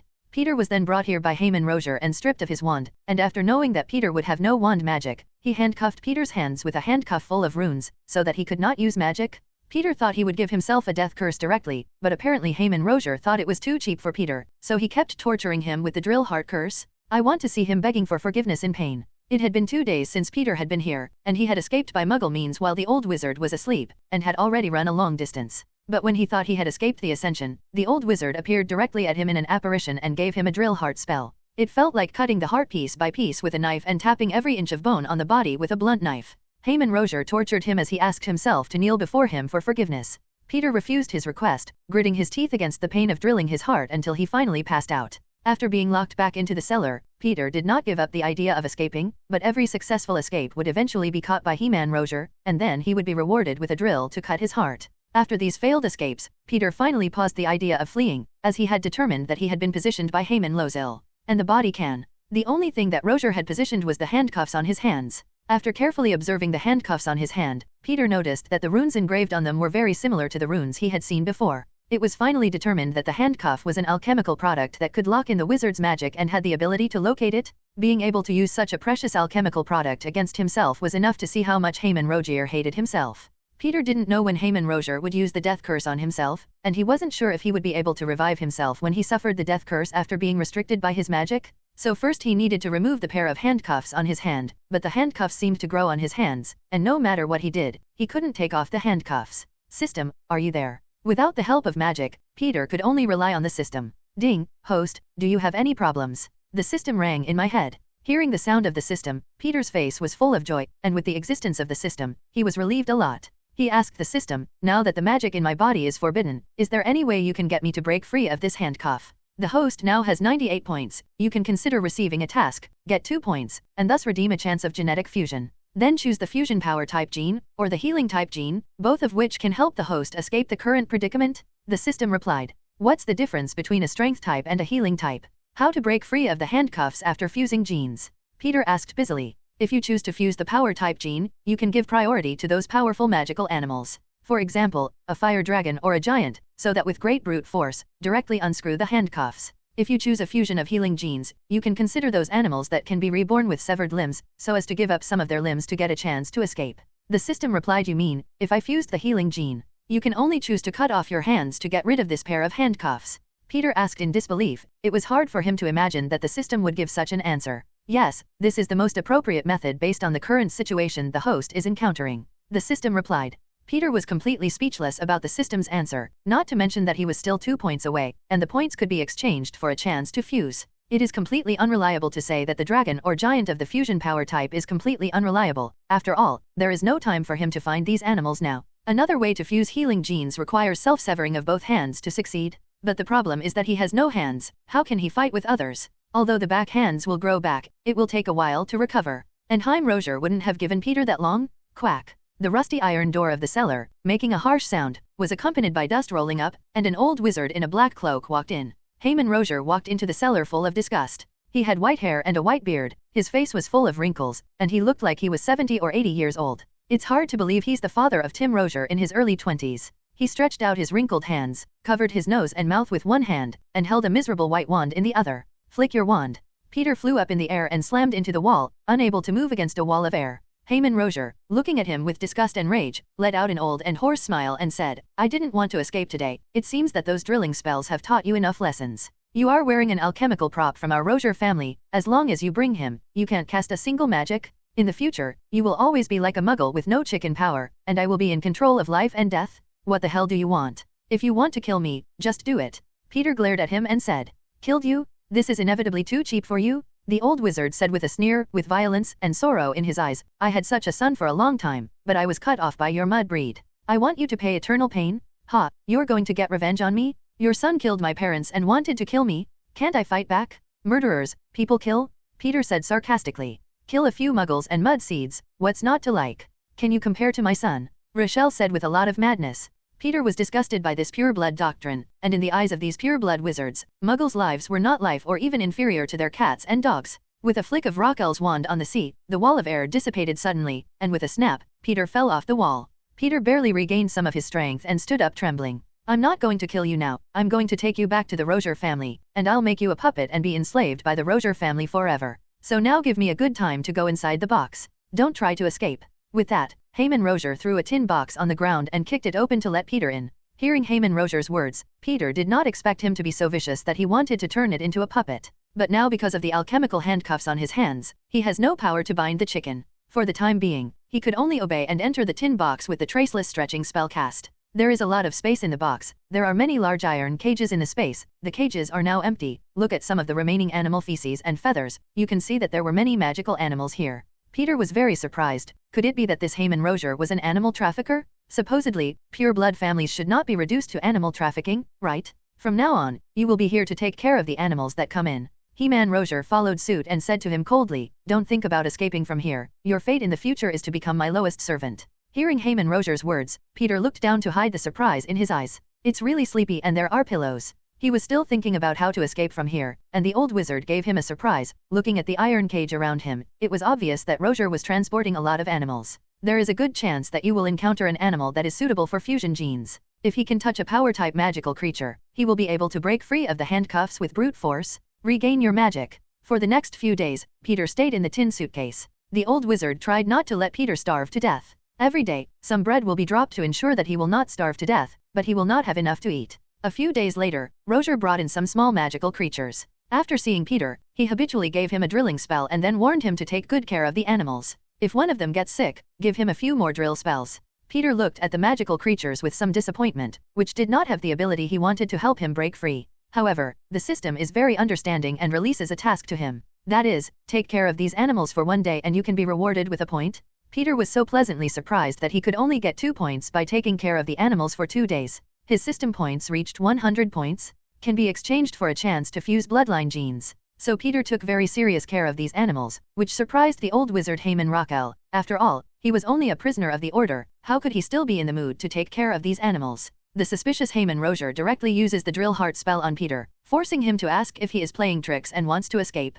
Peter swore as if he had confessed his fate that he did not have such a thought, so that the old wizard put down his wand in disbelief. When the old wizard was gone, Peter looked viciously in the direction he was leaving. Swear to return to him all his ordeal. Ding! Congratulations to the host for completing the task and earning 1 point. Now that the points have reached 100 points, will it be exchanged for a bloodline genetic fusion opportunity? 2 days later, the system suddenly prompted. Hearing the news, Peter looked happy. He's just a suitable magical creature right now. Hi, Manozil also lived up to his expectations, and a few days later another batch of magical creatures entered. This time, the animals are all larger magical beasts, among which there are more dark creatures, including horned camels, poisonous horned beasts, 5-legged monsters, chimera beasts, and human-headed sphinx scorpion-tailed beasts. To Peter's surprise, there was also a small baby dragon in it, spewing flames in an iron cage. System, if I fused the genes of a young dragon, would I be able to break free of the shackles? Peter asked quickly. Detecting the needs of the host's environment, the system suggests that the host can choose the guest Myra beast and the human-headed sphinx scorpion tail beast, and the fusion gene will gain more power than the young dragon. Prompted. Both the chimeral and the human-headed sphinx are rated as the most dangerous animals by the Ministry of Magic. Repelling almost all known spells, and with great power, you can fight dragons, and if you want to catch them, you need at least hundreds of wizards to work together. So Peter wondered, where did Heyman Rozier find so many dangerous and precious magical beasts? However, he could not care about his curiosity now, and at this time, these animals were all drugged and unconscious. He quietly came to the Khmer and the human-headed sphinx scorpion-tailed beast. The human-headed sphinx originated in Greece and were creatures created by wizards. It was originally intended to be used to guard financial fortresses and the like, but because of its untamable characteristics, eventually planned as a dark creature. He has a human-like head, a lion-like body, and a scorpion-like tail. It is about the same size as a lion. He is an emotional creature with superb language skills, but unable to plan for a man because of his violent nature. His skin is able to block all known spell attacks, making it extremely difficult to control him with magic. And the strength is very strong, sharp claws can easily cut through the steel. The chimeral beast also originated in ancient Greece, and in addition to its great strength, his skin is also very indestructible. It also spews fire. His entire front is a lion, in the middle is a goat's body, and its tail is a python. Wherever you appear, you can easily destroy that place. After considering the advantages of both, Peter finally chose the human-headed sphinx as a sample object for genetic fusion. He quietly came to the human-headed sphinx scorpion-tailed beast, reached out his hand to touch his human head, and said to the system, choose to fuse the human-headed sphinx scorpion-tailed beast gene. Gene fusion has officially begun. Prompted. Then a mighty warm current poured into Peter's body, rapidly transforming Peter's body. The human-headed sphinx is one of the most dangerous creatures in the wizarding world. Peter gradually felt his body quickly grow stronger, as if he had countless powers. Ding dong, fusion complete. Prompted. The system now feels full of power. Is it possible to break free of the alchemical handcuffs? Peter asked excitedly. After the host has fused the genes of the human-headed sphinx scorpion-tailed beast, your power has been able to match the troll. The body's magic resistance has reached the highest value, and it is already able to resist the attack of ordinary magic spells. Now the alchemical handcuffs on your hand have not worked for you and can be easily removed. The system explains. When Peter heard this, he was overjoyed. He grabbed the chain of handcuffs in his hand and pulled it with all his might. The handcuffs that had been pulled constantly were gradually deformed under Peter's great power. The runes carved on it also lost their original magical effect in the case of gradual deformation, and the luster of the handcuffs gradually became dimmed. Peter looked at the situation with a smile on his face. Then with a strong pull, with a snap, the handcuffs were directly broken into two pieces. As soon as the handcuffs were broken, Peter instantly sensed the magic in his body. Having lost his magic once, Peter felt exactly how important magic was to him, and couldn't wait to cast a floating spell with wandless magic. Looking at the feathers flying in midair, Peter's psychology was unusually satisfied. Later, he looked at the handcuffs on the ground, the smile on his face narrowed, and the cold light in his eyes revealed. Picking up the handcuffs and placing them in your arms, all the alchemical products that can lock in the magic of wizards are of great research value. He picked up a thin rope on the ground and tried to turn it into handcuffs. Without the help of a wand, it is really difficult to cast transfiguration. However, after concentrating on trying several times, Peter finally turned it into the same handcuffs as before, and then put it on his own hand. Peter's wand was in Roger's hand, so he would attack him with wandless magic while he was defenseless. And it must be a hit, or he will be unlucky. At 6 p.m., it was time for Heyman Roger to throw the bread at Peter. Peter squeezed the point in time, quietly hid in the corner of the entrance, and then held his breath and waited for the movement above. After a while, Heyman Roger, carrying 2 pieces of bread, walked slowly down the stairs and approached Peter's hidden position. Suddenly, Heyman Roger's vigilance suddenly flared up, and he turned his head to find Peter hiding in the corner. Instantly, he revealed a sly smile and opened his mouth and said, "You little mud breed, you are really disobedient. It seems that I want to taste the drill heart curse again." As he spoke, he pulled out his wand, drilled the heart and cut the bone. Peter, who had been hit by the spell, once again lay on the ground in pain, making a wailing sound. "How does it feel now? Isn't it possible to be a little bit obedient?" Heyman Rockell stepped forward, pulled Peter's hair with one hand, and asked with his head down. All petrified. Lying on the ground wailing, Peter suddenly struck a petrified spell in his right hand, directly hitting Heyman Roger, who was only 1 fist away. Looking at the man Roger like a stone statue, Peter got up from the ground and patted the dust on his body like no one else. Looking at Heyman Roger's disbelieving eyes, Peter chuckled and snatched the wand from his hand, then added 2 spells in succession to prevent him from escaping. "It's not your own wand, it's really not easy to use." Peter looked at the wand in his hand and shook his head with pity.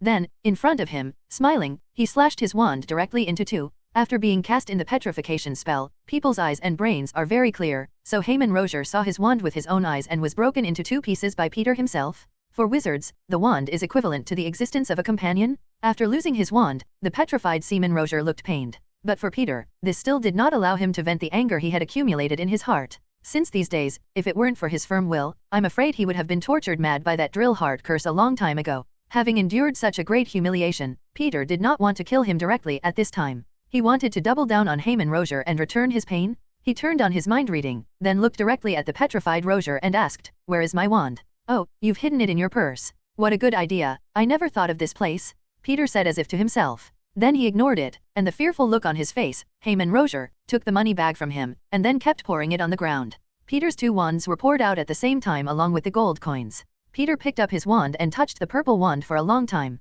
Then his look changed, and his eyes, fiercely using the spare wand in it, aimed at Heyman Roger. "Drill the heart and cut the bone. Drill the heart and cut the bone." Peter unleashed the drill heart curse continuously, torturing the old wizard in front of him. He was full of hatred, so the drill heart spell released was powerful, so that the cursed Hyman Roger's eyes were full of endless pain and pleading. Sigh, you have a lot of secrets. Peter used mind reading to probe Hyman Roger's memory and said playfully. He said, how could Roger get so many rare magical creatures? It turned out that his family specialized in the sale of magical animals. It also has a complete trading channel, selling rare magical animals from various countries to buyers in other countries through channels, so as to obtain huge benefits. If I tell the Ministry of Magic of your Roger family's industrial chain to the Ministries of Magic of each country and let them end this dark channel, what will be the future fate of your family? Peter said happily. After being hit by the petrified spell, Hyman Roger could not move like a sculpture, and the only moving eyes looked at Peter with prayer. In the eyes of these pure-blood wizards, the prosperity and continuation of the family is the first priority. This complete industrial chain, which the Roger family has spent generations of effort to establish, is the main basis for them to rise to the top of the wizarding world. Without this industrial chain, the Roger family will soon decline, and it will no longer be the noble Roger family. But I still want to have fun with you. Don't you mean you want to turn me into your puppet? I'm curious about how that thing came to be. Peter's gaze became extremely cold, but looking at the statue, which had been unable to move or speak, Peter was momentarily bored. He directly lifted the petrified spell on Hyman Rochelle's body and tied it upside down with chains. Peter York, if you let me go, you'll get a fortune. As you should have just seen, our Roger family has a lot of money in all the vaults around the world. Roger, who was able to speak, said to Peter in a trading tone, drill the heart and cut the bone. Peter directly rewarded him with a drill heart spell. Maybe you should clear your mind, you're just a prisoner now. Moreover, I will get these things myself, and I don't need you to give them, Peter said with a sneer. Haha, you're so naive. Even if you get the key to the vault from me, no one will open the vault for you without my guidance. And even if you drink the compound decoction and become what I look like, those goblins will be able to recognize whether it is me or not. Hyman Rochelle smiled triumphantly. Now that I'm like this, they don't think I can take something from the vault. Peter instantly changed into the form of Hyman Roger and asked him in an old voice. Your transfiguration, Margus. Hyman Rochelle looked at Peter in shock. Aren't you a born dementor? Why can't we have both? Peter asked playfully. What the hell are you? Hyman Roger couldn't believe that there were people in this world who were so favored by magic. You'll know. Peter had a calm look on his face, and then revealed a strange smile. Let's start the daily drill heart spell service today. I swore that I would double my repayment, and now I can repay it slowly. Drill the heart and cut the bone. Ah. The old wizard lay on the ground and howled in pain. After torturing the old wizard to death, Peter gave up on continuing to use the drill heart charm on him.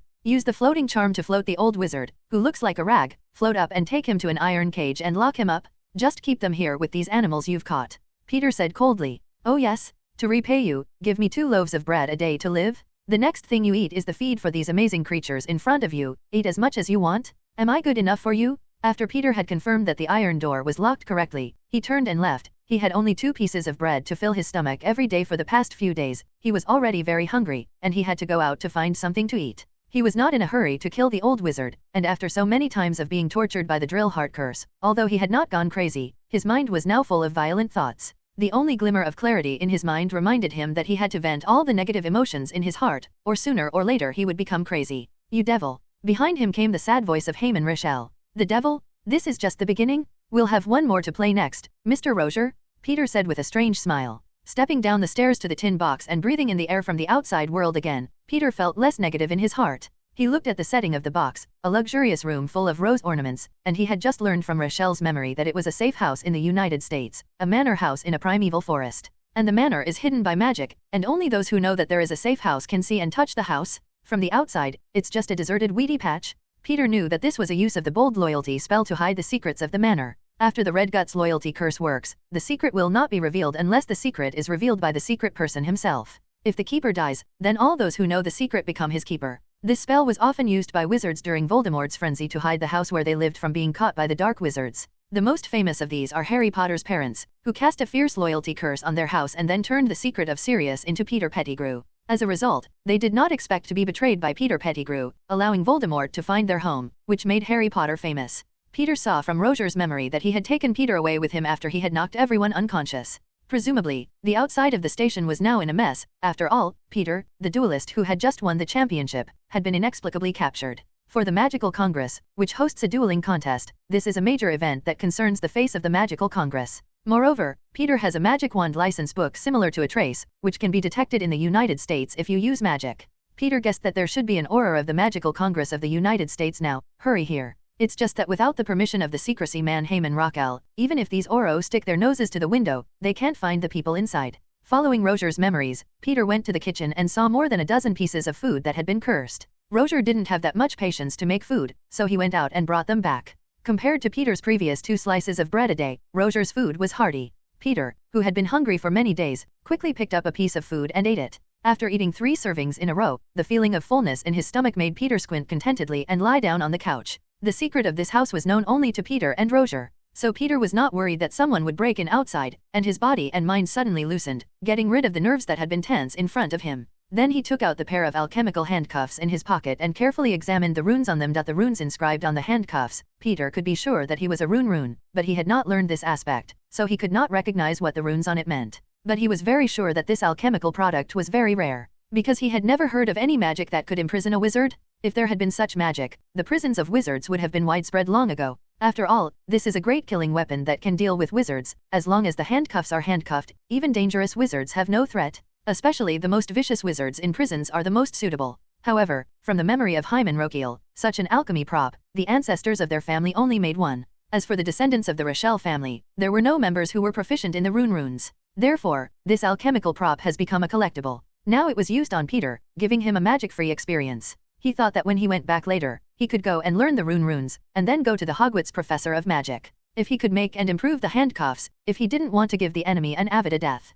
Use this forbidden handcuff against his enemies. After solving the problem of hunger, Peter had the energy to think about what happened after that. First of all, Roger he will not let go, but directly a Avada so-called. It is too cheap for him, cannot suit the violent atmosphere in his heart. Since Roger had said that he would be turned into a puppet, a lower slave than a house elf, Peter felt that this kind of thing was the most suitable for Roger. He had seen in Roger's memory that the Roger family had a puppet potion, and when it was taken, that person became a slave who was completely loyal to the Roger family. It can't be changed for a lifetime. The Roger family was able to sell magic treasured animals all over the world unimpeded, because some officials were taken by the Roger family with puppet potions. Peter carefully studied the principle of this puppet potion and found that it was another version of the Soul Reaper charm. This is also the only potion of the Roger family. Whether it was the forbidden magic handcuffs or the puppet potion, Peter was amazed by the depth of the Roger family. No wonder these pure blood families looked like they had their noses cocked to the top of their heads. With a deep magical background, it can indeed stand out from others. Peter went up to the 2nd floor to the room that belonged to Roger, opened the cabinet next to his bed, and pressed his wand against the rose pattern on the cabinet. Honor belongs to Roger. As soon as the words fell, the rose pattern flashed a green light, and the cabinet opened directly by itself. This cautious old fellow. Peter put away his wand and laughed. It turned out that this cabinet at the head of the bed needed the correct secret language to open. If it is wrong, a curse of confinement will be ejected from the cabinet, tying the thief firmly. Spells were cast in the cupboard. The traceless stretching spell has a lot of space inside, enough to hold several people. There are a lot of weird magic items and potions inside, as well as some gold gallons and the currencies of the American wizarding world. Golem potion is coming. Peter used his wand to recite the flying spell, and then a bottle of potion with green starlight flew out of the cupboard and landed on Peter's hand. Looking at this bottle of potion with a dreamy color, it is quite convincing that he is a puppet potion capable of controlling people. Finally he found an empty dragon skin bag, put the puppet potion in it, and then unceremoniously searched the cabinet for valuable things. Then back in the tin box again. As soon as he entered, he found Hyman Roger trying to escape with the magic of the wandless staff. It seems that you are really not very obedient. Peter sneered and then aimed his wand at Roger. Don't do this, don't do this, no. Roger's eyes widened and he looked at Peter in horror. Drill the heart and cut the bone. A magical light lit up, accompanied by Peter's grim voice, hitting Roger's elderly body. Hyman Roger's screams rang out again, and grew weaker, and finally he groaned with convulsions, as if he were about to die. However, Peter was not deceived by his appearance. He had suffered so many times before the drill heart curse. Of course, knowing the general level of pain, Rochelle was obviously pretending to be weak. However, Peter didn't care too much. He directly smiled and took out the puppet potion, shook it in front of Roger, and said, "Old man, do you recognize this thing?" "You, how did you get this thing?" Roger asked in horror and surprise. He could not fit any longer. "Have you forgotten that I'm going to be a Dementor? It seems that your old guy's memory is not very good."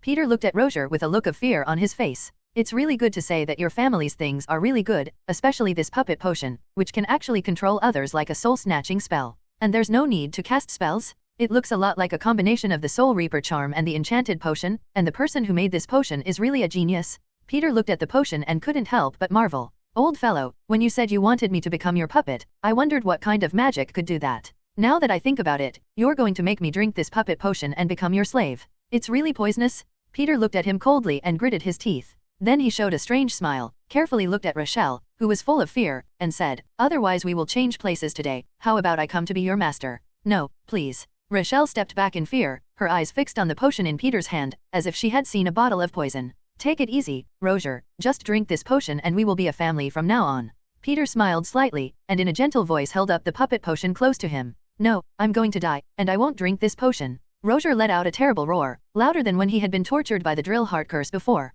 Then Rochelle used all her strength to summon the magic in her body, and her fingers flew and made gestures, trying to fight to the death. "Trust me, you'll drink." Peter smiled, held out his wand, and said firmly. Out of the blue, the spell glow flickered. This was the first time Peter had used the Soul Reaper charm. As the spell was activated, he only felt the whole person being hooked by a huge hook to the door of the brain, rushing into Roger's brain in the direction of the spell firing. Then he asked a king who had entered the minds of others and could easily control the thoughts of others. Then his gaze focused on his own eyes again. He looked at Roger, who had fallen into a dazed state, and a cheerful smile appeared on his face. He opened the puppet potion, sent a few of his own heads in, and ordered, "Drink this bottle of potion." When Heyman Roger heard Peter's order, he nodded obediently, reached out from the iron dragon to take the puppet potion, and immediately took the potion in one gulp. Peter immediately lifted the control of the Soul Reaper and looked at him at this time, his eyes full of adoration and loyalty to himself. "The host, Heyman Roger, is at your service wholeheartedly." The old wizard bowed his head respectfully. Peter was very satisfied with his performance, but still did not feel at ease to use mind reading to listen to his current thoughts, confirming that he was really obedient to himself, before opening the iron cage and letting him out. Although he had taken the puppet potion, Peter never believed that there was any eternal magic. Even the most just unbreakable spell could still be found to break through. Even the Philosopher's Stone, known as the highest honor in the wizarding world, the Philosopher's Stone, still can't make Nick Flamel truly immortal. So in order to be safe, and to prevent Heyman Roger from betraying himself after regaining his consciousness, Peter took the opportunity to ask, "Is there any way for me to control your life and death at any time? Avoid you betraying me? Master, I will never betray you. But if the master wants it, there is indeed a magic in the Roger family, called the Rosefall Seal, so that the person who is branded will always be controlled by the master." Heyman Roger replied respectfully. "Good fellow, the foundation of this pure blood family is really deep. Fortunately this old guy did not use it on him, otherwise the thought that he would be enslaved by him with great respect." His heart suddenly felt a chill and luck. "Then you teach me this spell," Peter commanded. "Yes, my master." Roger, who used to be arrogant, was now a loyal servant on call. After half a day of teaching, Peter finally learned this magic. He did not use the magic on Roger without the slightest courtesy, only to see a rose pattern appear on Roger's body. Peter could clearly feel that Roger had an invisible connection with himself, and that he could control his life through this connection. As long as Peter is willing, once the spell is chanted, the mysterious rose flower pattern will quickly suck away the life force of the person. Having done all this, Peter withdrew his wand with great satisfaction. However, when he saw the rose pattern on Roger's arm, he couldn't help but twitch at the corners of his mouth, and he always felt that his behavior was a bit like a Death Eater mark. But for the sake of insurance, he didn't care about this. Having packed up everything, Peter looked at the magical creatures around him and couldn't help but look happy. According to the strength of the Roger family, when he wants to fuse magical animals in the future, the Roger family can help him get it. Therefore, in the future, he only needs to work hard to accumulate system points, and when the system points reach 100 points at each stage, he can redeem a blood fusion opportunity. Instead of having to work as hard as before, you have to find the fusion of magical beasts. That way, he wouldn't have to spend more energy looking for magical beasts. You can also have more time to accumulate more system points, so that you can quickly improve your own strength. After all, Voldemort would appear in another year or two, and by the time he was in the 6th grade, Voldemort would rise again, and the magical world would be in turmoil. Even if he wanted to return to the Muggle world, it wouldn't be safe, and he wouldn't choose to do so. Therefore, in this short period of time, we can only find ways to enhance our strength and protect ourselves and our friends. Now he had fused the phoenix, the bird snake, the boggart, and now the human head sphinx scorpion tail beast, of which the phoenix gave him the ability to not die, the bird snake gave him the ability to change size, the boggart gave him the ability to deform his body, and now the human head sphinx scorpion tail beast gave him giant-like strength, as well as super magic resistance, so that his strength was further enhanced. But in the use of magic, he is still a novice. The understanding of magic is still knowing what it is and not knowing why it is so. The main role of fusing magical animal genes is to enhance the host's magical talent, and it is not possible to directly instill knowledge into him, so he still needs to increase his strength through a lot of learning and practicing magic. Now with the help of the Roger family, Peter not only has access to the knowledge of the magical family, but also enjoys the full support of the entire family. According to the memory of Heyman Roger, the French Roger family, in the past 100 years, the family members have become less and less. Especially in Tim Roger's generation, the direct Roger is the only one who has left him. That's why after learning that Tim Roger was killed by Peter, Heyman Roger was so crazy to take revenge on him. He even risked using the Soul Reaper charm and abducting him directly on the playing field. It is also used in the family's precious alchemy props for a mud species that he considers dirty. It was only obvious that he was a bad move, and he did not expect that Peter would be able to fuse the human-headed sphinx scorpion-tailed beast gene, thus breaking through the strength, breaking free from the shackles of the alchemical handcuffs, and successfully counter-attacking him. Eventually, he drank the puppet potion and became Peter's loyal slave. After the two men stepped out of the tin box, Peter sat leisurely on the sofa, receiving the meticulous service of Heyman Roger. Looking at Theory Roger, who was loyally serving him at this time, Peter couldn't help but feel a sense of relief after revenge. Although he was able to torture him with countless drill spells, or kill him outright. But how can these be compared to the happiness of making him his own servant? Even if he suddenly wakes up one day in the future, I am afraid that he will immediately commit suicide in shame. Having done all this, Peter began to think about what lay next, because he had suddenly been kidnapped again on the playing field, and there were Professor Flitwick and Raoul who were also participating in the celebration, as well as several witches who had been cast with the Soul Reaper charm. Now that a few days had passed, Professor Flitwick and the people of the Magical Congress of America were anxious to find him. After all, a young wizard from England came to the competition, and after winning the final, before he could present the prize, he was arrested, which was a disgrace to the Magic Parliament. But Peter didn't want to go straight back now, otherwise he wouldn't be able to explain how he escaped and who the prisoner was. After all, his captors had become his slaves, and he certainly couldn't hand over Roger, who was still useful to him. As soon as he was thinking about it, there was a noise outside the manor, and Peter looked through the window and found a group of people dressed in the aurors of the American Magical Congress not far away. Looking around carefully, the manor was small, and the window where Peter was located was only a few meters away from the nearest auror. But the auror just didn't see it, and under Peter's eyes, he ignored the manor and the people inside, and carefully searched around for figures. All this is only because the Red Courage Faithful spell is used here. The detectors in Congress show that Peter York is nearby, and everyone is looking for any magic fluctuations. The leading wizard said to the people around him. Peter's mind reading, which Peter had turned on at this time, could clearly see the auror's thoughts. Knowing what happened to the outside world during the time of his abduction, not long after Peter was kidnapped by the old wizard, Professor Flitwick woke up, and then discovered Peter's abduction, and after searching for no results, he quickly reported it to the American Magical Congress. The Magical Congress of the United States took this very seriously, and quickly sent professional personnel to their tents for careful inspection. Several witches claiming to be fans of Peter were interrogated. But when these witches woke up, they didn't remember what had happened before. He only knew that he had been cast a soul-snatching spell and ordered to put the drug into the mead and drink. After repeated interrogations, the officials of the Magical Council had no choice but to send the aurors around to inquire about the news. The rest is focused on the detector in the wand licensing office.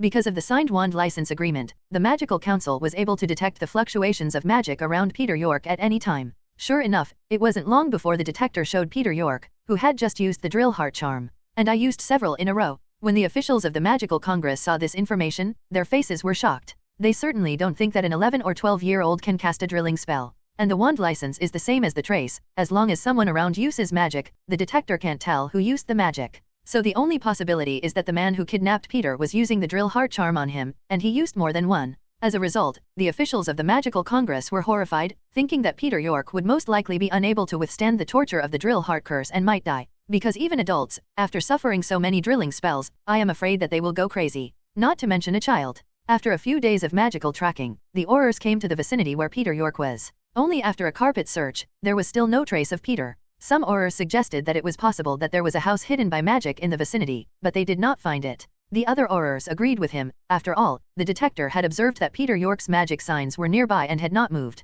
It was only in the face of the Crimson Faithful curse that even the most experienced auror could not solve such a thing. Officials of the Magical Congress could only signal in advance to Professor Flitwick, who were anxiously waiting, to prepare themselves for something Peter York could not find.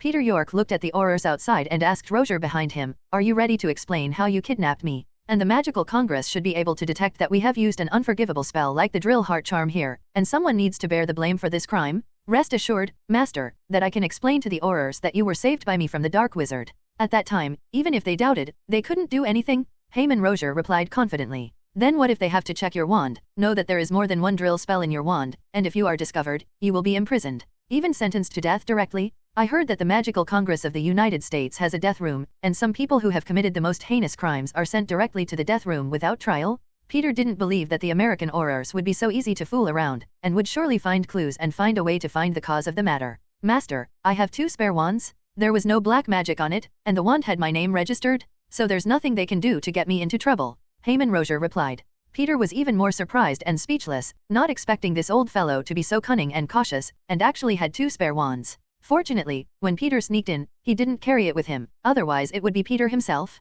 Then get ready, we'll find a chance to go out later, and then you'll explain it to the Aurors. It's better to make it up like the real thing, otherwise if you are discovered, you will wait to be taken into the death room, and then don't expect me to save you," Peter said calmly. Peter didn't want to reveal the location of the safe house. Because Roger is already under his control, his future source of magical beasts will be entrusted to Roger, and now the interests of the two are related. The Roger family's stronghold in the United States is this safe house. If the location of this place is exposed, I am afraid it will take a lot of time and money to build another safe house, so to harm Rachel's interests is to harm his interests. After making all the preparations, Peter and Roger's phantom moved to another location in the forest. As soon as it appeared, the two of them were pointed with their wands by the wary Aurors around them. "Don't do it, I'm a good guy." Peter quickly raised his hand and shouted, "Don't do it, he's Peter York, the missing child." The leader of the Aurors, seeing Peter's appearance, hurried to stop him loudly. Then the Aurors rushed over, looked around Peter carefully, confirmed his identity, and then looked to the side, the old wizard Roger, who had not spoken. "Peter York, haven't you been taken away? How do you suddenly appear here? And who is this one? Why are they following you?" The leader of the Aurors asked with a puzzled face. "Mr. Auror, I don't know what's going on. After the celebration, I suddenly fell unconscious, and as soon as I woke up, I was locked in the cellar by a dark wizard, constantly torturing me with the drill heart curse, until I found the opportunity to escape and meet this kind old wizard. He helped me fight off the dark wizard's pursuit and then took me out." Peter replied with a look of fear on his face, looking very pitiful. Hearing Peter's words, the Auror leader looked very surprised and turned to the old wizard Roger, asking if the situation was as Peter had said. Heyman Roger is worthy of being an old wizard who has lived so long, making up lies without changing his face, and he is very fluent. In the story he tells, he was originally looking for magic herbs in the vicinity, but suddenly met Peter, who escaped in panic, and helped him escape the dark wizard's pursuit, and then the phantom metamorphosis came here. The narrative is so well described that it seems to be true. Heyman Rachel's acting skills are good, even the leader of the Aurors. He was also stunned. After a thrilling narration, he completely believed his words, and then asked who the dark wizard was. "Where are you now?" Roger regrets that his abilities are limited, so he didn't catch the dark wizard and let him escape. Moreover, the dark wizard's face was still wearing a mask, and he did not see the face of the dark wizard. Heyman Roger's words, although it looked like there were no loopholes, but the extremely vigilant Auror still offered to check his wand. In response, Heyman Roger readily agreed to the request and happily handed the wand to Auror. The result of the examination, of course, was on the wand, with no traces of the use of black magic, which made the people present breathe a sigh of relief and express their gratitude to the old wizard with admiration for saving a young wizard.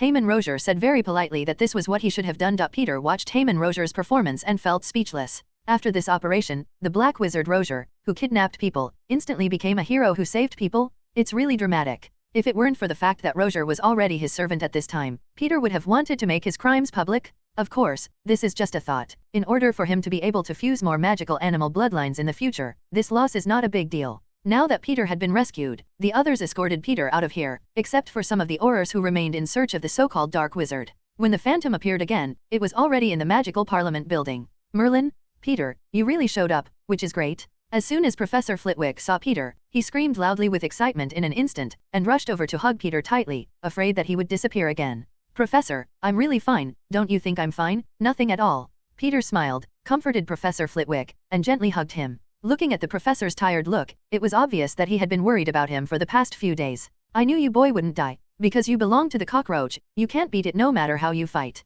Lauren also happily stepped forward to hug Peter, and then said in a somewhat choked voice, "Fortunately, you are back. Fortunately you are fine. Otherwise Professor Flitwick and I would have felt guilty for the rest of our lives. You firmly refused the witch, but we let you in and gave you a drink with coma medicine. We woke up to find you gone. It's crazy to search, but I can't find any trace of you, so I can only come to the Magical Congress for help. Fortunately you are okay. It is really Merlin's blessing. It's okay, you don't have to feel so guilty. I also agreed to the witch's request in the first place, and let go of my vigilance. I will be recruited. After all, no one expected someone to kidnap people at the scene of the duel." Peter patted him lightly on the shoulder and comforted the big boy. "Child, you have suffered. We are sorry that you have suffered such misfortune within our jurisdiction. If you have any needs, you can talk to us." A bald middle-aged man came up to Peter and said. Looking into Peter's puzzled eyes, Lauren explained to him that this was Alfred Urin, the president of the Magical Congress of the United States. Peter rejected the chairman's kindness, saying he did not have any needs. However, the chairman, Alfred Urin, still firmly stated that he would examine Peter's body, because through his wand permit, he detected many signs of the use of the drill heart charm near him, thinking that he might have sequelae in his body.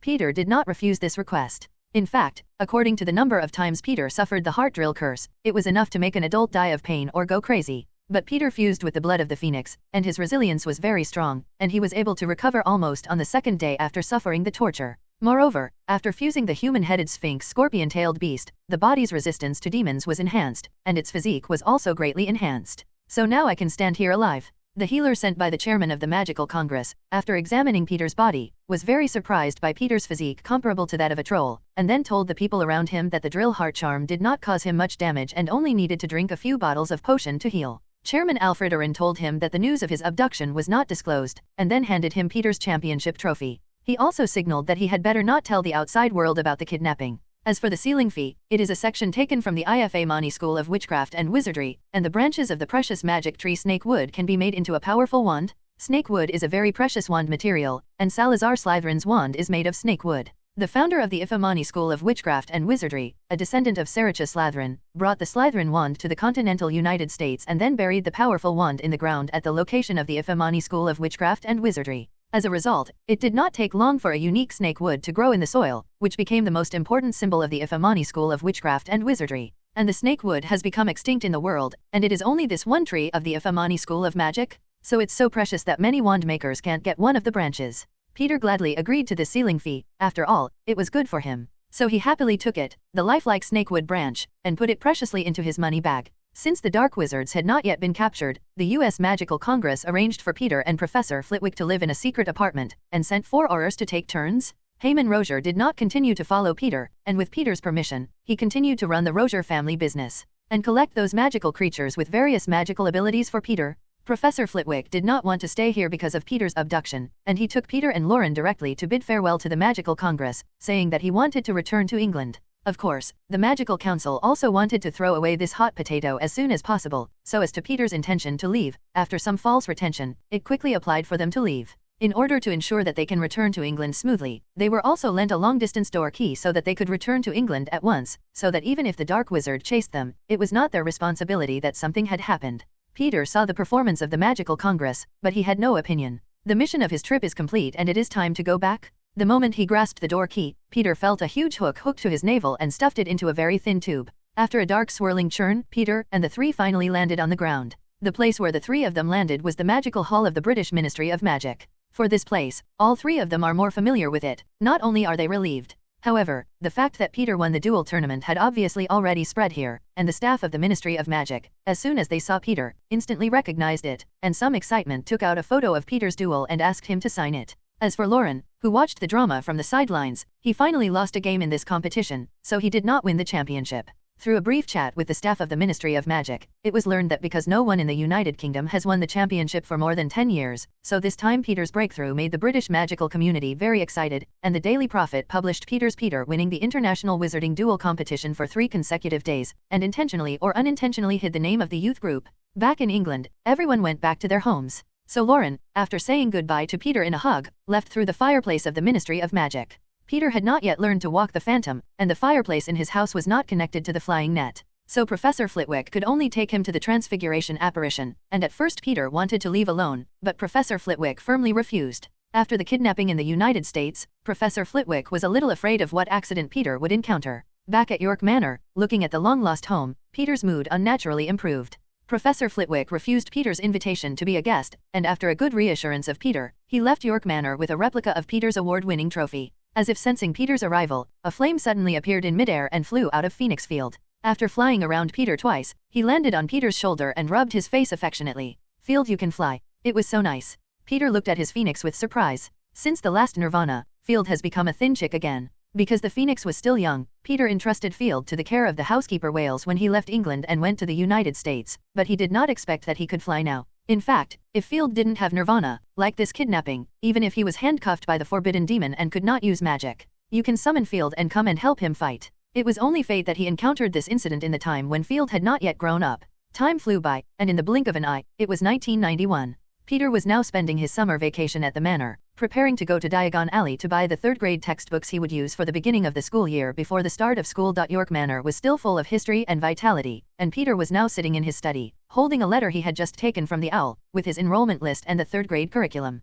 At this time, Peter had faded slightly, his height had suddenly grown to 1.7 meters, the contours of his face had begun to be clear, his hair had grown slightly longer, and his face had become more handsome and charming. You should be able to get the time turner, right? He must look at the class schedule in his hand and mutter, only to see that in the 3rd grade curriculum, Peter chose all 12 courses, and many of the courses on the curriculum he got were time conflicts. If he did not know that there was a time converter, I am afraid that this schedule would be wrong. Compared to the accidents in the 1st grade, Peter's 2nd grade was much smoother. In the 2nd year, the professor of defense against the dark arts was a young wizard with a head, and he did not know who had fooled him into becoming this professor. After learning that Peter was the winner of the 90th International Wizarding Duel Competition, Junior Division, he excitedly pulled Peter to perform a duel for the students, and Peter was annoyed by him. Towards the end of the term, Professor Lin Toking once again approached Peter and pestered him to perform a duel for the students. I don't know if it was the cause of the curse or the accidental factor, but in the duel performance between Peter and him, there was an accident, and the spell that Peter bounced back, plus another spell, hit Professor Lin Toking, causing every pore of his body to grow hair like crazy.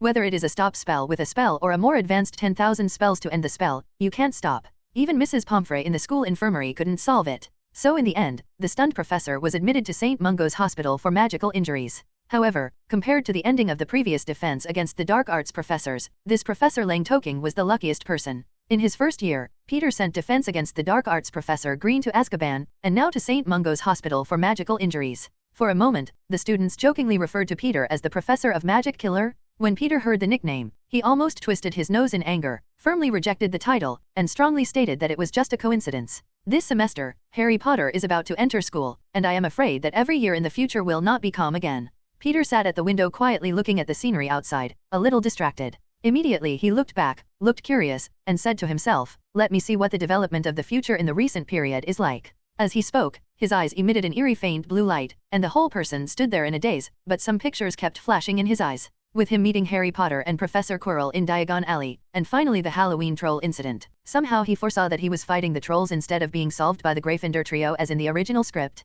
After a while, the blue light in Peter's eyes gradually converged, and his face showed a puzzled look. According to his character who liked to hold on, he should not participate in the Harry Potter incident. How could he foresee the picture? But he was involved in it. Peter, who couldn't think straight, shook his head and pressed the matter to the back of his head first. He had planned to go to Diagon Alley tomorrow to buy books for his studies. But now it seems that if he goes tomorrow, he will run into Harry Potter and Professor Quirrell. This made him hesitate to go tomorrow. When Peter was in the 2nd grade, because Hogwarts was too bland, it took him a whole year to accumulate 100 points and redeem a blood fusion opportunity. The magical creature he chose this time was an invisible beast provided to him by Heyman Roger. Invisible beasts are invisible and have the ability to foresee, so they are very difficult to catch. The hair of the invisible beast is the material used to make the invisibility cloak, so due to the scarcity and difficulty of the invisible beast to catch, each invisibility cloak is very expensive and cannot last. However, with the strength of the Roger family, he still managed to catch an invisible beast for him. Peter successfully fused the genes of the invisible beast. Peter took the opportunity to gain stealth and foresight.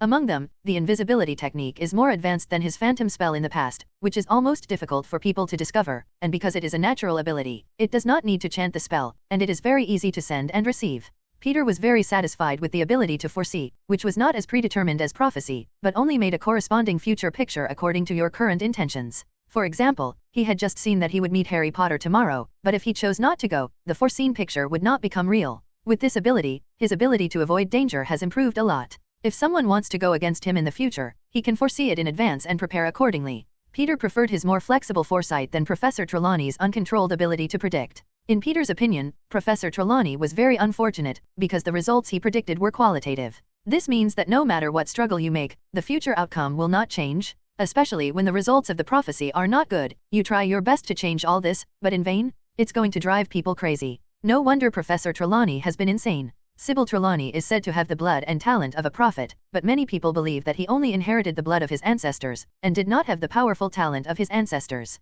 Therefore, his usual prophecies should only be nonsense. But in fact, Professor Trelawney succeeded in making 2.5 prophecies. The prophecies of the birth of the Savior, the fall of the Dark Lord and the escape of the servants, the rise of the Dark Lord again run through the entire Harry Potter timeline. There is also the half-prophetic lightning strikes the tower, which predicts Dumbledore's death in advance. But every time he made a prophecy, no one other than Dumbledore believed it, and it was not until things really happened as prophesied that they would find out that it was true. Professor Trelawney seems to have been cursed by Cassandra, and his prophecy is true, but no one trusts it. Of course, there is no way to change the direction of fate, and at the same time, it in turn ensures the irreversibility of the prophecy, which can be said to be very sad. Therefore, he is always nagging and wants to get the attention of others, but he always chokes people when he opens his mouth. After all, no one likes others to predict that he will have bad results.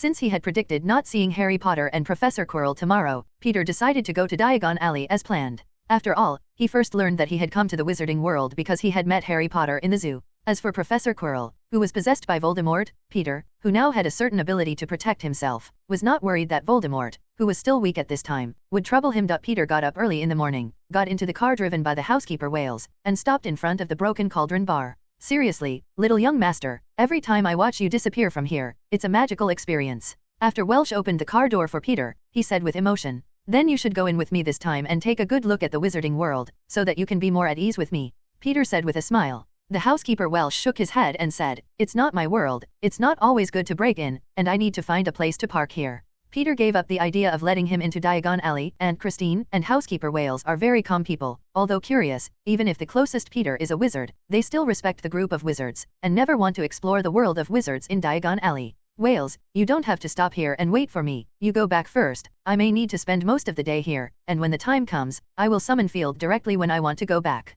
Peter told the butler that now that Phoenix Field had grown up again and could teleport with him at any time, it would be easy for him to go back. Walking into the Broken Cauldron bar, it was still as dirty as before, and the stone slabs on the ground were covered with a layer of greasy things, and the original color could not be seen. The whole bar was dark and gloomy, with a few old wizards sitting in the corner smoking cigarettes and a dirty beer on the table. Peter had been in school for 2 years and often passed by the leaky cauldron bar, but he had never eaten anything here. It was too dirty here. As Peter walked in, his handsome appearance and elegant temperament instantly attracted the attention of the bar, including Professor Quirrell in the darkest corner, hiding his body. "It's Mr. York, I haven't seen you for a long time, and you've become more handsome again." The boss, Tom, greeted him with a smile. "School is about to start, are you going to Diagon Alley to buy something?" "Yes, Mr. Abbott, I haven't had time to come before, so I have to buy the materials," Peter said gently. "Do you need to get a beer and butter? I invite you?" Tom Abbott took out a large wine glass and asked with a closeness. Peter looked at the obvious stain on the mouth of the cup, still shook his head firmly and refused. "No, Mr. Abbott, I still have to buy a lot of things, time is a little tight, next time." "It's a shame, this is the latest butterbeer I just came in from Ms. Rosmerta." Tom Abbott had a look of pity. "Don't be sorry for me, Tom, I'm a third year this year and can go to Hogsmeade Village. It's time to go to the Three Broom Bar and taste Ms. Smerta's butterbeer for yourself," Peter said with a smile. "Also, time flies so fast. I remember the first time I saw you, you were only as tall as my chest, but now you're almost as tall as me." Tom was full of emotion, and then said to Peter with a happy face, "My niece Hannah Abbott, this year also enrolled. If you encounter it when the time comes, please pay more attention." Iron Hannah, of course Peter knew. Many of the Harry Potter fans he had seen, one of the names of the Sorting Hat was Hannah Abbott, and in the future he also married Neville Longbottom, inheriting Tom Abbott's bar. So he smiled and assured Tom that he would take good care of her when he met. Suddenly, at the entrance of the bar, there was movement. A giant 2 or 3 meters tall, with a thin child, walked in. "Oh, Hagrid, is it still the same? Do you need a butterbeer?" Tom greeted the giant happily and recommended his beer to him. "No, Tom, I'm busy running errands for Hogwarts, and I'm going to take Harry Potter to buy school materials." Hagrid's loud voice echoed throughout the bar. The bar was suddenly silent, and everyone looked at the little boy next to Hagrid with incredulous eyes. "Oh my god, Hagrid, this is Harry Potter," the boss Tom said with a shocked look. "Welcome back, Mr. Potter, welcome back." A middle-aged witch reached out and took Harry Potter's hand and said excitedly, "I remember you, you were the one who bowed to me at the mall." Harry Potter also said in surprise, "He remembers me, hear me, Harry Potter remembers me bowing to him." The witch excitedly showed off to the people around him. "Mr. Potter, it's a pleasure to see you, I'm Doris Croakford." An old witch held out her wrinkled hand and graciously held Harry Potter's hand. Peter looked at this familiar scene and couldn't help but be a little distracted, but for a moment he had the feeling of being in the movie. Then he saw a familiar figure coming out of a dim corner, with a thick turban wrapped around his head, cowering and shrinking to Harry Potter, stuttering, Harry Potter, seeing you is very, very happy. Professor Quirrell, it was you." Hagrid looked at Quirinus Quirrell in amazement, then turned to Harry Potter and introduced, "Professor Quirrell is also a professor at Hogwarts, specializing in teaching you defense against the dark arts. It's a pleasure to meet you, Professor Quirrell." Harry Potter obediently held out his hand. I think you don't need to learn this, right?" Professor Quirrell stuttered, then smiled nervously again. "Professor Quirrell, how did you choose to be a defense against the dark arts professor? Didn't you teach Muggle studies earlier?" Peter's voice came from behind. Facing the eyes of the crowd, Peter came to Professor Quirrell and asked, puzzled, "The last time I discussed Muggle studies with you, you were not like this. Why didn't you stutter after a semester? Wear a strange headscarf? It's you, Peter, I haven't seen you for a summer vacation and you've become handsome again, haha." Hagrid's loud voice rang out, and for this Slytherin student, who had become acquainted, Hagrid was very happy to see him. Hagrid looked at Harry Potter and enthusiastically introduced himself to Peter. This is Harry Potter. Peter, you should know his name. He also enrolled this year. Take good care of him. Then he introduced himself to Harry Potter. This is Peter York, a third grader, a nice guy, and if you have trouble in the future, you can ask him for help. Looking at the elegant and handsome senior in front of him, Harry Potter was a little ashamed of himself, nervously wiping the sweaty palms, and some hesitations about whether to reach out. However, Peter York took the initiative to hold his hand, and then gently smiled at him and said, "Hello Harry Potter, we are meeting again, welcome to join the Hogwarts family. Have we seen it before?" Harry Potter asked doubtfully. Senior York, have we met before? Harry Potter asked in surprise. Peter looked at the thin Harry Potter at this time. His hair was messy, he was wearing an old pair of glasses, his coat was very fat, and his body was thin as if he had not eaten enough. "Harry, can I call you that?" you asked with a smile, and then explained to him, "I once met you in the reptile hall, when you released a big python, and I was shocked, and I was very impressed. Master York, aren't you from a wizarding family?" Harry Potter was very surprised. He thought that this elegant and handsome, aristocratic-looking senior was a descendant of the wizarding world. "Just call me Peter, don't be too nervous Harry, you're a celebrity in the wizarding world. Others may get it wrong, but you absolutely won't. Enjoy your magical journey?" Peter's eyes were bright, and he smiled comfortingly. "Peter, how do you know?" Harry Potter looked at Peter in amazement. Since receiving the owl's acceptance letter, and then being brought here by Hagrid, his heart was always uneasy, wondering if Hagrid could make a mistake. He was looking for another Harry Potter. Maybe after a while, he would tell him that he had found the wrong person, and then send him back to the Dursley family, who could only live in the closet and did not have enough to eat every day. "Why would you know what you think is right?" Peter looked at him with a smile and tapped his finger on his head. "This is my talent, a fun ability, and of course most of the time I turn it off." "You're a mind reader, right? That's cool," Harry Potter exclaimed with a look of surprise. "Dementors to be precise. You'll learn this magic later." Peter smiled slightly and said he didn't have to care. "Peter York, you're a born Dementor." Professor Quirrell on the side was so excited that he forgot to stutter, and looked at Peter with panic and vigilance on his face. Peter looked at Professor Quirrell's reaction and asked with a smile, "Professor, don't you have to worry about me seeing your brain. Did you learn brain occlusion? Why can't I read your mind from the beginning?" As soon as he heard Peter's words, and then saw that Peter really did not look like a lie, especially when he suddenly received a voice coming from the back of his head, he was immediately relieved. Then he reverted to cringing, stuttering, and explaining, My headscarf is. It was sent by a Middle Eastern prince, It used him above. The magic on their side It should be so. That's the case, Professor Quirrell, you're so lucky, there are very few props that can block the Dementor's mind." Peter looked envious, as if he really believed his lies. Ha ha, it's a gift, so it's been. Wear it straight on your head?" Professor Quirrell said hesitantly, and then laughed nervously to himself. "Well, it's time for us to go to Diagon Alley. Peter, you too, go with us." Hagrid interrupted their communication, then urged, "That's just right, I'm just going to buy something. I haven't bought any books in the 3rd grade yet, and I have to go back to Madame Mokin's shop to buy robes, and the old robes have become shorter." Peter said yes. "Goodbye Professor Quirrell." The silly Harry Potter also politely waved to the professor behind him. The three of them came to the small patio behind the bar, and Peter stood quietly to the side, watching Hagrid triumphantly demonstrate to Harry Potter how to operate into Diagon Alley. Wow! Magic novice Harry saw such a magical sight for the first time. "Welcome to Diagon Alley, Harry." Hagrid smiled and said. On the first step in Diagon Alley, Hagrid takes Harry Potter to Gringotts to get the money. "Hagrid, you take Harry to get the money. I've had enough money and I don't need to go there again." Peter said he wanted to be separated from them. "Okay, then we'll see you at Hogwarts." Hagrid nodded. Speaking of money, Peter now has a large source of money in the wizarding world, all contributed by the Rozier family.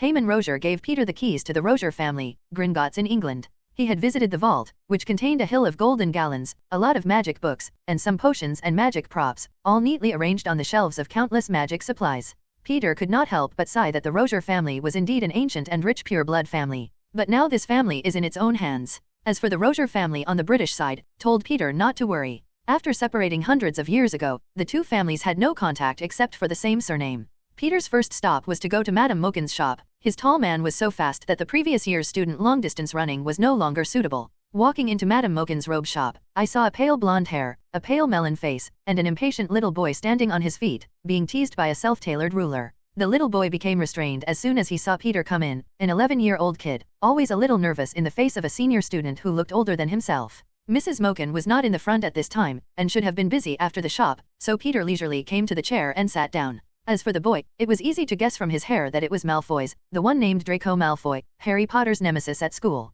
Neither of them spoke, and the shop was quiet. Then Draco Malfoy, as if plucking up enough courage, greeted Peter nervously, "Are you the senior at Hogwarts?" Peter was a little surprised. his impression of Draco Malfoy, but an arrogant guy, did not expect to take the initiative to say hello. So he nodded and said, "I'm a third-year student at Slytherin House. You're a new student. Welcome to the Hogwarts family." "Really, senior? My dad graduated from Slytherin House and I want to go to Slytherin too." The boy had a smile of excitement on his face, as if he had found an organization, and eagerly introduced himself. "Senior, my name is Draco Malfoy, and I belong to the Malfoy family." "Hello, Draco Malfoy, my name is Peter York, and I should be your immediate senior in the future." Peter nodded at him and said, "York? Does a pure-blood family have this surname? Senior, are you from a foreign family?" Draco Malfoy knew the pure-blood family name of the British wizarding community very well, saying that he had not heard of it. "It's not that you're mistaken, I'm from the Muggle world, and my parents are ordinary people." Peter shook his head and said, "No way, Slytherin never recruits mud seeds." Draco Malfoy shook his head excitedly, expressing disbelief, for in his opinion that Slytherin was the worst thing to do was to recruit mixed-race students, and had never heard of recruiting pure Muggle-born students. Peter shook his head, and he knew there would be such a reaction. These pure-blood families have instilled the concept of pure-blood nobility into their children from an early age, make them hate and despise Muggles and Muggle-born wizards, calling them mud seeds. As if reacting to his own overexcited emotions, Draco Malfoy's pale cheeks glowed with a faint flush. Trying to prove that Peter was lying, he asked, "Senior, are you kidding? Slytherin never recruits Muggle-born wizards." "You're wrong, Mr. Malfoy. Slytherin has only been in almost 100 years, and hasn't admitted Muggle-born students. The history of the school records that there was more than one pure Muggle-born student in Slytherin." Peter looked at the somewhat agitated boy lightly. "Besides, I was indeed a Muggle-born, and I don't have to lie to you." The robe shop fell silent again, and Draco Malfoy was there both resisting and hesitant, while Peter, with a leisurely face, took a magic book from his wallet and read it seriously. The book that Peter was reading at this time had 4 big words written on the casing of the book, the Book of Merlin. After he got the book from the Queen, he spent the first 2 months studying whether it was dangerous. Later, he asked a number of teachers to inquire about the correctness of the knowledge in the book. In particular, he specifically asked Dumbledore for the rune that Merlin's book had taught him. Dumbledore was indeed a learned and wise man, and he recognized at a glance that the rune was an ancient magic script and explained the meaning of the rune. He only thought that Peter was interested in ancient magic texts, so he also specially recommended him to Professor Basihetta Bubelin of the Ancient Runi Study class. After confirming that Merlin's book was not dangerous, Peter began to diligently teach himself magic literature in the 2nd grade in order to learn elemental magic, and constantly went to the classes taught by Bubelin. Professor Bubelin also admired Peter, who was so studious, so he turned a blind eye to his rubbing behavior and gave him some guidance from time to time. Perhaps because of the fusion of the genes of the human-headed Sphinx, which possessed superb language skills, Peter showed great talent in ancient magic literature. In just 1 semester, he had learned all the contents of the Ancient Rune Simple Introduction, Rune Dictionary, Magic Symbol Collection, and Magic Word Phonetic Table that he had to learn at all grades in the school. "Now I'm already working on the Advanced Runi Translation." This made Professor Bubelin very shocked and pleased, and he even provided his research on Thyrani to Peter without reservation, hoping to cultivate Peter in ancient magic literature, especially at the end of the 2nd year, when filling out the elective courses for the 3rd grade. Professor Bubelin ran directly to Peter's side and watched him choose the Ancient Runi lesson as an elective before giving up. It made Peter cry and laugh at the time. With his knowledge of the runes, he successfully followed the advice of the Book of Merlin and spent half a semester successfully using magic to engrave that symbol in his mind, thus officially advancing to the level of elemental magician. After becoming an elemental magician, he was able to sense the magic of the outside world while meditating, and gradually incorporated the magic elements of the outside world into the body to enhance his magic. When Peter first succeeded, he was overjoyed, because the principle of the elemental magic cultivation method in Merlin's book was similar to the cultivation theory he remembered in his previous life. They all integrate themselves by absorbing the power of the outside world, so as to improve themselves step by step. Moreover, according to this theory, the cultivation of elemental magic has no end. Peter had asked Merlin curiously, whether Merlin had finally succeeded in cultivating and becoming the god of magic. But the Book of Merlin himself said that he did not know, because not long after he was manufactured by Merlin, he accidentally fell into the hands of others, fell into the hands of the royal family after many years of wandering, and was finally captured by Peter. In addition to not being able to speak, this book has the same ability to think as the Sorting Hat. In addition to recording the knowledge of elemental magic on it, you can also record the knowledge you have learned and increase the amount of knowledge of Merlin's book. The Book of Merlin has the same ability to carry memories as a meditation basin. Therefore, the memory of knowledge can be extracted and put into the book. The Book of Merlin is able to absorb memories and thus increase the store of knowledge. It can be said that it is equivalent to a magic version of the handheld computer, and it is also a learning computer that can think for itself. Back to the point. After Peter had read the book for a while, Mrs. Morkan finally came out from behind and was very happy to see Peter. "Very welcome, Mr. York. I thought you went to the Van Ready-to-Wear store. I wear a student's robe mainly in school, and I don't think there's anyone in this regard who has done a better job than you, Mrs. Morkan." Peter smiled and complimented. The little handsome man's mouth is really sweet. If you promise me to be a model in my shop, I will wrap your clothes in the future. What do you think? Mrs. Moken said with a smile. I'm sorry, but I have to reject you again, Mrs. Morgan. Peter shook his head in refusal. Lady Moken was a shrewd businessman who was now honored with the Order of Peter Merlin II and the winner of the International Wizarding Duels, plus a handsome face. If you become the spokesperson for Mrs. Moken's robe shop, I am afraid that there will be a lot of income. So he repeatedly invited Peter, but Peter refused. Mrs. Moken, please give me 3 sets of plain-faced work robes and a winter cloak, all made of the best materials. Peter said. Madame Morgan nodded, and with a wave of her wand, the tape measure flew directly onto Peter, quickly measuring his figure and completing the job in the blink of an eye. Having paid the money, Peter left Madame Morgan's robe shop, leaving Draco Malfoy stunned. Along the narrow street, Peter came to the dilapidated Ollivander wand shop and walked inside. It was back-to-school season, and the freshmen would come here to buy their first wand, so he saw a girl with brown hair, very thick and disheveled, with front teeth, picking out her wand.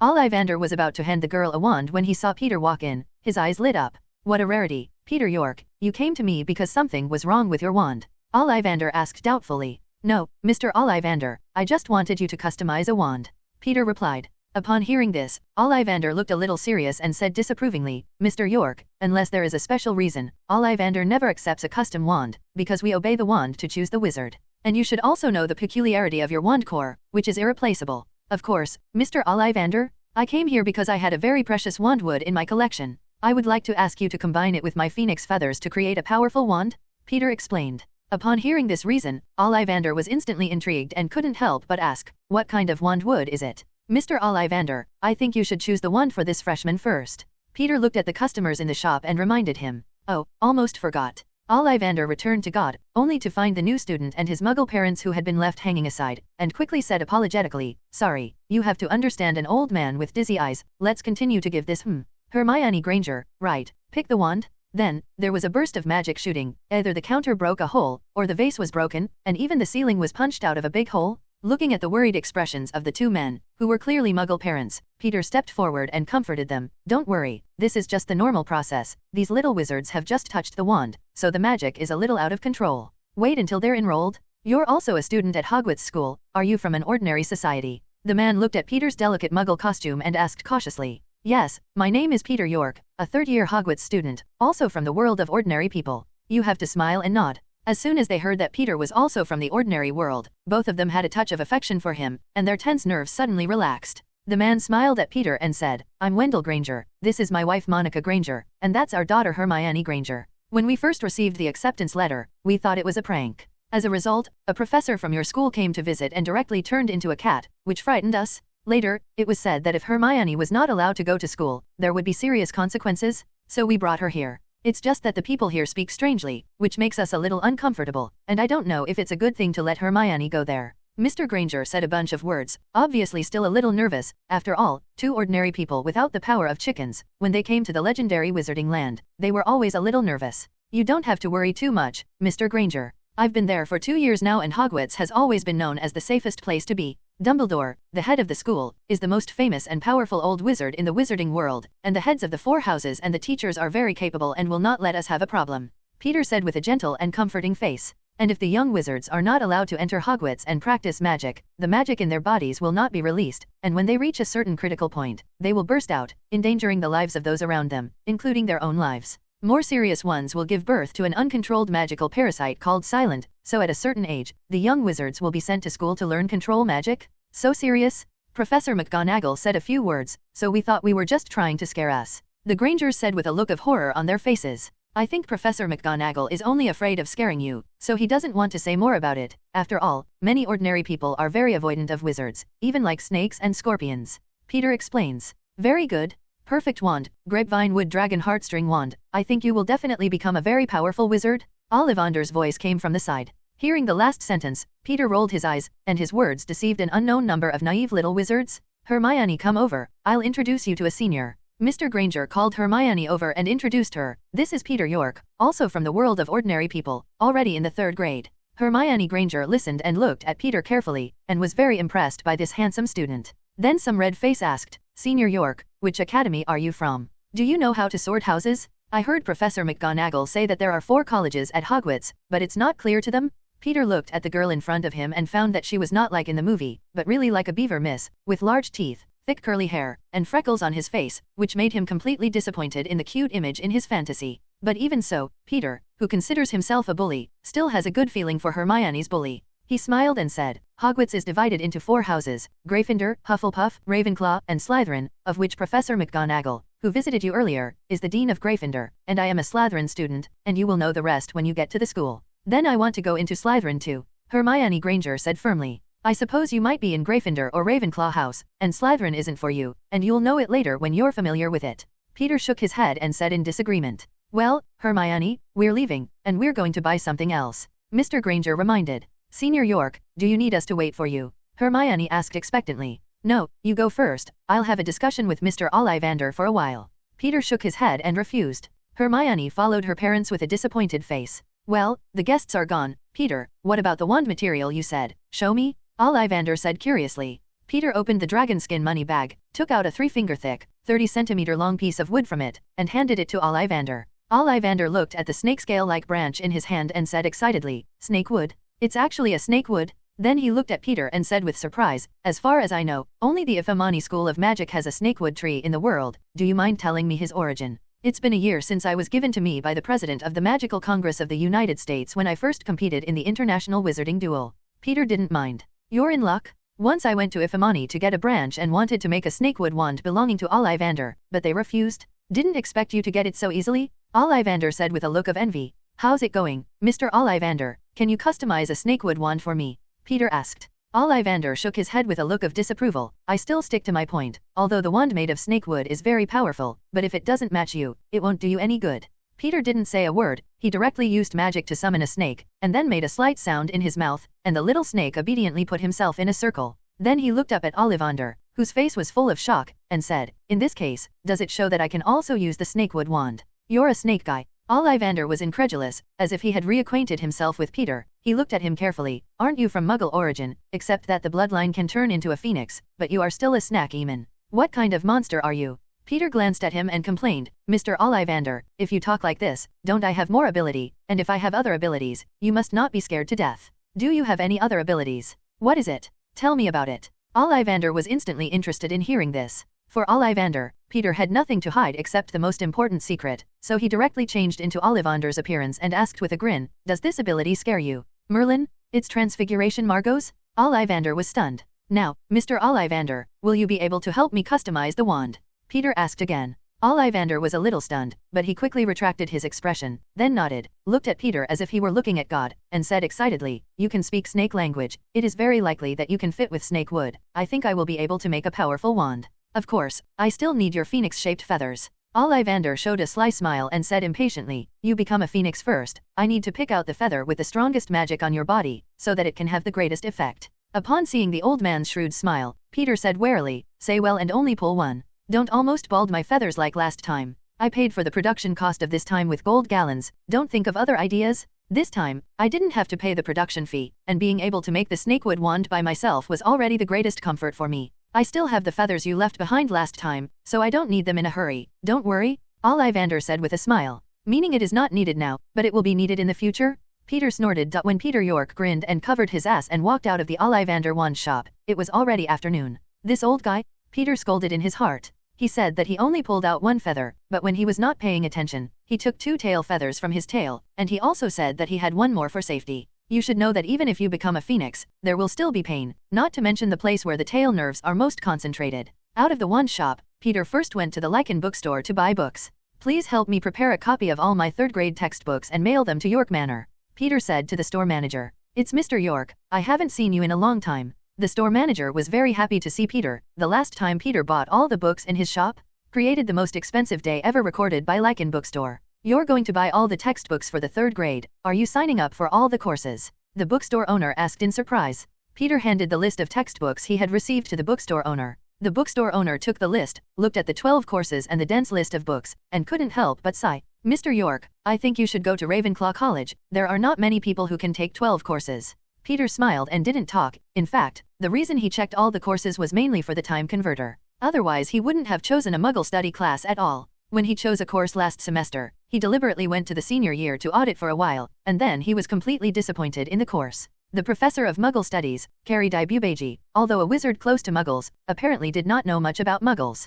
His description of Muggles made Peter, a man from the Muggle world, feel as if she were talking about another world. And in this professor's perception, Muggles are fragile and need our protection. When Professor Bubaki made this argument, he almost didn't make Peter laugh to death. However, in order to be able to apply for the time converter, he could only pinch his nose and check the Muggle studies course. But Mr. York, didn't you already have a third-grade textbook in the book you bought earlier? The bookstore owner asked more curiously. Take one as a collection, and of course you have to buy a new one for the class. Peter said of course. Well, rich people? The bookstore owner was a little speechless, but he was very happy to prepare all the books for him. Then he recommended, Mr. York, we found the invisible book of invisibility that I didn't give you earlier. Do you need one? Got it? Peter was astonished. You should know that the books in the Ilgian bookstore are all kinds of strange, including huge leather books like paving stone slabs, small silver shell books as small as stamps, books with countless strange symbols printed on them, and wordless heavenly books that have nothing written in them. Some books are even weirder, like Monster Book for monsters will scream and bite each other.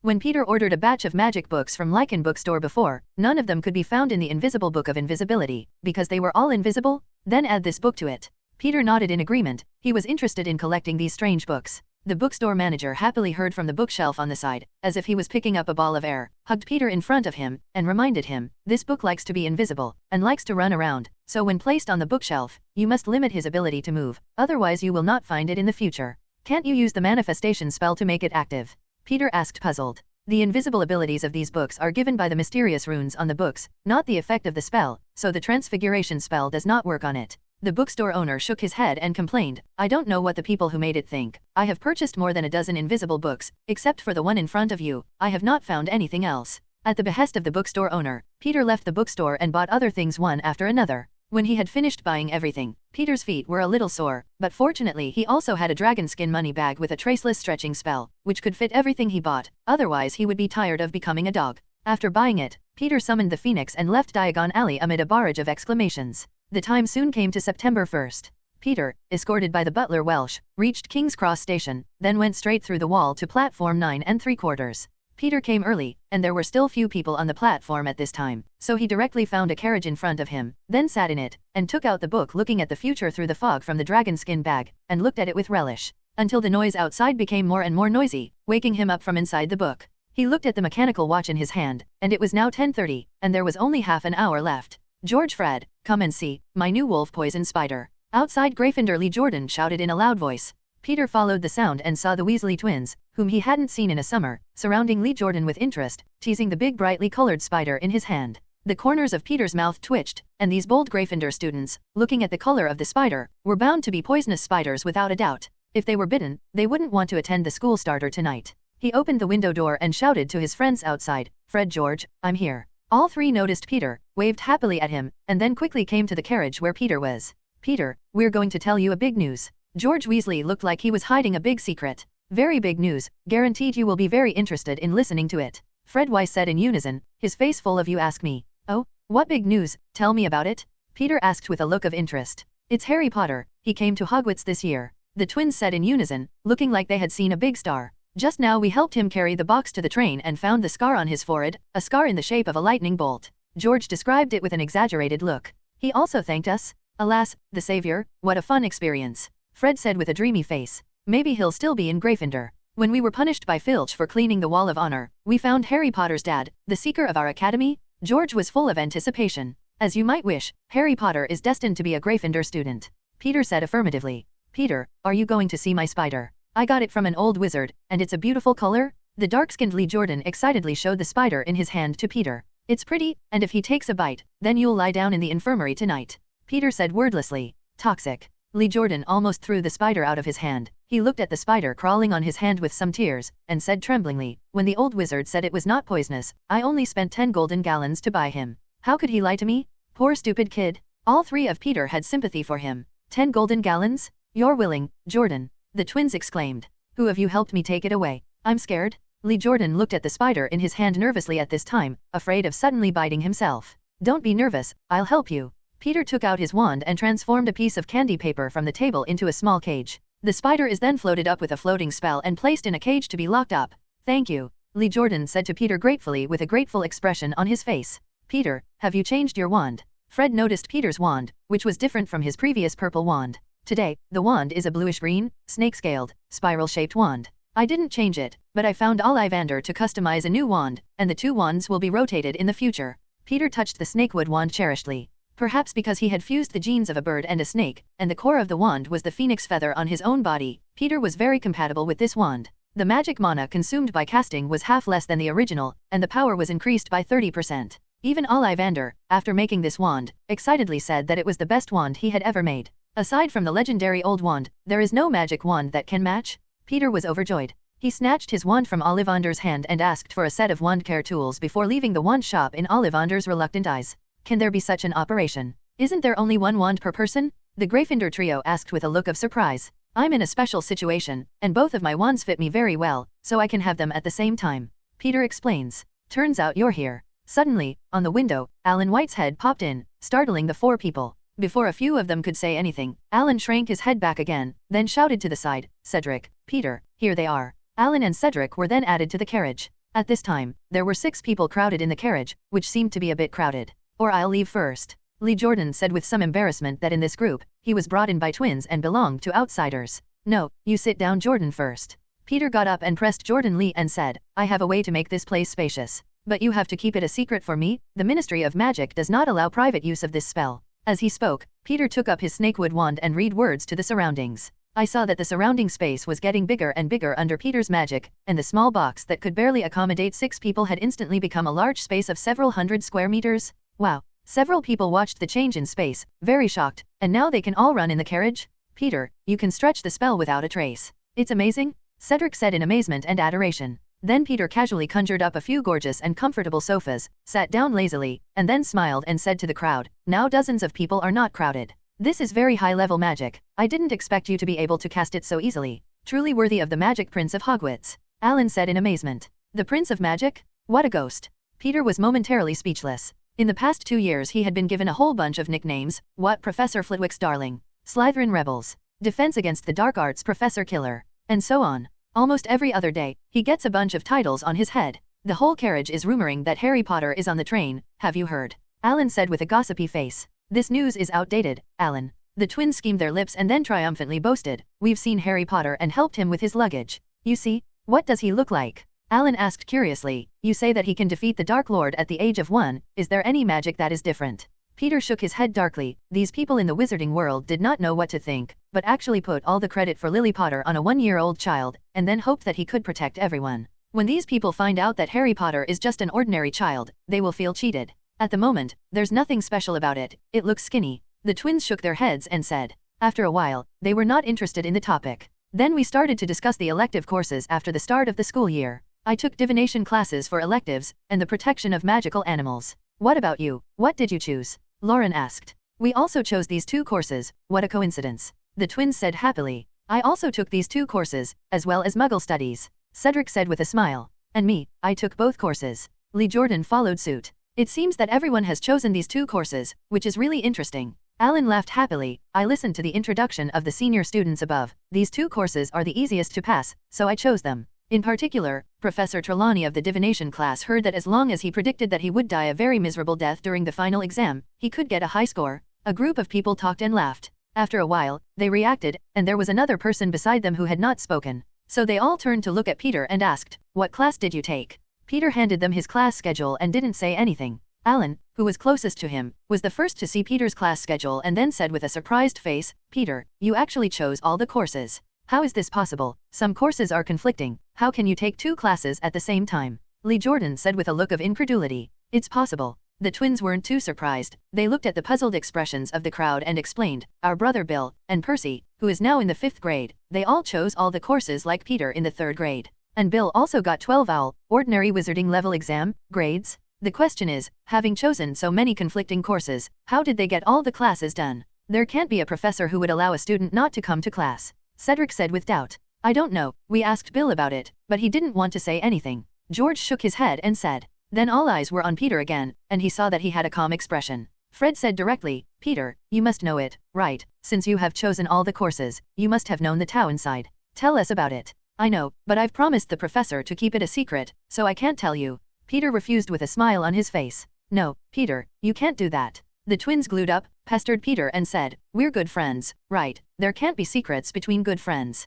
If you want to be beautiful, telling you is equivalent to telling the whole school. When the time comes, the professor will come to me for trouble, and it is possible that I will not be able to finish 12 courses." Peter slapped the two heads that had come up and said with a look of disgust, "How is this possible? As we all know, we Weasley brothers are the most tight-talking people." The twins retorted with a serious face, "You ask them if they believe it or not." Peter pointed to several people around. The twins looked around and saw that they had a look of contempt on their faces, and suddenly withered, looking aggrieved by slander. Laughter erupted in the carriage, and everyone was amused by the twins' two living treasures. With the roar of the train, everything outside the window was rapidly disappearing backwards. Peter and they were in the carriage where Peter was playing wizard chess with Cedric, and the others sat behind them, interjecting from time to time to give a few words of advice. "Peter, your king should go forward, eat one of Cedric's soldiers, don't back down, just do it. Peter, your knight should move between the soldier and the knight on the upper left, don't hesitate. Peter, suck your bishop between the other knight and queen, or you'll lose." Fred and Alan, who were watching behind Peter, always couldn't help but say,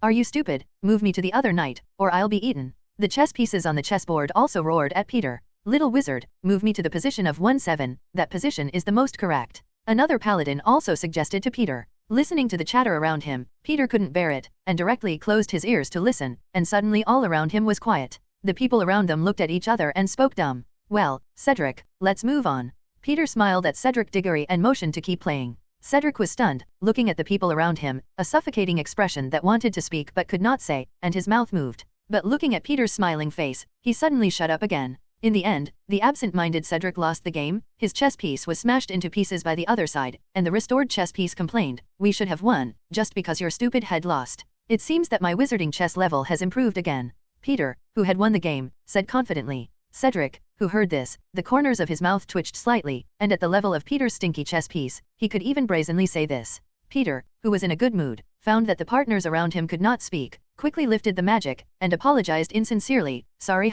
playing chess is too fascinating, I forgot about you." The mute old half-day crowd rolled their eyes at him en masse. Boom. There was a knock at the door of the carriage, and then a slightly chubby boy walked in. "Have you ever seen a toad?" "Wow." The boy walked in with some trepidation and asked, and before he could finish speaking, he was startled by the very wide space in it. "Toad? Does anyone still raise this stuff?" Alan looked at the freshman and asked with some surprise. "You're Neville Longbottom, right? My name is Peter York. I know your grandmother, Mrs. Longbottom. Has he ever told you about me?" When Peter heard that the boy was looking for the toad, he guessed his identity. "You're the Peter York who captured the Dark Wizard Grimm, the one who won the duel championship?" Neville asked with some surprise, and his voice couldn't help but grow louder. Then, as if reacting, he closed his mouth with a flushed face. "Little brother, you are not mistaken, this is the famous, Hogwarts magic prince, Peter York." The twins came to Peter with great interest and solemnly introduced themselves to Neville Longbottom with a funny face. Peter ignored the two living treasures, and he looked at Neville gently and asked, "Your pet is a toad. Is he lost?" Neville looked at the handsome and gentle senior, and couldn't help but reunite him with the perfect student in his grandmother's mouth, and the admiration in his eyes could not help but show a lot, and the tension in his heart also dissipated a lot.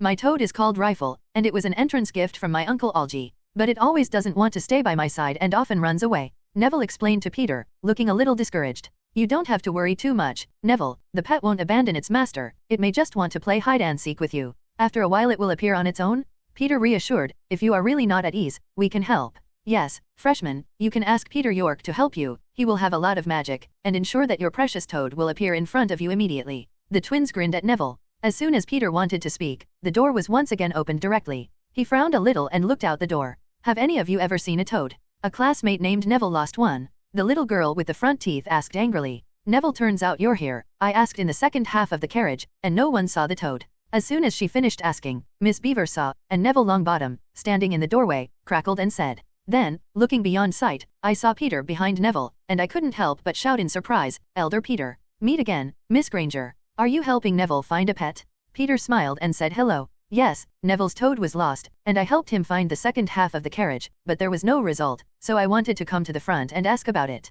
Elder Peter, I've read some books in the past few days and found the wizarding world so interesting. I tried a few spells on the textbook and it was magical." "That's right," Hermione Granger gushed. "Well, Hermione, let's find his toad for Neville first, and we'll have time to talk about other things, and when we get to Hogwarts, you'll have more interesting discoveries." Peter interrupted her. The little witch found herself talking a little too much, her face turned red, and then her attention shifted to the space around her, and she suddenly said with a shocked face, "How did this happen? This carriage is too big." This is a spell called the Traceless Stretching Spell, which you will come into contact with later. But keep it a secret, as the Ministry of Magic does not allow private spells, Peter explained to Hermione and Neville with a smile. It's amazing, I'll learn this spell later. Hermione looked at the space of hundreds of meters around her in amazement, and then decided with a determined face. Little sister, this spell is a high-level spell, but it is not so easy to learn. Many adult wizards don't know this spell, let alone be students. Fred grinned and said, so far, only the guy in front of you has broken this routine. Hearing his words, Hermione looked at Peter with a calm face full of surprise, not expecting this senior, who was also from the Muggle world, to be so powerful.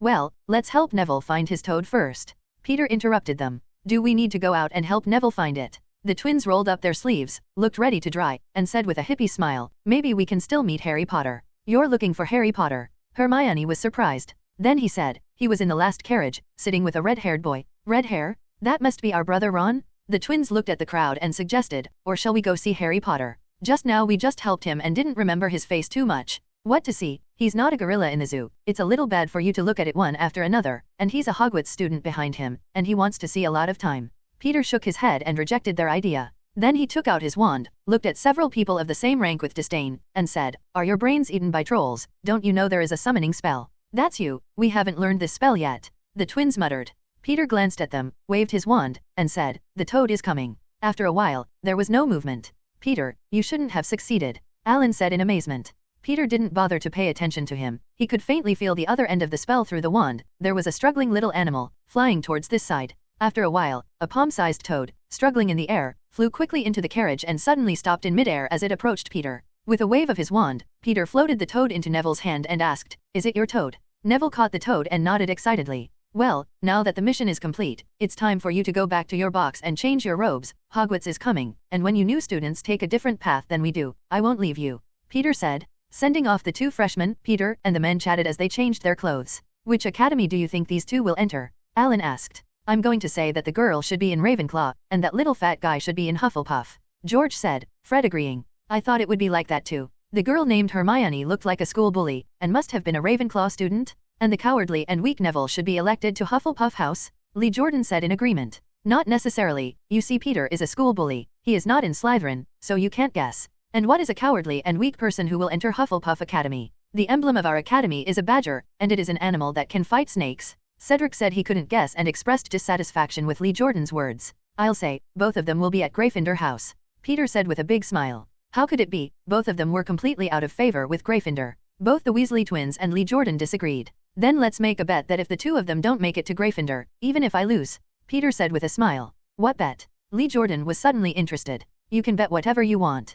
Peter looked at Lee Jordan with an eerie smile. We're not betting. The twins looked at Peter's expression and said in unison. They had been friends with Peter for 2 years, and they knew him well. There is no absolute certainty, and there is never a random bet. Why, George, Fred.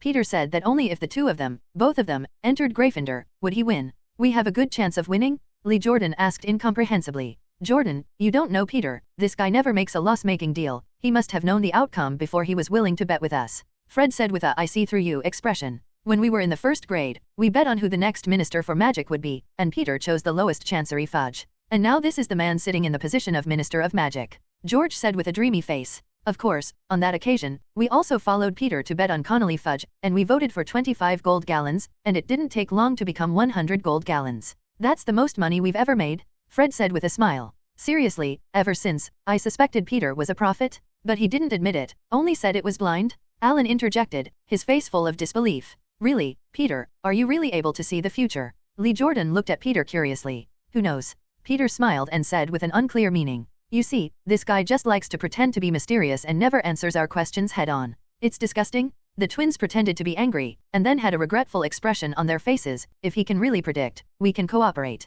When the time comes, you can open a gambling game, let Peter prophesy before each gamble, and then won't you make a lot of money? Peter rolled his eyes and said in a nonchalant manner, even if I could prophesy, I wouldn't have prophesied to these two guys who wanted to get something for free. What? We're still not your best friend. For the sake of a friend's career, it is inevitable to dedicate your own ability. The twins cheekily glued to Peter, a natural expression. Sorry, I didn't have such a cheeky friend. Peter said coldly. Ah, my heart is broken. The two looked heartbroken. What should Fred do? We've been abandoned by our friends, and I'll be the only one left from now on. George covered his chest and said exaggeratedly. George, let's live with each other. After all, we're just little pity that no one wants. Fred wiped away the tears that were not there, and groaned. Whoops, our lives are so bitter. The twins hugged each other, exaggerated dry howls. Ha ha ha. Fred George, you guys are so funny. Lee Jordan couldn't help it at first, and directly covered his stomach and smiled. The others laughed along with it, and the two living treasures felt uncomfortable every day without adding a little laughter. Coming to Hogsmeade, ask the students to change their robes and leave their luggage in place, and we'll send someone to help you get your luggage to your dorm. The horn on the train. It rang out. After the train stopped, several people got off the train and got into the knight's carriage and headed to Hogwarts Castle. Congratulations to Jordan, I heard you successfully applied for the Quidditch docent. Sitting in the carriage, Peter congratulated Lee Jordan on the other side. Thanks, I didn't expect to succeed. Originally, I wanted to follow George and join the Quidditch team, but I was not talented enough, and unfortunately I failed. Lee Jordan said with a happy face. When it comes to Quidditch competitions, several people have become interested. The Weasley twins officially became Gryffindor batters in their second year. Cedric also managed to join Hufflepuff and became one of them. Even Alan White became a Slytherin reserve pursuer. So for Quidditch games, have the same interest. I have to say that the most unfortunate thing is Peter, who is very talented in flying. Even Mrs. Hodge, the professor of flight class, thought he had the qualifications to enter the national team, Alan said with a look of pity. Then he looked at Peter with a you don't know the goods expression and complained, but he has no interest in Quidditch, it's so infuriating. Quidditch was so funny, he actually said I was bored.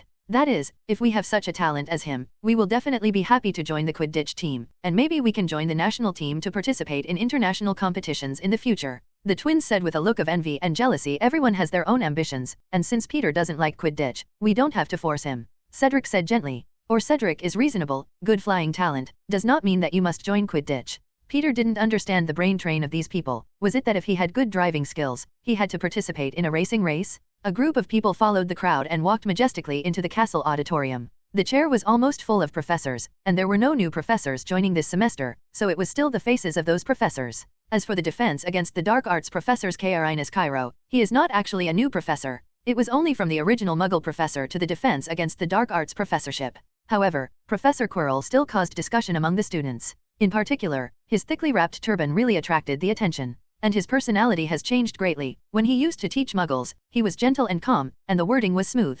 But now, he has become cowering, stuttering when he speaks, and he can't spit out a word for half a day. You say Professor Quirrell encountered in the Albanian forest last semester to become like this. There are students who are curious to express doubts. It is said that he encountered a vampire on the way to his adventure, almost died, and then it became like this. A well-informed student, with a disdainful look on his face, said, he was scared silly, and he always thought that the vampire would suddenly appear and bite him, so as soon as others approached him, he instantly avoided him, looking scared. And his weird turban, which, according to Professor Quirrell, helped a Middle Eastern prince solve the zombies, which the prince gave him. But he can't even solve a vampire. Can he solve the soul zombie? Listening to the discussion of his classmates, Peter secretly laughed. He also didn't understand what this Professor Quirrell or Voldemort was thinking. I actually chose to start with this image. This kind of act of pretending to be crazy and stupid may be able to deceive simple students. But for the old fritter professors, it was 302 silver here. A person who was good last semester suddenly became abnormal because of the attack of a vampire, and everyone knew that there were ghosts? And do you still want to steal the Philosopher's Stone from under Dumbledore's eyes? Or is it that if a person has two souls on his head, will he become stupid?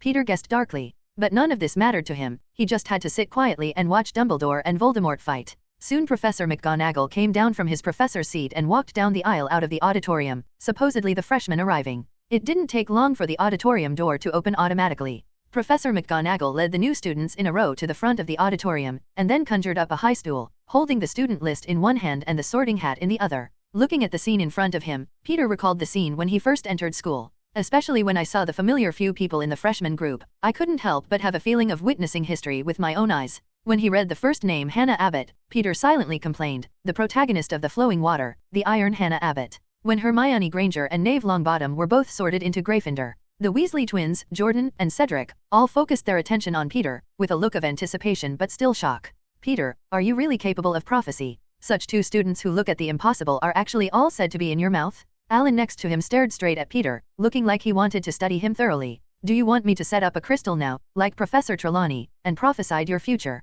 Peter, of course, did not admit that he had the power to prophesy. In fact, what he inherited from the invisible beast was only the foreshadowing ability, not the prophecy of a given destiny. Forget it, I don't want to hear the prophecy that I'm going to die. As soon as Alan heard him, he quickly shook his head in refusal. People are going to die, and dying early and dying late is death. There's nothing to be afraid of. Peter said with a grin. Alan glanced at him wordlessly. Harry Potter. When Professor Mac called out his name, there was silence all around. Many people's eyes are fixed on the newborn, the little boy with a nervous face and glasses, full of curiosity and expectation. Harry Potter, sitting on a bench with a sorting hat, did not announce the outcome for a while, as if caught in an argument. Peter knew that Harry Potter was destined to enter Gryffindor. As for the idea of making friends with him and then directing him to Slytherin, that is unrealistic. Not to mention that the Potter family has been from Gryffindor for generations. Even Dumbledore will not allow his golden boy to enter another academy. So from the beginning, Peter wasn't going to have too much contact with Harry Potter. Of course, he will not choose to be an enemy of him, as long as he nods his head and has a good impression of each other. And he doesn't want to be involved in the process of cultivating the savior. He has his own goals. Although Voldemort is indeed a big hidden danger at present, but compared to the goal of fusing all the magic creature genes and achieving the highest achievement of magic, these are just obstacles on the way. And he will have an endless life course in the future, and time is not too precious for him. But it doesn't mean that he's a rebellious person. Peter had relatives, friends, and perhaps lovers in the future, and he would not allow others to hurt the people he cherished. So he was doomed not to go with Voldemort, and of course it was impossible to say that he would fall to Dumbledore's side. What he wants most is to be a figure in the middle that cannot be ignored. However, with his current strength, he could not realize such an idea, so he could only hold on to it first. Gryffindor. Harry Potter on the bench finally had its home. Suddenly, a deafening cheer erupted on the Gryffindor table. The Weasley twins were excitedly shouting, "We have Harry Potter! We have Harry Potter!" There's nothing to be proud of, it's just a Potter. A voice came from the Slytherin table, full of resentment. Peter turned his head to see that it was Draco Malfoy, looking jealously at the long table opposite. "Malfoy, does it sound like you and Potter have a conflict?" Peter said amusedly. Of course, he knew that this arrogant little fart child originally wanted to make friends with others, but his bad habit of being pampered by his parents succeeded in making Harry Potter resent him for the first time. Later on the train, he took the initiative to find Harry Potter and wanted to make friends, but his condescending appearance and mockery of Ron's poor family, directly causing Harry Potter to resent him, it rose to the stage of disgust. It can only be said that two people are born a pair? Draco Malfoy looked at Peter, the corners of his mouth moved, but he did not speak, and turned his head to talk to the classmates on the side. Peter shook his head amusedly. This little fart child who was spoiled by the family, sooner or later he would lose money. Before dinner, Dumbledore announced that the corridor on the right side of the third floor had become a forbidden place. Immediately aroused the curiosity of the students. Speculation about what is dangerous inside? Peter looked at Dumbledore's smiling expression, momentarily speechless, and in the face of these curious students, such a loud announcement was like putting a plate of meat bones in the kennel, and then announcing that the puppies were not allowed to touch the bones?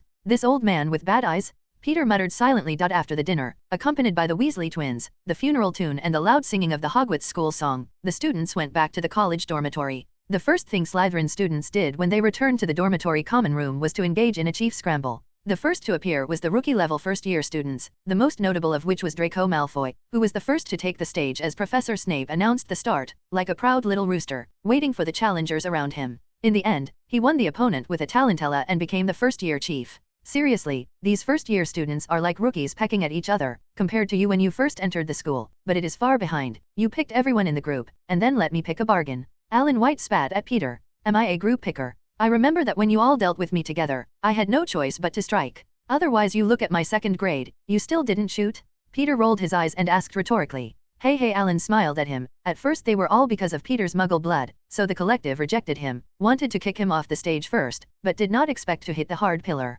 Seriously, Peter, are you really not going to compete in the third-year college chief battle? Your strength has long surpassed me, and you should have come to the senior chief, not that I have occupied this position for 2 years. Alan asked again. Peter shook his head, looked at the duel of the second graders on the field, and said confidently, what is there to compete for in the grade chief? To compete is also to compete for the position of the chief of the academy? You're going to join the academy chief scramble. Alan asked in surprise, but then nodded in agreement. Your strength can indeed compete for the position of the head of the academy. You are the champion of the international wizarding duel competition, and the opponents are the best in the world. It's the teen group. Peter stressed helplessly. That's much better than these people in our academy. I had read your report carefully, and your opponents were the strongest students from all the major magic academies, but they were all defeated by you? Alan said with a look of adoration. Soon it was the turn of the third grade, the battle for the first grade, and when Professor Snape announced the start, everyone did not move, but instead looked at Peter, as if waiting for his response. Peter looked at his classmates in the same grade, sat lazily on the sofa, shook his head slightly, and said to the crowd, this time I will also give up, you don't have to care about me. Upon hearing this, Peter's classmates quietly breathed a sigh of relief, and then successively ascended to the dueling stage to compete for the head of the grade. Only Peter sat indifferently, watching the game on the field, as if it had nothing to do with him. The first-year Chief Draco Malfoy, who had discovered the strange atmosphere just now, was very surprised that Peter York, a Muggle wizard, was actually in pure-blood Slytherin, and he was not excluded at all, but seemed to be very important, so he was full of puzzlement and asked the second-year chief on the side. Peter York's position in Slytherin is special, he is very strong, he once personally captured 2 dark wizards, and he is also the winner of the International Wizarding Duel competition. He also has a phoenix pet, so he was more like a pure-blood wizard than he was. The chief of the grade looked at the boy sitting on the couch with a look of adoration on his face. So powerful? Was he really a Muggle-born wizard? Draco Malfoy asked in disbelief. In his impression, wizards of Muggle origin should be like his stupid Muggle parents, untouchable. It was the perception that his father had instilled in him, but now the appearance of Peter York had shattered that notion. The third grade battle was soon over, and the grade chief was still Alan White. Congratulations, Chief White. Come, have a cup of tea, take a break. Peter grinned and said to Alan, who had returned from victory. Come on, you guy, if you hadn't participated, which round would have made me the chief? Alan sat down next to Peter and said without anger. The scramble continues, the duels between the senior students are intensifying, the magic used is varied, and even Professor Snape, who presides over the competition, must always pay attention to avoid accidents. Wait until the students in the 7 grades are all finished, and the grade chief of each grade is determined. Professor Snape walked up to the stage with empty eyes and announced in a cold voice, now start the competition for the head of the academy.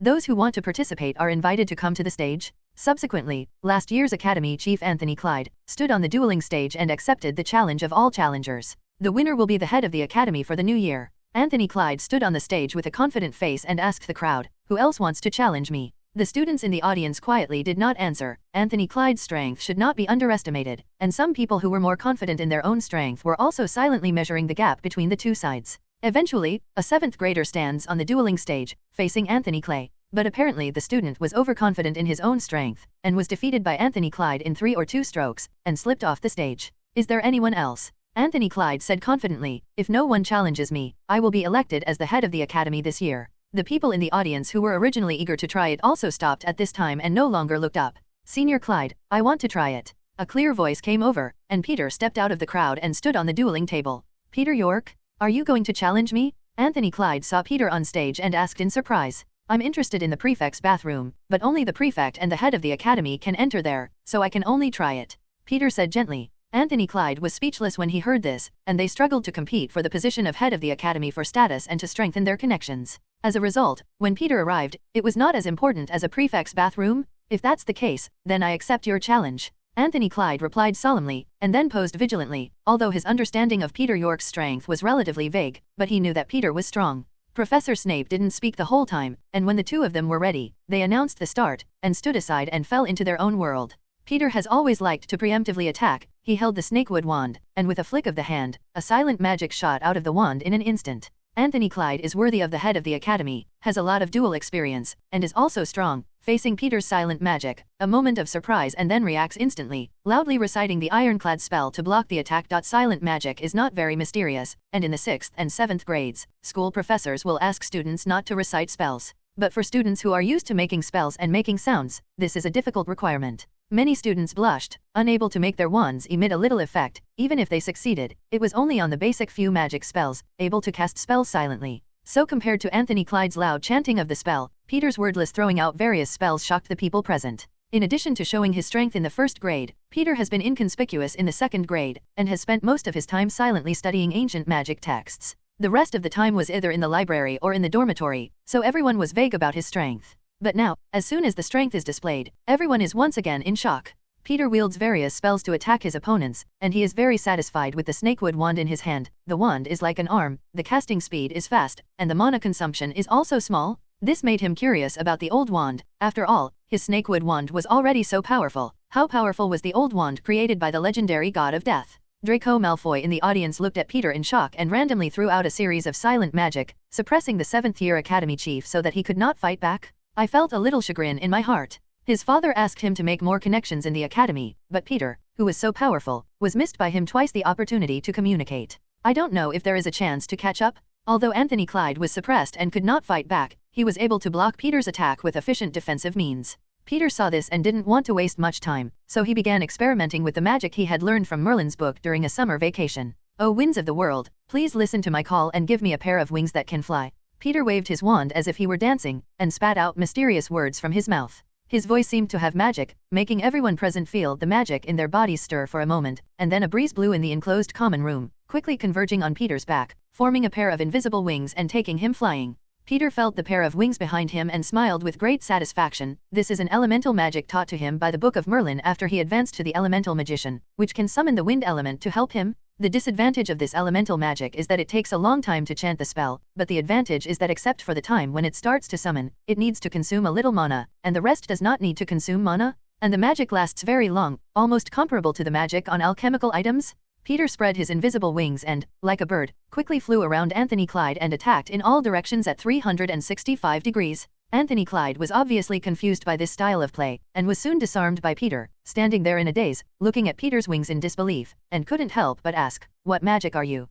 How come I've never seen it?" Professor Snape looked at Peter with great surprise at this time, and asked in a low voice, "Are you using ancient magic?" Peter was not surprised that Snape could recognize his magic, knowing that when Snape was a student, he could invent the mischievous magic spells Toenail Growth Charm, Upside Down Golden Bell Charm, Golden Bell Landing Spell, etc., and also invented the black magic Divine Blade No Shadow Charm. This is not something that can be invented simply, but requires sufficient knowledge of the theory of spells? Yes, Professor, this is a wind element magic that can help me fly. Peter nodded and replied, "Elemental magic? Isn't this the magic that has disappeared in legend?" Anthony Clyde, who was still standing on the stage, said in shock. Apparently he had heard of this magic too. "I only got this magic by accident, and I managed to cast the spell by chance." Peter said modestly, "It's not just a fluke that you can succeed, Mr. York. There have been many famous magic masters who tried to crack the release elemental magic, but they didn't succeed." "And you did?" Professor Snape said with rare praise. As for many of the students in the audience, they listened to their conversations with a confused face, but still looked at Peter on the stage with admiration, because this 13-year-old third-year student successfully defeated the previous college chief and became the youngest college chief in history.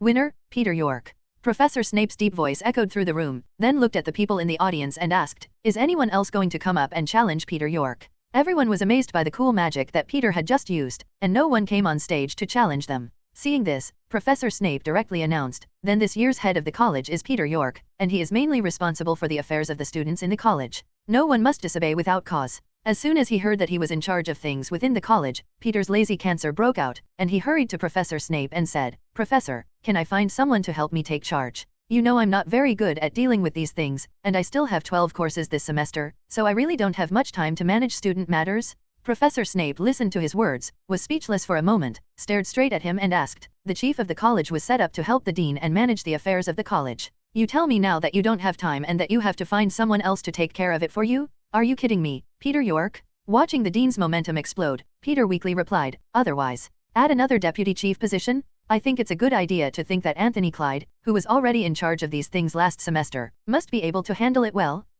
You're the head of the academy now, let's watch and do it yourself. As long as nothing happens, I'm too lazy to take care of you, but if you find a problem, you'll know the result," Professor Snape said viciously. With Professor Snape's permission, Peter's face showed a happy look, and he turned to Anthony Clyde on the side and said sincerely, "Senior, I would like to invite you to become the deputy chief of the college and help me deal with the affairs of the academy. You know I'm only in 3rd grade, I'm not old enough to convince people, and I'm not very good at managing these things. Please?" Anthony Clyde had thought he was going down like this. Unexpectedly, the peak turned around, and he could be invited by Peter to become the deputy chief management school, and he nodded happily in agreement. As for whether he would feel that this was insulting, Anthony Clyde, who is already 17 years old, scoffed at it. It should be known that these pure-blood families strive to become the head of the academy in order to gain connections and exercise management skills. Let them manage the family business in the future, or enter the Ministry of Magic as an official, they can be very successful. As long as you get the management rights of the head of the college, it doesn't matter if you don't have a second. Seeing this, watching the two of them hit it off, Professor Snape snorted coldly and said to Peter, after the chief meeting later, "Come to my office."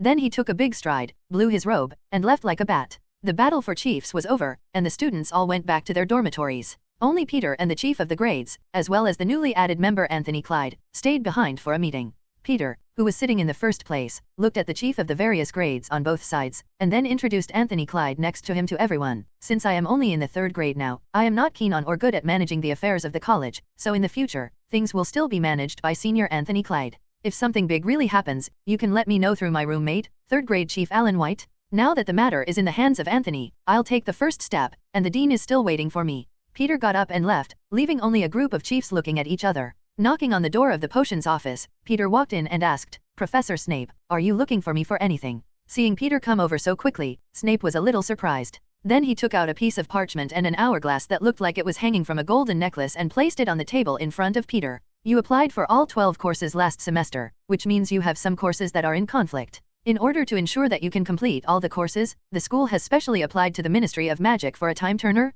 Snape said slowly, then stared straight at Peter with a look of joy, and said, given your excellent achievements in the past 2 years and your fame in the Ministry of Magic, the Ministry of Magic is happy to lend you the time converter to use. But the time turner is a very dangerous thing, and in order to assure the Ministry of Magic that you can use it reasonably, I signed a guarantee with the Ministry of Magic. So I want you to assure me that it will be used for anywhere other than learning? Professor Snape looked at Peter sternly and leaned over his desk to ask him for reassurance. Professor, you can rest assured that I have never been deducted a credit in the past 2 years, but I am very obedient. You won't use a time converter anywhere other than studying. I promise? Peter said with a sincere face, and then stared straight at the time turner on the table.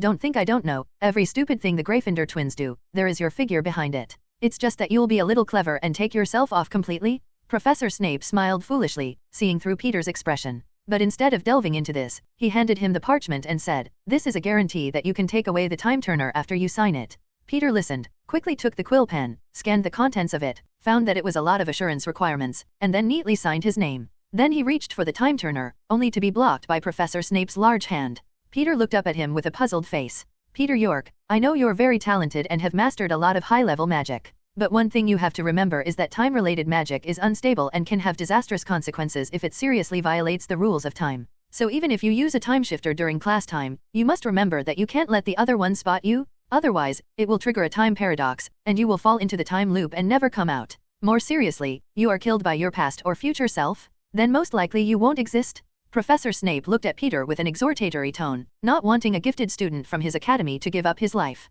Professor, you can rest assured, but you cherish your own life. Peter replied seriously. Professor Snape heard the rumors and eventually handed the time turner to Peter, and then told him how to use it. The maximum time of the time turner per day is 5 hours, and every time it is turned, the time will be turned back by 1 hour. Remember not to exceed 5 hours, otherwise there may be a serious time accident.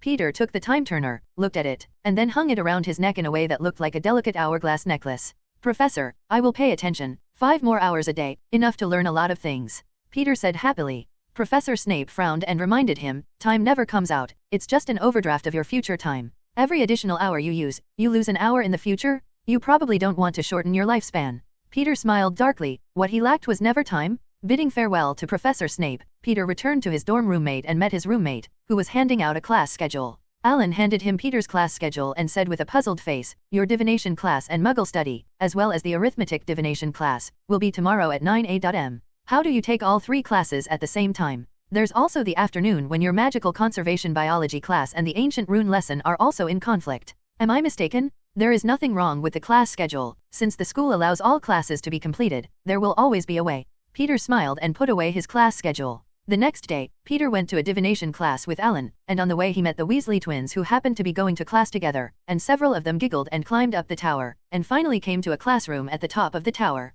The classroom was sweltering and crowded, surrounded by mysterious things, and in the middle of the classroom were a bunch of small round tables and armchairs, and the students did it one by one. Welcome to my classroom, I am Professor Trelawney, Professor Trelawney said in a soft, vague voice, since you do not have a field of vision, I do not expect you to be able to broaden your horizons and detect the traces of fate. So there's very little I can teach you. Professor Trelawney was thin, wore a pair of large glasses, had countless necklaces and beads hanging from his neck, and behaved in a somewhat insane manner. So what exactly is horizon she's talking about? Alan White frowned and asked Peter. Horizon should refer to the innate ability of prophecy. What is most needed in divination class is talent. If there is no talent, even if you stare at the crystal ball for half a day, you can't see anything. Peter explains. This student is right, Professor Trelawney asked with a smile as he approached Peter at some point. Can you tell me your name? As soon as you came in, I found out what was special about you. It was full of spirituality. I think you will be able to achieve something in this course. My name is Peter York, Professor, Peter said with a slight smile to Professor Trelawney. He looked at this crazy teacher and felt unreliable. Well, let's be quiet, Trelawney whispered to the students around him. We have spent this semester learning to predict things in the future through the most basic methods of divination. Next semester I will also learn palmistry and some towers. If you have a field of vision, you can see some future pictures from the crystal ball. Of course, I don't expect you to have such a rare ability, so most people can only see a cloud of smoke in the crystal ball. In the first lesson of today, I will teach you how to see the foreshadowing of the future through the T residue. Please open the first page of the book. Professor Trelawney said in a nagging tone, then drink the tea leaves on the table, compare them to the top of the book, and see what the residue looks like. The corresponding predictions are derived. I think this lesson is the right choice, don't have to do anything to drink tea here. Alan leisurely drank the tea on the table, and then looked at the tea residue in his cup with great interest. Let me see what this residue means. It means you're going to be unlucky. The twins took advantage of Professor Trelawney and said playfully as they talked to the other students. You don't care much about Professor Trelawney. We heard the senior students say that divination class is a joke and no one will take it seriously. George shook his head and said, she likes to predict death to people, and every year someone is predicted by her death, but so far none of them have come true. Cough cough. George, I think Professor Trelawney, maybe he just likes to make a joke with everyone. Alan coughed suddenly, and his eyes signaled George to look back. George saw the look in Alan's eyes, and immediately felt bad, and as soon as he turned his head, he found the angry Professor Trelawney. Professor Trelawney's eyes widened, and under those large magnifying glasses, he occupied almost half of his face. I know what you're saying about me. Say I'm a liar? It's a crazy old woman? Trelawney suddenly broke down and shouted, I am a descendant of the famous fortune teller Cassandra Trelawney, with the blood of a prophet. I'm not a liar. The students who had been whispering were startled by Professor Trelawney's sudden emotions, especially George, who had just spoken, with a confused and uneasy face. Peter looked at the scene and sighed somewhat helplessly, and he smelled the wine on Professor Trelawney's body. Professor Trelawney is also a little pitiful. She has the blood of a prophet, but perhaps because of the thin blood, although she can make real predictions, she does not actually know it at the time of prophecy. So on the one hand, she was proud to have Cassandra's prophetic bloodline, and on the other hand, she was suspicious of her own abilities. And the prophecies she made were not believed, and she had to hide in the small attic of Hogwarts to drink wine to dispel her sorrows. Now that he had drunk the wine, he was stimulated by George's words and suddenly exploded. Peter got up, reached out and patted George, who was uneasy and said the wrong thing, and then in a gentle tone, comforted Professor Trelawney and said, Professor, they just don't know you to say the wrong thing, and I believe you are a true prophet. It's just that true soothsayers are so rare that most people will suspect something they don't understand, and you don't have to be sad about it.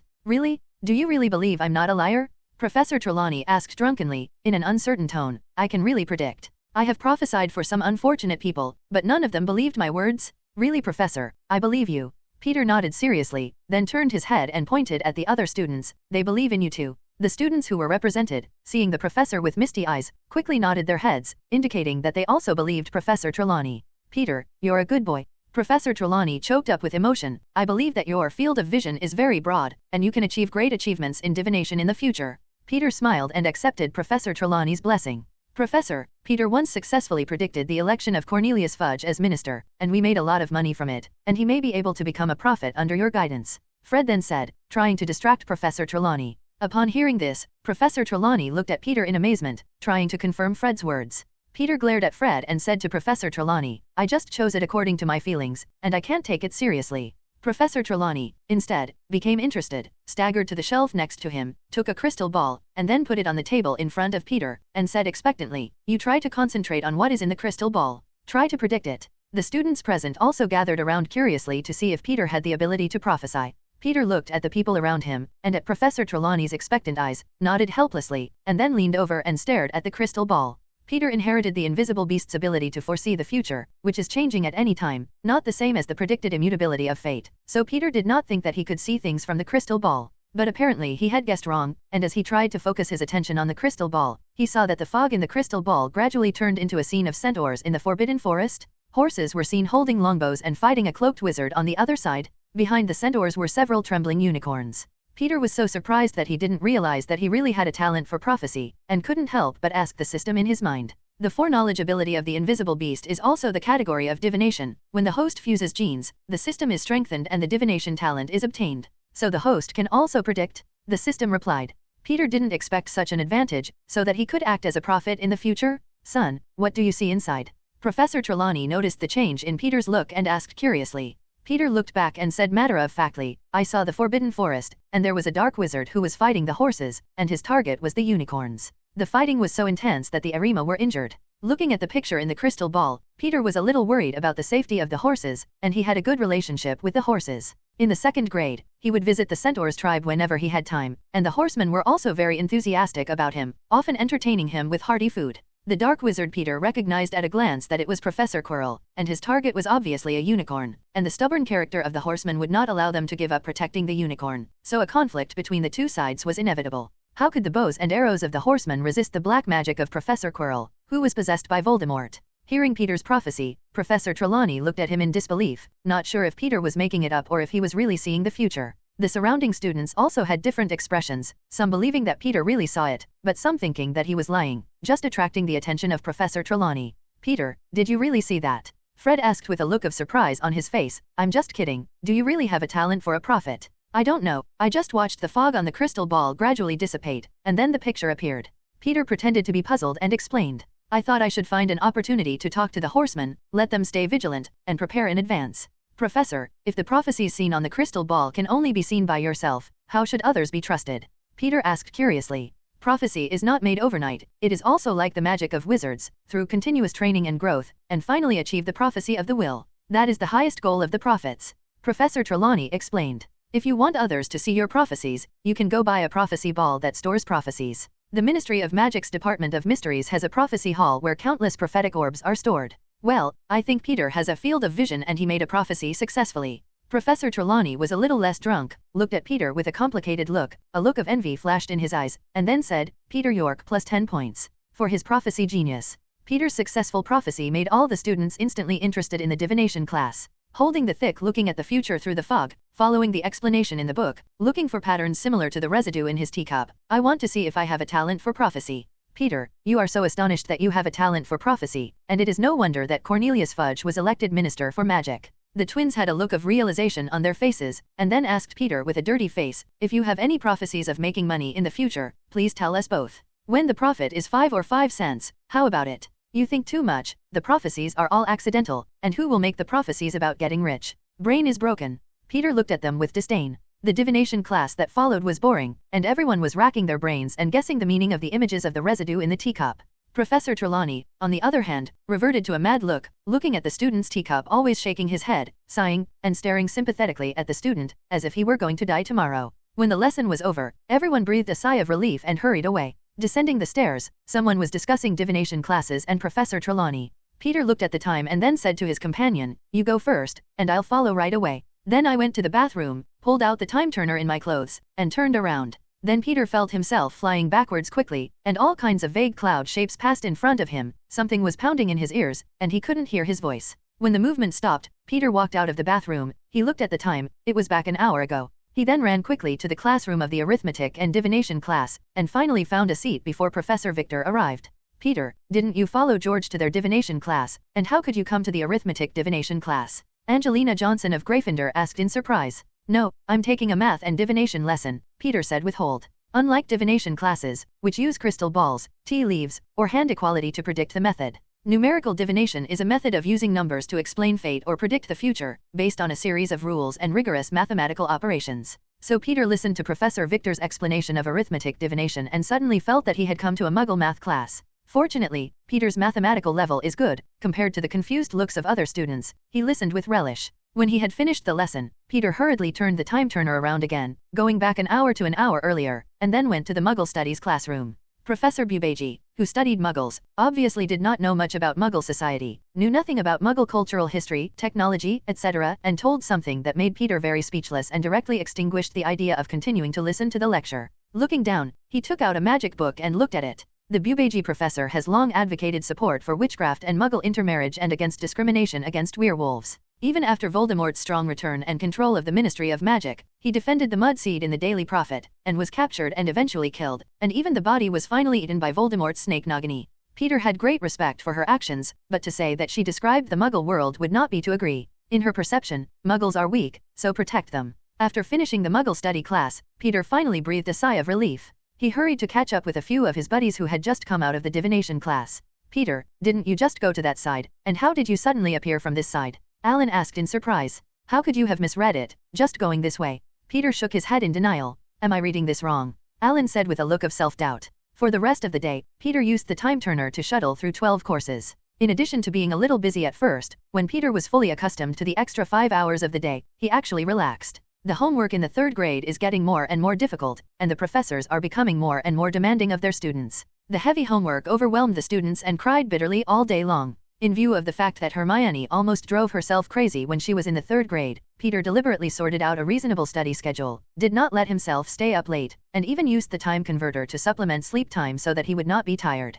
The only problem is that, as Professor Snape said, His lifespan may shrink a lot over the course of a year than it used to be, but for Peter, who lived a long life, time just happened to be a cheap thing for him. He also wished he could spend more time and let himself grow up faster. But the time converter can go back up to 5 hours a day, which makes him a little bit of a pity. As for the idea of breaking through the 5-hour limit, Peter didn't want to try at all. He was afraid that he would be trapped in the time loop forever by the unlucky. That is really to say that survival cannot be killed. But Peter wanted to get a time turner, and the way to make this thing had been lost. Moreover, in the future 1996 Battle of the Mysterious Affairs Division, the cabinet containing the time converter was struck and cracked in the fierce battle, and all the converters were no longer available. In order to save such a precious time item, Peter decided to keep at least one time converter in his hands. In the blink of an eye, a few more days passed. Late at night, after Peter had been thrown out of the library by Mrs. Pins, he returned to the common room and saw Draco Malfoy and his 2 little followers, laughing and discussing something. Senior York. Draco greeted Peter as soon as he saw him coming in. Peter was the head of the academy, and all Slytherin students had to respect him, so Draco Malfoy did not dare to be arrogant in front of him. What are you talking about? Have such a good chat? Peter asked with a smile. We set a trap for Harry Potter and said we were going to duel them tonight at midnight, but I had actually told Filch that I could catch them. Maybe they will be expelled. Draco Malfoy said triumphantly. Mr. Mayfo, I will not comment on your whistleblowing to Filch, but you have offered to duel them, and you should keep your promise. Duels are sacred, and you should be clear about it. You're smearing Slytherin?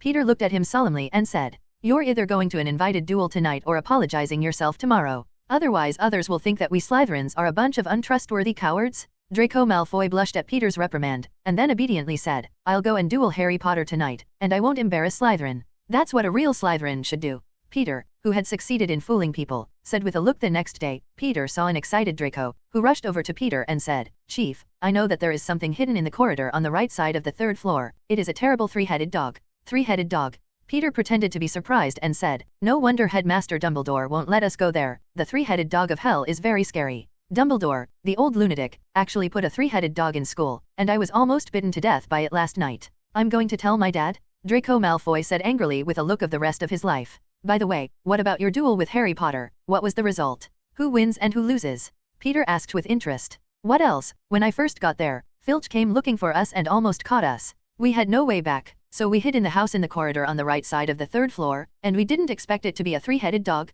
The guy's fangs were only a hand away from me. Draco looked frightened and excited, and a hint of redness appeared on his pale face. Peter shook his head, feeling like this guy was a timid horror lover who loved to watch ghost movies. The 3rd grade continued, the most criticized of which was Professor Quirrell's defense against the dark arts, and this guy didn't know when he sprayed a lot of rich garlic on himself. The smell filled the entire defense against the dark arts classroom. When the students are in class, they have to pinch their noses and drill their scalps inward, and the seats behind them become more and more sought after. Peter was left empty, and his roommates, Alan and the Weasley twins, abandoned him and squeezed into the back. Peter sat alone in the front, and Professor Quirrell stared wide-eyed. Then Peter nodded his wand at his head in full view of everyone, and in an instant a bubble-like bubble rose up, wrapping his head. Keep out the smell of garlic that rushes in. Professor, you shouldn't mind, I'm really allergic to garlic. Peter said blindly. When? Of course it will work, your bubble spell casts. She is very good, Slytheringa. Plus 10 points? Professor Quirrell stuttered. Peter looked at Professor Quirrell's miserable white face, coupled with the faint putrid smell in his garlic smell, and immediately guessed that Professor Quirrell's body, which should not be able to withstand the 2 souls, began to collapse. This also means that if he doesn't get the Philosopher's Stone, he will definitely target the unicorn in the Forbidden Forest, because the unicorn's blood will delay his life. Although Peter didn't care much about unicorns, he didn't want the centaurs with whom he had a good relationship to suffer, so he had to hurry up and wake up the horsemen. Professor Quirrell's lectures, because of his stuttering, many students did not have the patience to listen, so they went their own way. But Peter listened patiently to his lessons, because although this guy was deliberately stupid, Professor Quirrell had been an excellent student of Ravenclaw College, and had become a professor at Hogwarts at a young age. And he also has a hidden Voldemort behind him, a Dark Lord who once wanted to be a defense against the dark arts professor. Peter even guessed that Professor Quirrell had chosen to be a defense against the dark arts professor because Voldemort was the master. Otherwise, he, a man who had been at Hogwarts for many years, had no reason not to know that the course was cursed. Professor Quirrell, who had Voldemort in the back of his head, stuttered and looked very funny, but Peter, after listening carefully to his class, was able to discover Professor Quirrell's extremely solid theoretical knowledge. Professor Quirrell tells intermittently about a spell he learned in the Middle East called the wishing spell. According to him, the purpose of the spell was to tease muggles, because the old wizard who created the spell liked to turn himself into a wishing elf, waiting for a passing muggle to pick up the oil lamp he was hiding. When the muggle wiped the oil lamp, the old wizard would burst out of the lamp, pretending to be grateful to the muggle for releasing him, and then promising to fulfill his wish. When muggles happily make a wish, the old wizard will conjure up whatever he wants, but after 3 seconds, it will be gone. The old wizard enjoyed seeing the muggle moment of mood change from heaven to hell. The students who attended the class, as soon as they heard a muggle spell, instantly lost interest, not to mention that the wishing spell could only last for 3 seconds, which was a garbage spell for them. However, Peter's eyes lit up, and although this wishing spell only had an effect of 3 seconds, it could conjure up anything that existed. According to Professor Quirrell, the old wizard used the wishing spell to conjure up gold and silver treasures, beautiful women, mansions, etc. for muggles, and they were concocted out of thin air. That's a lot more amazing than transfiguration. The students did not want to listen, whispering underneath, and the stuttering Professor Quirrell was suddenly more afraid, nervously picked up the Defense Against the Dark Arts book, and read it according to the contents. When the students below looked at it, they even thought that Professor Quirrell was a bully and snickered. Professor Quirrell looked even more nervous, stuttering even as he read the contents of the textbook. Peter admired Professor Quirrell's acting skills, and it was not easy to pretend to be like this. But he didn't want to just go through the class, especially since he was very interested in the wishing spell. Professor, can you explain to me in detail the principle of the wishing spell? I'm interested in this spell. Peter raised his hand and asked in a loud voice to Professor Quirrell. His voice silenced the whispers around him, and the classroom suddenly became silent, and everyone looked at Peter. Professor Quirrell did not expect that someone would ask him a question, and he was momentarily stunned, and then asked with surprise, about. Classmate York, you want to learn? Learning the wishing spell? Yes, Professor, I am very interested in him. Because according to the laws of transfiguration, we can't conjure up things out of thin air, but the wishing spell does not follow this rule, and although it has only existed for 3 seconds, it has already achieved the ability of the void creation. It's amazing, Peter replied. Professor Quirrell listened, a happy look appeared on his face, as if he had been approved by someone, and said at a slightly faster speed, very glad someone can. To discover the uniqueness of this spell, I'll focus on this mantra, the incantation, just because. It breaks through the limits of magical rules. To be able to rely on a strong desire to. You can conjure up things out of thin air, although only 3 seconds, but if you can. Enough to continue the research, or maybe there will be new ones in the future. The new big discovery also, maybe, but suddenly Professor Quirrell's look changed, as if he was possessed, no longer cowering, looking at Peter with interest in his eyes, and then said plainly, I heard that you are the best student in Slytherin's history, and it seems that what you said is true. If you want the principle of the wishing spell, you can come to my office and ask me. I have a lot of unknown magic there, if you are interested. Damn it! Peter scolded in an instant. He didn't expect that just asking a question would let Voldemort come out directly. Especially when his eyes seemed to be able to see through people's hearts and stared directly at Peter. Peter was instantly creepy. Peter knew that it was the effect of Dementorism, but he wasn't worried that his memories would be detected, because since he had fused the human-headed Sphinx Beast gene, he was immune to most of the spells, including Dementors. I'll go when I have time, Professor, Peter replied politely with a forced smile on his face. Professor Quirrell looked a little disappointed, apparently his Dementor had failed. But he looked at Peter's interest a little more and said, then I look forward to your arrival at any time. Then the look changed again, and the cowering Professor Quirrell returned, looked at Peter with a puzzled look, and then stuttered, Peter Joe. York classmates please sit down. We continue on. Classes, it's. Other questions you can come to my office. The office asked me. Peter sat down helplessly and continued to listen to the lesson. After class, before Peter could react, he was carried by the twins and escaped from the classroom, leaving Professor Quirrell with a look of eagerness. Peter, you'll bubble spell, you didn't say it earlier. We smoked a whole class of garlic there. The twins complained. I should let you taste it, you guys who abandoned me, don't leave me a place in the back. Peter rolled his eyes at them and said back. Hey, isn't there no vacancy? Besides, we think you're a good student, so we should choose to sit at the front. The twins and Ellen said with a smile. Me? It's so unfair. Why does Porter have such a special case? Peter sat in the Slytherin common room, comfortably roasting the fire, when he saw Draco walk in angrily, and the 2 small followers behind him were still foolishly persuading him. What's wrong, Malfoy? Harry Potter is messing with you again. Peter asked with a funny face. The most lively thing during this time belongs to the contradiction between Draco and Harry Potter. These 2 guys pinch when they meet, especially Draco, who is like a Harry Potter radar. As long as Harry Potter appears, he is definitely the first person to find out, and then turn on the taunt mode. Harry Potter was not a disobedient person, and every time Draco looked for a fault, he would fiercely recoil the past. As a melon-eating mass, Peter and his party were happy to see, one of which was when the 2 were pinching each other, and Ellen, who passed by, also ridiculed the 2 people who were in love and killed each other, instantly disgusting the 2 people who were pinching each other, and successfully let the 2 sides strike for a week, unwilling to be in the same space with each other. Harry Potter received a broomstick as he became Gryffindor's seeker. The school clearly stipulates that first-year students are not allowed to participate in Quidditch competitions, but they violated this rule, Draco Malfoy said indignantly. Oh, how do you know? Such an important secret as being a seeker should not be known by others? Peter asked with some surprise. Well, Can you count on a bunch of Gryffindors to keep secrets? Now I'm afraid the news has spread throughout the school, Draco said sarcastically, and then his words turned and said with an affirmative tone, but I think Harry Potter did it, and he wished he was more famous. So that people can say that he is the Saint Potter? Peter was momentarily speechless, and yesterday afternoon the Weasley twins had a "I only told you" expression, saying that Harry Potter had become their seeker and promising Peter that he wouldn't pass it out.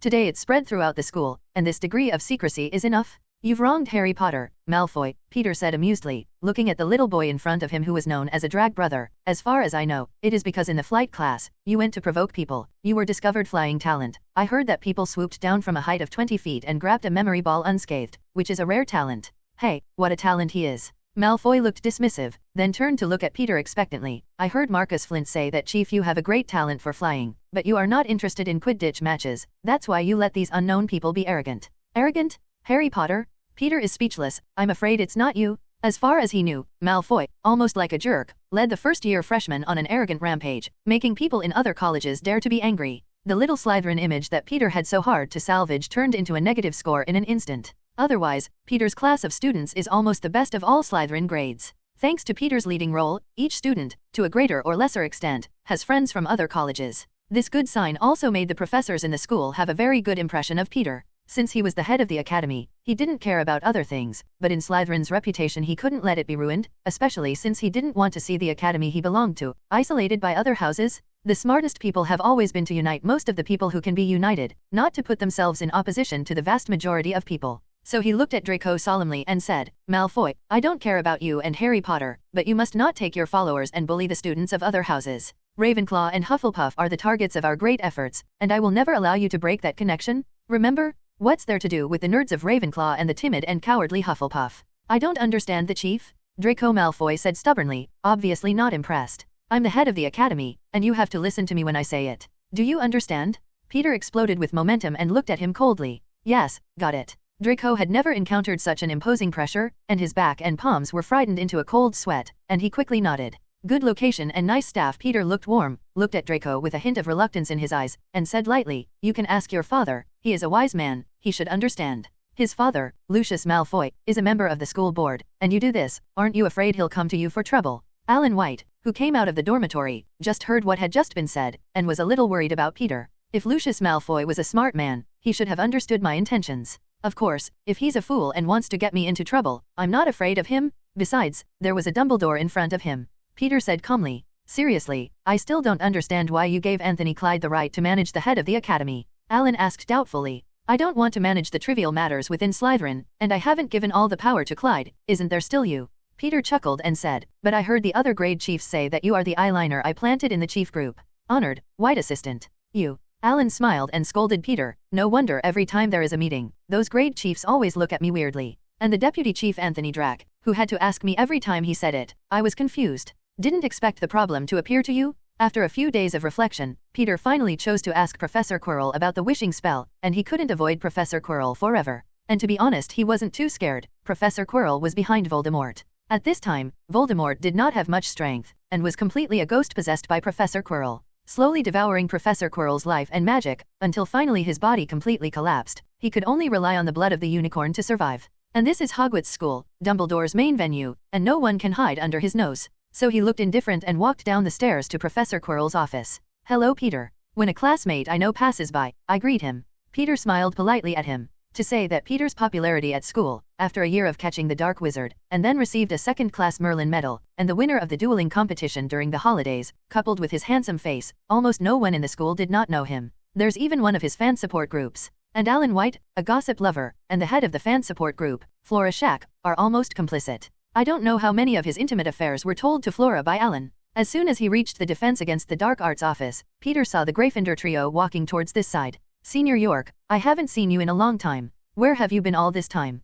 Why didn't I see you? Hermione noticed Peter first, and ran over to greet him happily. Hello, Peter York. Harry Potter also politely asked Peter for favors, but seemed a little polite, and it was obvious that Peter's Slytherin identity made him more resistant. Hey, Peter. Instead, Ron greeted him familiarly and said, I just heard George they were looking for you, and I heard that they had discovered a new secret passage and wanted to explore it with you. Hello, Peter smiled and nodded, then turned to Ron and said, don't tell them they've seen me. These two guys have been hanging out with Peeves lately, and it's not a good idea to find me. I'm afraid it's too late, I just saw them both, and I'm heading over to your dorm, Ron said with a grin. Ron, how did you get to know Peter? Harry Potter asked in surprise. Peter and George Fred are friends and came to visit our house last Christmas, and my mom liked him very much. Ron explained, and then he asked Peter in confusion, Peter, how did you get here? I've come to ask Professor Quirrell some questions, Peter explained. Professor Quirrell? How could you ask this stuttering guy? He couldn't spit out a few words for half a day? Ron grumbled. Don't be rude, Ron, be respectful to the professor. Hermione couldn't help but reprimand. Ron rolled his eyes at Hermione and schemed his lips without speaking. Congratulations yet, Harry Potter, I heard you became a Gryffindor seeker. Peter smiled at Harry Potter and said, you're the only first-year seeker to make an exception in 100 years, and it's clear that Slytherin is in trouble. Harry Potter smiled shyly and didn't speak. Well, I see you guys should have something to do, and we'll see you next time, Peter said with a smirk, nodding his head, and then turning away. The three little ones only looked at the figure of Peter leaving. Peter York, he looks so handsome. And every year is the first place in the grade. I heard that when I was in the first grade, I caught 2 dark wizards, and there was a Merlin second-class medal, and the winner of the dueling competition, which was perfect. Hermione Granger looked at Peter's figure and said with adoration on her face, Hermione, how do you know so much about Peter York? Harry Potter looked at Hermione with a confused face, not looking like his usual calm. I know she recently joined Peter York fan support group, and the girls there are as crazy as he is obsessed with Peter. Ron said positively, with a look of surprise on his face. Fan support groups? Is Peter York still a star? Harry Potter's face was full of curiosity. No, it was a secret society spontaneously formed by those who had a crush on or adored Peter, and they also gave it the title of Magic Prince Club, which now has dozens of members.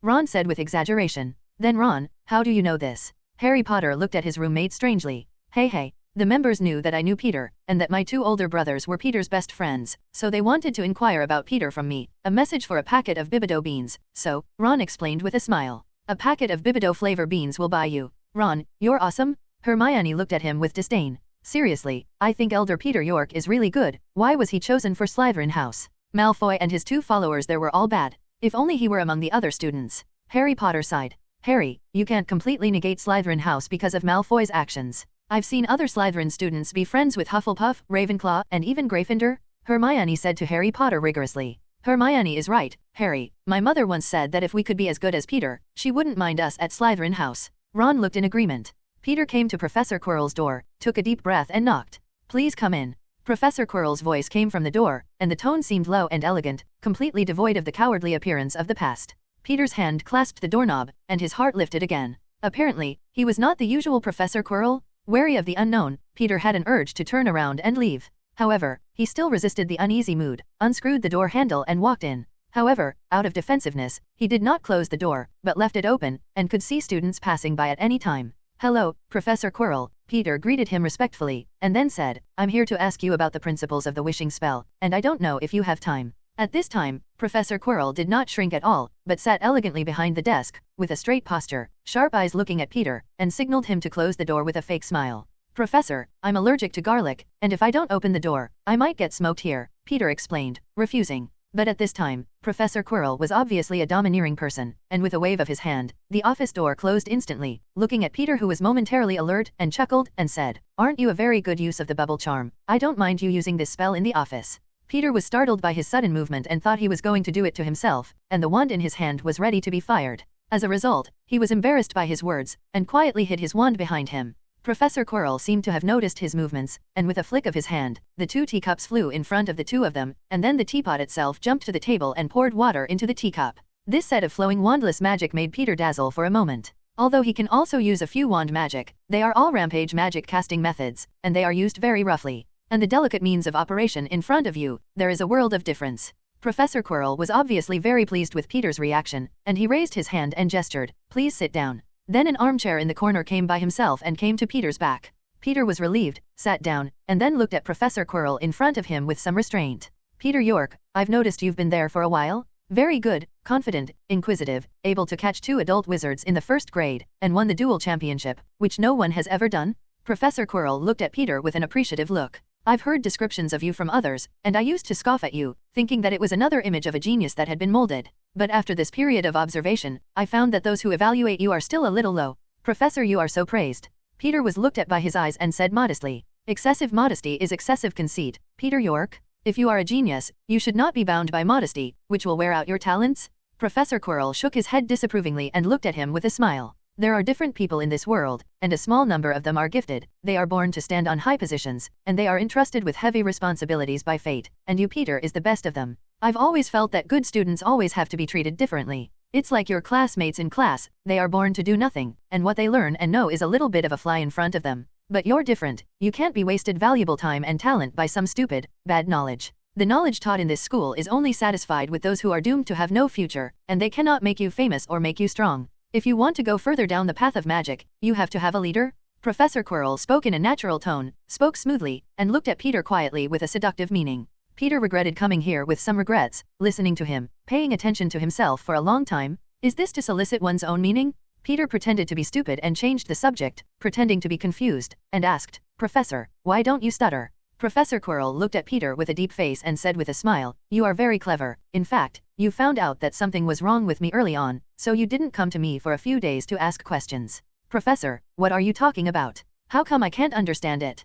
Peter continued to pretend to be stupid. Don't understand? Cunning little fellow, if you could put your wand down, I might still believe one or two, said Professor Quirrell with a smile, with a teasing look in his eyes, pointing to the movements in his hand. Don't you want to know why I'm disguised like this? Professor Quirrell continued to ask, as if hoping he would take the initiative to inquire. It's none of my business, Professor, I don't have much curiosity, Peter said with a look of refusal. What else could it be? Isn't it for the Philosopher's Stone? And you're not really Professor Quirrell, Lord Voldemort? Peter muttered silently. Haha, worthy of the Slytherin man, cold and cunning. Professor Quirrell was very satisfied with Peter's performance, gently applauded, and agreed. Only a very solipsistic person can succeed without distraction, otherwise he will be affected by those messy things and become weak. Lord Voldemort, you misunderstood. Peter said silently, only a person like you who lacks love will feel that emotions are bad. Say, what magic do you want to learn? Professor Quirrell's voice turned and his eyes teased. I have a lot of spells here that can't be learned in school, even black magic. You can learn anything. Peter's face was full of surprise, and then as if he understood, he stood up straight and asked, magic knowledge is very precious, what do you want me to do? I'll just say you're a wise man, Professor Quirrell said appreciatively, then shook his head, but I don't need you yet, so in good faith, you can come to me every weekend to see your performance and teach you some knowledge. You don't want me to help you capture the Philosopher's Stone? Peter looked at Professor Quirrell, who had a confident look on his face at this time, and thought wordlessly. But Peter didn't care if it was right or not. He first prostituted himself and then said, so he said unceremoniously, I want to learn the wishing spell you said in class. Wishing spell? What's so good about that? Professor Quirrell was not impressed, and advised, although this magic is magical, it can only last for 3 seconds, and it does not have much effect. You should probably learn a powerful spell. How about the Thunderbolt Blast spell? And if you have enough mana, you can even blow up an entire street. Professor, I'm very curious about the principle of the void creation ability of the wishing spell, so I want to study it. Peter insisted. Okay, since you want to learn, I'll teach you. Professor Quirrell nodded.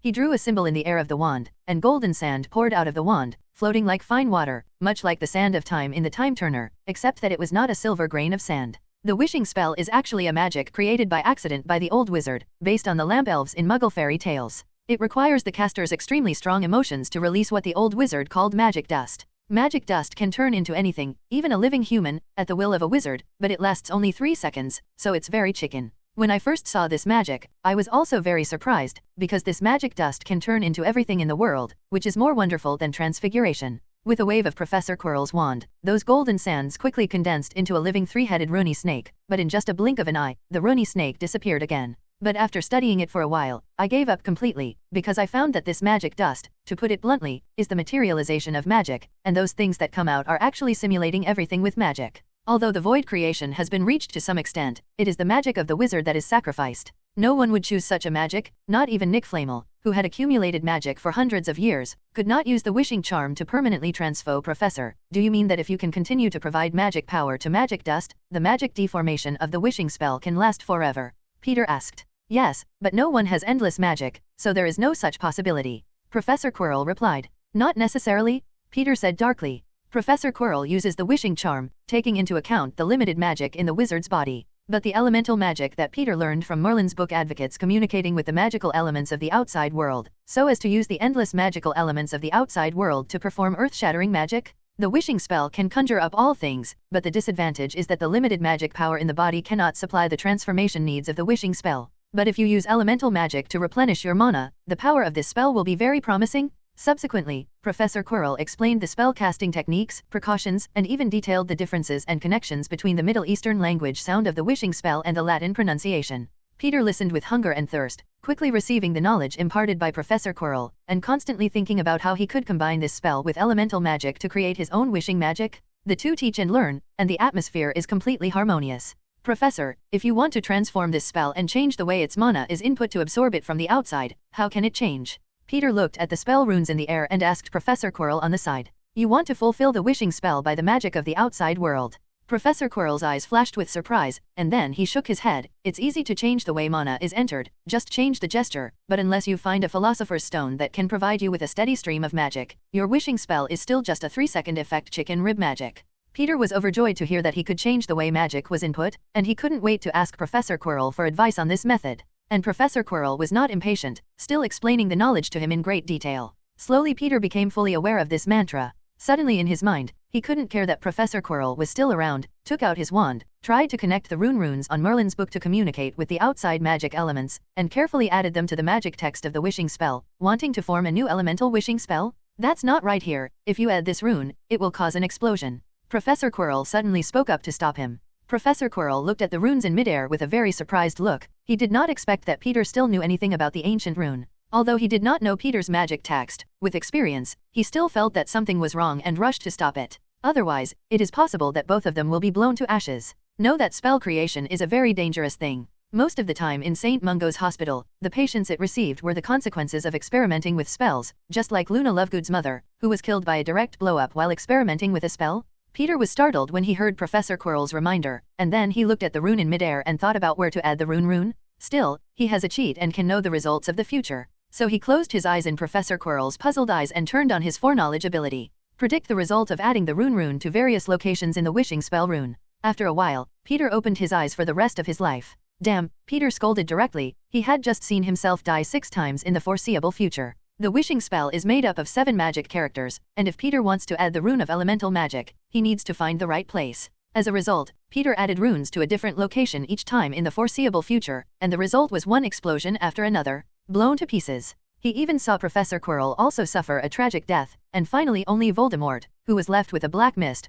cursed and fled Hogwarts. Fortunately, he finally found the most suitable place to add the rune. This time, without the slightest hesitation, he directly added the rune to the correct position, frightening Professor Quirrell, who was originally calm and elegant, directly changed his face, and immediately imposed a super armor protection on himself. Avoid being blown up yourself. However, it did not explode, as Professor Quirrell had suspected. At this time, the wishing spell rune floating in midair changed, the original 7 characters increased to 8, the golden light also became more dazzling, and this reconstituted spell was full of life, constantly beating and twisting. You created a new magic. Professor Quirrell was a little deranged by the surprise, and the student created a new spell under his nose? No, Professor, I just modified this spell so that it could be used by me. Peter shook his head, denying that he had created the spell, but then a heartfelt smile appeared on his face. Looking at the new spell in midair, Peter remembered its structure and then erased it. Then, with a look of eagerness, he took the wand and recited the wishing spell, only this time he pronounced the spell a little longer than before, and the gesture changed some of it.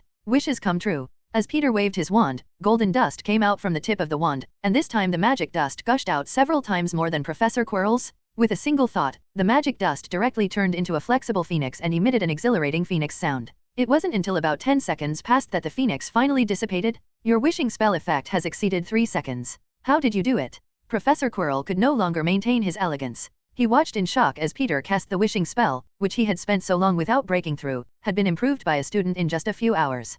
Peter was also very happy at this time, and now the wishing spell, when casting the spell, no longer relies on the limited mana in the body, but through the rune added to the spell, it automatically communicates the magical elements in the outside world, achieving the effect of replenishing at any time. Professor Quirrell had been surprised by the fact that Peter had spent half a minute alone, and if he had known that the wishing spell had now been able to last for several hours, I was afraid that it would not have been shock but greed. After all, both of them knew that if the wishing spell had no restrictions, it was a magical magic that could create things in the void, much more subtle than transfiguration. And the magical creatures that come out are alive, also possessing the abilities of magical creatures. This is incomparable to transfiguration, because the dragon conjured by using transfiguration is only outwardly resembling, but it cannot spit out dragon inflammation, let alone life. Professor, I just changed the way the mana was entered so that it could absorb the magic in the surrounding air for a short time, thus extending it for 10 seconds, but that was all there was to it. Still very chicken ribs. Peter said with pity, with a look of dissatisfaction. As soon as Professor Quirrell heard Peter's words, he immediately lost interest in the wishing charm,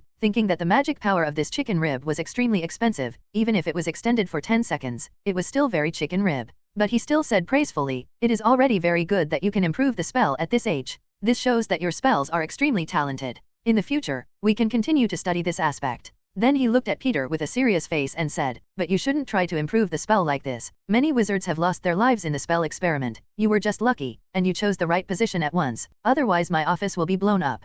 Peter obediently nodded, but complained in his heart, "I'm afraid it's not just as simple as blowing up. I also saw the tragic appearance of Professor Quirrell's bones." After learning this mantra, the purpose of Peter's trip had been achieved, to look at the darkening sky outside. Peter bids farewell to Professor Quirrell. Professor Quirrell didn't stay much longer and asked him to go back first. Peter York. As soon as Peter touched the doorknob, Professor Quirrell's faint voice came from behind him. Peter's body tensed up a little, and then he remembered Professor Quirrell behind this, but the real Voldemort. And he had just forgotten about it. With a smiling face, Peter turned around and asked, "Professor, do you have anything else to ask?" Professor Quirrell sat lazily in his chair, like a cold king, with a gentle smile on his face, but no warmth in his eyes. He said slowly, "In the future, my office is always welcome to come. If you have any questions, you can find me. Got it? Okay, Professor? And thank you for your teaching today, which has benefited me a lot," Peter said respectfully. Professor Quirrell stared straight at Peter for a moment, then smiled and said, "Okay, you can go," and closed the door. "Goodbye, Professor."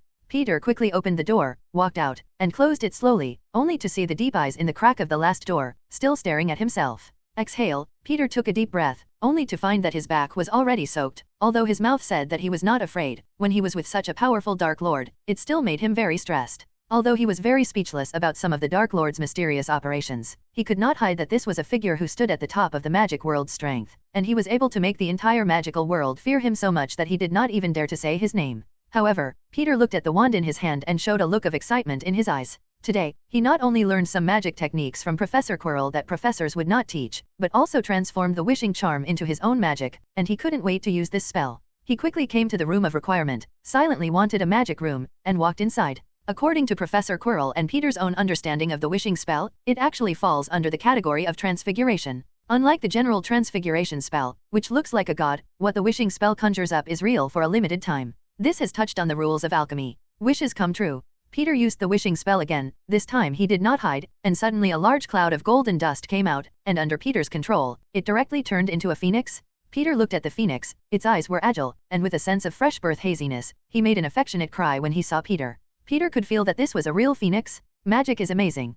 Peter couldn't help but sigh. I didn't expect a spell created to trick muggles, but it had such a magical ability. One of the laws of deformation in the magical world is that you can't conjure up magical creatures. Even if it comes out, it's just an empty shelf. But now this law has been broken. After Peter fused the wishing charm and the elemental rune together, this newly generated wishing spell was able to continuously absorb the surrounding magic elements, no longer the 3-second chicken rib charm. According to the explanation of Merlin's book, the magic element is the source and basis of the material that constitutes magic, and it is endless, so there is no need to worry. The huge consumption speed of the wishing spell can consume the magic element. Peter was overjoyed. He had just cast the wishing charm, and the mana consumed was about the same as the consumption of an iron armor spell. This meant that he had no burden of using the spell. Wishes come true. Wishes come true. Peter kept using the wishing spell, and before long he tried to transform all the magical beasts he knew. Transform into an owl, an 8-eyed giant spider, a unicorn, and even successfully conjure up a black dragon of the Hesidrian Islands, constantly spewing flames. If in danger, he can transform into a magical animal to help.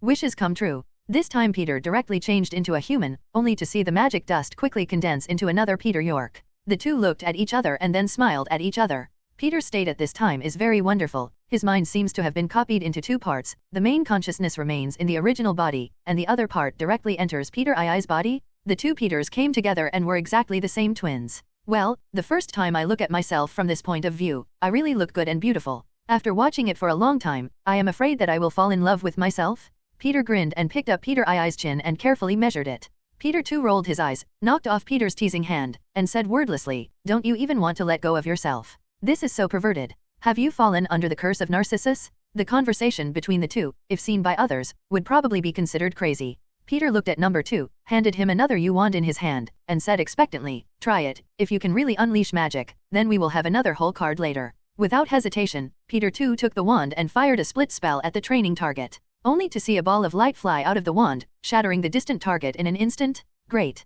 Peter cheered excitedly, He didn't expect the power of the wishing spell to be so powerful that it could make a magic spell that a conjured wizard could also cast magic. After that, when he fights the enemy, he can fight 2 and 1, and he can't believe that he can't kill the enemy? Come, let's have a fight. See if the strength between us has changed? Peter said excitedly to Peter 2. Number 2 did not refuse, nodded, and stood opposite Peter with his wand, and the two were ready to attack. Both were Peter and had the same way of thinking, so they were evenly matched, even with the same magic. After a scorching attack, the two eventually tied. However, this made Peter very happy, which showed that the strength of Peter number 2 was not limited, which was equivalent to him having an extra helper that could be summoned anytime and anywhere in the future. The two sat on the ground to rest, and Peter looked at number 2 with a smile and said, "The replicants in the movie are all trying to replace the main body. Do you have such a thought?" Peter 2 rolled his eyes and said, "What's in your head? The two of us are just one person, and my reason for existence is because of you. Ah, how does it feel like a confession? I said I only appeared because of your wishing spell magic. I am your doppelganger. Have you heard that the doppelganger will betray the body?"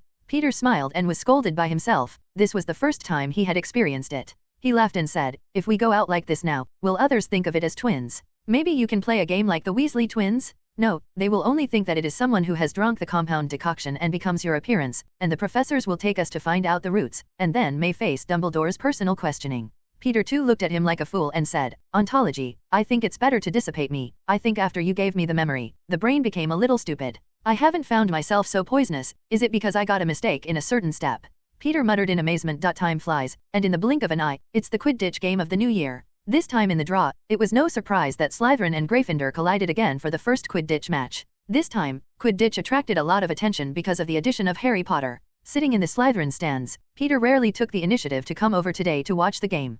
"Peter, cast me a Hawkeye curse. I want to see how Gryffindor's Harry Potter performed. They said he was a secret weapon, and I don't know if it's true," Alan said emotionally, waving the bunting. Peter nodded at him with his wand in disgust and said, "Can't you learn this spell well? It's been 2 years, and you're awesome enough. Hey, isn't that you?" Alan smiled and continued to cheer on Slytherin. "Hey, you're lazy. If you can't learn it before the next game, just look at it with binoculars like everyone else," Peter said. "Welcome to the Quidditch competition site of the new semester. I am your good friendly Jordan. The two teams playing today are Gryffindor and Slytherin. The two sides are now competing." The narrator Lee Jordan seemed to be talking to move the atmosphere, but every time he always deviated halfway. He was corrected by Professor McGonagall in time. Gryffindor gradually gained a disadvantage after various means were used in Slytherin, especially in Jordan's biased commentary, which is full of talent. Slytherin and Gryffindor are full of gunpowder, and if it were not for the Ravenclaw space between the two audiences, I am afraid that they would have fought. Then Peter saw the famous scene in his memory, only to see Harry Potter's broom suddenly shake wildly, and then Harry Potter threw himself off the broom, holding it tightly in midair with only one hand, causing the people below to exclaim, "Is there something wrong with his broom?" Alan asked in surprise. "No problem, someone is casting a curse on the broom and trying to throw him from a high altitude," Peter said calmly, and then glanced at Professor Quirrell in the professor's chair, only to see him staring at Harry Potter on the field. Interestingly, Professor Snape in front of him was also staring at Harry Potter, and Peter's eagle eye spell made it clear to him that the worry flashed in Snape's eyes. "Hey, love." Peter sighed solemnly. Then Peter noticed that Hermione was sneaking up behind the professor's chair and came up behind Snape and lit Snape's robe on fire with a fire spell. Then there was a noise. Professor Quirrell, who was unlucky, was squeezed to the ground by the panicked crowd on the side, and then the back of his head was slammed into the corner of the hardwood. Hiss, Peter was a little sympathetic to Voldemort on the back of Quirrell's head, and this luck was really unlucky. Then he looked at a gloomy Professor Snape, and heck, apparently the Gryffindor trio was still suspicious of him. Snape's bad guy play plan succeeds? In the end, Harry Potter still managed to catch the golden snitch and win the game, allowing Gryffindor to win against Slytherin for the first time after 2 consecutive years of losing. The Gryffindor house people cheered, and the Slytherin side fell silent, and one by one, they looked discouraged, especially Malfoy, who often opposed Harry Potter, and threw his hat on the ground. "Well, the game is won or lost, and we don't have to lose yet." Peter amplified his voice a bit. He looked at the Slytherin students around him. "The Quidditch Cup is ultimately determined by the total score. The next 2 games, as long as we pull the score apart, and finally catch the golden snitch to end the game, as long as our total score exceeds Gryffindor, we can also win. That is, in the back of the competition with the other 2 colleges, as long as we play well, the final victory belongs to us. There are senior students who should be harmonious and Deo, and their eyes are full of war. The chief is right, who wins and who loses is still early." Other students also regained their confidence, said with their heads held high. Watching the students' scrappy dispersal, Alan on the side gave a thumbs up to Peter and said, "You are really powerful, so quickly resurrect them full of blood. After all, I am still the head of the Slytherin Academy, and on these occasions, it is still necessary to take the lead in inspiring people. Can't let them down anymore," Peter said with a faint smile. Time passed again, and during these days, in addition to using the time converter every day and busy studying, Peter went to Professor Quirrell's office to ask him for advice when he had time, and every time Professor Quirrell received him, he was the one who spoke fluently and looked elegant. Professor Quirrell also gave a cheerful answer to Peter's question, and his attitude toward Peter became more and more gentle, making Peter think that he was a good professor who showed wisdom. It wasn't until the day before Halloween that Peter had consulted Professor Quirrell as usual and wanted to leave. Professor Quirrell stopped him. Professor Quirrell sat gracefully in an armchair, crossed his legs, looked at Peter with admiration, and then said, "I am very surprised by your performance during this time, and if I can, I would like to take you as my apprentice." "Professor, am I not your student first?" Peter asked puzzled. "Apprentices and students are not the same, Peter," said Professor Quirrell, looking at Peter and shaking his head. "Students here learn only the most basic knowledge of magic. If you're happy, the professor may teach you one or two more advanced spells, but there's not much responsibility between the two, and whether you learn well or not has much to do with the professor. But the apprentice is different. He and the teacher are in the same relationship. The teacher will pass on what he has learned to the apprentice. The two are another sense of the father-son relationship. True father and son are the inheritance of blood, while apprentices and teachers are the inheritance of magical knowledge." Listening to Professor Quirrell's words, Peter was so flattered that he did not expect Voldemort to be so optimistic about himself, but listening to his meaning, he did not want to accept himself as an apprentice now. Was it to accept him as an apprentice in the future with his true face? However, Peter didn't want to have too much to do with him, and he wanted to prostitute Voldemort's magical knowledge, but he would be exempt from being an apprentice? He pretended to be disappointed and said, "Is it because the professor doesn't accept me as an apprentice now because I am not doing well?" "No, you have satisfied me, but now I need to do something else, and there are still my enemies here, and if you become my apprentice, you will attract a lot of things."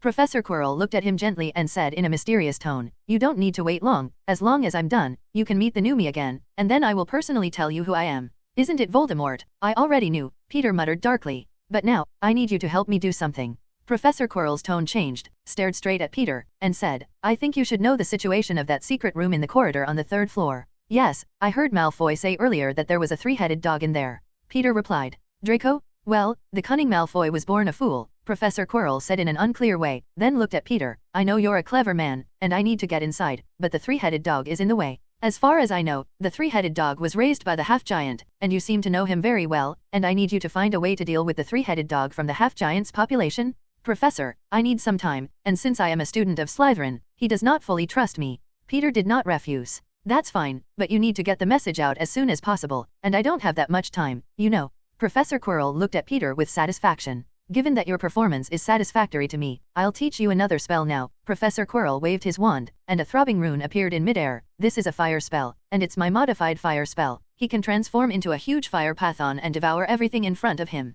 Peter looked excitedly at the rune in front of him and couldn't help but swallow. This Voldemort is really a good man. Just inquire about the weakness of a three-headed dog. There is such a reward. Well, in order to thank him for his generosity, Peter decided to tell him about the weakness of the three-headed dog a month later, and now, let's go a day earlier. Such a good teacher is not easy to find. When he came out of Professor Quirrell's office, Peter had a happy look on his face, and it was rare to be able to earn a fierce fire spell today, or Voldemort's transformation spell. It was only when he came to the auditorium happily that he realized that today was the eve of Halloween, and there would be a troll incident. It's just that he has already promised that he will get the news of the three-headed dog, and I don't know if this will happen. Today is the beginning of the Gryffindor trio friendship. If you are butterflied by yourself this troll incident, I wonder if the savior trio will still appear? You must know that in this trio, Hermione has always been the wisdom of the bearer. Without his help, with Harry Potter's reckless character, without the blessing of the protagonist's aura, it is difficult to say that he will save his life, let alone defeat Voldemort. Although Voldemort had benefited a lot during this time, Peter did not want Voldemort to win. Peter crossed into the wizarding world, and he had a system, and he knew the plot, but he didn't want to participate too much in the plot, especially after knowing that this was the ending of a savior defeating the Dark Lord. He thought not about how to be crazy and cool, robbing the savior Harry Potter of his life, but thinking about how to maintain the original plot, so as to smoothly complete the plot, and then win in a wave. Only your own butterfly, just watch the drama on the side, and when you have benefits, you can catch some, and the rest will be left to the savior Potter and his friends to complete. On Halloween night, the auditorium is filled with pumpkin lights and bats flying everywhere. But this year's Halloween dinner, not as terrible as when Peter was in the first grade. Most of today's staple food is pumpkin. The air is filled with sweet pumpkin aroma. The table is full of roasted pumpkin, pumpkin pie, honey pumpkin tang, beef stewed pumpkin. Watch Peter's appetite has increased greatly. He stayed at Professor Quirrell today, stayed at least for several hours, has been hungry. I hope nothing happens on Halloween this year. Last year's Halloween Peeves riots are still fresh in my memory. Alan sat down next to Peter and said with a worried face, Alan is talking about when they were in the 2nd grade. Because Peeves was not invited to Halloween, the evil eye secretly put a bottle of ecstasy, which he did not know where to find, into a food prepared by the house elves for the students. The student who ate this food that night frantically confessed to Filch. Just because Peeves put Filch's hair in the ecstasy, the incident cast a severe psychological shadow on the students who had mistakenly drunk the ecstasy, for which Peeves was thrown out of the auditorium by the angry Professor McGonagall, who was not allowed to enter the auditorium and the back kitchen while the students were eating. For a long time afterward, the students' mantra was "Beware of Peeves giving you Filch's ecstasy," used to tease those who are unlucky. This made Filch a well-known figure in school, and Peeves succeeded in overtaking the Weasley twins and becoming Filch's most hated object. Then eat something first and fill your stomach, so that you don't have to go back to the bedroom hungry later, Peter said to Alan as he ate. Then wait and see if the troll event will still appear. He swept the Gryffindor table and found that Hermione Granger was not there, thinking that he was angry with Ron and should now be hiding in the toilet. When Peter had finished eating, the door slammed open just as he thought the troll had been dropped by his own butterfly. Professor Quirrell looked panicked. The turban wrapped around his head was tilted to the side, and said in horror to Dumbledore above, "Professor Underground has appeared a giant, I thought you should know." As he spoke, he fell down exaggeratedly, looking frightened and fainted.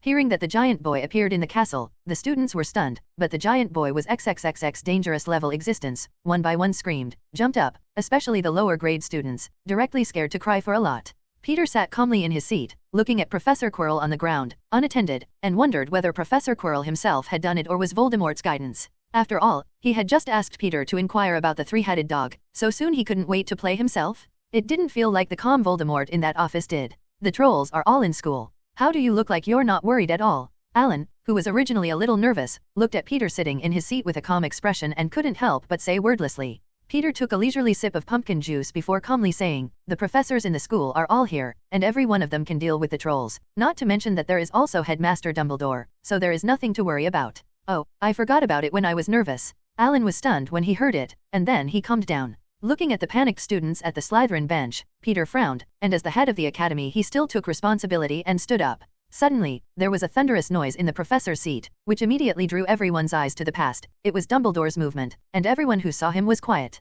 "Seniors, take the students of your college back to their respective common rooms, and the professors will go with me to the underground classroom," Dumbledore said solemnly, but his eyes schemed and he was still lying on the floor, and he didn't care anymore. "The Gryffindor students follow me. I'm the prefect. You listen to me." Percy Weasley shouted loudly at the Gryffindor table, the prefect badge on his chest polished and shiny. The prefects of the other two colleges were also greeting their respective students. But Slytherin is a little different, although there are also prefects here, but the main system of the academy is the chief system, so the power of the prefect is not large. I saw the 5th grade prefect, Aldridge, hurried over to Peter and asked, "Chief, how do we arrange for the students to leave? Now the people of the other 3 colleges are crowded at the door, we will wait here first, and when the people from the other colleges are almost gone, we will leave." Peter looked at the crowded gate and gave orders. Then he clapped his palms, drew all the Slytherins over, amplified his voice and said, "Attention all Slytherin students. Students of all grades are following your grade chief, don't run around." Among them, the 6th graders are at the top, and the 7th graders are at the bottom, protecting the lower graders in the middle. Chiefs should also look after the students of your respective grades, and do not leave anyone behind. Did you hear that? Peter's face was serious at this time, and the momentum exploded, so that the students in the academy once again felt the strength of the chief of the academy. Slytherin's students, obedient, nodded their heads as soon as they heard Peter's order, indicating that they were listening to him. "Anthony Clyde, you'll be in charge of the back later, I'm in the front, watch out at all times to be vigilant." Peter turned to look at the deputy chief he had promoted and arranged for him. "Chief, I'll be responsible for the front, after all, the front is the most likely to hit the troll," Anthony Clyde offered. "No, Anthony, you should have confidence in my strength." "Just a troll?" Peter smiled and refused. At the same time, this scene of Slytherin was also seen by other colleges and professors, and they immediately focused their surprised eyes on Peter. They were very curious, how did the Slytherin students, who usually looked like a tugging, listen to what a 3rd grader said today? Snape heard Peter's arrangement, and there was a look of satisfaction in his eyes. Dumbledore looked at Peter, who was surrounded by Slytherins, with a complicated look, not knowing what he was thinking. "Oh, Merlin's beard, it seems that Peter has become the chief of their academy. It's really good. Congratulations to Severus, you have a talented student in your academy?" Professor Flitwick watched Peter's movements in amazement, and then said happily, "Since taking Peter to the International Wizarding Duel Tournament and winning the championship, he and Peter have grown better, and among the professors in the school, he is the one who appreciates Peter the most." According to the Ravenclaw students, Professor Flitwick regarded Peter as a disciple, completely forgetting that he also had a group of Ravenclaw chicks waiting to be fed. "Severus, hasn't the chief system of your academy been abolished?" Professor McGonagall asked in surprise. The snake yard, which likes to huddle in the cellar, has never been known to outsiders, so Professor McGonagall, as Vice-Chancellor, only roughly knows that Slytherin has such a system, but she thought it had been abolished, but she did not expect that it was still being implemented, and Peter was made the chief? This surprised her very much. Professor McGonagall looked at the students of Slytherin House, obediently standing in place waiting for instructions, and could not help but frown, turning to Dumbledore and exhorting, Dumbledore, such a system should have been abolished long ago, and the use of barbaric force to select the chief, I think it will have a bad impact on these children. Minerva, it's not something I can decide, I don't have that right. Dumbledore said as he looked in the direction of Slytherin. You're the headmaster, how come you don't have such an ability? Professor McGonagall's face was puzzled. Because this is a Slytherin tradition of thousands of years? No one will agree to abolish this system. Not even the principal. This is the collective will of all members of Slytherin? Snape replied in a cold voice. There's nothing wrong with sticking to tradition, but now it's the 20th century, Severus, and the children should be going to school without worries in school, not standing on the dueling stage, choosing by brute force who is strong and then making others obey. This is very unwise. Professor McGonagall argued. Obviously, our views on wisdom are not the same. Snape said coldly, not giving Professor McGonagall face at all. All right, two of you, we won't discuss this kind of thing first, our priority now is to find the trolls who ran in.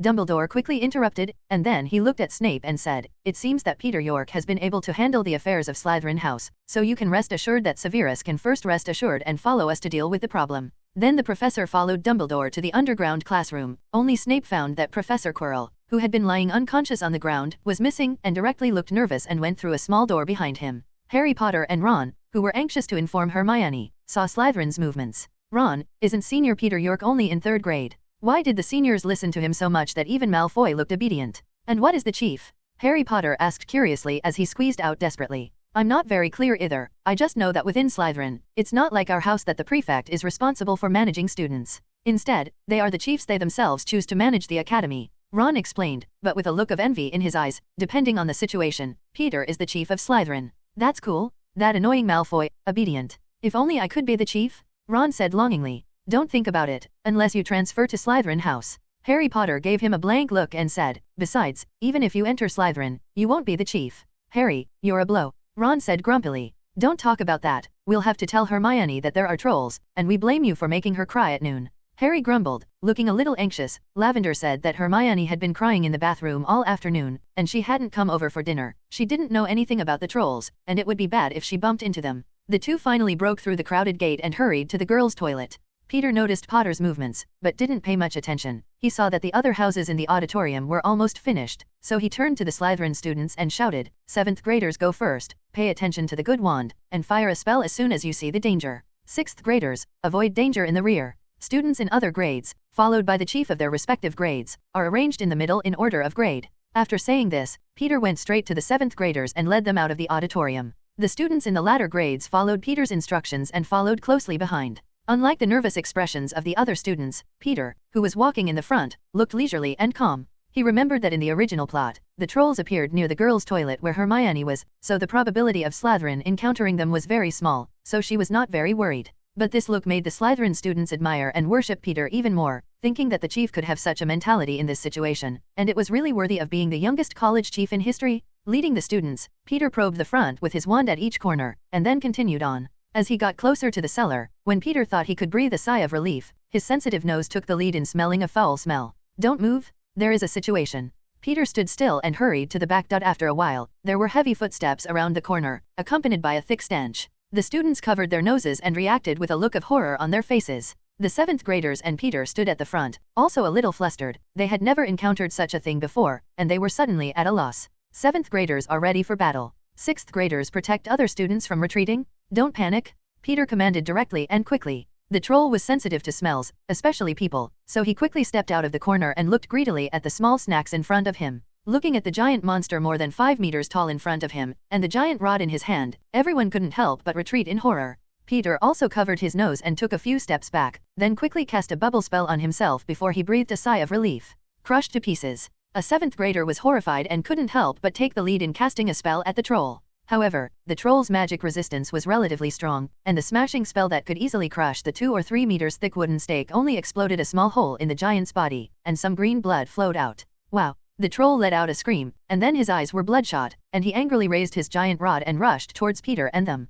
Fragmented. Crushed to pieces. Except for your weapons. The 7th graders, in a panic, shot all the spells they could think of at the trolls. The senior students had learned a lot of spells, and the magic was also abundant, and the magic released at will exploded the trolls and their surroundings, accompanied by the screams of the trolls. When this round of attacks stopped, the troll's body was covered with flesh and blood, but it was obvious that the troll's demonic resistance made it just suffer skin trauma. The troll was now in a state of rage, his eyes were full of blood, and he was frantically swinging his giant rod at the crowd. This time Peter did not watch, he stood directly in front of the frightened students, swung his wand at the troll, an invisible wall of air, and directly knocked the troll back. The defense against the dark arts professor must have taught you that trolls are very resistant, and ordinary spell attacks can't seriously injure trolls. Peter turned to the 7th grader and said, "So the best thing to do is to disarm it first, and then use a sharp or blunt weapon on it to attack, like this? Except for your weapons." Peter's spell hit the troll's wrist with precision, and the rod fell instantly. He then floated the stick with a floating spell. The troll's magic resistance is very strong, but its small head, especially the position of the back of its head, is its weakness. Just hit the back of his head hard, and it's possible to stun it. Saying that, the floating wooden stick smashed into the head of the giant boy from midair. The troll suffered a blow and became shaky, as if it was about to fall at any moment, but finally survived, covered its head with its large hand, and looked warily at the giant rod in midair. Peter was not disappointed to see this, and with a wave of his wand, the giant rod directly turned into a sharp giant sword, and then quickly fell from midair, and in the midst of a troll's scream and sorrow, it penetrated the troll's body and nailed it to the ground. The troll convulsed a few times, then died completely. Like I said, this kind of demonically resistant animal, it is best not to attack directly with a magic spell, but a simple floating spell. You can stun it, and even with a simple transfiguration, you can easily kill the troll like me. Peter taught directly on the spot, looking at his students in amazement and adoration, and explained. Snap! A round of applause came, only to see Dumbledore and Professor Flitwick in the distance, and the two applauded Peter with admiration. "I don't think there is a professor who can explain better than you." Dumbledore smiled and squinted, looking at the troll on the ground, then at Peter, and said, "Maybe you can become a very good teacher in the future." "Well done, Peter." Professor Flitwick gave Peter a thumbs up. It only took a few simple spells to kill the trolls, very neat and effective, and very much progress. Of course, the Slytherin students did a good job tonight, and were able to deal with danger calmly and orderly. Especially the 6th and 7th grade students, it is a very commendable courage to be able to protect the students of the lower grades behind you. Dumbledore looked at the Slytherin students with a gentle look. "For this, you are rewarded with 50 points. Reward you for being able to face danger in order to protect your classmates." When the Slytherin students heard this, the residual sense of fear dissipated and they accepted the 50-point reward with great joy. "Professor, why are you here? What about McGonagall teaching them? And isn't this troll in the underground classroom, and how can it be on the Slytherin road?" Peter had a series of questions. Tonight there were 3 trolls, one of whom we caught in the underground classroom, and one of whom had just appeared in the girls' restroom and was knocked unconscious by Harry Potter and his partner, using the floating charm to knock the troll unconscious. "The only one left is the troll you destroyed," Professor Flitwick explains. "Good guys, 3 at once?" Peter was speechless for an instant, and the appearance of his own butterfly actually made the troll event more difficult. It was hard for Professor Quirrell to assemble 3 trolls. Peter then took the Slytherin students and returned safely to the dormitory. The students, who had survived the disaster, began to bring snacks from their dormitories and gathered in the common room to celebrate together. In particular, Peter, as the leader of this time and the hero who finally destroyed the trolls, was sought after by a large number of people. Malfoy also deliberately wanted to add him the title of Troll Killer, which Peter firmly refused. His nickname was enough, not to mention such a strange title. The next day, word spread in the school that the Harry Potter trio had defeated the trolls was well received by Gryffindor. Not to be outdone, Slytherin continued to spread the news that Peter York had killed the trolls. Gryffindor said that Peter York had a crush on his heart and killed the trolls. Slytherin said that the Harry Potter trio was a troll defeated by luck, and it was nothing. Suddenly, the 2 colleges were barding again, and the quarrel between the 2 sides was continuous. Let the melon-eating Ravenclaw and Hufflepuff watch with relish. After the troll incident, time passed day by day.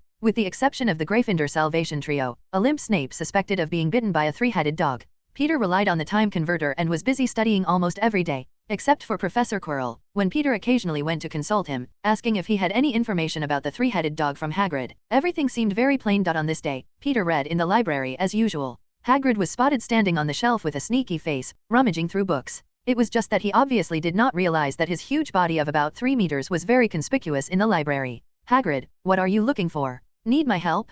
Peter's voice came out from behind Hagrid's back. "Oh, Merlin's beard." Hagrid was startled, and the book in his hand was almost unstable, and when he saw that it was Peter, he finally breathed a sigh of relief and complained, "Peter, you suddenly appeared like this, very scary." "Hagrid, I see you've been staring here for half a day, are you looking for some book? Most of the books here have been read by me, and if you want to find them, I can help," Peter said with a warm face. Oh, no need for Peter, well, I'm just looking for a book for pastime. Hagrid's weak eyes looked left and right. Pastime? I've known you for 2 years, but I never knew you still loved to read? Peter looked at him with a suspicious look, then glanced at the bookshelf behind him. Fire Dragon Breeding Manual, How to Hatch Dragon Eggs. Hagrid, are you reading the dragon book?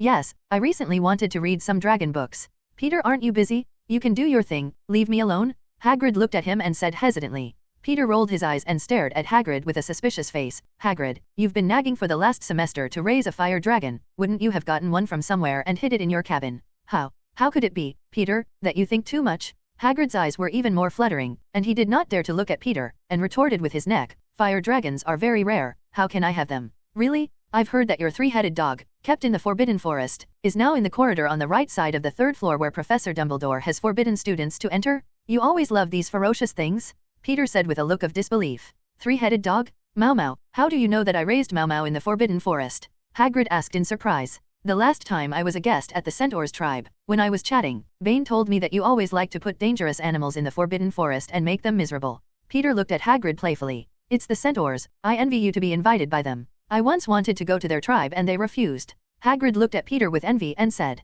if you can keep those dangerous things from going into the Forbidden Forest, I think the Centaurs will welcome you. Peter said wordlessly, and then asked with a serious face, I heard that the 8-eyed giant spider in the Forbidden Forest has increased again, shouldn't you secretly raise it again? You must know that they like to eat people, and the last time they were destroyed, they are now here again? Not me. Hagrid shook his head in a panic. Since Arawak died, I haven't taken care of the 8-eyed giant spider anymore. They should have been some of the guys who had escaped by chance, and now they have rebred and recovered. You should know that the 8-eyed giant spider can lay hundreds of eggs at a time, and the reproductive ability is very strong. Why is your tone very proud? They almost surrounded you and the centaurs and ate them? Peter looked at Hagrid with a strange look. After all, they are the descendants of Arawak, and although they are not well behaved, they can survive, and I am happy for them. Hagrid smiled and said, then you don't have to be happy. The horsemen are ready to destroy the 8-eyed giant spider again, and this time they are bound to be cleaned up. And I also lent Phoenix Field to them to help. So they're dead? Peter said happily. Hagrid was dumbfounded, suddenly full of sad expressions, and cried directly in the library, I'm sorry Arawak. I failed to protect his children? Peter and Hagrid were directly driven out by the angry Lady Pins, and Peter looked at Hagrid with a sad face at this time, and said impatiently, well Hagrid, if these 8-eyed giant spiders are not cleaned up, not only will the creatures in the Forbidden Forest suffer, but even the safety of the students in the castle will be threatened. If something goes wrong one day, I'm afraid you'll be locked up in Azkaban. Upon hearing Azkaban, Hagrid was terrified and not sad. Tell the truth, Hagrid, did you keep a dragon? Peter stared straight at Hagrid, you can't hide from me. No, I don't have a dragon. Hagrid shook his head, then looked around and saw no one before whispering to Peter, I told you not to tell anyone else. I won a dragon egg yesterday. Dragon egg. Peter said in surprise that he didn't expect Professor Quirrell to move so quickly, so he must have known from Hagrid how to deal with the 3-headed dog. Peter almost forgot what he had promised to help Professor Quirrell deal with the 3-headed dog. Now that Professor Quirrell had received the news, he would hurry to report the news to Professor Quirrell today, which was the reward of the original fire curse. As for the news, it is not his business. Who made Professor Quirrell do it faster than he did? It's a Norwegian ridgebacked dragon egg, very energetic, I'm sure I'll be able to hatch it, I've thought about it, and named him Norbert. Hagrid's eyes were filled with pride and impatience. Hagrid, I remember that the Ministry of Magic had a ban on keeping dragons, and if caught, they would be in Azkaban. Peter looked at him with a serious look. But Norbert hasn't hatched yet, he's just a baby, he's not yet born, and I can't leave him alone. Hagrid shook his head firmly, then looked at Peter with those huge eyes with a prayerful face, only the two of us know about this, you certainly won't tell anyone else, right? Peter shook his head helplessly. This guy was only a few grades below Voldemort, already in his 50s, but it was obvious that he was inherited from the blood of the giant, making his thinking still like a child. Hagrid, I'm going to keep it a secret for you, but are you sure you're not going to be discovered? Peter looked at Hagrid, shook his head, and said, I recently had correspondence with Charlie, and he is now a dragon trainer in Romania, and he told me that dragons grow very fast, and in a month or two, they can become as big as your wooden house, and you can't hide it. Or do you want to put it in the Forbidden Forest? I'm afraid the horsemen will be the first to stop, and they will complain to Dumbledore. When the time comes, your fire dragon will not be able to hide. Charlie. I thought he was going to be a Quidditch player, but I didn't expect him to be a dragon trainer. I was so envious, I used to want to be a dragon trainer too. It's just that you have to guard the Forbidden Forest and can't get out. Hagrid had obviously only listened to this sentence. Peter looked at him and shook his head, only to remind him out of his friendship with Hagrid. Since you don't listen, let's leave it to the Salvation Trio. He still has to deal with Professor Quirrell, and he doesn't know if it's too late to tell Quirrell the secret of the three-headed dog. When Peter hesitated to come to the office door, after hearing the sound of coming in from the door, his expression changed instantly, and he hurried in with a somewhat cautious look. Professor, I already know the weakness of the three-headed dog, Peter said in a voice full of self-satisfaction and excitement. I went to Hagrid today, and finally I heard from him that the three-headed dog likes to listen to lullabies, and as long as you put a lullaby on it, you can immediately fall into a deep sleep. Professor Quirrell did not speak, but sat gracefully in the armchair, fingers crossed over his chin, looking at Peter meaningfully. Peter was a little uncomfortable with the look in his eyes, although he knew that his dementor was useless to him, but he still felt that he was seen through, and he couldn't help but hesitate to ask, Professor, am I wrong? No, you're right. I just learned the secret of the three-headed dog from Hagrid yesterday, and it's no different from what you said. Professor Quirrell folded his hands and said lightly, Ah, you already know that. So I'm in vain and haven't helped you at all? Peter showed a surprised expression and then said with a disappointed face, No, on the contrary, you did me a big favor and convinced me that the news I had heard was true, and that was enough. Professor Quirrell, standing up, stepped down from his desk, came up behind Peter, and put his hand on his shoulder. Peter's body tensed up, and the snakewood wand in his sleeve suddenly jumped out. Take it easy, Peter, it's just the two of us here, you don't have to be so nervous. Quirrell's voice was gentle, like a kind teacher, and he patted him on the shoulder. You're afraid you're wrong, Lord Voldemort, Peter said darkly. Peter, I said you were a very clever Slytherin, shrewd, savvy, inquisitive, and disdainful of established rules, said Quirrell's hand on Peter's shoulder, and whispered into Peter's ear, and of course the absolute self. Everyone else is just something you can use, including me. Peter only felt a snake around his neck hissing, as if it would suddenly bite his neck at any moment. Peter instinctively got up, turned to Quirrell, and then looked at him with doubtful eyes and said, Professor, I don't understand what you mean, I never thought of using you. Quirrell was not angry at Peter's sudden movements. He just stood there, smiling, but exuding a strong momentum, and he said slowly, I understand your thoughts, after all, a nameless Professor Quirrell, who will make you a shrewd little snake, really willing to surrender. I suppose you should have known the secret of the three-headed dog long ago, Peter. Professor Quirrell was furious and pressed all over Peter. You think you can block the Dementor's thoughts, you can hide me. But I don't know that in front of an experienced person, even if you don't use mind reading, your careful thinking is still invisible? Peter was not intimidated by his momentum. He could feel the bluff on the surface of Quirrell. This body had been ruined by Voldemort, and the strong smell of decay could not be obscured by the smell of garlic. Not to mention that Voldemort at this time was just a shadow, and he couldn't play anything. So Peter narrowed his eyes, directly let go of his momentum, confronted Quirrell, looked at him coldly and said, Professor Quirrell, I'm afraid you're thinking a little too much. I have never surrendered to anyone, and I have no intention of surrendering to anyone in the future. It's always been a deal between us. You teach me magic, I inquire for you, that's all. Aren't you afraid I'll kill you right now?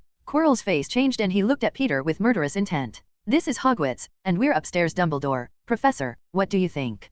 Peter's attitude was casual, not at all like a look of fear, and he looked at Quirrell like a play and said, You should still add the garlic smell on your body. The smell of decay can no longer be covered. Don't be exposed when you find out. What do you know? Quirrell slammed directly into Peter's face and asked with a fierce face. I don't know anything. Professor Quirrell, I'm just reminding you to cover up the smell of decay. I don't know what kind of black magic you have hit. The injury is so serious, I'm afraid that St. Mungo's hospital can't save it. So I came to Hogwarts and wanted to steal the Philosopher's Stone to continue my life, right?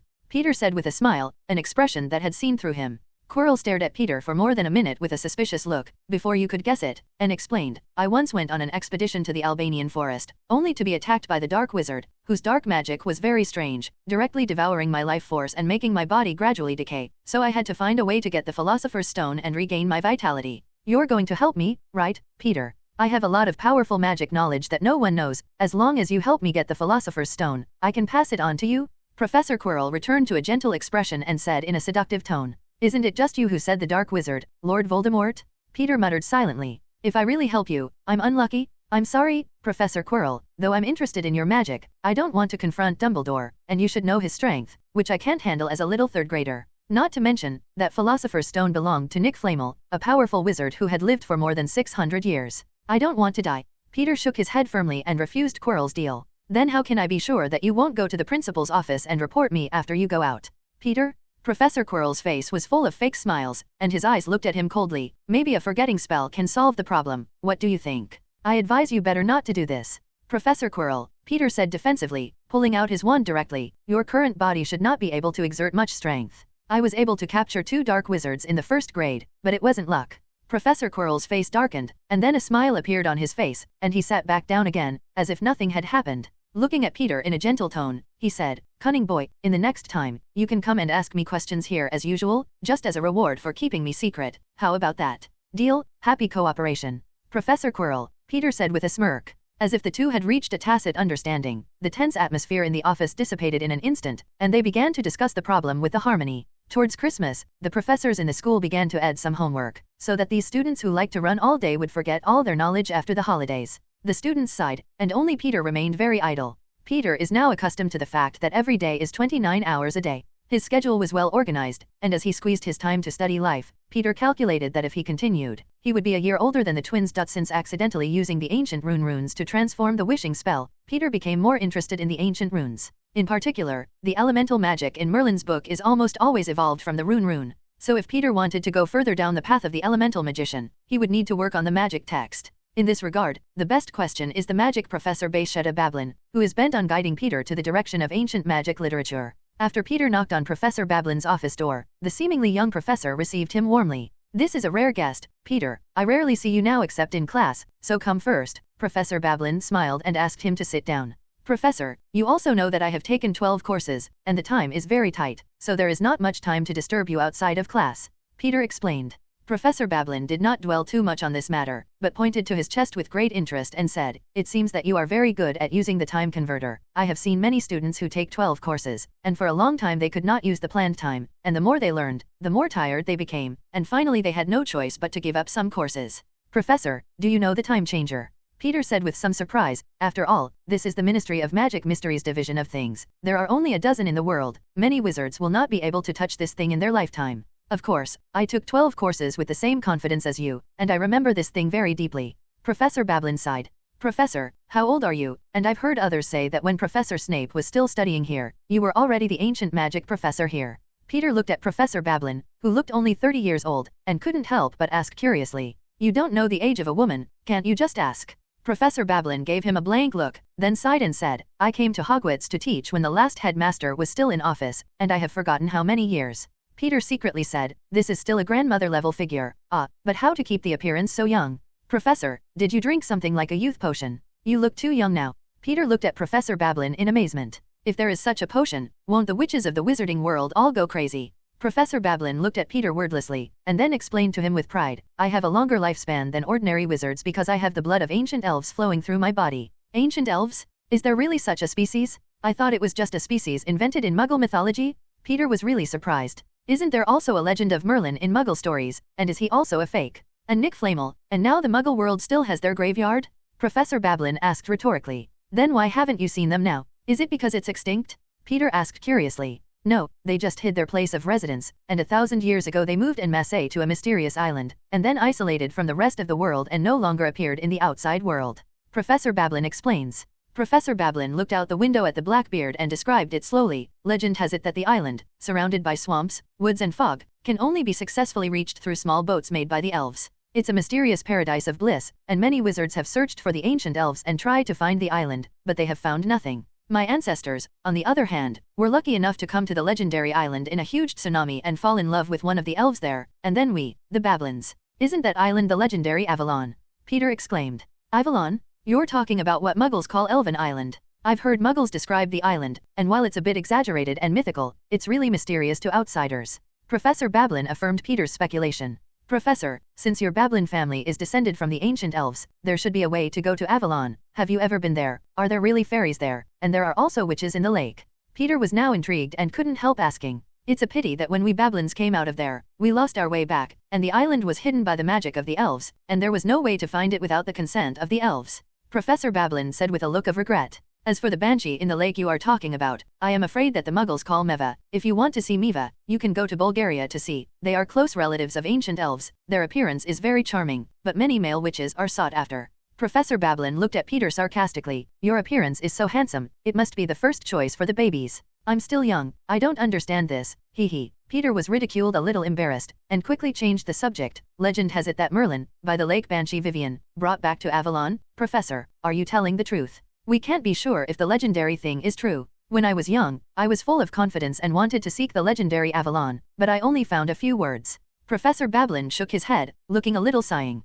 Legend has it that before Merlin went to Avalon to retreat, he once made a magic item that could guide people with connections to Avalon, but in the vast world, where to look for such a thing that has disappeared for 1,000 years, let alone whether it is really true or not. Magic items? Peter looked a little strange when he heard it. Could it not be the Book of Merlin in his hand? Well, let's not talk about these things anymore. Professor Bablin ended the conversation, looking at Peter with a smile, and said, "Are you looking for me today for something? Is there a sudden interest in magic? Professor, I would like to ask you about the ancient runes, some of which I don't quite understand what they mean." Peter drew a spell of golden runes in midair with his wand, explaining, "This is the wishing spell that Professor Quirrell taught me, and then I accidentally added an ancient rune to it and improved the spell, but I didn't know much about this principle." Peter picked out the rune. "This is Uez. I know it symbolizes you would and has a strong protection attribute, but I don't understand why adding to this wishing spell can change the way the magic of this spell is input. Are you taking the magic of the wishing spell from the mana supply in your body to absorbing mana from the outside? You're referring to ancient elemental magic. What a genius idea."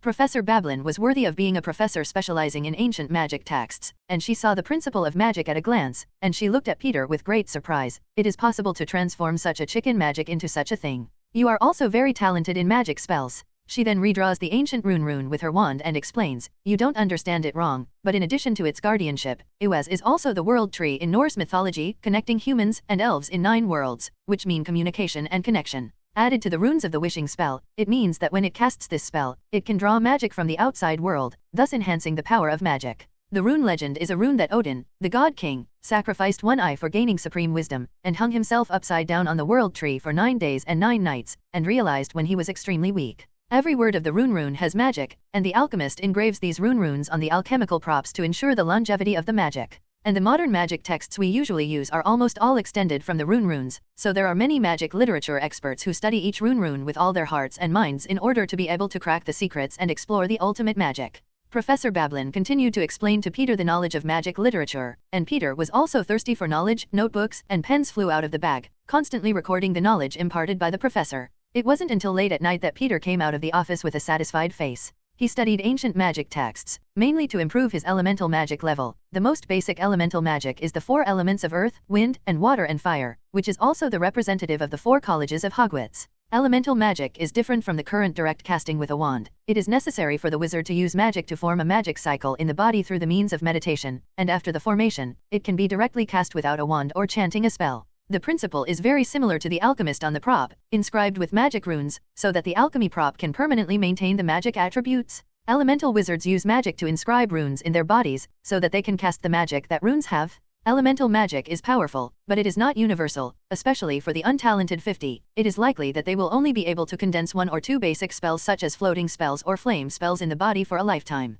But with modern magic, a wizard who has been studying at a magic school for 7 years can cast most of the basic spells. There is no need to condense magic runes one by one like elemental magic. It is no wonder that elemental magic will be eliminated. This kind of elemental magic that only relies on qualifications is unfair to most wizards. Especially at that time, it was still in the Middle Ages, the craziest era of witch hunting. Easy to learn modern magic and magic wands are naturally the best means of protection. This elemental magic was unfair to others, but it was perfect for Peter. So far, in the course of a year, he had successfully condensed 3 spells in his body, namely the summoning spell, the disarming spell, and the flying spell taught by Merlin's book. At the beginning of the school year, he used the flying spell to cooperate and easily defeated the previous chief. In the future, he will be able to use these 3 spells without chanting or wands, and he will be able to cast magic easily without worrying about being disarmed. After all, modern magic, even Dumbledore, known as the greatest, is like a toothless tiger as long as his wand is disarmed.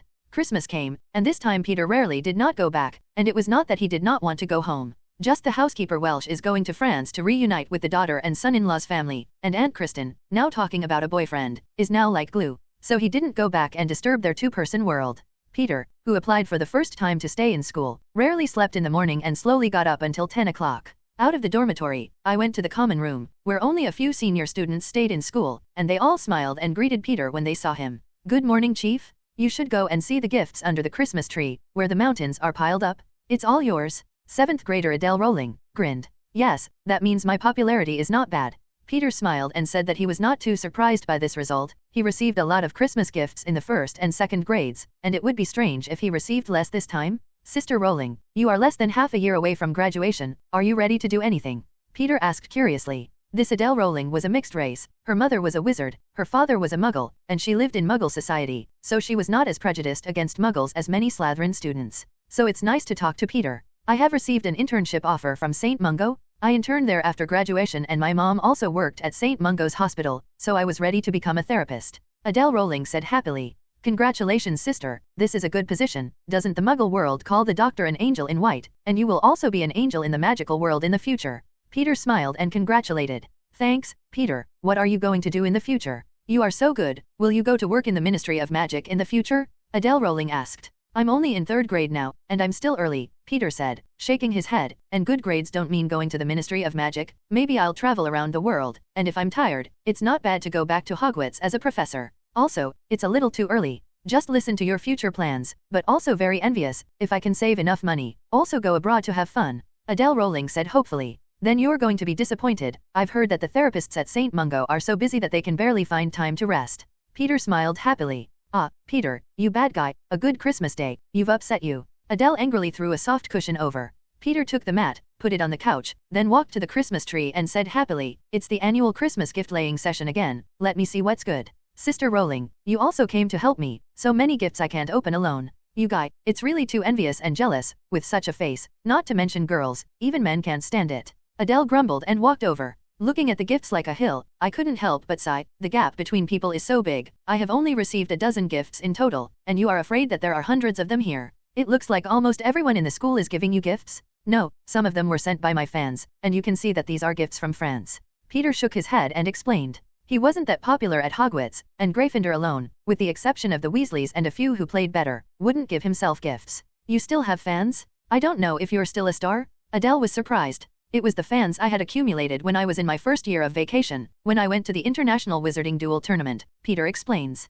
Adele was momentarily stunned, and then looked at the gift with interest and said, then let me see what gifts you have sent to these fans of yours. After Peter agreed, Adele Rowling first curiously unwrapped the gifts of French fans. This is a gift from a lady named Linda Durand, a graduate of Boothbarton. Let me see. Oh, Merlin's beard, this is so exciting. Peter, it turns out you like this one? Adele seemed to be blinded, let out an exclamation, and then took out a few photos from the gift box and shook in front of him with a bad smile. I saw a blonde woman in the photo, wearing only a bikini, scratching her head in the photo, and giving Peter a flying kiss. Peter's face instantly turned red, and he was extremely embarrassed at this moment, instantly grabbing the photo in Adele's hand, tucking it back into the box, and then weakly explaining, she met on the beach during the duel competition, and always likes to tease people, and you know that the French are always a bit unrestrained. Is it? Adele's voice grew long, expressing disbelief. Well, let's hurry up and open the gifts, and if we don't open them, we won't be able to eat lunch. Peter hurriedly urged, and quickly changed the subject. Okay, let's keep looking at the gifts your fans. After experiencing the gift incident just now, Adele's interest soared, and she directly picked up a gift sent from France. This one was sent by a lady named Roland to show me. Before he could finish speaking, Peter grabbed the gift and shoved another gift into her hand, explaining, you better dismantle this one. Peter quickly reduced Roland's gift with magic, and then, with a bad smile on Adele's face, pretended not to see the same track in his pocket. He had just remembered that this Lady Roland, who was more arrogant than the first female fan, might have put something even more nosebleed in it. The gifts in the back are decent, except for the occasional chocolate mixed with ecstasy. Most people send books. Professor Snape also gave you a bottle of BFA's brain awakening agent, which is really rare. Adele said in surprise, and then looked at Peter with a look of envy. Only you can make the dean look at you differently. Come on, I'm sure it was a gift Professor Snape took from his potion cabinet when he saw the gift I had given him. Because I gave him a bottle of Phoenix tears? That's something that saves lives? Peter said disapprovingly, in order to get these tears, I almost blinded Field's eyes. Field has been ignoring me lately? Haha, Field has a master like you, and it's really unlucky. Adele laughed schadenfreude. Well, this gift is not signed, I don't know who sent it. Adele looked curiously at a gift box that was somewhat old, then unpacked and opened it. Don't open it yet. Peter was keenly aware of the rich magic fluctuations in the gift box, and quickly made a sound to stop it. But Adele's movements were one step faster than Peter's words. With the opening of the gift box, a black light rushed directly to Adele who opened the gift. Immediately accompanied by a scream, Adele fell heavily to the ground, and her chest seemed to be cut by countless knives, and the blood flowed continuously. Several other seniors in the common room screamed in horror and looked at Adele, who had fallen to the ground, covered in blood, and everyone thought she was dead.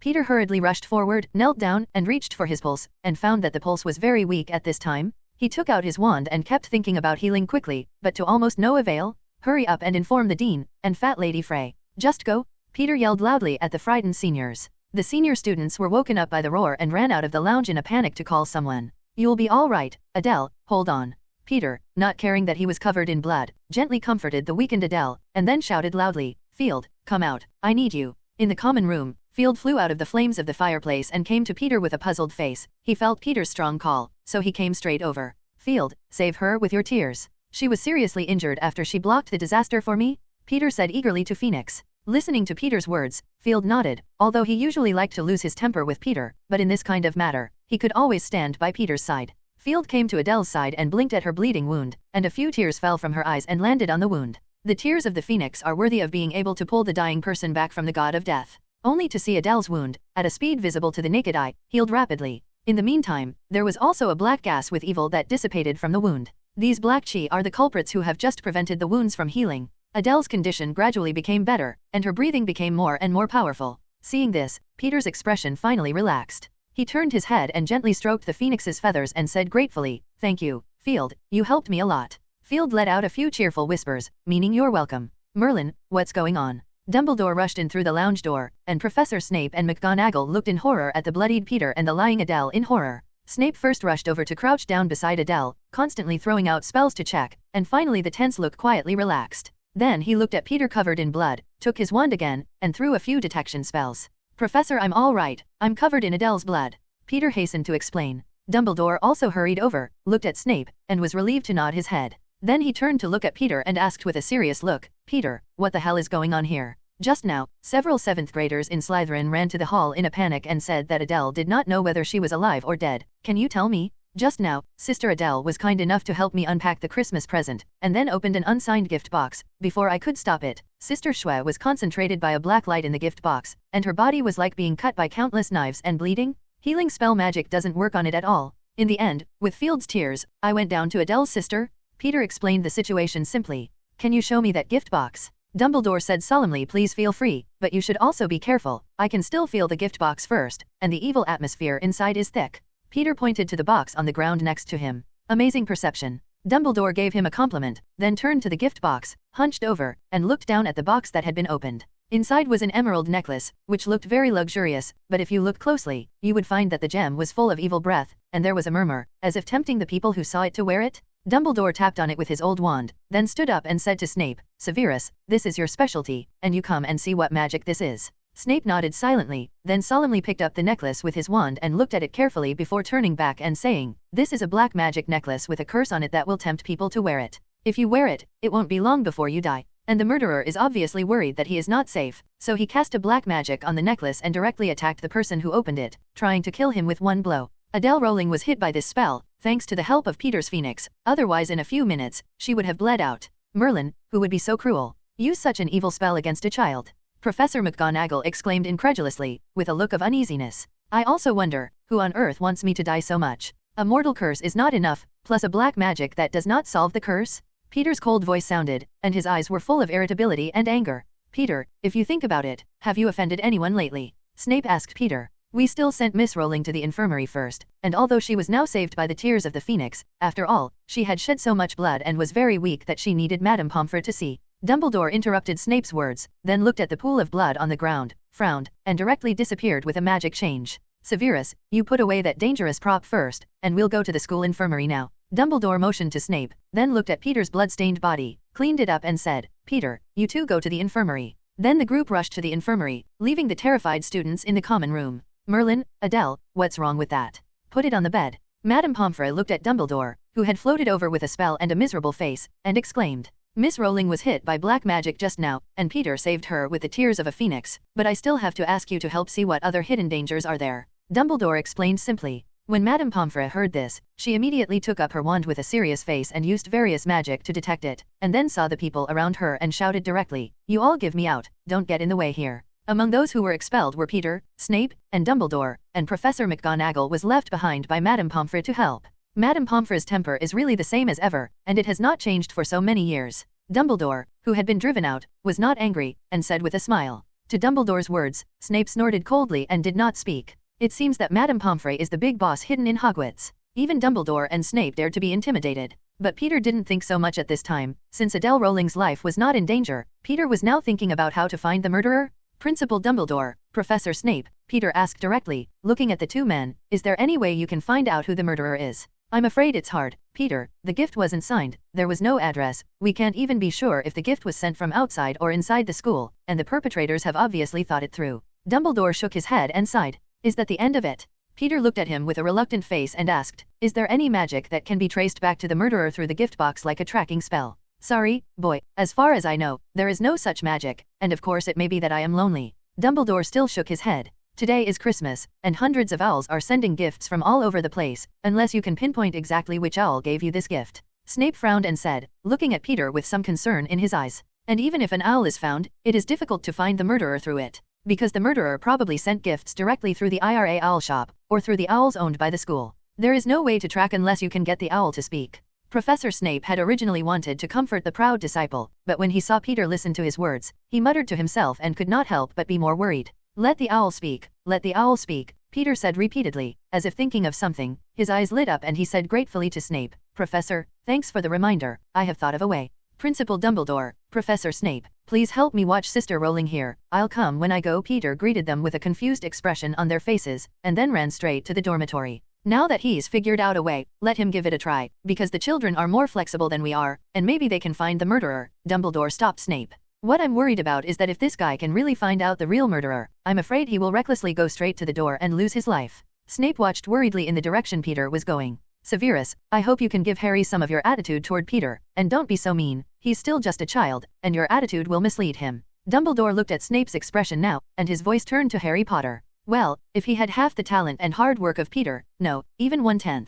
I wouldn't say anything about him, Snape said with disgust on his face and hatred in his eyes. He was the same as his father, arrogant, reckless, arrogant, enjoying the fame of a savior, but he did not inherit a trace of Lily's diligence. Hey, Severus, Harry is just Harry, he's not an appendage of anyone, you can't bet the grudges of the previous generation on Harry, it's very unfair to him. Dumbledore said to Snape seriously, with a hint of pleading in his expression, besides, he is Lily's child, even for Lily's sake, he is slightly better to him. A lot of times, misunderstandings are formed by biases at the beginning. If the misunderstanding is allowed to deepen, it may cause irreparable consequences in the future. This is my most heartfelt reminder to you, a person who has lived for hundreds of years. Dumbledore's eyes were distant, as if he were remembering something. Peter's side, on the other hand, hurried back to the common room, and after answering the students' concern for Adele, he went directly to the raccoon washroom, took advantage of the fact that there was no one around, and pulled out the time converter. The time for the owl to give gifts is concentrated at 7 o'clock in the morning, and it is now 10:30. You have to hurry up, turn 5 times at a time, it should be enough time.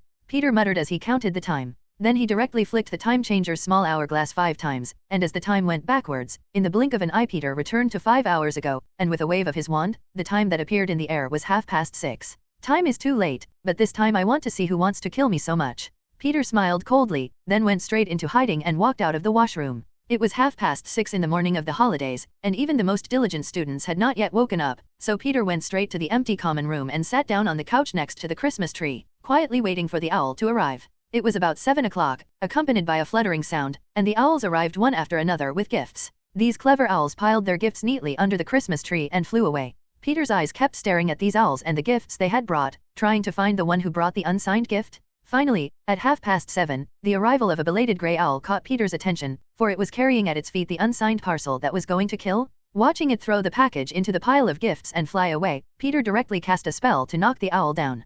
Peter lifted his invisibility, picked up the owl casually, put it on the table, and the owl big eyes to the small eyes, the owl grunted uneasily, obviously not expecting that the little wizard would shoot at it. Peter looked at the owl, and then his body twisted, and in an instant, he also turned into a snow-white owl and appeared in place. The grey owl's big eyes showed an unbelievable look, and he looked very clever. Where did you bring this package?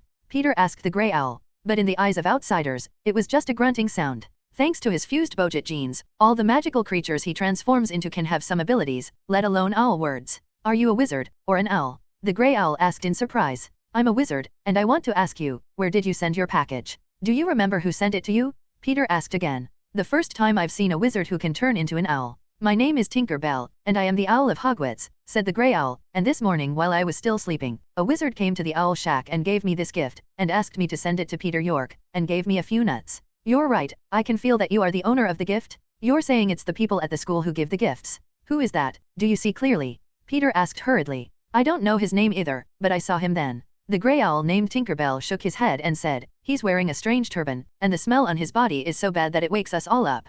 Headscarves, it stinks, Quirrell." Peter gritted his teeth and said, "Obviously this guy wants to kill him." Since the last time in the office, because of the three-headed dog problem, there has been an unpleasant incident between the two. Especially after Peter seems to be real and tells some of Quirrell's true faces, the two fall into a strange atmosphere. Although Quirrell smiled afterwards, he said that he would let Peter continue to ask him for magic as a reward for Peter's secret. But apparently both knew that the rapport was gone. Later, every time Peter went to consult Quirrell, he was always on guard against Quirrell's sudden sneak attack. Even if it is to ask for knowledge, Peter is only recorded in a notebook, and does not dare to try easily. He is afraid that Quirrell will be mixed with some dangerous things in the middle, and if he is not careful, he will kill himself. This kind of day lasted until before Christmas, and I thought that Quirrell had stopped, but I didn't expect to give him a trick here. Peter turned back into a human in a straight turn, then untethered the grey owl, pulled out a bag of nuts and handed it to it. "This is the answer to you, the reward to give. Go back." Tinker Bell happily rubbed Peter's hand with his head, then grabbed the nut bag and flew away. Knowing that Quirrell had done it, Peter was not a gentleman who had been taking revenge for 10 years, so he got up and walked straight to the lounge door, but stopped again. He hesitated and looked at the pile of gifts, the fatal package. Then he sighed and turned and walked straight out of the lounge. Since receiving the time converter, whether it is a professor or a related book, it is a very serious warning that users should not violate the law of time. What has happened in these memories is impossible to change. People who have tried to change, without exception, have not had a good ending. These naked cases made Peter dare not easily try to change the existing future. He was afraid that if he was not careful, he would be trapped in the time loop forever until he collapsed and went crazy, or the traces of existence erased by time. There has never been a Peter York. Stepping out of the cellar dormitory, Peter followed the moving staircase to Gryffindor's main gate, looked at the portrait of the lady at the entrance in front of him, and said, "Gibberish." This time, he wants to ask the Weasley twins for help, and repay Professor Quirrell's generous gift. The fat lady in the portrait was woken up, and said somewhat unhappily, "I am another energetic student who has not returned overnight, and I still have to sleep in beauty. Next time I'll tell Professor McGonagall and let him discipline you." "Madam, I have come to look for Brother George and Fred. Please open the door,"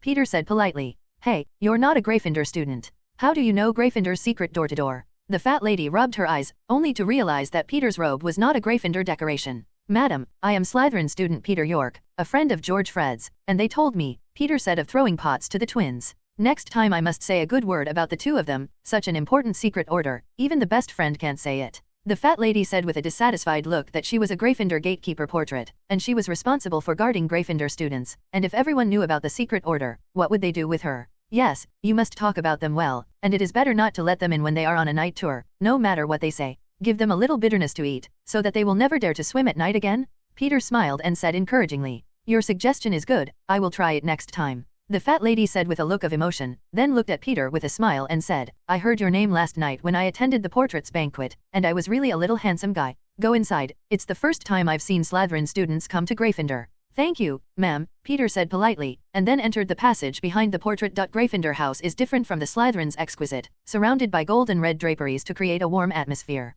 Peter didn't care too much about this at this point. He went directly to the dormitory marked George Fred, entered it with magic, and found the twins on 4 beds. "Wake up, wake up, wake up."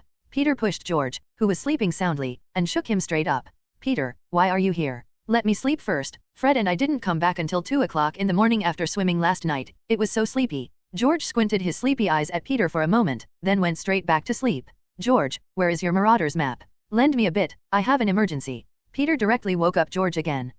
Why don't you shake Fred?" The sleep-deprived George was going crazy, and opened his eyes in a state of collapse before he reacted and said, "Hey, Peter, how did you get in? And how do you know we have a Marauder's map? We never told anyone else." "There's no time to explain, you give me the Marauder's map first, I'm going to use him to find someone," Peter said somewhat impatiently. "Who are you looking for?" "The Marauder's map is in Fred's bag under his bed, you take it yourself," George said sleepily, misty-eyed. "Thanks, George." With George's permission, Peter beckoned directly. "The Marauder's map is coming." With a swipe, a piece of parchment flew out of Fred's bag under his bed and landed in Peter's hand. "I solemnly swear that I have no ill intentions." Peter pointed directly at the parchment with his wand, and then a pattern appeared on the parchment. "How did you know the secret language of the Marauder's map?"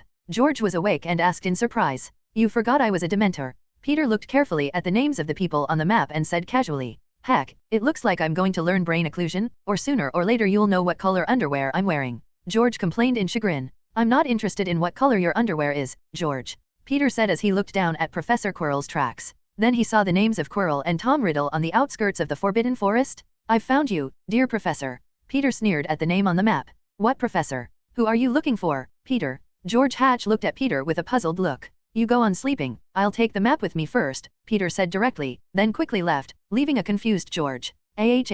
Woke me up without saying anything, this abominable Peter? How can I sleep?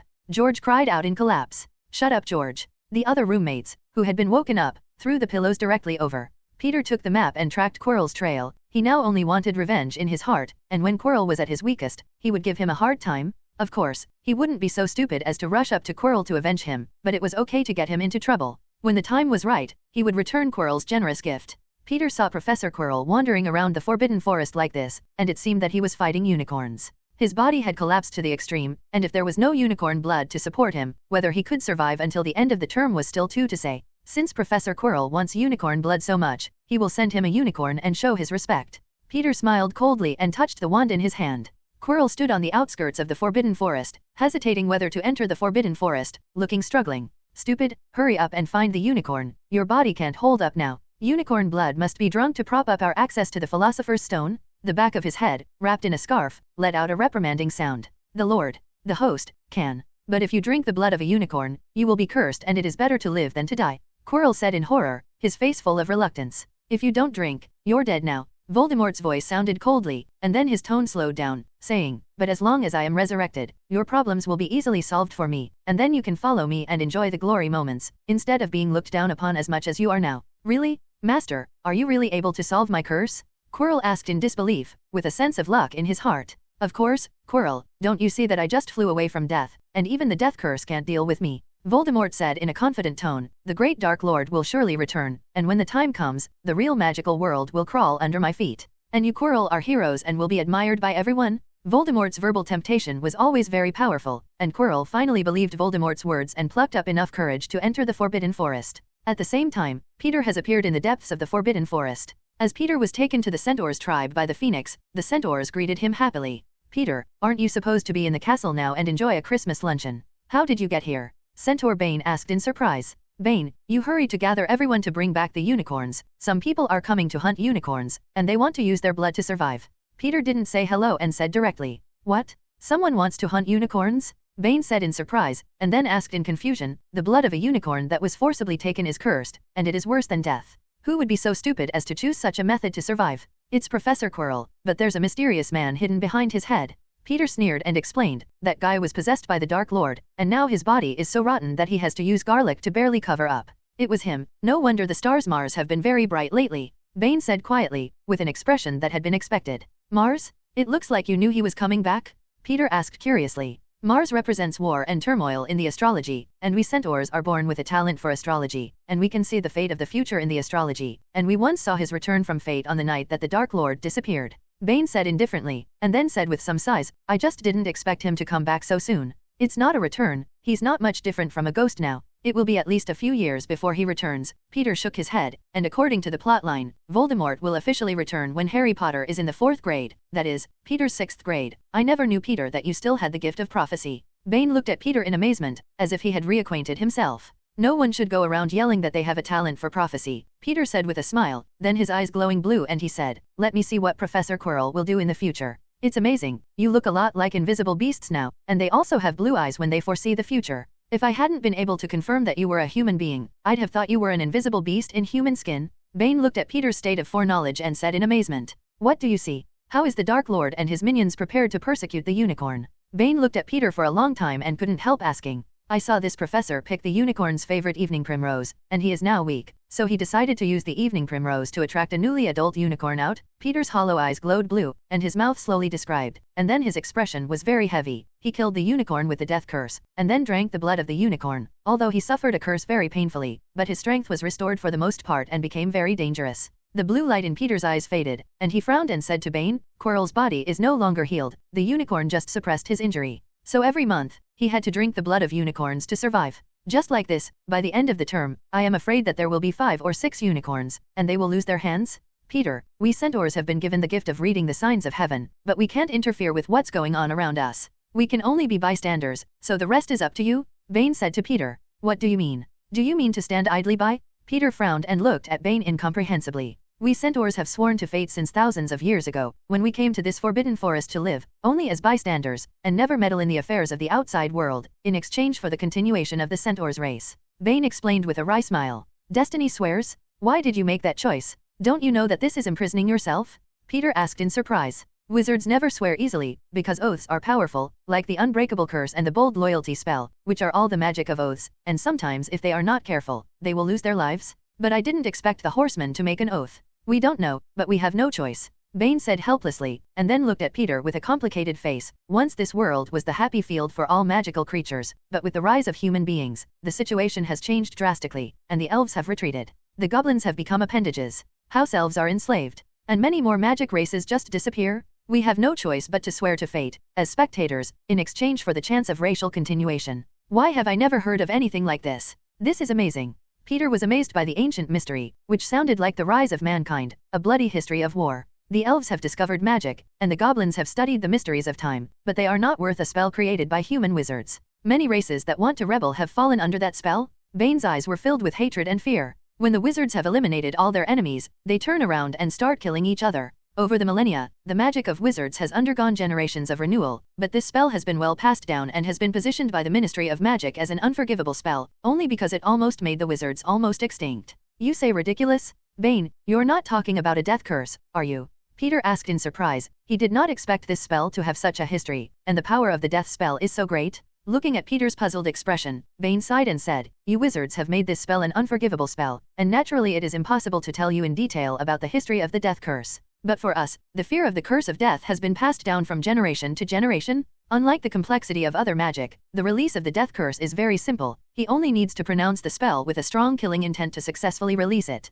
And without any magic blocking it, the one who hits it will die. Many powerful magical races have fallen under this spell and have not survived. It wasn't until 10 years ago that Harry Potter successfully resisted this spell and bounced it back to the spellcaster. This is also the reason why the boy is very famous among magical intelligent creatures. Listening to such a description, Peter could not help but be very curious about that magnificent era. As a human being, Peter certainly would not stand in the perspective of the centaurs and accuse the Terran ancestors of the bloody suppression of other races. After all, this is a battle for the survival of the race. There is no right or wrong. In the same way, he also began to pay attention to the death curse, which can be experienced for thousands of years without disappearing, which shows its importance. Just think about how to eliminate and use the side effects of the death curse, rather than being controlled by this negative emotion. Of course, his first thought now is, what should he do to deal with Quirrell and protect the unicorn? Especially never let Quirrell successfully drink unicorn blood. He didn't want to wait until the end of the term to let the Salvation Trio solve Quirrell with the power of love. Since Quirrell sent a Christmas gift to let him die, Peter naturally wanted to pay tribute. Peter turned to Bane and said, Since you have sworn not to participate, can you take me to the unicorn? I have thought of a way to deal with Quirrell, and I need the cooperation of the unicorns. It's okay, we've always gotten along well with unicorns and don't want them to suffer. Bane nodded. Bane and another centaurs, Firenze, then took Peter to the unicorn settlement. Along the way, Peter looked curiously at Firenze, an outlier of the centaurs tribe, who in the original main line saved Harry Potter, who bumped into Voldemort in the Forbidden Forest, and later became a professor of divination, and was directly driven out of the Forbidden Forest by the centaurs. Peter, why do you see me that way? Firenze was a wise centaur, and his personality was not as irritable as other centaurs. He asked gently and curiously. I'm looking at your future, it's interesting, Peter said with a smile. My future? Peter, do you see my future? What does it look like? Firenze asked curiously, very interested in his fate. Bane also looked curiously at Peter and then at Firenze, unable to think of anything special about his companion. The future is always illusory, and knowing the outcome is boring, isn't it? Firenze. Peter smiled and said, and what you centaurs are best at is to probe fate. Have you never tried to calculate fate for yourself? The divination of the horse people, which predicts the future fate through astrological signs or smoke, is not so elaborate. So we have always been envious of the prophets among your wizards, a group of people who are taken care of by fate and can accurately predict the corner of the future. Firenze said enviously. Being able to predict the future is not necessarily a good thing. There is a professor in our school with the blood of a prophet, and her predictions are very accurate and must happen. But knowing the outcome can't change the ending, especially the bad ending, which can be a very painful thing. Peter said with deep feeling. After fusing the genes of the invisible beast, his precognitive ability was systematically enhanced, and he had the ability to predict. But the gift of prophecy is very chicken to say, because it is bound to come true, and knowing in advance cannot change anything but increase the annoyance.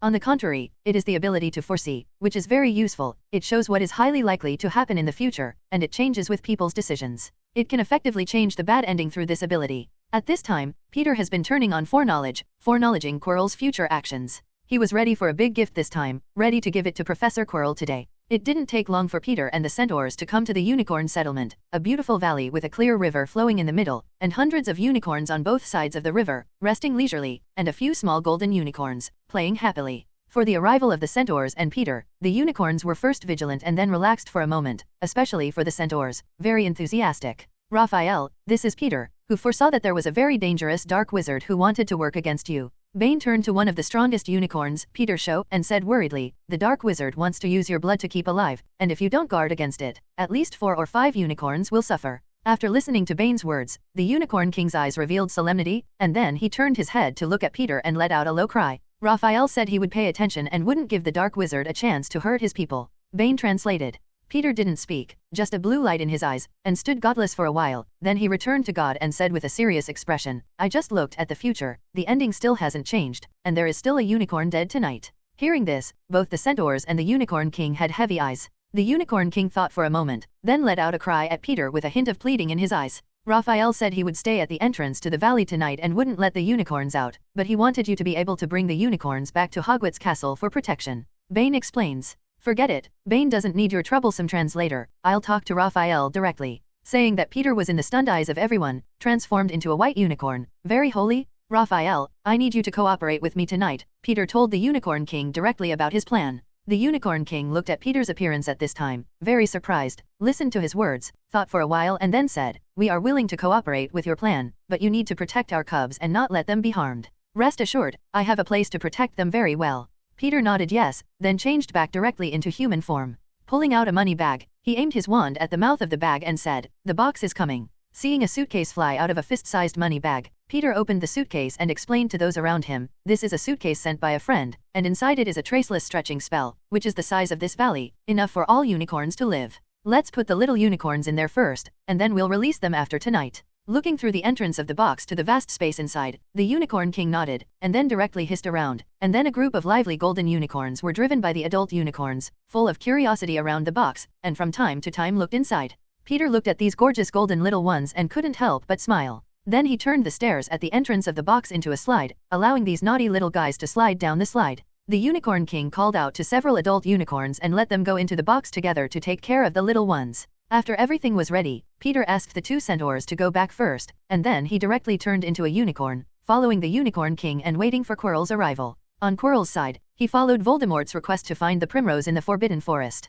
These herbs were very difficult to find except on the night of the full moon, and even under Voldemort's guidance, only a few plants were found in an afternoon, but this was enough. The unicorn looked gorgeous and holy, not aggressive, but it was one of the few magical creatures that could fight with dragons, so it was a powerful magic creature of XXX level in the danger level of the Ministry of Magic. So Quirrell didn't dare to attack the unicorn colony directly. He was ready to use the evening primrose to attract 1 or 2 gluttonous unicorns out, and then take the opportunity to kill them with a death curse, so as not to arouse the vigilance of the unicorn colony. As night came, Quirrell, who had been secretly observing outside the valley for a while, found that the unicorns in the valley were not alert. Then, satisfied, he used the phantom spell to quietly approach a unicorn closest to the valley, and then placed the evening primrose at the upper outlet, wafting the grass fragrance to the unicorn. Sure enough, after the unicorn smelled the fragrance, it woke up directly, ran out of the valley greedily, and came to the evening primrose with the fragrance, and happily ate it. When I was preparing to go back, I smelled the fragrance of evening primrose again, and immediately followed the fragrance happily, going farther and farther.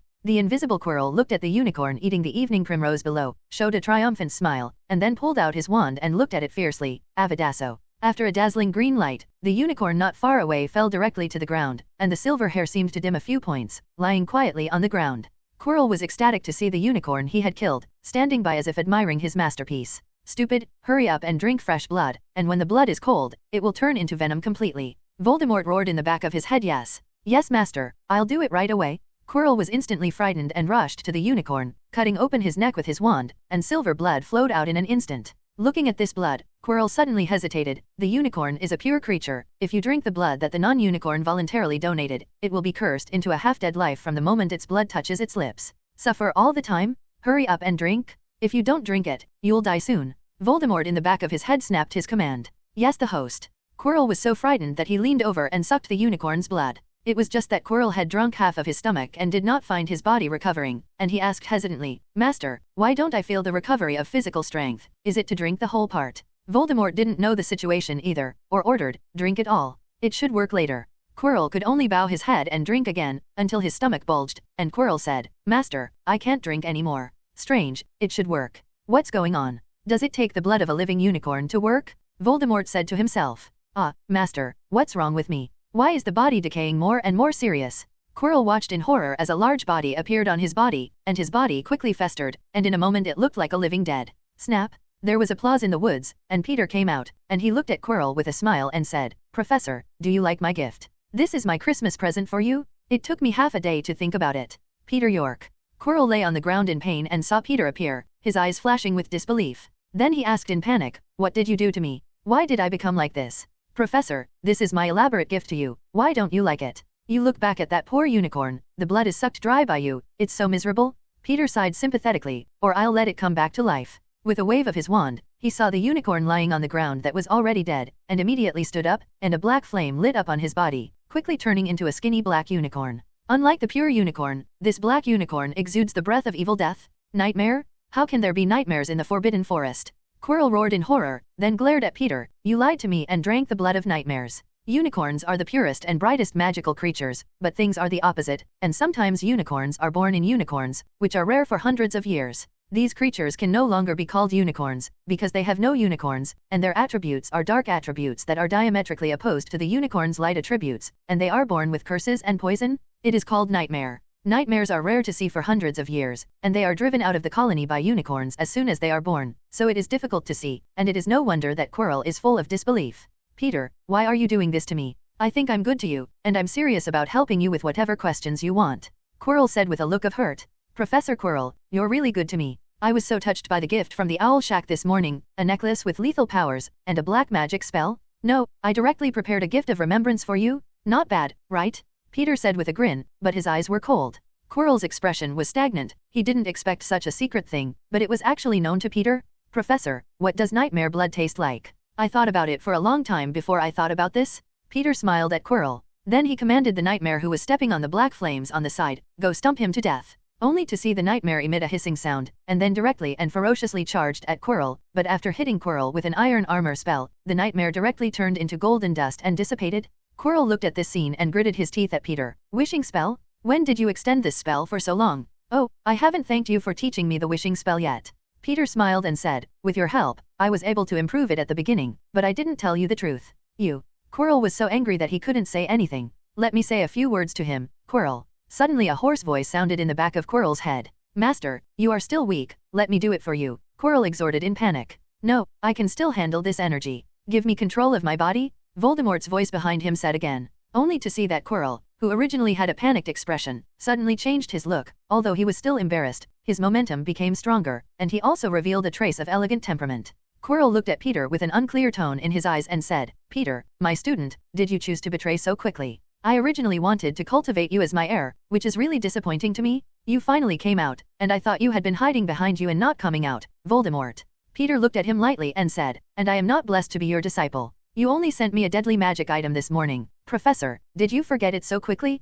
Oh, it looks like you've already guessed me. That's clever. Quirrell was surprised, and there was a look of appreciation in his eyes. Hearing Peter's last words, he frowned and explained, You are my most admired student. I don't want you to die so quickly. It was Quirrell, the fool, who took advantage of my deep sleep to make up his own mind. Then Quirrell wanted to get up, staggered to his feet with all his might, let out a sigh, and said in admiration, I didn't expect the modified power of the wishing spell to be so powerful. The nightmare poison and curse that come out are no different from the real nightmares. And you, Peter York, can earn the Order of Merlini by improving this spell alone. What a magical spell, able to create something out of thin air, completely breaking through the shackles of transfiguration. Peter, if you and I cooperate, the whole magical world will crawl under our feet in the future, and you, Peter York, will be my heir to the Dark Lord, enjoying everyone's attention. Voldemort said seductively. Voldemort, your words are indeed seductive, but I don't think you'll have the grace to be tolerant. And based on what happened this morning, I don't think there's any trust between us anymore. Peter smiled and shook his head in refusal, then looked at Quirrell's body, which was now like a corpse, and said, You still think about how to prevent your current body from decaying so quickly.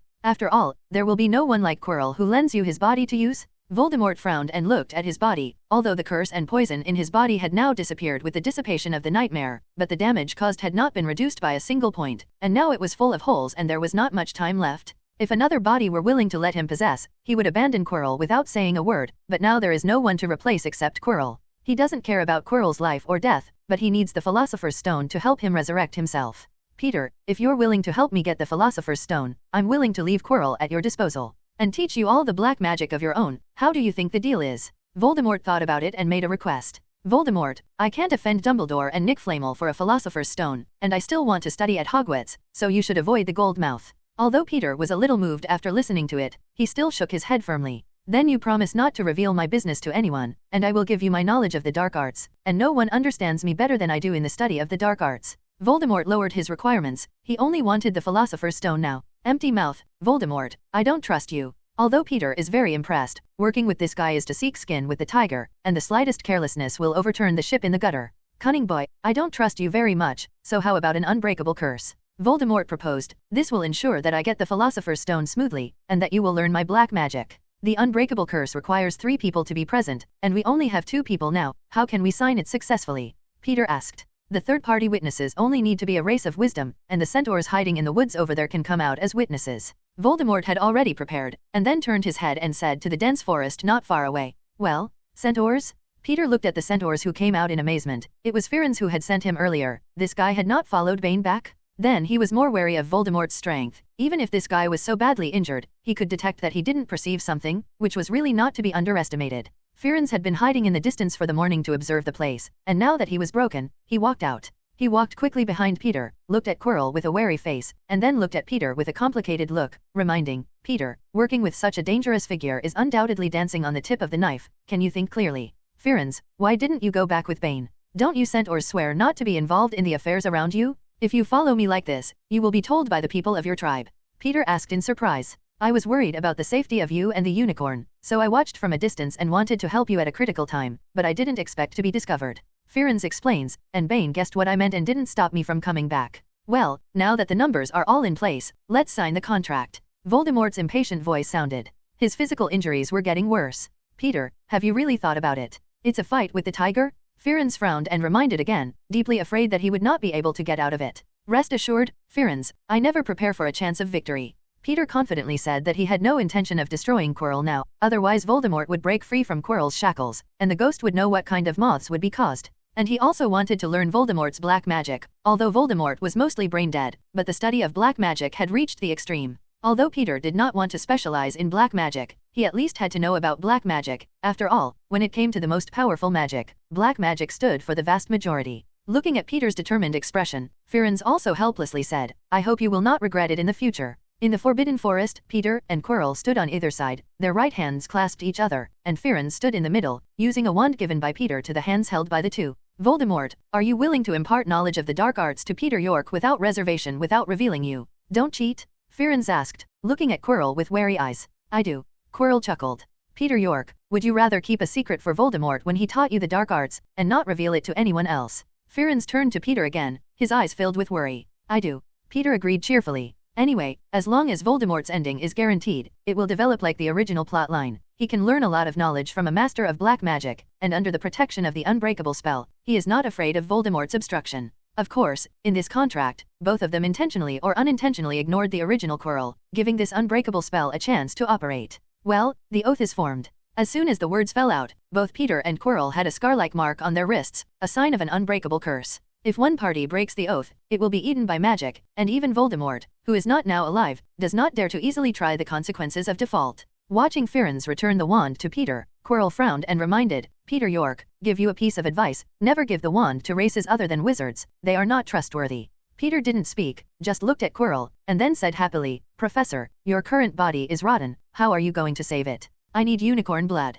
Quirrell stared straight at Peter as if asking for his opinion. Sorry, Professor, I just promised to keep secrets for you, and I'm not responsible for these things. And I have a great relationship with the unicorns and won't trade them for them? Peter simply refused. Without unicorn blood, this body of mine can't last even a month, and then you won't even be able to learn a single black magic. Quirrell gritted his teeth in anger and threatened. That's your business, Professor. Peter said indifferently. Then you can't stop me from hunting unicorns. Quirrell asked again. Impossible, they are my friends, and I will not allow you to hurt them. Peter shook his head firmly, then, with a playful expression, suggested, maybe you can go somewhere else and look for traces of unicorns and see if you can find one. Peter York, you are looking for death. I am Voldemort, the Dark Lord who frightens all wizards. Who gave you the courage to provoke me again and again? Quirrell erupted in demonic pressure, and his robe flew. The wand in his hand glowed green. Firenze took the bow and arrow directly from his back and aimed it at the erupting Quirrell. Undeterred by his momentum, Peter looked at Quirrell with a smile and said, Professor, your current body, if you force the use of powerful spells, will completely collapse.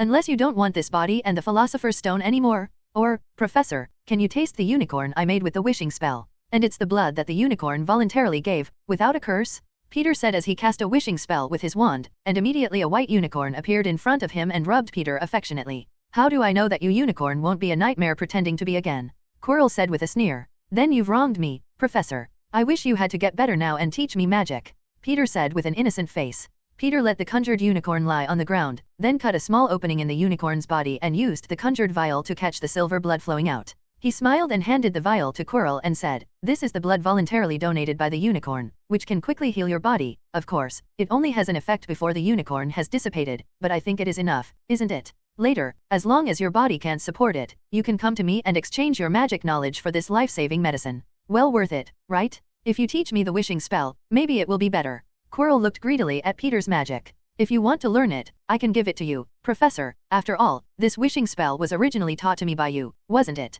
Peter agreed. You said yes. Quirrell looked at Peter in disbelief. Of course. Peter smiled and said, I'll give you how to use this spell now. Saying that, Peter directly taught on the spot, explaining the pronunciation of the spell, the release technique, etc. one by one, and then looked at Quirrell with a smile and urged, Now you can try it, I swear there is no missing knowledge point. Quirrell looked a little dazed. He didn't expect to learn this magical wishing spell so easily. Then he excitedly chanted, Wishes come true. Only to see that the tip of his staff successfully conjured up a unicorn, but before he could be happy, in the blink of an eye, the unicorn quickly dissipated, and there were not 3 seconds before and after. Quirrell thought he had used it wrong and repeated the spell again, but it still didn't work. He reacted instantly, gritting his teeth in anger at Peter and saying, Why didn't my wishing spell succeed? Are you hiding any steps? Say, Professor, I swear in Merlin's name that I will absolutely finish the entire casting process of this spell. Peter swore with a smile and a serious face. Then why didn't it work? Quirrell asked angrily. That's right. I almost forgot to say, Peter said apologetically to Quirrell as if suddenly remembering. The modified wishing spell, only by becoming an elemental magician can you successfully cast this magic.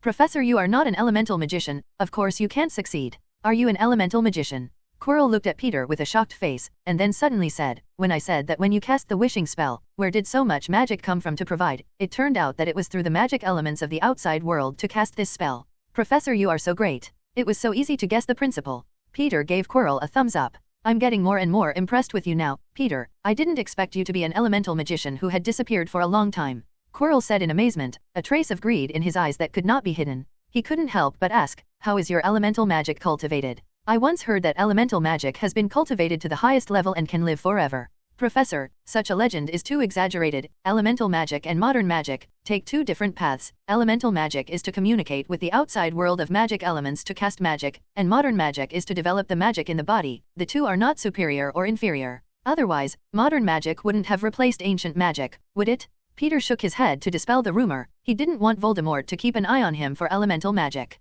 Hearing Peter's explanation, Quirrell nodded rarely. He had always been very confident in his own strength, and he did not believe the rumors too much about this ancient magic that had been eliminated. He looked at the unicorn that Peter had conjured up, and then took the unicorn blood in Peter's hand and drank it directly. He was now too weak to recover his strength. The blood of unicorns is really powerful, especially those donated voluntarily. I saw that Quirrell's original skin, which was full of corpse spots, quickly became active, and the whole person had recovered from the dead state just now to a living person, but it looked like he had a serious illness, and his face was very pale. Quirrell felt the vitality of his body and smiled with satisfaction, but then frowned and asked, How long can your wishing spell magic last? If it can only last for a few hours, then this unicorn blood still has little effect. Do you want me to run to you every few hours to get a new copy of unicorn blood? Peter gently stroked the unicorn he had concocted, and confidently said to Quirrell, Professor, don't worry, as long as my spell is not cancelled by my initiative, it can last at least 10 days and half a month. During this time, I will let this unicorn live with the unicorns in the Forbidden Forest, and the unicorn blood effect on your body will naturally not disappear.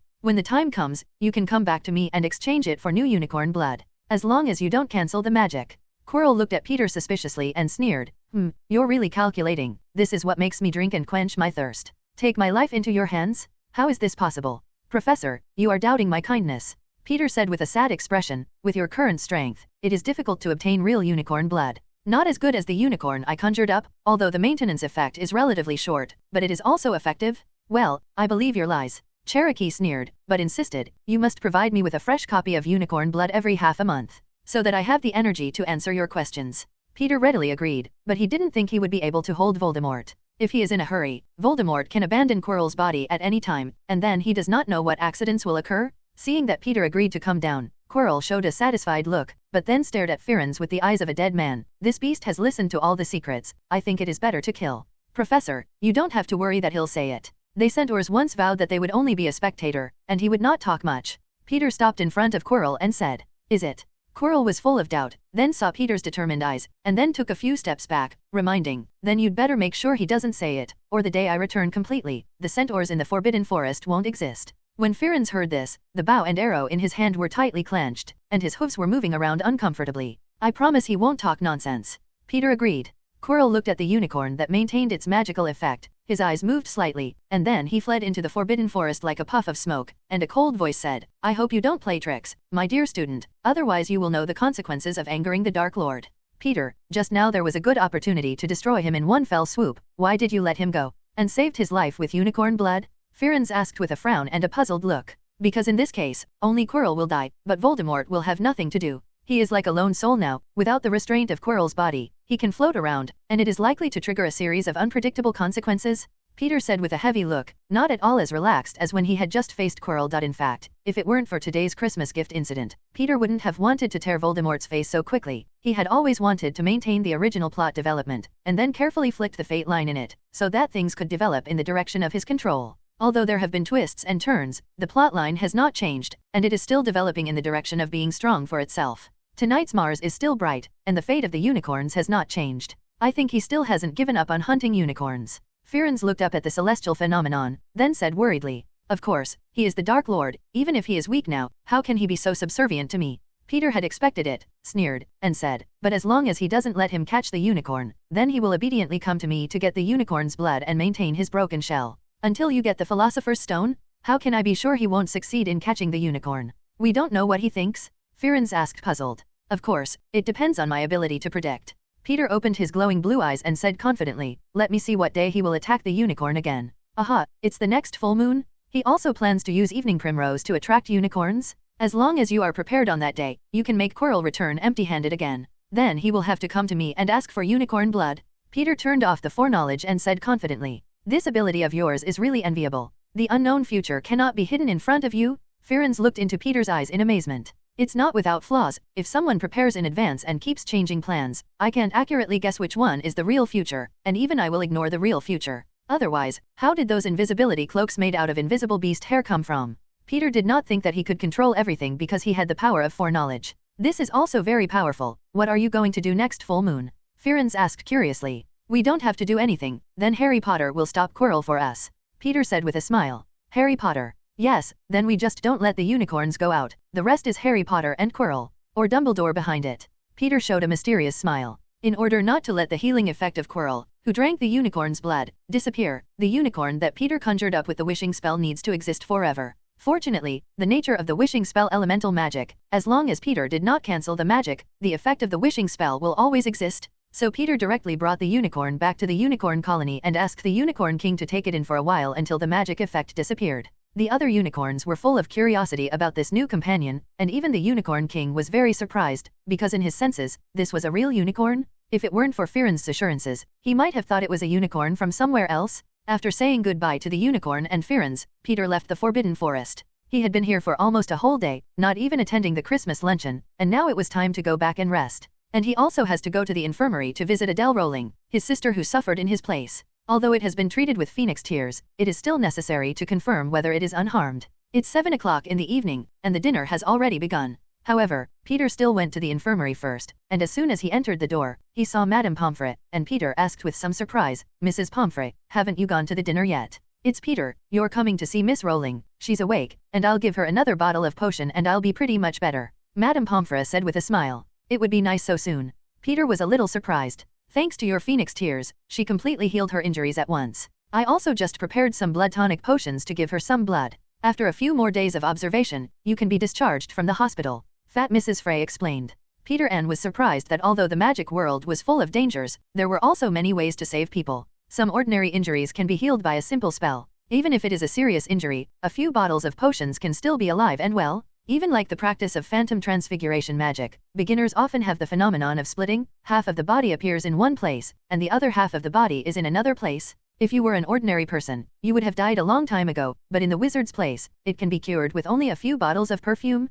Even the teacher in charge of training, when encountering the students' splits, will gently comfort them, saying that this is only a small problem. Coming to the hospital bed, Adele Rowling was looking at a magic joke book, giggling from time to time. Seeing Peter coming, he smiled and greeted, "Peter, you're here. I'm sorry, Sister Rowling, for causing you to suffer from innocence." Peter said apologetically. "You don't have to be so sorry, I can only say that I am unlucky. Who would have thought that someone would be so vicious and actually send such a dangerous thing in a Christmas gift? It's disgusting." Rowling shook her head, not angry at Peter, but gritted her teeth in hatred for the murderer. "Sister Shwe, rest assured, I will let the murderer receive the most severe punishment," Peter assured her earnestly. "You're so powerful, I'm sure you'll find the murderer." Rowling smiled and nodded. "This is a bottle of phoenix tears, Sister Shwe, you will carry it with you in the future, which can be used as a life-saving thing." Peter took a small bottle from the dragon skin bag and handed it to her. "Is this the phoenix tear that saved me this morning? It is said that a single drop can make the dying person live, which is too precious. I can't collect it." Rowling looked at the small bottle, full of longing, but still shook her head and refused. "Sister Shwe, you accept it, you were injured for me, and you almost died. The tears of this bottle of phoenix are compensation?" Peter firmly shoved the bottle into Rowling's hand, and then said, "I have phoenix field, and phoenix's tears are not rare to me, so sister you better accept it." Looking at Peter's insistent appearance, Rowling still accepted it, and then smiled and teased him, saying, "Then I will accept it, as Peter you gave me a promise letter. So many people in the school are worried about you, I didn't expect to be the first to board. Sister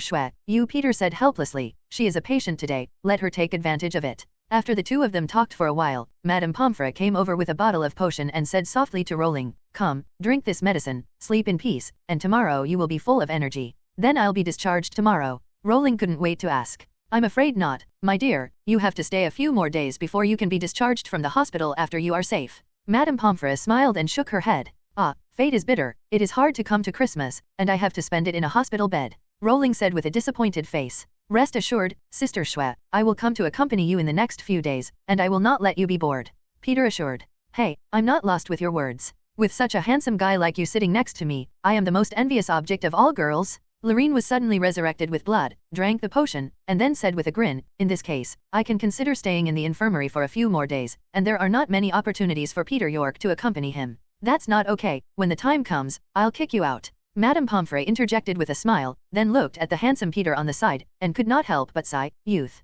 Peter was looked at inexplicably by Madame Pomfrey's eyes. "Well, after drinking the medicine, it's time for you to rest," Madame Pomfrey said to Rowling, then looked at Peter and said gently, "Go, child, it looks like you haven't eaten yet, come with me to the dinner party." "All right, Madame Pomfrey," Peter nodded, watching Rowling drift off to sleep because of the potion, and then follow Madame Pomfrey out of the infirmary and into the castle auditorium hall. Coming to the auditorium, there is some bustle inside. Instead of sitting in their original chairs, the professors sat around a long table with the students, and people from all 4 colleges mingled to celebrate Christmas. The Weasley twins, in particular, are the focus of jokes. The exaggerated performance on the long table made all the people laugh. "Ah, Peter, who has disappeared all day, is finally back." Dumbledore saw Peter and smiled and said, "What? Is there anything to be gained?" Snape also looked at Peter, who they all knew had gone to look for the murderer in anger in the morning, though he didn't think he could find him. "There are some clues, Professor, and I think there will be results." Peter smiled and said to Dumbledore, "Well, sit down and eat first, you haven't eaten in a day."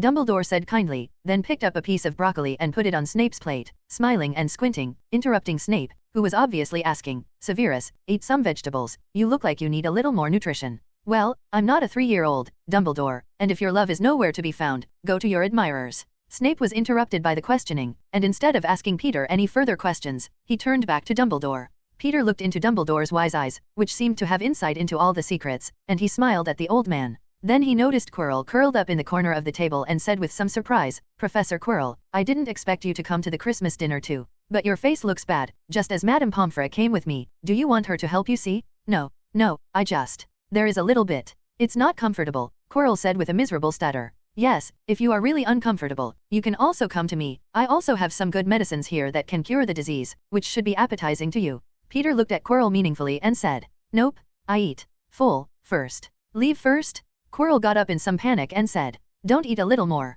Quirius, you don't seem to have eaten much? Dumbledore had a concerned look. Nope. I eat one's fill. Full? Quirrell said hesitantly, somewhat overreacting to Dumbledore's questioning. Headmaster, Professor Quirrell may have eaten enough, don't worry too much, Peter said with a smile, and he looked at Quirrell, who was a little flustered, and said jokingly, I have a muggle drink called Nightmare Blood, which is very appetizing, and if Professor Quirrell is hungry, I can give you some drinks. Nope, I went first? When Quirrell heard the name, his body trembled, and then he walked away without turning his head back. Senior York, is there such a drink in the muggle world? How come I haven't heard of it? Harry Potter, who also lives in the muggle world, asked doubtfully. Yes, maybe I misremembered the name, Peter said casually. Peter just wanted to find a place to sit down, and then the twins drove to sit down among them, and then complained with a grumpy face, Peter, did you advise the fat lady that if we traveled at night, we wouldn't open the door? Probably not what I said, I'm not familiar with the portraits of your academy. Peter wouldn't admit it, or he'd be annoyed by these two guys. Really? So why did we hear fat lady say that it was a Slytherin student who gave her advice? The twins had a look on your face as you continued to lie. Really? Besides, I wasn't the only Slytherin in the school, so why should I be sure it was me? Peter said stiffly. Who but you would tell the fat lady such a thing? The twins said in unison of anger. Maybe it was the Slytherin you tricked, don't wrongfully accuse me. Peter said with a look on your face that you have wronged good people. Did we guess wrong? The fat lady didn't tell us who told her, what a vendetta or resentment? The twins looked sad. Night tour is our life, if you can't swim at night, then you will die of boredom. Maybe he's just being well-intentioned, Peter couldn't help but say. Ha, it's you. Peter, you bad embryo, you lose our night tour? The twins reacted and tickled Peter in an instant of irritation. Ron, it seems, Peter and your two older brothers are on a good relationship, Harry Potter said to Ron with some surprise. Of course they're all right, in Charlie's words, the three of them are just like the same mind, like the Rooney snake. Peter is the wise man in the middle, and George and the two of them are helpers, and then together they are evil. Ron smiled and said, Harry, you don't know, Peter is a transfiguration Marcus. He once turned into George and they looked like them, and then lied to us that he was the abandoned child of the Weasley family, but he stunned my mother. Transfiguration Marcus? What is that? Harry Potter asked doubtfully. It's that he can become someone else's like, which is a very rare talent. Ron looked at Peter, who was playing with the twins, and said enviously, if only I had such a talent. That's a great talent. If he were in the muggle world, even if he did something bad, no one else would catch him. Harry Potter was also envious of such abilities. Such a talent is also very popular in the wizarding world. As long as you are a transfiguration mages, Aurors is very welcome to you, Ron said hopefully. After the fight, Peter returned the Marauders map to the twins and made an appointment for the next use. This aroused the curiosity of the two brothers. Hey, bro, what are you doing quietly, Mimi? Tell us. George wrapped his arms around Peter's shoulders and asked curiously. Not yet, until the end of this semester, I can say that everything will be revealed at that time, Peter said with a distant look in his eyes. For the next few days, Peter would go to the infirmary to spend the rest of his time with Adele Rowling, and the rest of the time he would play with the twins and take advantage of the holidays to relax. In the afternoon, Peter had just come out of the school infirmary when he bumped into twins playing with Snow. Peter, are you finishing with your girlfriend? The twins grinned. Don't mess around. Sister Rowling came to accompany her because I was injured. Peter glanced at them whitely. Rowling's injury, suppressed by Dumbledore, was not known to anyone except a few professors and some of Slytherin's students. So everyone else only knows that Peter has almost always gone to the infirmary these days to accompany a 7th grade girl who was accidentally injured, and they are all rumoring that Peter is in love. In particular, the twins are the most fierce, and when they see him, they laugh at him with this rumor. Peter, come here, we'll show you something today, something that everyone has always been very curious about, the twin gods said mysteriously. Confused, Peter was pulled into a corner by them, and then watched the two of them quietly wait for something with their wands. What the hell are you doing? Peter asked curiously. SHHH, be quiet? He's coming? The twins motioned for him to be quiet, and then the voice said excitedly. Peter looked curiously at their sight and found Quirrell, who was staggering on foot, holding 2 books, walking forward, not noticing any movement on this side. Don't you wonder what Quirrell looks like under that stinky headscarf? George snickered and said, I bet Fred that there must be lepers under his turban. That's why he wrapped his turban around it. I guess he must have had sores on his head and was badly decayed. Because once I accidentally smelled the rot on his body? Fred said with a look of affirmation. Don't you think Peter looked at these 2 people with a surprised face? He didn't expect these 2 people to be so bold. Look, let's officially reveal the secret under Professor Quirrell's turban. The twins cheered excitedly and waved their wands at Quirrell before Peter could react, only to see one snowball after another on the snow, like bullets, rushing from the ground to Quirrell's head, right in the back of Quirrell's head, and suddenly hitting his turban. Frightened, Quirrell quickly clutched his turban in both hands, constantly dodging the snowball's pursuit. The twins looked unsuccessful, let out a disappointed voice, and then reluctantly continued to command the snowball attack turban. I rubbed. Peter looked at these two guys with admiration, actually pasted Voldemort's face. He had never done this. Looking at the two dead men, and Professor McGonagall, who had been drawn to the movement, Peter quickly stepped back, pulled away from them, and pretended not to know them. Peter, come and help, we're almost done. The twins stared excitedly at Quirrell, who was being chased by Snowball, and shouted without turning their heads.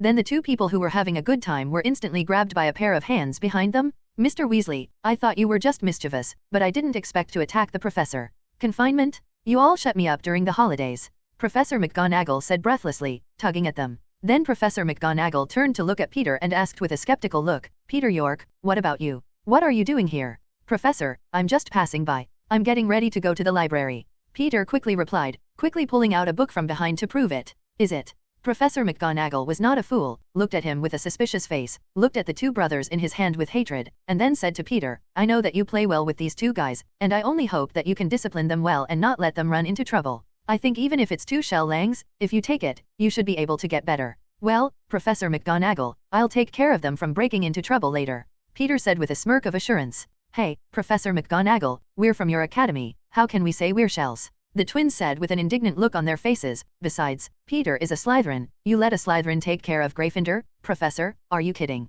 Professor McGonagall ignored the two brothers' words, and directly grabbed their ears and walked to the office. You will give me in the office later, finish my homework, and then review it well. If at the end of the semester, the transfiguration results do not reach excellent, and you will continue to confine me next semester? Oh, Professor, your ears hurt, so let it go. The twins begged for forgiveness. If it hurts, if you don't teach you a lesson, you won't know the rules. How dare you fool the professor? Professor McGonagall's voice came faintly. Peter looked at the distant McGonagall and Weasley brothers, and suddenly cried and laughed. What is this all about? Are you trying to expose me? An angry voice came from the side, and Peter looked at Quirrell, who had gone and returned, and was looking at him with an angry face. Professor, what do you say? How come I can't understand it? Peter asked with a puzzled face, and he was sure that the current one was Quirrell himself, although he did not stutter. Don't lie to me, are you encouraging the Weasley brothers to uncover my headscarf?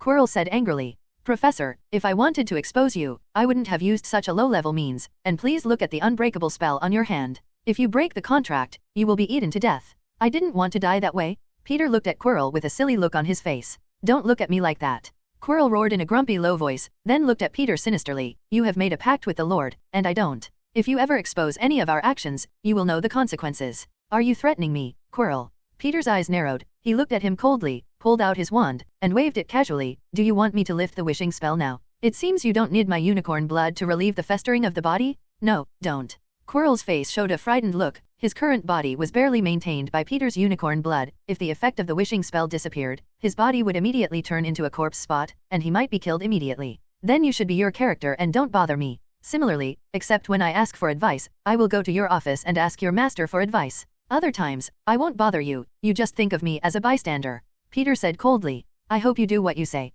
Quirrell said somewhat weakly. You think I'm happy to take care of your business? Peter looked at him with contempt, and then looked at Quirrell with a dead look. If it weren't for the Christmas gift you sent me, I would have mixed it up in this matter. You'd better pray that you'll survive to the end, and then I'll talk to you. Peter looked at him like a dead man, then shook his head and said playfully, but I'm afraid the chances are slim. Your body is completely unsaved. I didn't expect you to be so loyal that you were willing to die for your master. Nonsense, the master has promised that as long as he gets something, he can help me heal my body. Quirrell angrily refuted Peter's words. Really? Didn't he tell you that as soon as he leaves your body will die quickly? Where is there time to wait for him to heal you? Peter said with a look of surprise. You, the host wouldn't do that to me? Quirrell, filled with fear, staggered away in panic. Peter looked at Quirrell's departing figure with a bad smile. As long as he could insert needles for others, he could always be in a happy mood. Hey, Peter feels a little perverted? Hurry up and think more about happy things, otherwise he is afraid that one day he will not even be able to cast the guardian spirit spell. At night, Peter was the last to come out of the library, feeling a little hungry, so he went to the kitchen to ask the house elves for some food, and then slowly returned to the dormitory. Only in the corner he suddenly seemed to hit something, and heard a cry of pain. He immediately took out his wand vigilantly and pointed at the air on the opposite side, shouting, "Come out.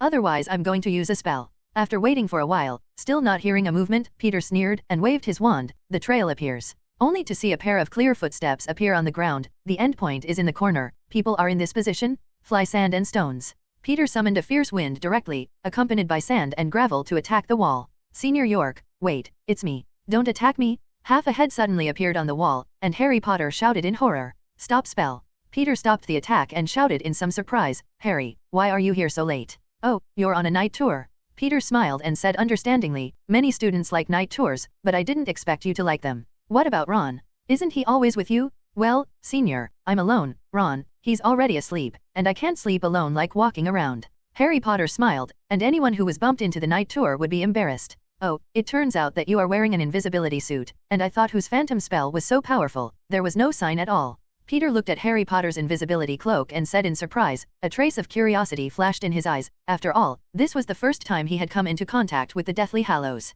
It was my dad's invisibility cloak, and I received it for Christmas, Harry Potter explained. Then your cloak of invisibility is very precious. Harry, you should know that the current invisibility cloak is woven from the hair of the invisible beast, and after a period of time, it will lose its stealth effect. And your invisibility cloak has not lost its invisibility effect for so long. Very powerful? Don't lose it? Peter kindly reminded that although he was very curious about him, he did not want to possess it. I will, thanks for the reminder, Senior York. Harry, not an illiterate man, naturally understood Peter's kindness and said gratefully. Peter nodded gently, smiled, and said, then you can continue to explore, don't be too late, I'll go back first. Wait, Senior York. Harry stopped Peter, and under his puzzled eyes, hurriedly explained, I found a mirror in an abandoned classroom with my father and mother in it.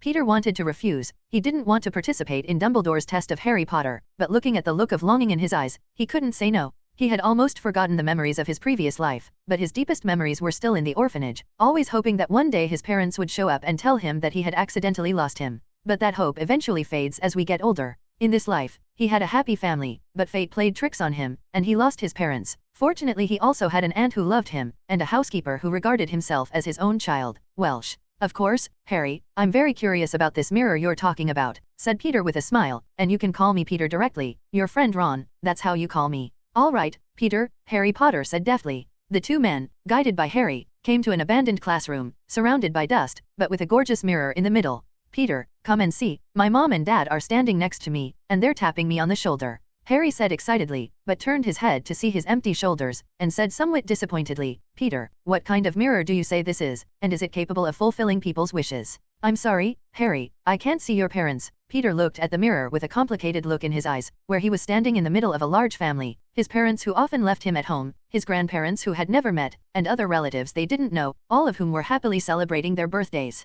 Peter was not surprised by his desire. Since the beginning of his life, what he longed for most in his heart was always affection. How could it be, Peter, that they were standing next to me and smiling at me? Maybe you're standing in the wrong place? Harry heard Peter's words and said puzzled. Harry, this is an Elise mirror. It shows what your heart craves the most. Peter said with a sigh. What do you crave the most? How is this possible? I did see my mom and dad inside. Harry didn't want to believe it, and looked longingly into the mirror. You can look at the words on the mirror. Peter reminded. Eris stella ahiru I2b kafru ithon vohis. Harry Potter thought doubtfully, then looked at Peter puzzled. Read it backwards. Peter said helplessly. What I am showing is not a mirror image of you, but the longing of your heart. Harry read it word for word, then looked disappointed and choked up. So, is it wishful thinking? No, Harry, there's no way we can change what's already happened, but the future can be created on your own, and you don't have to dwell on the past. Peter turned to comfort the 11-year-old and said, well, Harry, you'll go back. This mirror is just an ordinary mirror for happy people, but for those who have regrets, it is very dangerous. So don't come here again? Peter said solemnly. Harry Potter nodded, reluctantly put on the cloak of invisibility, and left the room. Peter looked into his eyes and felt that he would certainly not listen to himself. He had already said what he should say, and the rest was not his turn. Peter came to the mirror again, looked at the scene in the mirror, his eyes flashed a trace of hesitation, and then he returned to his senses, and then said to the side, Headmaster Dumbledore, Harry has left, you can come out. Peter, your perception is indeed very powerful. I thought that this phantom spell could not be discovered by others, but it was easily detected by you. Dumbledore gradually appeared from the air, dressed in a moon-colored robe with golden stars shining brightly, and smiled. Headmaster, did you put this mirror here? Peter asked knowingly, with a somewhat disapproving look on his face. This mirror of Eris is very dangerous, even adults standing in front of him will fall into it, not to mention that there are often students here. You're right, it's true that I didn't think it through, Dumbledore said, nodding, his eyes involuntarily looking into the mirror. I'll remove it as soon as possible, even like I can't resist the magic of this mirror. I always want to waste time in front of this mirror. Dumbledore looked at Peter, who was beside him with a clear-eyed look, and said approvingly, few people can be as sober as you. No wonder Professor Flitwick said that you are a genius once in a century. Headmaster, you've really won the prize. Peter shook his head, and he looked at the scene in the mirror and said, I just knew what I wanted, and I knew the heiress mirror in advance, so I was defensive and not seduced by its magic. To know what you want and work hard for it, you've outnumbered many adult wizards. Dumbledore looked at Peter appreciatively, and then said, Thank you for the cashmere socks that I sent so that this old fellow will not be frozen toes in this cold winter. Everyone kept giving me books, but the gift I always wanted was cashmere socks. As long as you like, Headmaster, Peter said with a smile. Peter, you were tracking down the murderer earlier, did you have any results? Dumbledore turned his mind and asked him. There is a result, but I don't think I'm in a hurry to close the case now, and I'm ready to wait a little longer to see, Peter said with a smile as he looked into Dumbledore's discerning eyes. You've been getting close to Professor Quirrell lately. Flitwick complained to me that you haven't been looking for him much lately, that the old man's temper is always the same as that of a child, and that you have to coax him to be good. Dumbledore didn't ask much, and the topic turned again, laughing. It's not close, it's just that Professor Quirrell is very knowledgeable, of course, not as good as the headmaster, but he is also a rare teacher, and I have to hurry up and learn more while he is still in school. Peter smiled and squinted. Dumbledore was stunned, then smiled, and asked, What, don't you think he won't be able to teach your defense against the dark arts class next semester? Who knows, after all, our defense against the dark arts professors change every year, but I think that according to Professor Quirrell's strength, he should be able to survive until after the final exams this semester. Peter joked with malice. Listen to Professor Trelawney, you have a high talent for divination. Can you show me this old man? Dumbledore did not seem to hear Peter's words of a similar curse to Quirrell, but looked at him with interest, as if interested in the subject. Professor Trelawney is exaggerating, and I'm just messing around. Headmaster, you don't have to take it too seriously. Peter shook his head and said that he did not want to be the chief prophet of Dumbledore. The old man, though powerful and wise, seemed to be very superstitious in prophecy. Forget it, said Dumbledore, looking at Peter's refusal, abandoning the subject, then looking into the night and saying, Oh, it's late now, Peter, you should go back and rest. Goodbye, Headmaster. Peter obediently walked away, leaving Dumbledore standing there looking out in amazement at the magic mirror. At the end of Christmas, the students returned to school, and the castle began to live. Peter, hurry up, give me your potions homework. The first thing roommate Alan did when he came back was to reach for his homework. Alan, you've fallen? I didn't even finish my homework? The twins looked at him with a look of contempt. Here you haven't finished your homework, you look at us, but you finished your homework early. How is it possible that you have not always written your homework later than I have? Alan asked in surprise, then looked at the twins with a suspicious look. Did you copy Peter's homework in advance? You have stayed in school with him, and you can learn from it at any time? You've wronged us. This time the assignment was indeed written by ourselves? If you don't believe me, you can ask Peter, the twins said with a straight face. Alan looked at Peter in disbelief, and the two guys made them consciously write their homework, afraid that the sun would come out of the west. They did write their homework themselves, and they did it early. Peter smiled, then looked at the twins with a look expression and added, they were locked up by Professor McGonagall and could only write their homework in the office. Of course, they must have finished. Peter, you don't have to say your last words. After the twins were debunked, they rolled their eyes at Peter. I said that they couldn't have taken the initiative to finish their homework on their own, and it turned out that they were punished and locked up. Alan said happily, and then asked curiously, what bad thing did they do and get caught? These two guys actually wanted to lift Professor Quirrell's headscarf. They cast a spell on Snowball, causing Snowball to chase Professor Quirrell's head. Then I was caught by Professor McGonagall? Peter described it with a smile. You're awesome. Alan gave the twins a thumbs up. Peter, did any student at Slytherin House receive an unknown package and be attacked by the black magic inside and enter the hospital? Alan suddenly asked Peter. How did you know about this? Peter asked in surprise. There were Slytherin senior students who wrote to their families a few days ago about it, and then you also know that pure blood family relations are complicated, and soon word spreads. Alan explained, then looked into Peter's face and asked, who was so unlucky to receive such a gift? Still in the hospital? Is there such a thing? We haven't heard about it in school? The Weasley twins asked curiously, and then suddenly looked at Peter. Isn't that the 7th grade girl that Peter often visits in the infirmary these days? What 7th grade girl? Peter, do you know 7th grade girls? Cedric asked curiously. The unlucky ghost you're talking about is me. I received a Christmas gift with a curse. Peter explained helplessly. As for the 7th grade sister Rowling, she was attacked by black magic instead of me when she helped me open gifts, and almost lost her life. What? Peter, are you saying that you received a fatal Christmas present? Everyone exclaimed, looking at Peter with a look of horror and concern. Peter, you didn't tell us. We're your friends? The twins said to Peter with an angry face. It was Headmaster Dumbledore who wouldn't let me tell you. He was going to avoid making a big fuss about it and causing panic. Peter threw the pot at Dumbledore and hastened to explain. Have you found the murderer? Cedric asked with concern. The others looked at Peter as well. Indeed found it. Peter said with a smile. Who? Caught? The crowd asked. Names are kept secret for the time being, and I'll tell you when it's the end of the semester. Knowing now is not good for you? Peter shook his head and said the second half of the semester began, with the final exam still months away, but the professors suddenly increased their coursework, as if to take advantage of this time to stuff all the knowledge that students had left behind into their heads. I'm going crazy, so many classes, so many assignments, are the professors going to exhaust us? After writing their homework on parchment for half a day, the twins lay on the table in pain, not wanting to move. Get up and write quickly, I'll have to turn in my homework tomorrow. Watch out for Professor McGonagall to settle accounts with you. After finishing his homework, Cedric stabbed the Weasley brothers like dead pigs. Your classes are not as much as Peter's, so it's a shame to be so miserable. Ellen laughed at the twins. Peter, this guy doesn't know how to take classes. His classes are exactly 12. A lot of it was conflicting, but he didn't fall behind in every lesson. I don't know how he did it. Fred suddenly straightened up, as if he had noticed a problem, and said with great interest. Yes, yesterday we took a class with him on the protection of magical animals, but Angelina Johnson of our academy told us, and yesterday she also took an arithmetic divination class with Peter. But the problem is that both courses are taken at the same time. How did Peter manage to take 2 classes at the same time? George also spotted the focus and said in amazement. Alan and Cedric were also intrigued by their words. At the beginning of the school year, I sent Peter a curriculum, and there were actually 3 courses at the same time on his course. I was also very curious at the time, but Peter didn't tell me. Alan spoke out what he found, then speculated, could it be that Peter would split up and then split into 2 people to take different classes? No way, my brothers Bill and Percy both chose the 12 courses like Peter, but I'm sure they don't do part and they don't do it. Otherwise they would have performed it at home. The twins shook their heads in denial of the speculation. So how did they do it? Cedric asked curiously. As I said, we secretly tracked down Peter to see how he did it. He was always mysterious and secretive and would not be seen by us. The twins proposed. It's not good, since Peter won't tell us, let's not pursue it. Cedric said disapprovingly. But in the end, it is still unable to withstand the soft and hard bubbles of the twins, and the addition of Alan on the side, the 4 finally decide to quietly reveal the secret that Peter can appear in both places at the same time. At this time Peter did not yet know the plans of his 4 companions. He now had to ask Quirrell questions almost every day after class, especially in the dark magic, where Peter kept pulling wool at him. Let Quirrell not even have time to explore the Forbidden Land on the 3rd floor. Peter York, I don't have time to teach you in the next few days. This book of black magic you take to read for yourself. What questions you don't understand, wait until later to ask me.